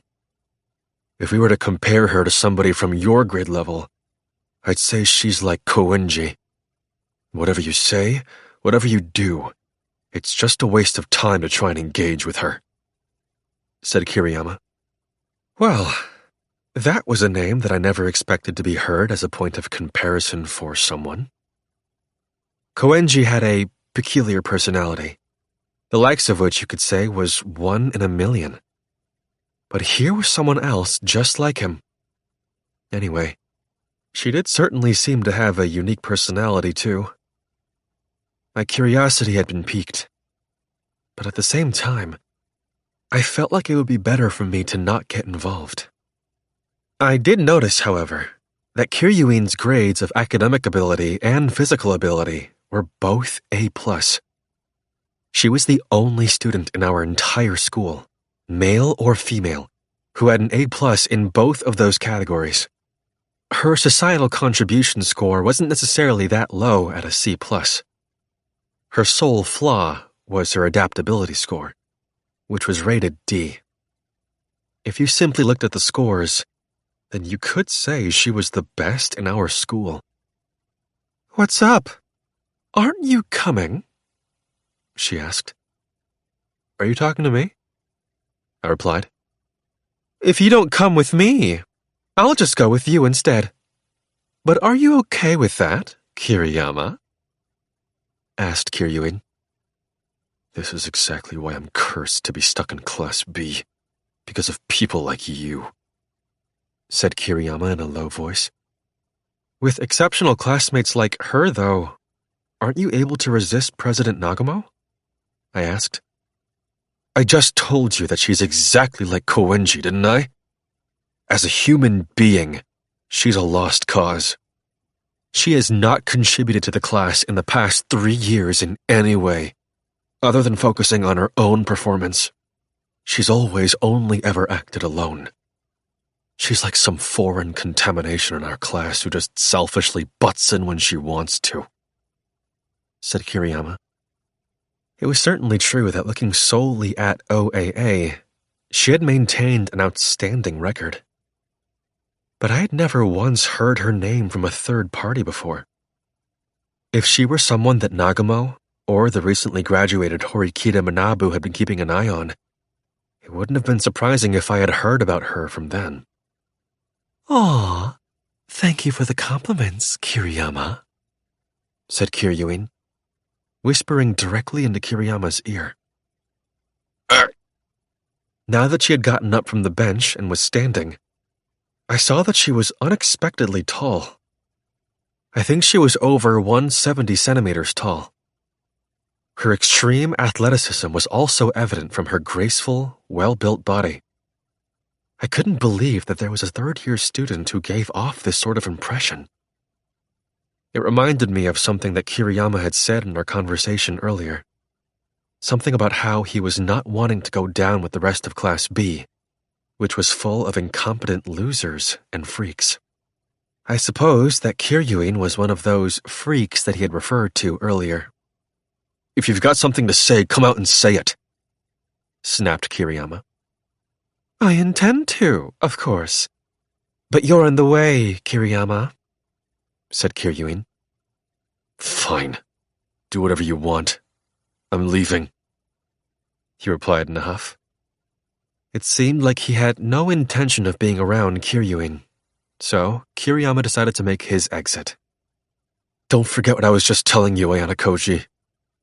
Depending on how this plays out, I might become your enemy too, said Kiriyama. I received some friendly words of advice from the vice president. Normally, I would have been leaving at this point myself. But this other person, Kiryuin, was also from third-year Class B. Let's not stand while we have our little chat. Why not sit down? Said Kiryuin, urging me to take a seat on the bench. Sure, I replied. I was hoping that I could be let go from here as soon as possible. So, what did you want to talk to me about? I asked. Anything. If I can find out what kind of person you are, then that's plenty, said Kiryuin. Find out what kind of person I am. Vice President Kiriyama said that you didn't really contribute to your class, though, Kiryuin-senpai. Doesn't that mean that you're not interested in what your classmates are like? I asked. Being interested and cooperating are completely separate things, aren't they?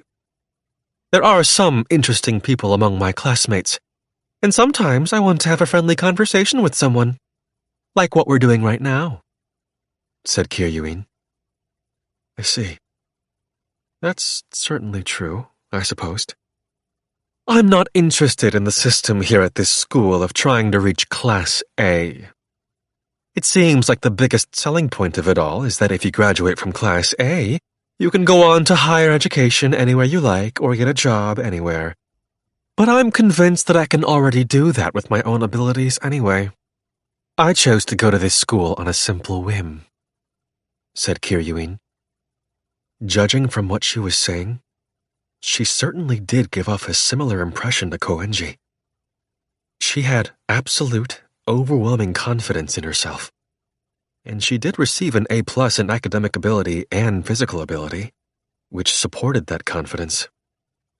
Would you have not chosen to come here if you had known beforehand that this school's curriculum is designed around the assumption that you'd cooperate with other students? I asked. No, I wouldn't say that. I like this school. In fact, I've never once felt dissatisfied about anything here, even once. The point system is also very pleasant, said Kiryuin. Koenji seemed to be enjoying himself fully too, so I'm guessing he must also like this school as well. Students who could manage to do anything on their own after graduation didn't need to cling to Class A. It seems like you don't mind being disliked by other people, I told her. Other people's evaluations don't mean anything to me, she answered, boldly and confidently, followed by a strange smile. I had wanted to ask you some questions, but it seems like you're the one asking me all the questions, she added. Kiryuin, as if she was switching from being on the defensive to going on the offensive, immediately went ahead and prompted me to speak. I think it's about time you tell me about yourself, said Kiryuin. Why me, though? There are lots of academically gifted students here, I replied. A hunch? My intuition is telling me that this student who was passing by is no ordinary person, said Kiryuin. So, she was asking because of her instincts, with no real basis for anything whatsoever. I had already thought she and Koenji might be similar, but now they seemed like the same exact person. Are you planning to get first place on the uninhabited island survival exam? She asked. There aren't any students who don't want to be first, are there? Except for people like you, Kiryuin-senpai, I suppose, I answered. Putting aside first place, I am one of the people shooting for one of the top spots. If I get a high score, I can get private points.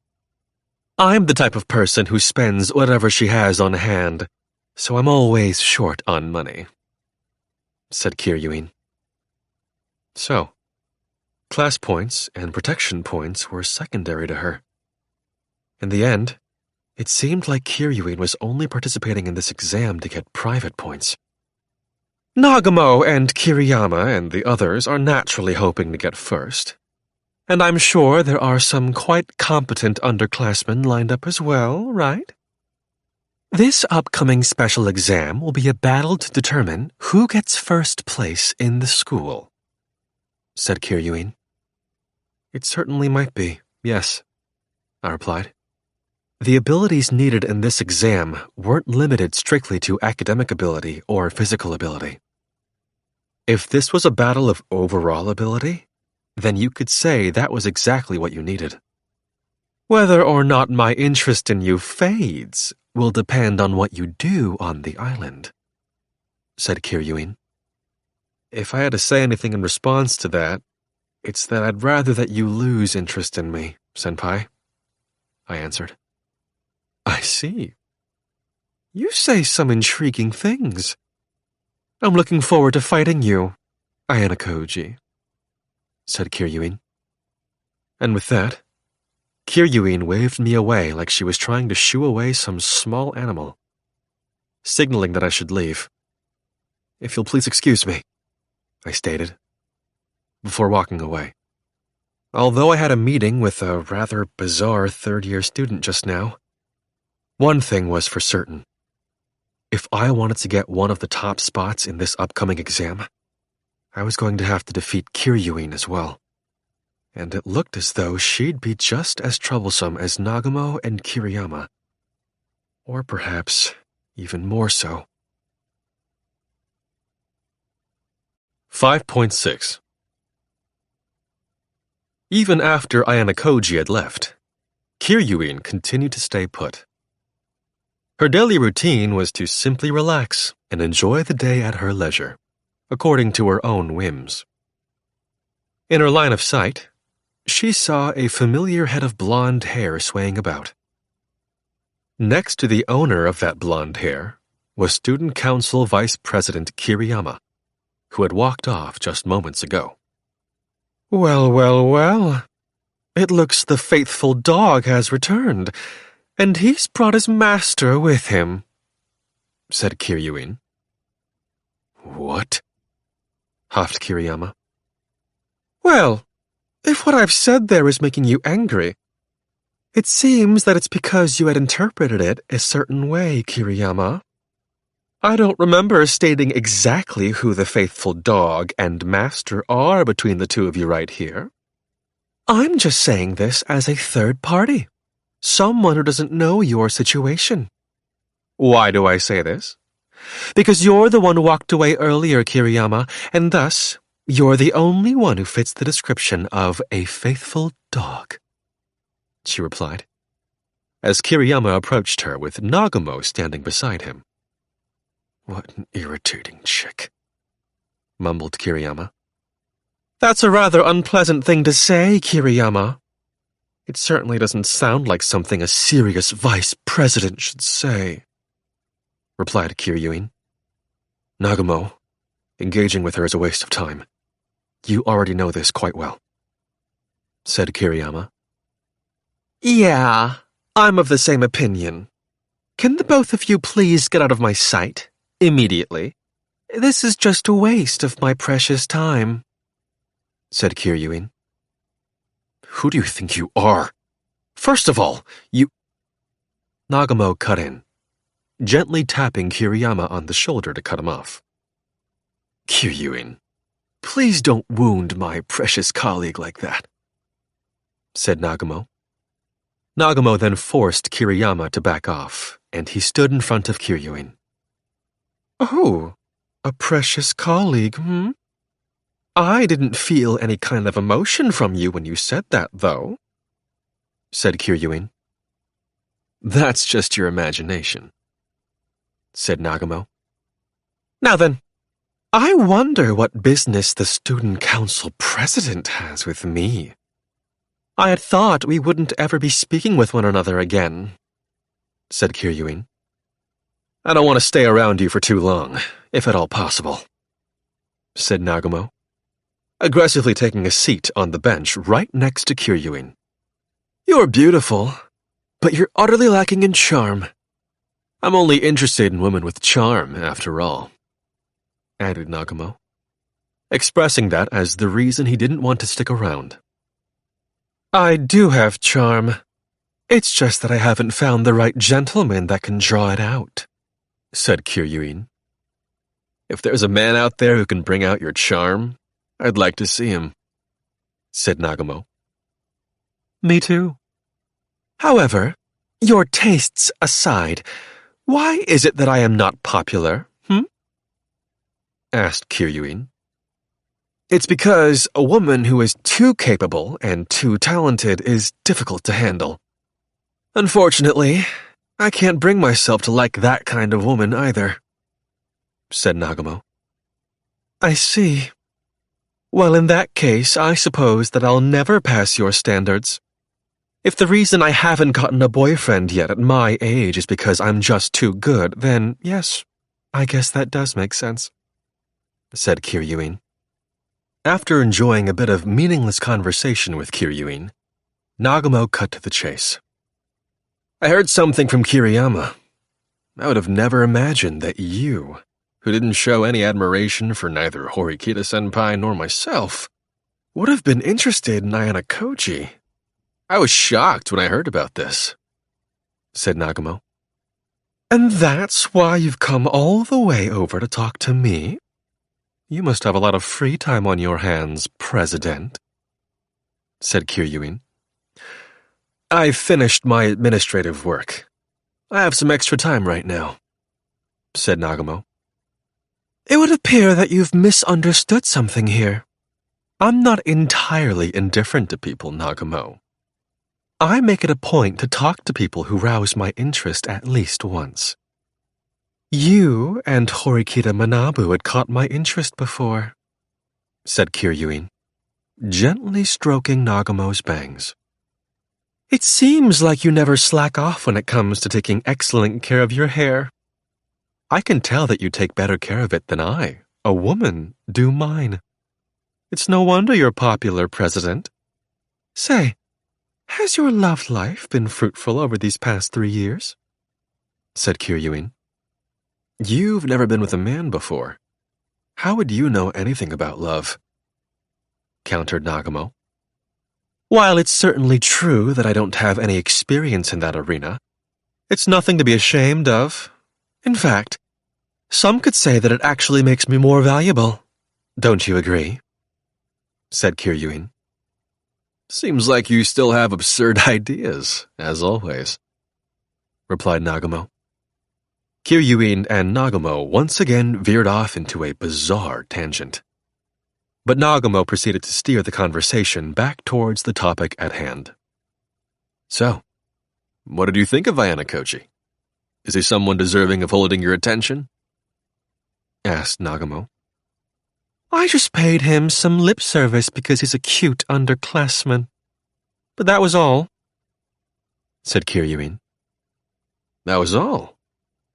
Does that mean that you don't feel impressed with him? Asked Nagumo. I'm putting that question on hold for the time being. We did have a brief face-to-face conversation, but I didn't get a grasp on his true abilities. Though you could say that in itself is a type of skill, I suppose. Anyway, he is more entertaining to me than you, President, who I've lost interest in, said Kiryuin. You're the only person in our grade level who can talk to me with that much sass, said Nagumo. Nagumo then drew in close, with his mouth near Kiryuin's ear, and lowered his voice to a whisper. If you think that you're better than me, I'm more than happy to correct that vain idea you seem to have in your head. Understand? He threatened quietly. Nagumo issued her a challenge, effectively issuing a challenge for the upcoming special exam on the island. When you lose, what you lose is incalculable, President. It seems like you're misunderstanding something here. But it's not as though I'm underestimating you. I don't have the outstanding leadership skills that you and Horikita Manabu possess, nor do I have any talent for making friends. In fact, I've never even had anyone that I could truly call a friend. Right, said Kiryuin. Nagumo moved his face away from Kiryuin's ear, seeming somewhat bored. However, in other matters, it's different, said Kiryuin. Although Nagumo had started to pull back from Kiryuin, their faces were less than 40 centimeters apart. Nagumo shot Kiryuin a sharp glare. Are you saying that I'm inferior to you in some respects? He asked. Well, now, can you state with absolute certainty that there are no areas in which you are inferior? Countered Kiryuin. I have given you several chances to test that, and you have done nothing. And the result is that you've ended up in B, said Nagumo. Up until this point, Nagumo had competed against Kiriyama and Kiryuin's class via the numerous special exams. But never once did Kiryuin actually take part and cooperate with her class. And as a result, her class was demoted from A to B. It's certainly true that if you only look at those results, I have been thoroughly crushed, said Kiryuin. Kiriyama continued to glare at Kiryuin, who was pleasantly enjoying the conversation. But Kiriyama didn't interrupt at all. Well, I know that you're not the kind of person who really cares about A or B, though, said Nagumo. Nagumo then got up from the bench, signaling that this was the end of their conversation. Sorry for bothering you, Kiryuin. Enjoy the remainder of your time here at this school, said Nagumo, preparing himself to leave. I had said earlier that I was going to put the question of whether or not Ayanokouji was someone I'm impressed with on hold. I do think he's an interesting student, said Kiryuin. What? Asked Nagumo. That was the answer you were hoping to hear from me about Ayanokouji, wasn't it? Asked Kiryuin. One of the reasons why Nagumo had come over to talk with Kiryuin was because he wanted to find out what she thought about Ayanokouji. Interesting. I would think that his personality is far from interesting. Don't you think? Said Nagumo. Kiryuin smiled, as if she were saying, See, you've taken the bait after all. Well, you know how the proverb goes. A skilled hawk hides its talons. Isn't that right? I had heard he had gotten a perfect score on a rather difficult mathematics test, said Kiryuin. Sure, there are people out there who hide their talents because they don't want to stand out. I've beaten all of them, though, and I don't think that they were all that interesting, said Nagumo, then directing his gaze over at Kiriyama, who had been waiting for him while standing some distance away. If I had to say anything, it's his vibe, I suppose. He has a different vibe than you and Horikita Manabu, said Kiryuin. Well, that's rather abstract, said Nagumo.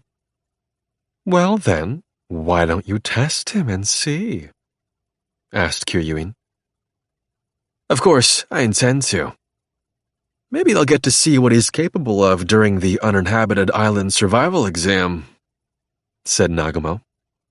You seem like you've been bored ever since Horikita Manabu graduated. Will this underclassman be a good playmate for you? If you're serious about this challenge, you'll most definitely get first place in the island test, Nagumo, said Kiryuin. Obviously, I'm going to take first. Or perhaps Kiriyama will, since he's been dying to compete with me. But we're going to need one more group if we're going to take all 3 top spots in the exam, aren't we? You are going to take on that role, Kiryuin. I will provide you with some useful companions if necessary, said Nagumo. And then, Nagumo touched on the main reason he had reached out to Kiryuin today. Kiryuin smiled, as if to say that she understood what he was asking. I see. So, you met up with me because you're seeking my help, said Kiryuin. You might think that I'd let the younger students at least take third place. But I'm not that nice, said Nagumo. You have countless pawns at your disposal that you can move about the board, don't you? You don't need to rely on me, said Kiryuin. Meaning that you're not willing to do this? Asked Nagumo. Somewhere in the top 50% is fine for now. Sorry for wasting your time, said Kiryuin. Nagumo, as if he had already known that she was going to answer like that, had turned his head to look off far into the distance. You really are that kind of person, I suppose. I thought I'd try talking to you, as someone from my grade. But it seems like it was a waste of my time, said Nagumo, his statement suggesting that he was going to leave now. He walked over to where Kiriyama stood. Since you came all the way here to talk to me, I'll give you one piece of advice, said Kiryuin. You're going to give me advice? Sorry, but I don't need that from someone beneath me, said Nagumo. By that logic, you wouldn't be able to get advice from anyone, said Kiryuin. Nagumo, with his back turned to Kiryuin, let out a scornful chuckle. Kiryuin continued speaking. Well then, just think of what I'm about to say as me speaking to myself. You should be looking ahead, not paying attention to the younger students. If you focus on the younger students behind you, you'll be in for a lot of pain, said Kiryuin. What a boring monologue, said Nagumo. Nagumo seemed to have decided that standing around any longer would have been a waste, so he left. 6. Invitation. The preliminary battle for the uninhabited island special exam was heating up all over the place more and more, day by day. There were now only a few days left in this preliminary period. The group building process, which would be over in about a week's time, had reached its climax, with more than 90% of the school's students now part of groups made up of 2 or more people, therefore putting them into cooperative relationships where they were effectively sharing their lot with one another. Students who had invited me to join them, like Ishizaki and Matsushita, eventually gave up on trying to recruit me as time went on. That was perfectly natural, though, because the longer they delayed in forming their own group, the more danger they would be putting themselves in. I wondered what the remaining students, now less than 10% of the student body, would decide to do by next Friday. Just as I was thinking about that, I received an email. It was just after 9:30 in the morning on Saturday now. The sender of the message was none other than Ishizaki from Class 2B. While I had thought to myself how I had been getting contacted by him a lot lately, I noticed that the content of his message seemed different than usual. It seemed like he wanted me to come to the cafe because Ryuen was calling for me. The absence of the words, "if possible," in his message seemed to suggest that this was a mandatory meeting, from the looks of it. I could refuse, of course, but then I supposed that Ishizaki would get the blame. I had plans to meet up with the Ayanokouji group today, but fortunately enough, our meeting time was set for 1 in the afternoon. So doing something now shouldn't create a conflict. After I'd finished getting ready and left for Keaki Mall, 15 minutes had already passed. Considering that it had only taken me 15 minutes to get ready, I figured that I should be able to make it in time to meet with them. The group building process was now in its final stages, which meant that Ryuen, who had been silent up until this point, was about to make his move. At this current point in time, Ryuen had still not yet formed a group with anyone. It wasn't as though there was no chance that he might try and recruit me, but in truth, I saw that as highly unlikely. While I kept that line of thinking in mind, I was curious to see what exactly he was going to talk to me about, aside from that. While I was on my way over to Keaki Mall, I ran into Kanzaki, who seemed to be on his way back from the convenience store. I saw two 2-liter bottles peeking out of a plastic bag that he was holding. "You're heading over to the mall at this hour?" asked Kanzaki. "There's not going to be any time to take it easy once the island exam starts, after all," I replied. I had a little time, so I came to a stop so that we could chat. "It seems like your class is making a lot of progress in forming groups, but you're still solo, huh?" he asked. "Well, unlike the other students, I don't have a lot of friends," I answered. I thought I'd try and play things off with a joke, but Kanzaki remained stone-faced. "I'm guessing that you and Horikita are essentially the reserve players, meant to substitute in to help the students who are struggling in Class D, right? After all, exceptional people can get results no matter what group they're in," said Kanzaki. I supposed that's the only way that Kanzaki could see it, since he had a much higher opinion of me now, and had been wary of me for a while now. "I'm guessing that you're taking on a similar role yourself then, Kanzaki, since you're still alone yourself for the time being," I replied. Kanzaki, like me, hadn't yet teamed up with anyone, and was still acting on his own in his class. "Ayanokouji, Ichinose seems to place a lot of trust in you. Is it really okay for us to trust you?" he asked. "If I say that you can trust me, would you?" I asked in return. "I could consider it, at the very least," he replied. As the air around the plastic bottles in his bag cooled, water droplets appeared on the outside of the bottles from condensation. This midsummer heat, which easily exceeded 30 degrees Celsius, was bearing down on us without mercy. Even though our alliance had been called off, I don't consider Ichinose an enemy, I replied, telling Kanzaki the truth. That statement can mean different things depending on how you interpret it. "Do you think of Class C as your enemy?" he asked. I thought that I could deftly fool him, but it seemed like Kanzaki's wariness was several steps sharper than I had imagined. "Kanzaki, what is it you want me to say?" I asked in return. He seemed different from usual now. The vibe I was getting from him now seemed to suggest that he was in a hurry to do something.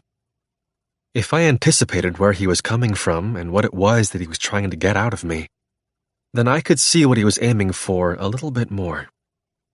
"Are you trying to get some kind of statement out of me, and planning to make Ichinose hear it?" I asked. "You're a lot sharper than Ichinose thinks." "Well, no. You're a sharper guy than both of us think. Far more. Since the first time we met, I had this strange feeling that there was something about you I couldn't put my finger on. But now I can finally see it. You're the one behind Class D's rapid success," said Kanzaki. "Who can say?" I replied. "In that case, I'm going to come out and say it. I want to ask you for your help. Ichinose trusts you quite a lot, which is exactly why I want you to tell her that as she is now, she's not good enough," said Kanzaki. When he took a step closer to me, closing the distance between us, a drop of water dripped out of the plastic bag and onto the ground. "And you think Ichinose will change the way she thinks if I do that?" I asked. "Yes," he replied. "Sorry, but I can't help with that. I would like to see how Ichinose handles things." "Meaning that you want to see us, your enemies, fall into ruin?" said Kanzaki. "Well, I guess it's not wrong for you to read into what I said that deeply, but," I replied, trailing off. I thought for a moment. No one knew at this point in time what fate awaited Ichinose, of course. However, when she did finally plummet to the bottom, Then, I hesitated for a moment, wondering whether I should tell Kanzaki what I was thinking, but quickly decided against it.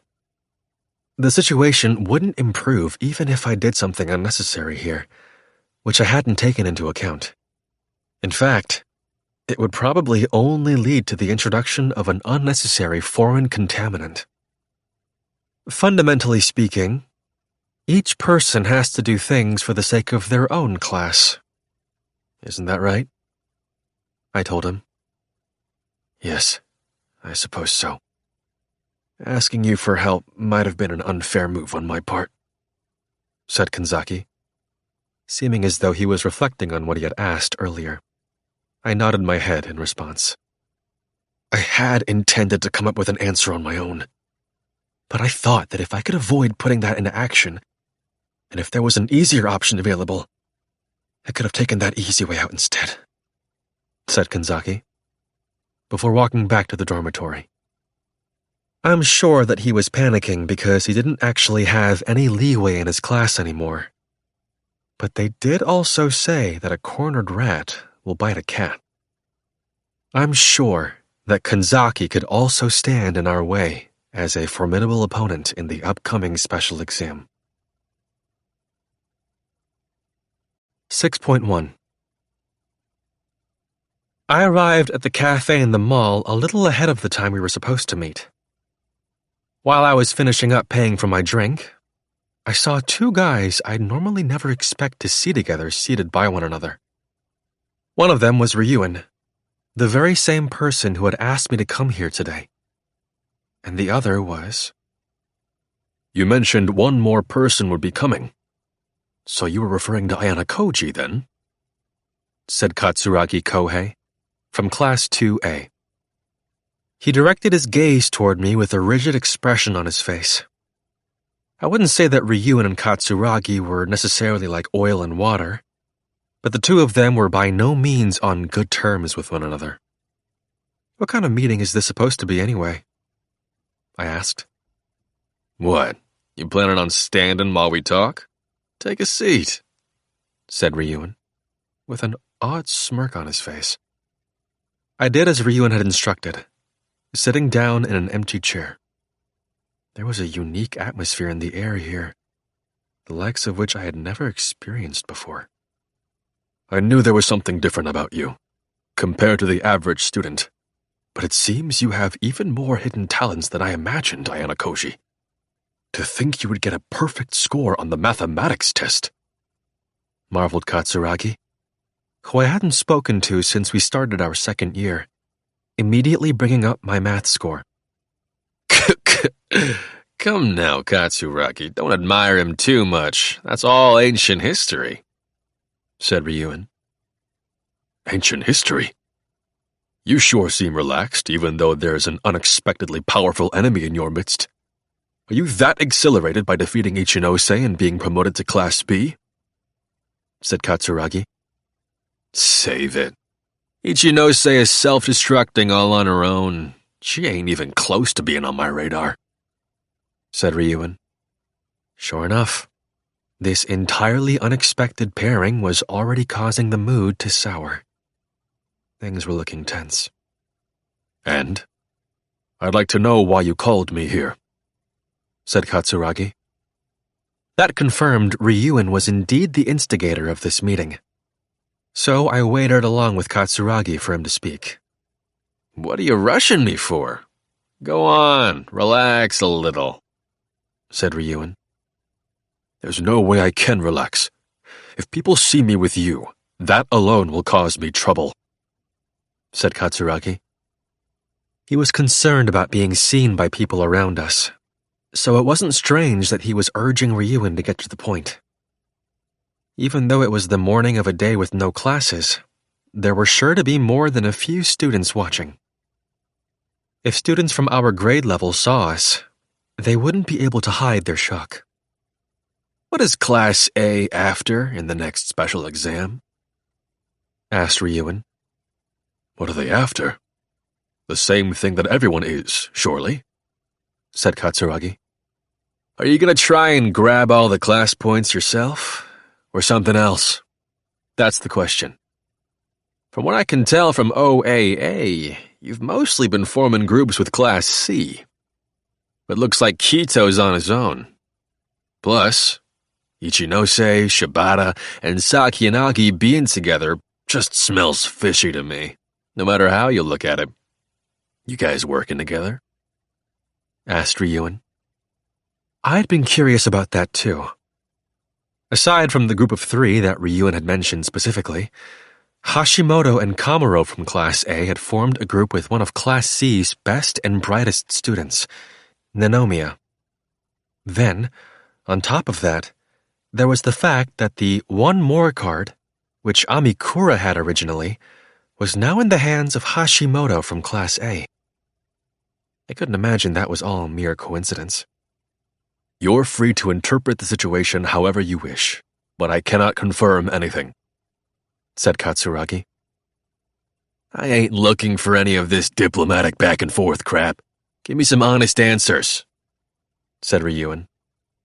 In that case, I'll give you an answer that's easy for you to understand. I do not intend to tell you a single thing, said Katsuragi, clearly and decisively.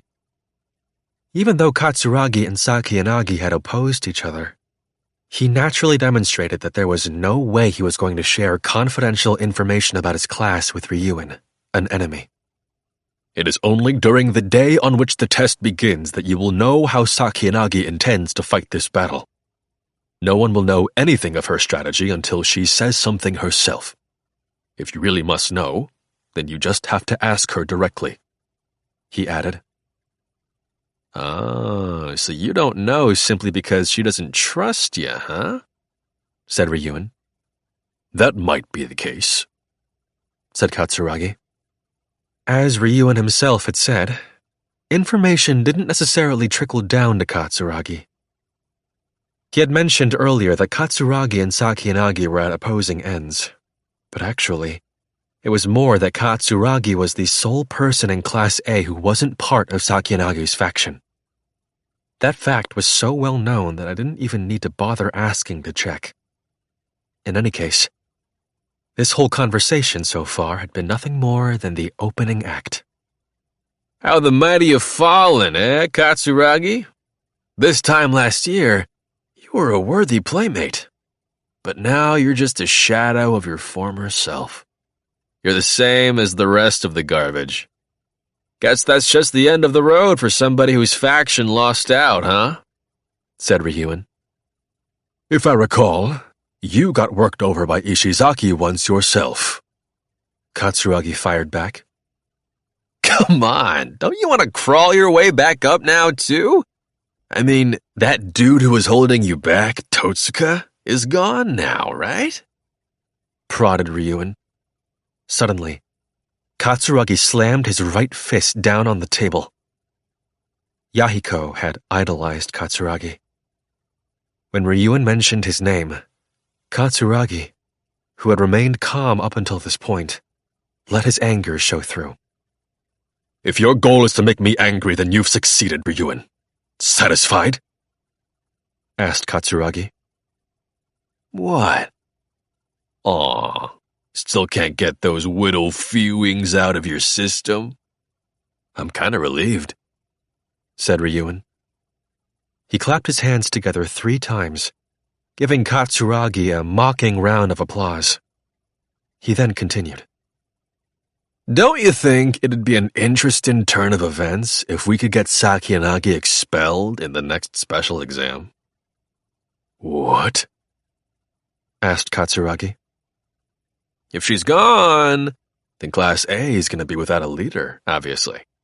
If that happens, you can get to being in charge, said Ryuen. I don't know what it is you're plotting, but that's impossible. Supposing even if you manage to defeat her on the island somehow, she has ample private points, enough to save herself.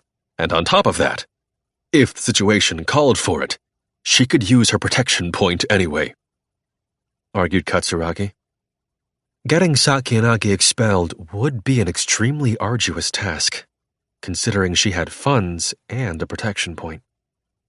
Yeah, It's true that if we're gonna get her kicked out of school, we're gonna need to hit her at least twice. Well, I'm just kidding about the island exam thing anyway. That was a joke. Surviving on the island's gonna be about clawing your way up on your own power, not knocking down your enemies, said Ryuen. I could see he was starting to get closer to the main reason he'd set up this meeting. Little by little. The rewards for first through third place would give me enough points to get within striking distance of Class A. But the rules are a bit tricky. So I thought I'd do a little something to take care of that beforehand, said Ryuen. And that's why you called Ayanokouji and I here? Asked Katsuragi. You got it, said Ryuen. Whatever the strategy was, Katsuragi wasn't going to easily agree to go along with it. Though I was sure he had strong feelings about Sakiyanagi, making an enemy of her would essentially mean defying Class A, which he was still a part of. Maybe it would have been a different story if this were happening at the start when Katsuragi and Sakiyanagi were vying for supremacy in their class, but doing something of the sort at this juncture would only hurt him. Even so, I'm pretty curious about why Ichinose teamed up with her. Did Sakiyanagi manage to win her over with her smooth talk? Or was teaming up with an incompetent loser like Ichinose the only thing Sakiyanagi could even think of? What do you think? Asked Ryuen. I have no way of knowing, and it's none of my business. And besides, if Sakiyanagi heard what you just said, I'm sure she'd throw it right back in your face. There aren't exactly that many people willing to work with you, after all. You're a problem child, said Katsuragi, responding in a manner that didn't show antagonism towards Sakiyanagi, but was rather like an ally of hers. Well, in that case, I'd say that everyone here is a problem child, said Ryuen. All three of us were simply acting alone right now. None of us had grouped up with anyone. However, why would Ryuen deliberately try to aggravate Katsuragi? No matter how much Ryuen tried to stoke his feelings of hostility towards Sakiyanagi, it was obvious from the way things were going that Katsuragi wasn't going to betray her that easily. Or perhaps, was Ryuen doing this to confirm once and for all that Katsuragi wouldn't sell Sakiyanagi out? Just to be sure? All right, Katsuragi. You know, the way you're so pointlessly honest and upright, it ain't bad, said Ryuen. You won't get anything from trying to agitate me, Ryuen, said Katsuragi. At this point, Ryuen must have finally decided to get down to business, for he adjusted himself in his seat, sinking back into his chair. One of the most important things in this upcoming special exam is that we don't get any of our class points snatched away by anybody else. I ain't exactly hoping to let the first years or third years line their pockets with our points. That'd suck. So, to make sure that doesn't happen, I figure I need to have at least some allies, right? Like a minimum number of them. Because you wouldn't have enough power to win it all alone, with just what you got in your own class, said Ryuen. He had contacted us to make a proposal at a time when everyone was almost finished with forming groups. If I got roped into a group with some small-timers from my class, well, let's just say I'd rather fight it out on my own. Be better that way. But if I could pull in some talent from outside my class, then that's a different story, said Ryuen. He flashed an unsettling smile and stared at Katsuragi. I can't believe what I'm hearing. Are you actually saying that you want me to work with you? Asked Katsuragi. Not just you. The guy's zoning out over there while listening to our conversation, too. Ayanokouji, said Ryuen. His gaze now fell in my direction. Me too? I asked. I wouldn't call you out here for no reason, would I? Snapped Ryuen. I'd thought it unlikely something like this would happen. I had honestly never expected he'd be asking me to work with him. I refuse. Even though Class A would be getting a portion of the rewards as well, I have no intention of working with someone like you, said Katsuragi. Well, now that's quite a hasty decision. You ain't gonna hear everything I have to say, said Ryuen. There's no need. But why did you ask Ayanokouji to come? I'd like to hear the reason for that, said Katsuragi. What do you mean, why? Asked Ryuen. It was surprising that he got a perfect score in the mathematics section of the test on the special exam we were given at the end of April. It is certainly true that he possesses remarkable ability. I recognize that. However, can you really say that he's necessary for you to win? Asked Katsuragi. Although Katsuragi had immediately refused to cooperate with Ryuen, he did seem to harbor some doubts about his strategy. It seemed he remained unconvinced about its efficacy, considering that he had formulated something with me in mind. What? You're thinking that I came up with some kind of half-baked plan or something? Asked Ryuen. Yes, I do. By bringing Ayanokouji into this, that means that you split the class point rewards 3 ways. If you're going to invite me, someone from Class A, anyway, you could say it would be a wiser course of action for you to include Kito in the group. If it is absolutely necessary for you to include people from 3 different classes, Kanzaki from Class C is still on his own. I would say that he takes priority over Ayanokouji, at the very least, said Katsuragi. He proposed suitable candidates for Ryuen to consider, almost as though he were an advisor. I guess someone who doesn't know wouldn't understand. Figures. But I'm positive I made the right choice. Ain't that right, Ayanokouji? Said Ryuen. I don't know what you mean. I shrugged my shoulders to express that I didn't understand the reason why I had been invited here, echoing Katsuragi's sentiment. Dude, come on. Your acting sucks. Knock it off already. You're the one who beat me down and shut me up before, after all, said Ryuen, without any care for what was convenient for me in this situation. Although what he just said could have been taken as a joke, Katsuragi wasn't going to stop with such a simple conclusion. He shut you up? Is that really true? He asked, turning to me and then back to Ryuen, looking to confirm what the truth of the matter was. Yeah, man. I got my ass beat pretty bad. Even decided to quit school altogether back then, thanks to that, said Ryuen. Now that Katsuragi had heard that much, he was probably starting to connect the dots in his mind, linking this to other things he knew about. If he connected what he just heard to the fact that Ryuen had disappeared from the stage for a time, then it would be easy for him to imagine that it was true. Admit it, Ayanokouji. Even if you keep trying to hide it from Katsuragi, I'm just going to keep on talking about it anyway, said Ryuen. It was almost as though he were trying to threaten me by spilling all this unnecessary information right now.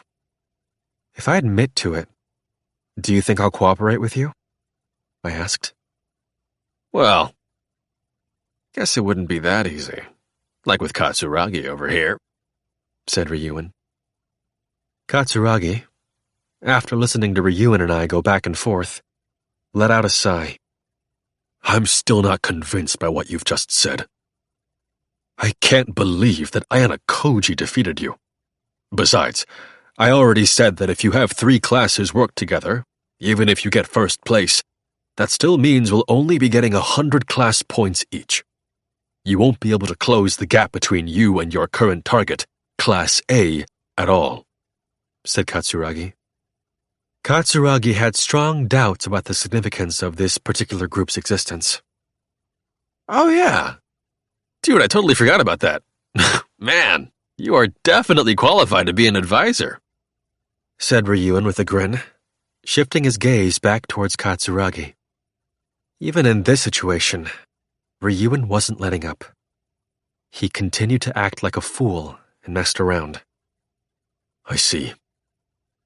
Well, I was wondering why you would put forward such an inefficient proposal, suggesting 3 classes team up, and make such an outlandish claim about you being defeated by Ayanokouji. But it seems you never intended to have a serious discussion in the first place, said Katsuragi. He rose from his seat, clearly intending to leave now that he'd realized Ryuen had been fooling around during this entire conversation.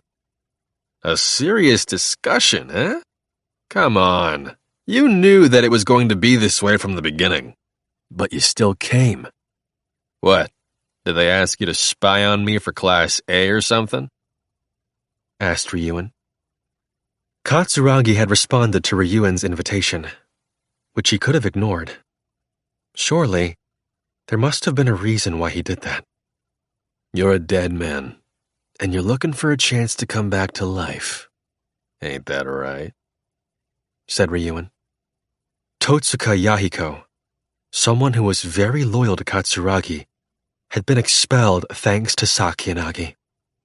Ryuen was trying to confirm whether or not Katsuragi had truly forgiven her for what happened. Whether I am or I'm not, that has absolutely nothing to do with you, said Katsuragi. In any case, you did come all the way here. Listen to everything I've got to say, said Ryuen. No matter what you say, I am not going to work with you in any way, shape, or form. It is true that I am in a somewhat contentious relationship with Sakiyanagi, but I do not wish to cause any trouble for my classmates. There is no way I could do something like that, said Katsuragi.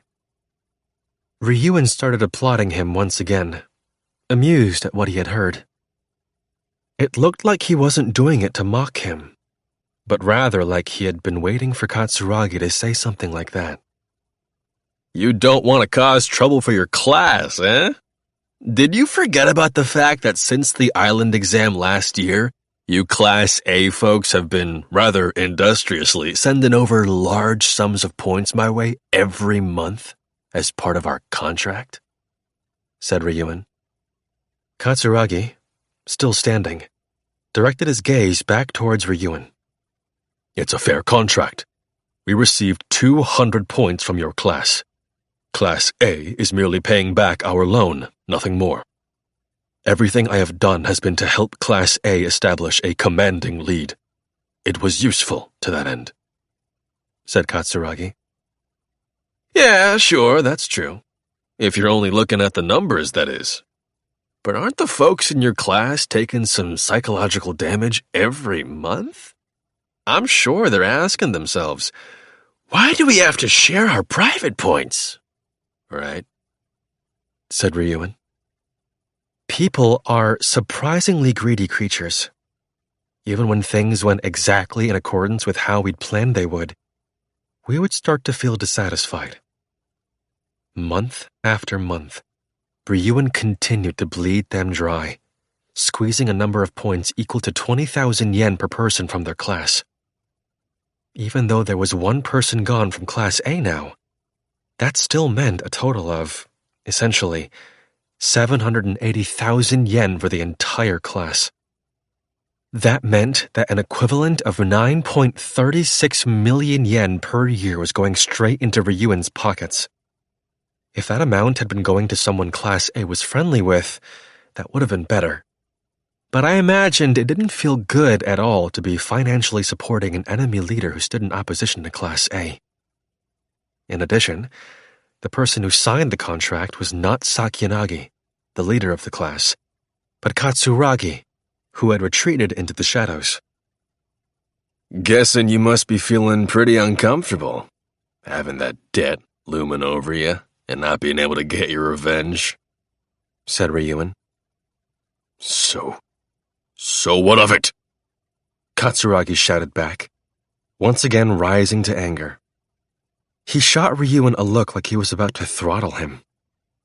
Ryuen looked into Katsuragi's eyes, and after seeming like he had become sure of something, he spoke up once more. Come to Class B, Katsuragi. Ryuen made a rather bold invitation. Katsuragi must have paused to think, because he suddenly stopped for a moment, seeming as though he'd nearly forgotten how angry he felt. What a farce. You think I'm going to go to Class B? Said Katsuragi. I'll give you the cash you need, of course, said Ryuen. Even if you have the number of points needed for such a thing, why on earth should I go to Class B? Do you think I would willingly throw away my status of being in Class A? Said Katsuragi. I'm gonna overthrow Sakiyanagi in the not-too-distant future. When I do, her class is gonna fall. Meaning that being in the current Class A is gonna be worthless, right? Said Ryuen. If Sakiyanagi, the leader of the class, were gone, then it was certainly true that it'd be more difficult for her class to keep fighting on the front lines. How many points do you have on you? Asked Ryuen. About 1.8 million, said Katsuragi. Hot damn, that's quite a lot of points you've got there. Well, even if you're dead and decomposing, I guess you are still from Class A, huh? Said Ryuen. Even still, what Katsuragi had on hand was still a far cry from 20 million. Even with the money that he had deposited into his account every month by the school, and the money that he was getting from Class A, Ryuen's account could only be growing by a small amount, just 800,000 per month. If Katsuragi were to ask Ryuen if he had, say, 10 million points on him, I'm sure that would put this discussion in a precarious state. Ryuen, knowing that he would most likely get rebuffed otherwise, took out a sheet of paper and placed it on the table. You remember seeing this? It's the contract you signed last year, said Ryuen. Yes, I do. After negotiating with Sakiyanagi, I've decided to release you from the contract for 5 million, said Ryuen. Although that was a substantial number of points, if you simply calculated the amount he would be paid until graduation with the contract in place, that would come out to around 10 million points. On top of that, the psychological burden of having to continuously hand points over to Ryuen would be no more. No matter how you considered it, Sakiyanagi's proposal benefited Ryuen. Of course, if Sakiyanagi saw that Ryuen was willing to call off the contract for a large number of private points all at once, she could probably predict what Ryuen was going to do with those points.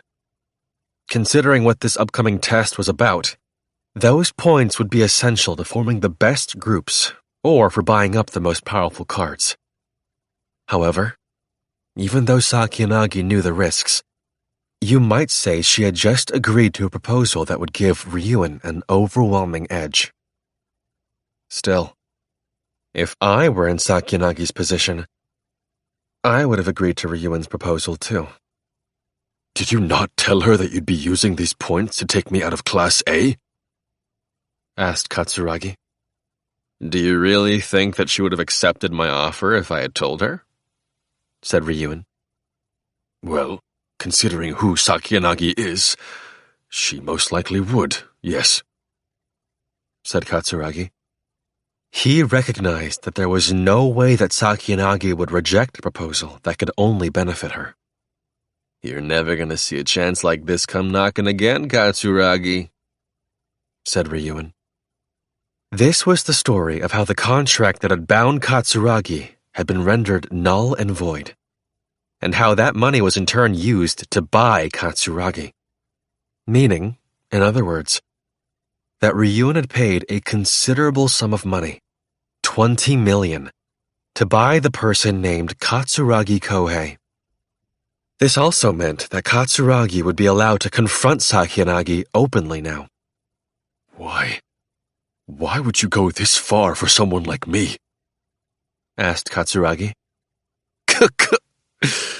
Wow, you've got a pretty low opinion of yourself, Katsuragi? Well, it's definitely not a small price tag on you, that's for sure, said Ryuen. In the end, all Ryuen wanted to do was defeat Class A. Supposing even if he were to defeat Sakiyanagi and get her expelled, If Katsuragi remained in Class A, that wouldn't be a favorable turn of events for Ryuen. If Katsuragi, someone who strongly prioritized defense, resumed command as leader of the class, then there was no getting around the fact that Class A would transform into a near-impenetrable fortress. However, if Katsuragi were taken out of the picture first, and then Sakiyanagi was defeated afterward, Class A would collapse all at once. That was probably why Ryuen was willing to spare no expense to make sure that happened.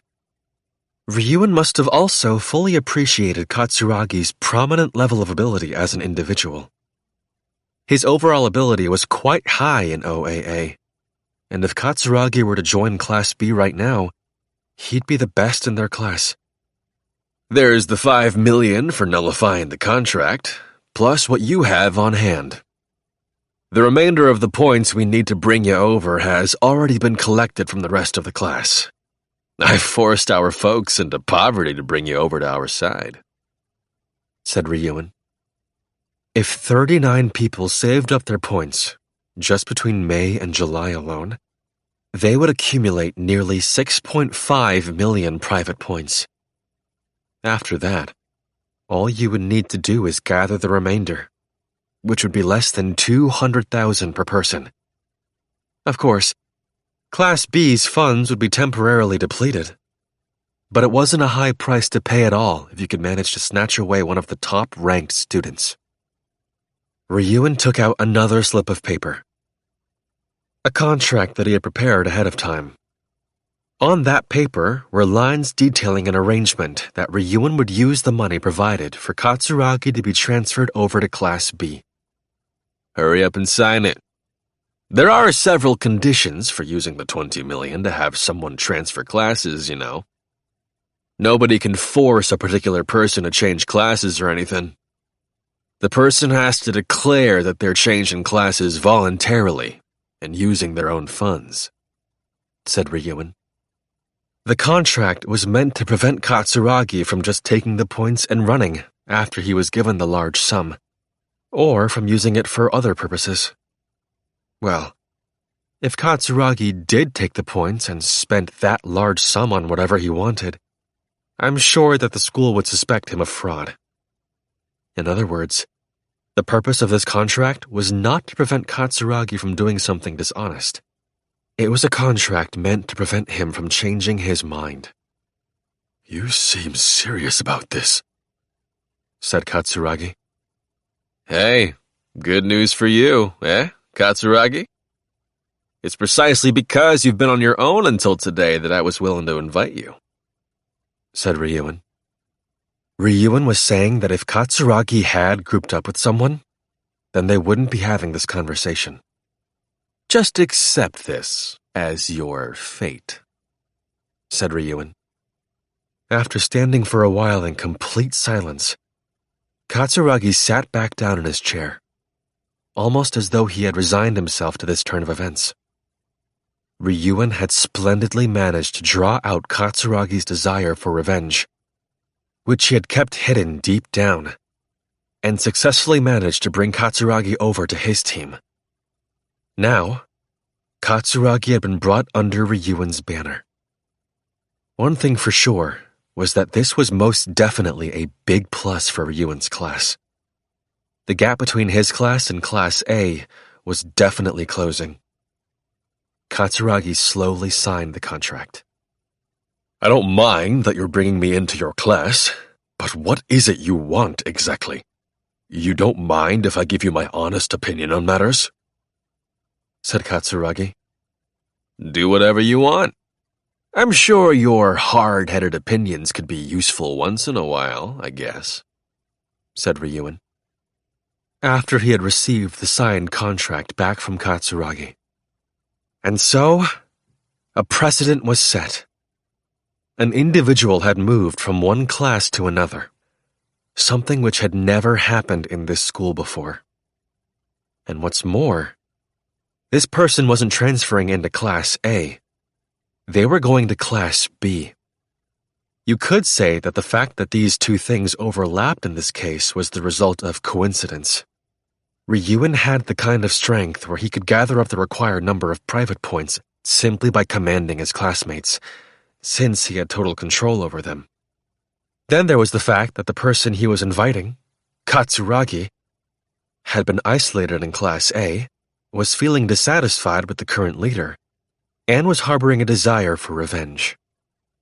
If there was any cause for concern for them, it would be the fact that everyone in Class B would need to fight for dear life in the upcoming island exam. Only a limited few Class B students could afford to pay the penalty. By the way, Ayanokouji, what are you doing? Asked Ryuen suspiciously, watching me pour some water into the remaining 1/5 of my coffee that was still in my cup.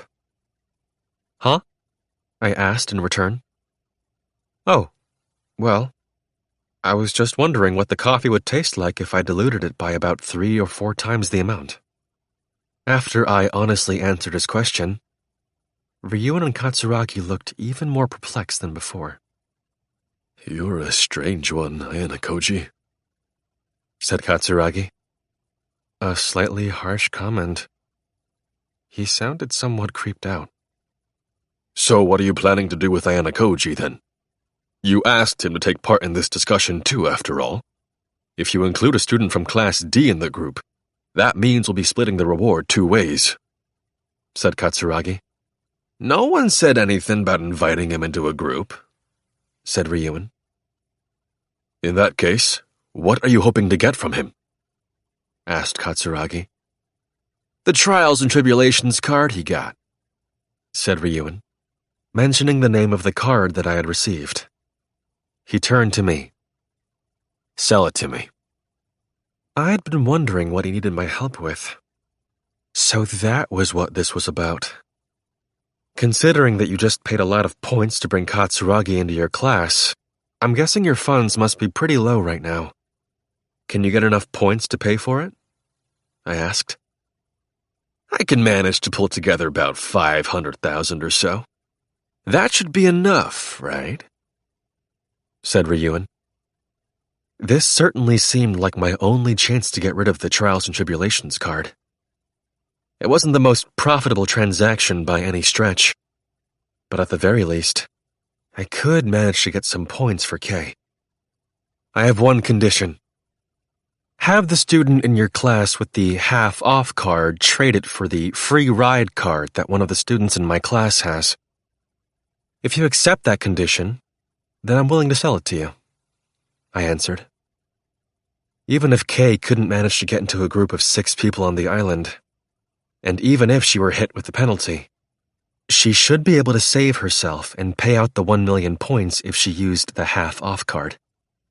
Being able to ensure her safety was a critical point. All right. It's settled then. Half-off card, eh? Well, that's just perfect. Ain't it, Katsuragi? Said Ryuen. I won't have many points on hand anyway. There's no point in me hanging on to the half-off card myself, said Katsuragi. From the sound of things, Katsuragi had been given the half-off card. If Ryuen got first place while holding on to the Trials and Tribulations card, he could get 450 class points all in one go. The 1,000 class point mark was in sight for Class B. 6.2 It was now July 16th. The time that we had been given to create groups was soon going to run out. While I was getting ready for the day that morning, I received a phone call. It was from Ishizaki. Yo, Ayanokouji. Morning, dude, said Ishizaki. It's pretty unusual for me to get an actual phone call from you, I replied. Hey, you know how we're almost out of time to make groups? I wanted to chat with you a bit about that, said Ishizaki. Is it about Nishino? It seems like she still hasn't partnered up with anyone since yesterday, I answered. I hadn't checked in the OAA app this morning yet, though, So I supposed it was possible that the situation might have changed. Oh, we couldn't find anybody to partner up with her in our own class in the end. So we finally went to Ichinose for help. So we've got Tsube from Class C paired up with Nishino, said Ishizaki. Tsube Hitomi from Class 2C, eh? She was an exceptionally capable student with ratings of B or better in both academic and physical ability. She'd be a good asset. Glad to hear it, I replied. Yeah, dude. Now almost everybody is in a group, with at least 2 or more people. But, said Ishizaki, trailing off. There was a student from Class B who still hadn't joined the group. I'm guessing this is about Ibuki, I said in reply. Yeah, she's still on her own. I was wondering, do you got anybody who'd partner up with her? Said Ishizaki. It is risky to try and tackle this exam by yourself. I can understand that you feel like you need to do something about this, I told him. I could tell from how Ishizaki sounded over the phone that he had tried and failed to convince her to partner up with someone, multiple times. Hold on a second. I might have an idea, I added. Seriously? Anyway, sorry for bugging you about this so early, dude, said Ishizaki. I told Ishizaki that I'd call him back later, and I hung up. Then I decided to get in touch with someone that I thought might partner up with Ibuki. Fortunately, that person hadn't left the dormitory yet, so we decided to meet up in the lobby. After I'd taken the elevator down and got to the lobby, I noticed that Horikita arrived shortly afterward, getting off the next one that came down. Horikita was one of the few students who hadn't shown any sign of trying to team up with anyone yet. She was the person I had arranged to meet. What are you planning on doing about your group? I asked. It's too late for anything now. I'm not going to do anything. I don't have any intention of trying to make one now. Given that the maximum number of people who can be in a group is 6, it's not a bad idea to try and go it alone, said Horikita. I understand that you're doing this so that you can play things by ear and adapt to any situation that might come up. But in the unlikely event that you get sick or hurt, you'll be disqualified. You'll get expelled, since you can't pay the hefty penalty fine, I told her. I knew that I really didn't need to come out and warn her about all of that, but still. I think that it's necessary to be prepared to take on that level of risk. Isn't that the same reason you're not currently grouped up with anyone either? Said Horikita. Even so, the risks I'm taking on are different than yours, I told her. What's the difference? She asked. You fell ill during the island exam last year, I told her. I can't believe you're bringing up something that happened a year ago. Everyone gets sick sometimes, argued Horikita. That's true, but you were sick in bed with a fever for a while in the winter, too. That's twice in a year, I replied. Okay, but even though you just so happened to never miss any days last year, how can you know for sure you won't get sick? She argued. When it comes to the issue of taking care of myself, I'm confident I can handle myself better than you, I told her. When I presented the fact that I had perfect attendance, Horikita could only agree. All right, yes, it's true that when it comes to self-management, you are better than me. I admit it. But even if that's something you're arguing as a cause for concern, Horikita looked me in the eye and calmed down her tone, which had gotten somewhat heated. If you understand, then that's good. I had no intention of objecting to your plan from the start anyway, I said, cutting her off. You had to make sure that you were taking care of yourself. As long as she was well aware of that, that was fine. But still, there's no changing the fact that it is dangerous to act alone, I added. I know, she replied. There are only 3 people in our class who haven't joined a group yet. You, me, and Koenji. Everyone else is in a group of at least 2 people. If possible, you should form a group of 2 to give yourself some insurance, I told her. As you said, the only other people in our class, aside from me, are you and Koenji, which means that there's no way I can form a group, she argued. Only if you're trying to partner with us, people from your class, I answered. Are there any girls left who haven't formed a group? She asked. There's one I can think of, I answered. And who is that? Asked Horikita in return. Ibuki, from Class 2B. Have you not been looking at OAA? I asked. Come to think of it, the last time I checked, she was still alone, I suppose, said Horikita. Ishizaki called me. He sounded pretty worried about the fact that Ibuki hasn't paired up with anyone.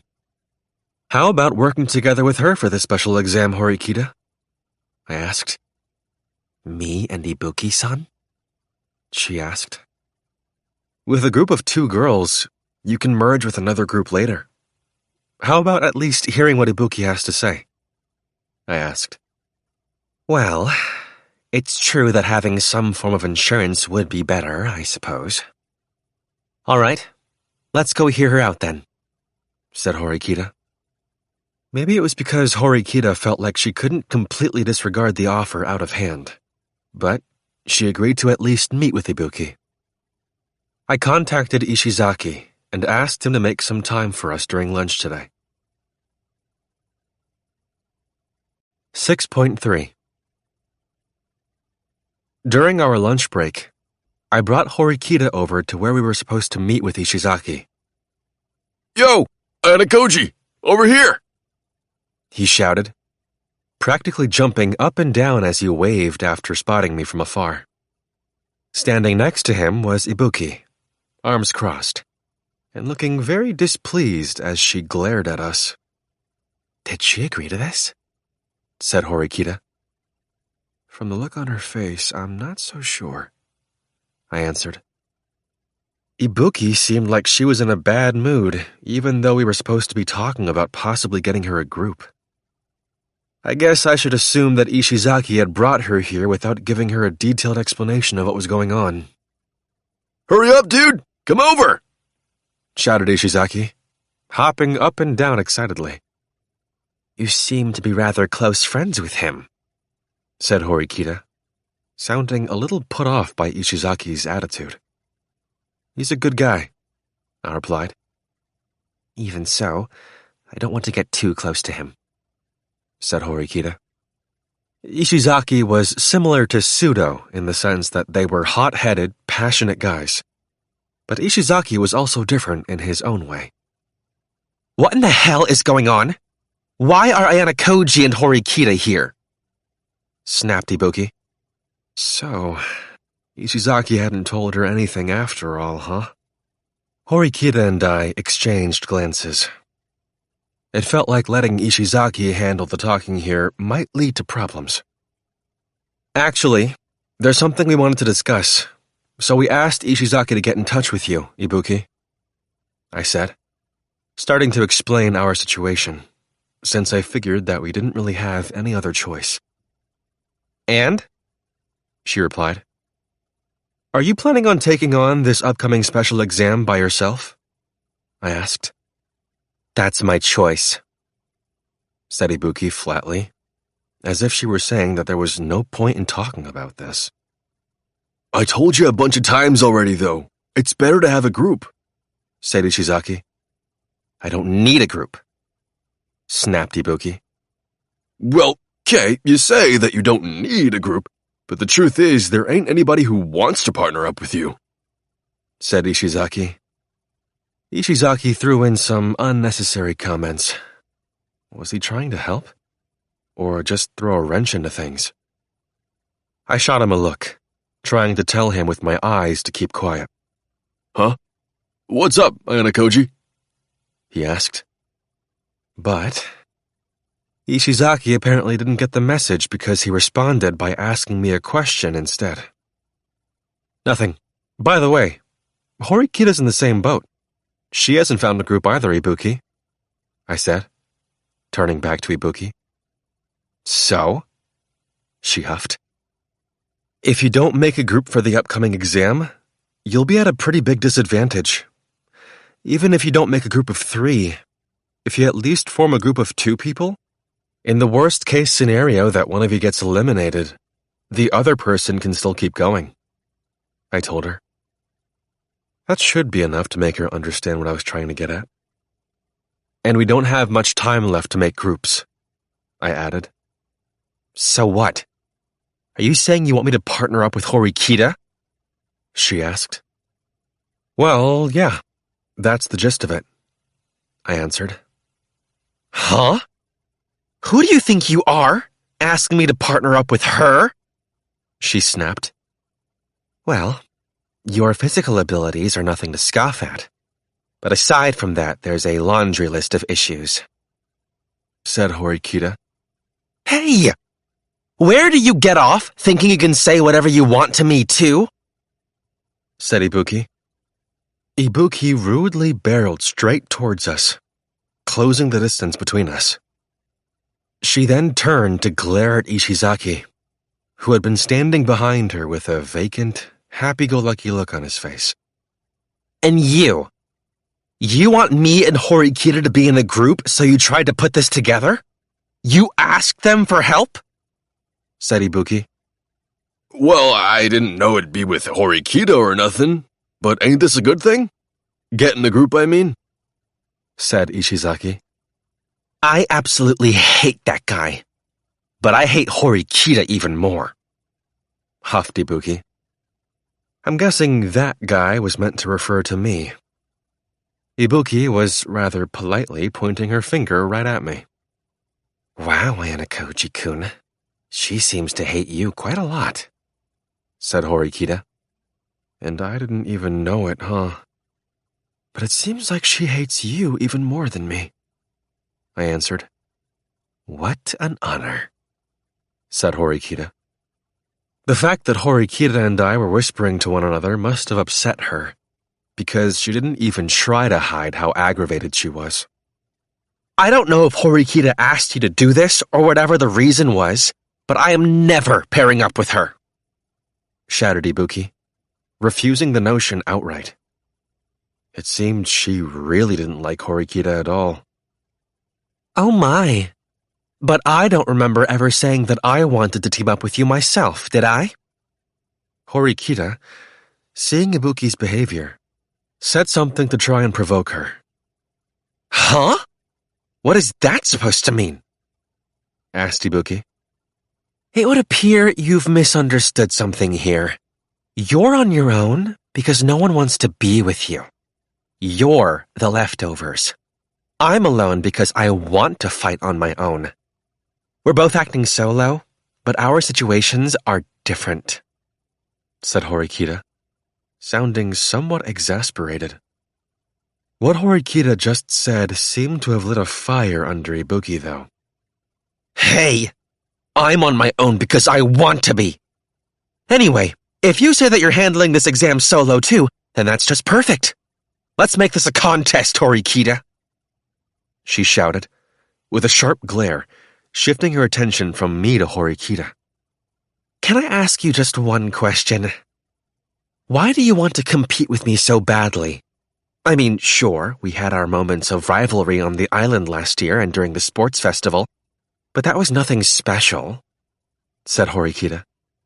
You're the only one who sees it that way, said Ibuki.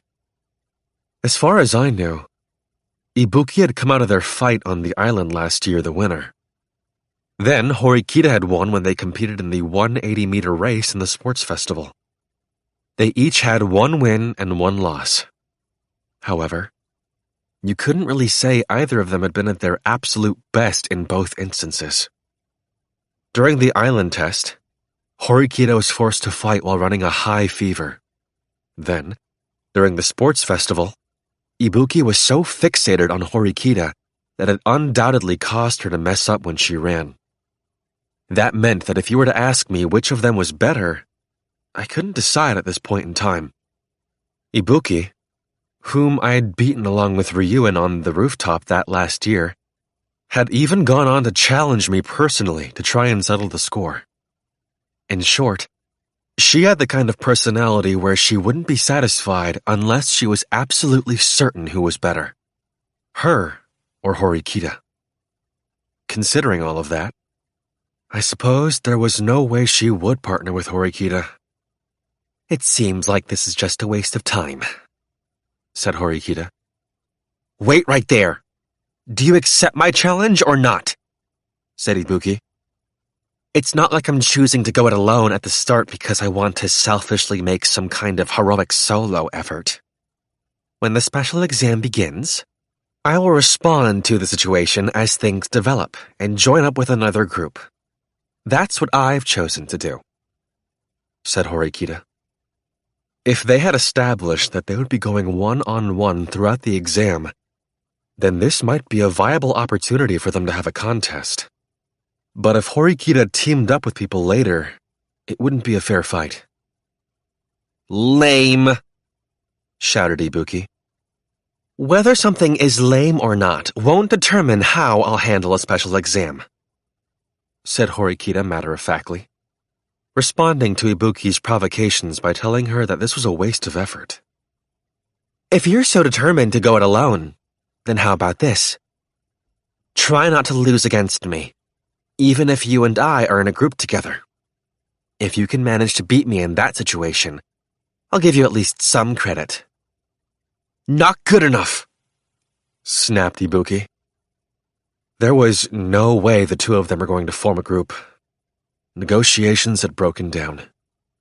However, I was sure deliberately provoking her all through the conversation like that would strengthen Ibuki's motivations. I offered Ishizaki a small apology, and then decided to head back to the classroom with Horikita. You knew from the beginning that there was no way Ibuki was going to accept that last offer you made, right? You're too kind, I told her.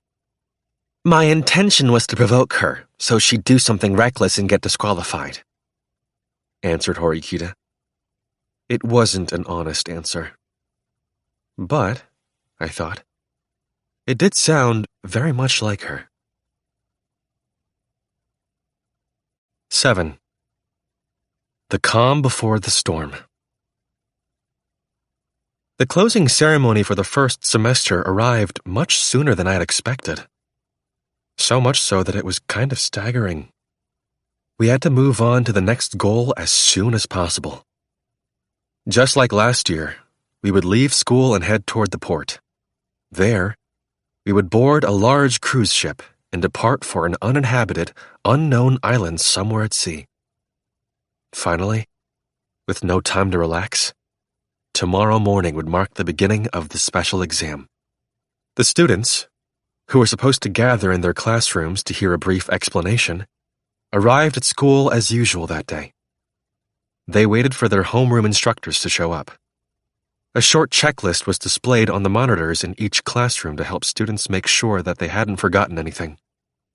We were allowed to bring up to 1 week's worth of changes of underwear, as it would be essential for proper hygiene. Cell phones seemed to be categorized as essential items, but it looked like they would be confiscated at the start of the island exam. I suppose that even if we were allowed to bring our phones onto the island, they'd be nothing more than paperweights without an available signal. They'd probably only be used for paying off penalties or for buying things while on the ship. While we waited for the bell that signaled the start of class, Keisei came over to my seat, going over the checklist to make sure he hadn't forgotten anything. He had a grim look on his face. To be honest, I'm really not good at this whole uninhabited island exam thing. This special exam might as well be asking me to catch a cloud, said Keisei. Well, that's understandable, though. This test is so far outside of what we normally do every day. It sounds like it's going to be especially tough for the girls. I suppose I shouldn't really complain, said Keisei. This exam had some challenges that were unique to the girls, so you could say that this exam was stacked against them. Of course, the school seemed to have taken their situation into consideration as much as possible, but there was no changing the fact that it was going to be hard.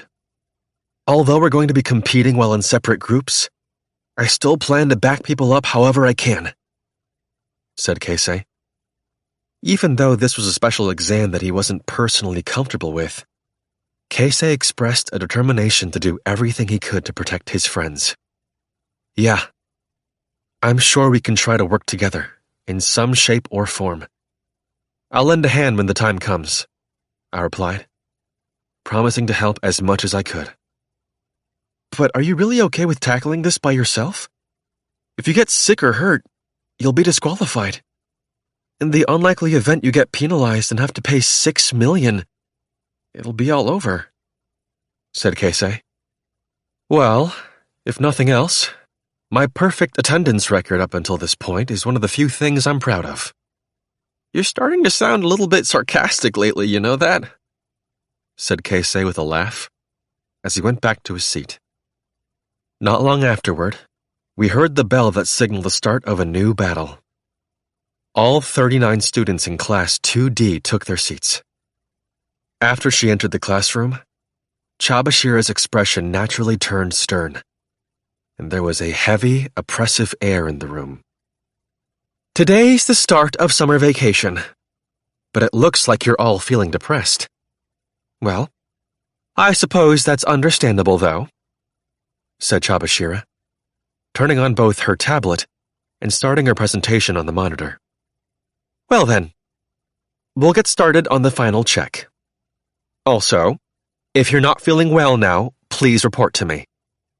We were going to check our belongings and our physical conditions. The schedule and a list of the necessary items for this exam were once again displayed on the monitor.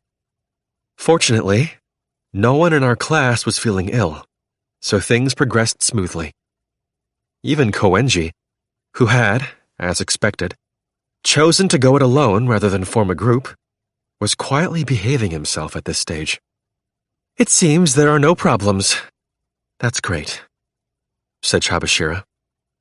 A few minutes after we finished going through the checklist of things we needed to confirm before our departure, the monitor was shut off. Then, in order to get the attention of the class, she lightly smacked the podium once with the palm of her hand. This is not the first time that you have taken a special exam. You have been here at this school for over a year now, and you have managed to fight your way through many hardships.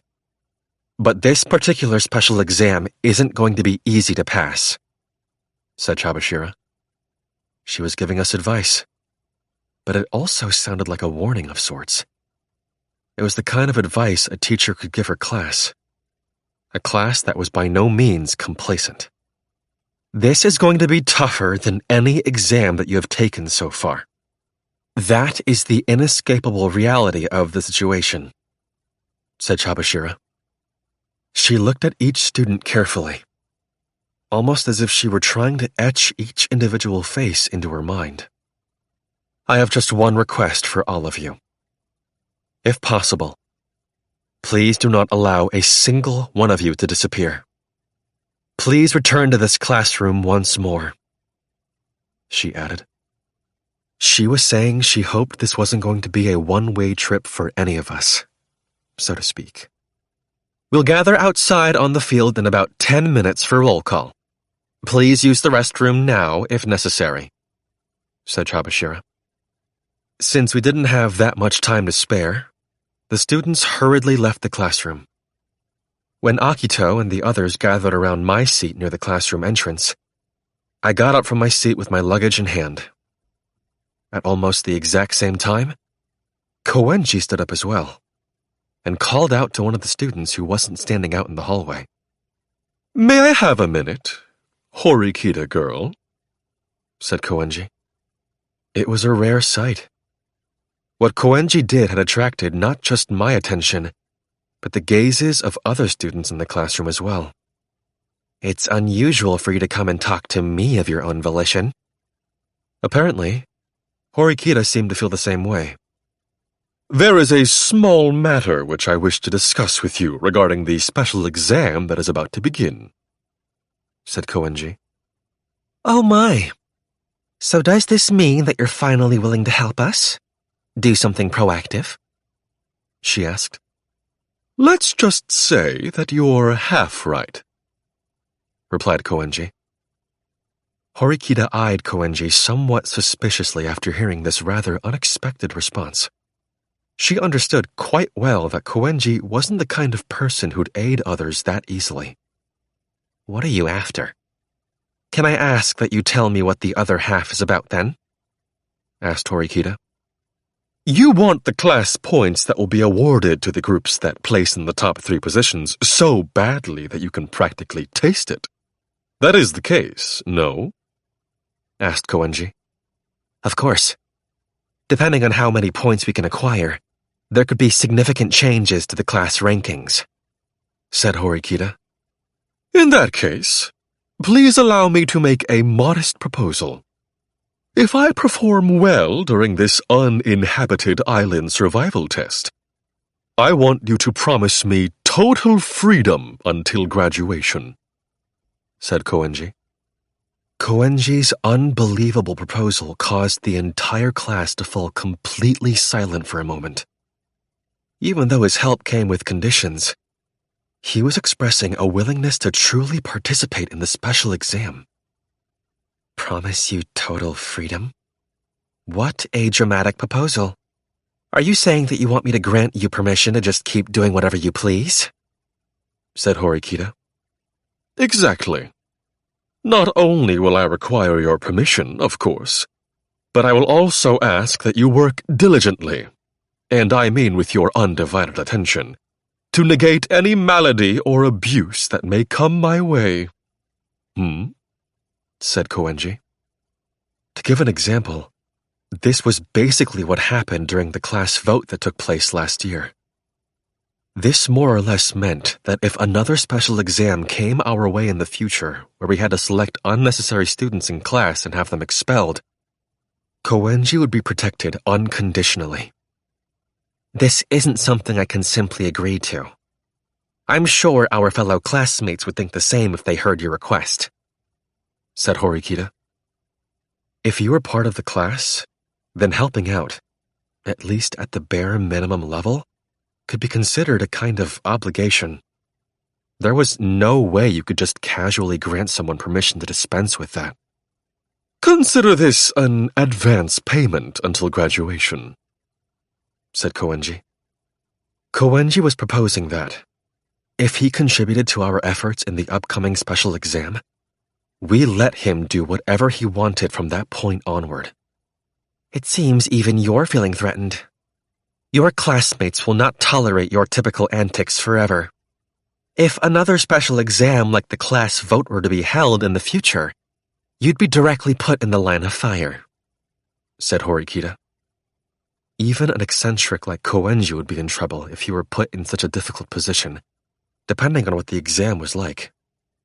It would really be best if you didn't make such ridiculous proposals, but instead just followed everyone else's lead, said Horikita, naturally turning him down.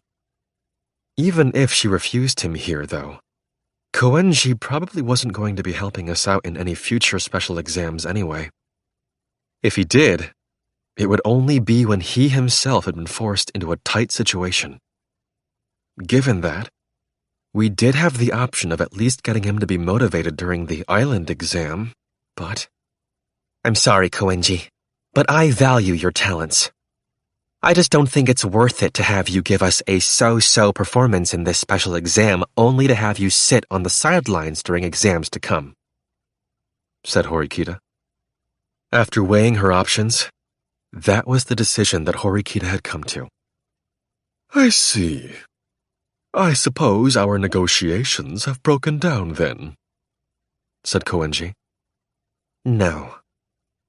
I am open to accepting your proposal, albeit with the addition of certain conditions from my side, said Horikita. For a moment, it had seemed like she had outright refused his offer, but apparently Horikita had other ideas. I won't accept something as vague as a good performance. The group that takes first place in this exam will be rewarded handsomely. If you can manage to get first place all by yourself, that might be good enough reason to convince me to count your efforts as an advance payment until graduation, said Horikita. If Koenji won, since he wasn't partnered up with anyone, he would earn 300 class points. In terms of how much he could contribute to our class prior to graduation, you could say that was more than enough. But at this current point in time, there were over 100 rival groups, and taking first place would be no easy feat, even for Koenji. Phew. I see. Certainly, yes. It seems like you'd be quite satisfied if I were to claim first place on my own, said Koenji, laughing loudly after hearing about a deal that sounded delightful to him. Very well. Let us proceed with our arrangement then, with those terms, shall we? Hold on. That's not all. Koenji had showed that he was willing to accept what sounded like an absurd proposal. But without a moment's delay, Horikita responded that she wasn't finished yet. I haven't fully laid out all of my terms yet. You're forcing us to work with a boastful braggart like you. So, if this exam ends without you taking first place, it'll be trouble for the rest of us, said Horikita. Meaning? Asked Koenji. Meaning that if you do not get first place, you must promise to cooperate with the class in the future, whether for upcoming special exams or anything else, and promise you'll produce good results, said Horikita.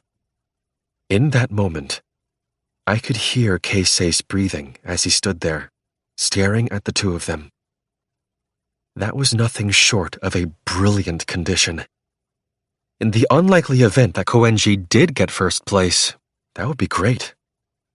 And even if he didn't place first, the condition Horikita had put in place meant Koenji would have to contribute to future special exams. Class D had nothing to lose from this arrangement. Now, the only question was whether Koenji would accept this added condition. It sounds as though you're giving me a strongly worded order, Horikita girl, said Koenji.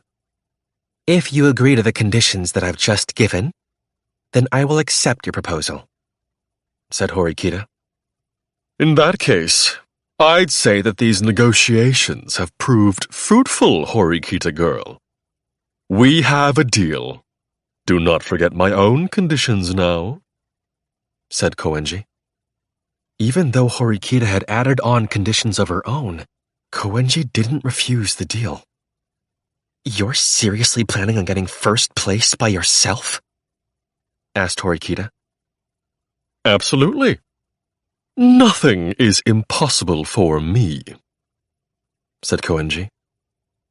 Horikita had demanded something outrageous, but she couldn't hide her shock at the confidence that Koenji was displaying. Now then, I believe this conversation is finished. I shall be on my way, said Koenji. Satisfied with the successful conclusion of his negotiations with Horikita, he left the classroom. No one could say a word to him, or do anything other than just watch him leave. I have absolutely no idea how seriously he's actually going to take this, said Keisei. Yeah, it's hard to tell, I replied. But this is a once-in-a-lifetime chance. We got him to commit to something himself, said Keisei. I wasn't sure I believed Koenji was being honest about his pledge, but it was certainly true that this was an unprecedented development. Koenji would need a certain degree of support for him to live his life freely and according to his own whims at this school. If he continued to just do as he pleased, he would inevitably plummet down the ranks of classmates who deserved to be protected. Even if he didn't speak up this time, he would need to enact countermeasures at some point. However, if Horikita, the leader of Class D, acknowledged this plan, then that was a different story. Even in the unlikely event that he does break into the top spots, it would be even better if we managed to place above him. That would be fantastic, said Horikita, turning to me. If we managed to get first place and Koenji-kun got second or third, if we could accomplish that, the benefits to our class would be substantial. We could make up for all of the setbacks we've suffered. If you performed some simple calculations, we could get between 400 and 500 class points. If we managed to do that, our total would be around 700 or 800 class points, which would promote us to Class B in one shot. And on top of that, as a bonus, Koenji would have to produce satisfactory results in upcoming exams. I still feel uneasy about this, though. When it comes to Koenji, it just feels like you can't completely fathom him, I answered. Whether you were talking about academic or physical ability, if the question was whether or not he was demonstrating his full potential, then the answer was no, he probably wasn't. It was certainly true that he possessed extraordinary talent. You're right. But whether he'll get first place so easily is another matter, said Horikita. The competition was fierce. The representatives from the other classes, Sakiyanagi, Ichinose, and Ryuen, were also seriously shooting for first place. And that wasn't all, of course. Just based on what I knew now, there were some up-and-coming groups among the first years, like Hosen and Amasawa. And there were formidable third-year students, too, like Nagumo, Kiriyama, and Kiryuin. And although I hadn't actually said anything out loud about it so far, I was planning on shooting for the top myself. Who was going to be sitting in first place 2 weeks from now? And who would be leaving the school? Our long summer was about to begin. 7.1 It's already the latter half of July. It has been getting quite hot lately, hasn't it? Muttered Tsukishiro as he looked down at the large buses arriving at the school, one after another. Yes, it certainly has been, replied a first-year student, without a hint of emotion. Tsukishiro continued speaking without turning to look at the student. No more time spent on analysis, please. There is nothing to be gained by delaying action any further. Are you telling me to expel Ayanokouji Kiyotaka now? Asked the student. Is that too much for you to manage? Asked Tsukishiro. I have established that he'll be an easy opponent.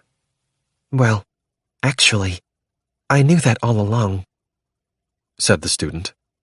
I will help you as much as I possibly can. That being said, I cannot provide you with more support than this, said Tsukishiro. Upon hearing that, the student thought that Tsukishiro was aggressively pushing for this plan to move forward. Are you saying that you have been pushed to act recklessly yourself? Asked the student. Yes. I had to jump through some impossible hoops to scrape together the budget needed for this special exam. More importantly, I had to force the rest of the school administration into submission when they objected to the exam's strict rules, said Tsukishiro. Will it be difficult for you to continue in your position as acting director, then? Asked the student. Quite. The fraud allegations made against Director Sakiyanagi are about to be cleared up, and it is obvious I'm going to be relieved of my duties. That's precisely why I've prepared a massive display of fireworks for the very end. I hope you will use whatever means necessary to remove Ayanokouji Kiyotaka from this school. Is that clear? Said Tsukishiro. Yes. There will be no more hesitation. I am glad to hear that. In that case, please be as violent as you wish during this special exam. Go on a rampage. Once everything has been taken care of, you will return to your old life. Let us both return to the places that we are supposed to be, said Tsukishiro.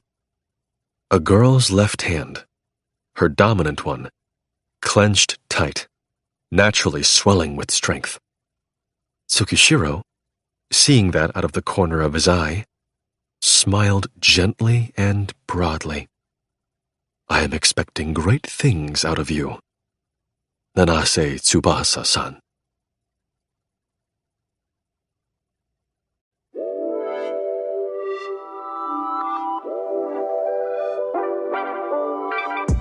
This is Zion Jeng.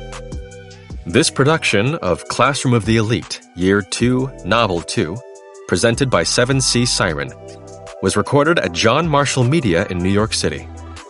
This program was produced by Custom Shop, a division of John Marshall Media.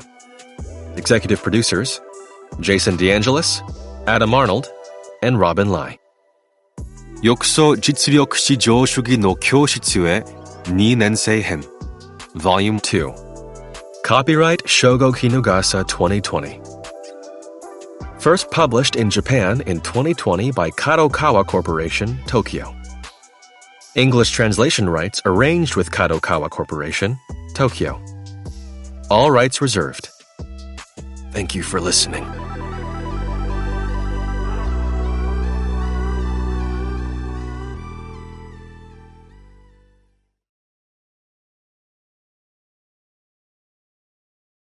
Audible hopes you have enjoyed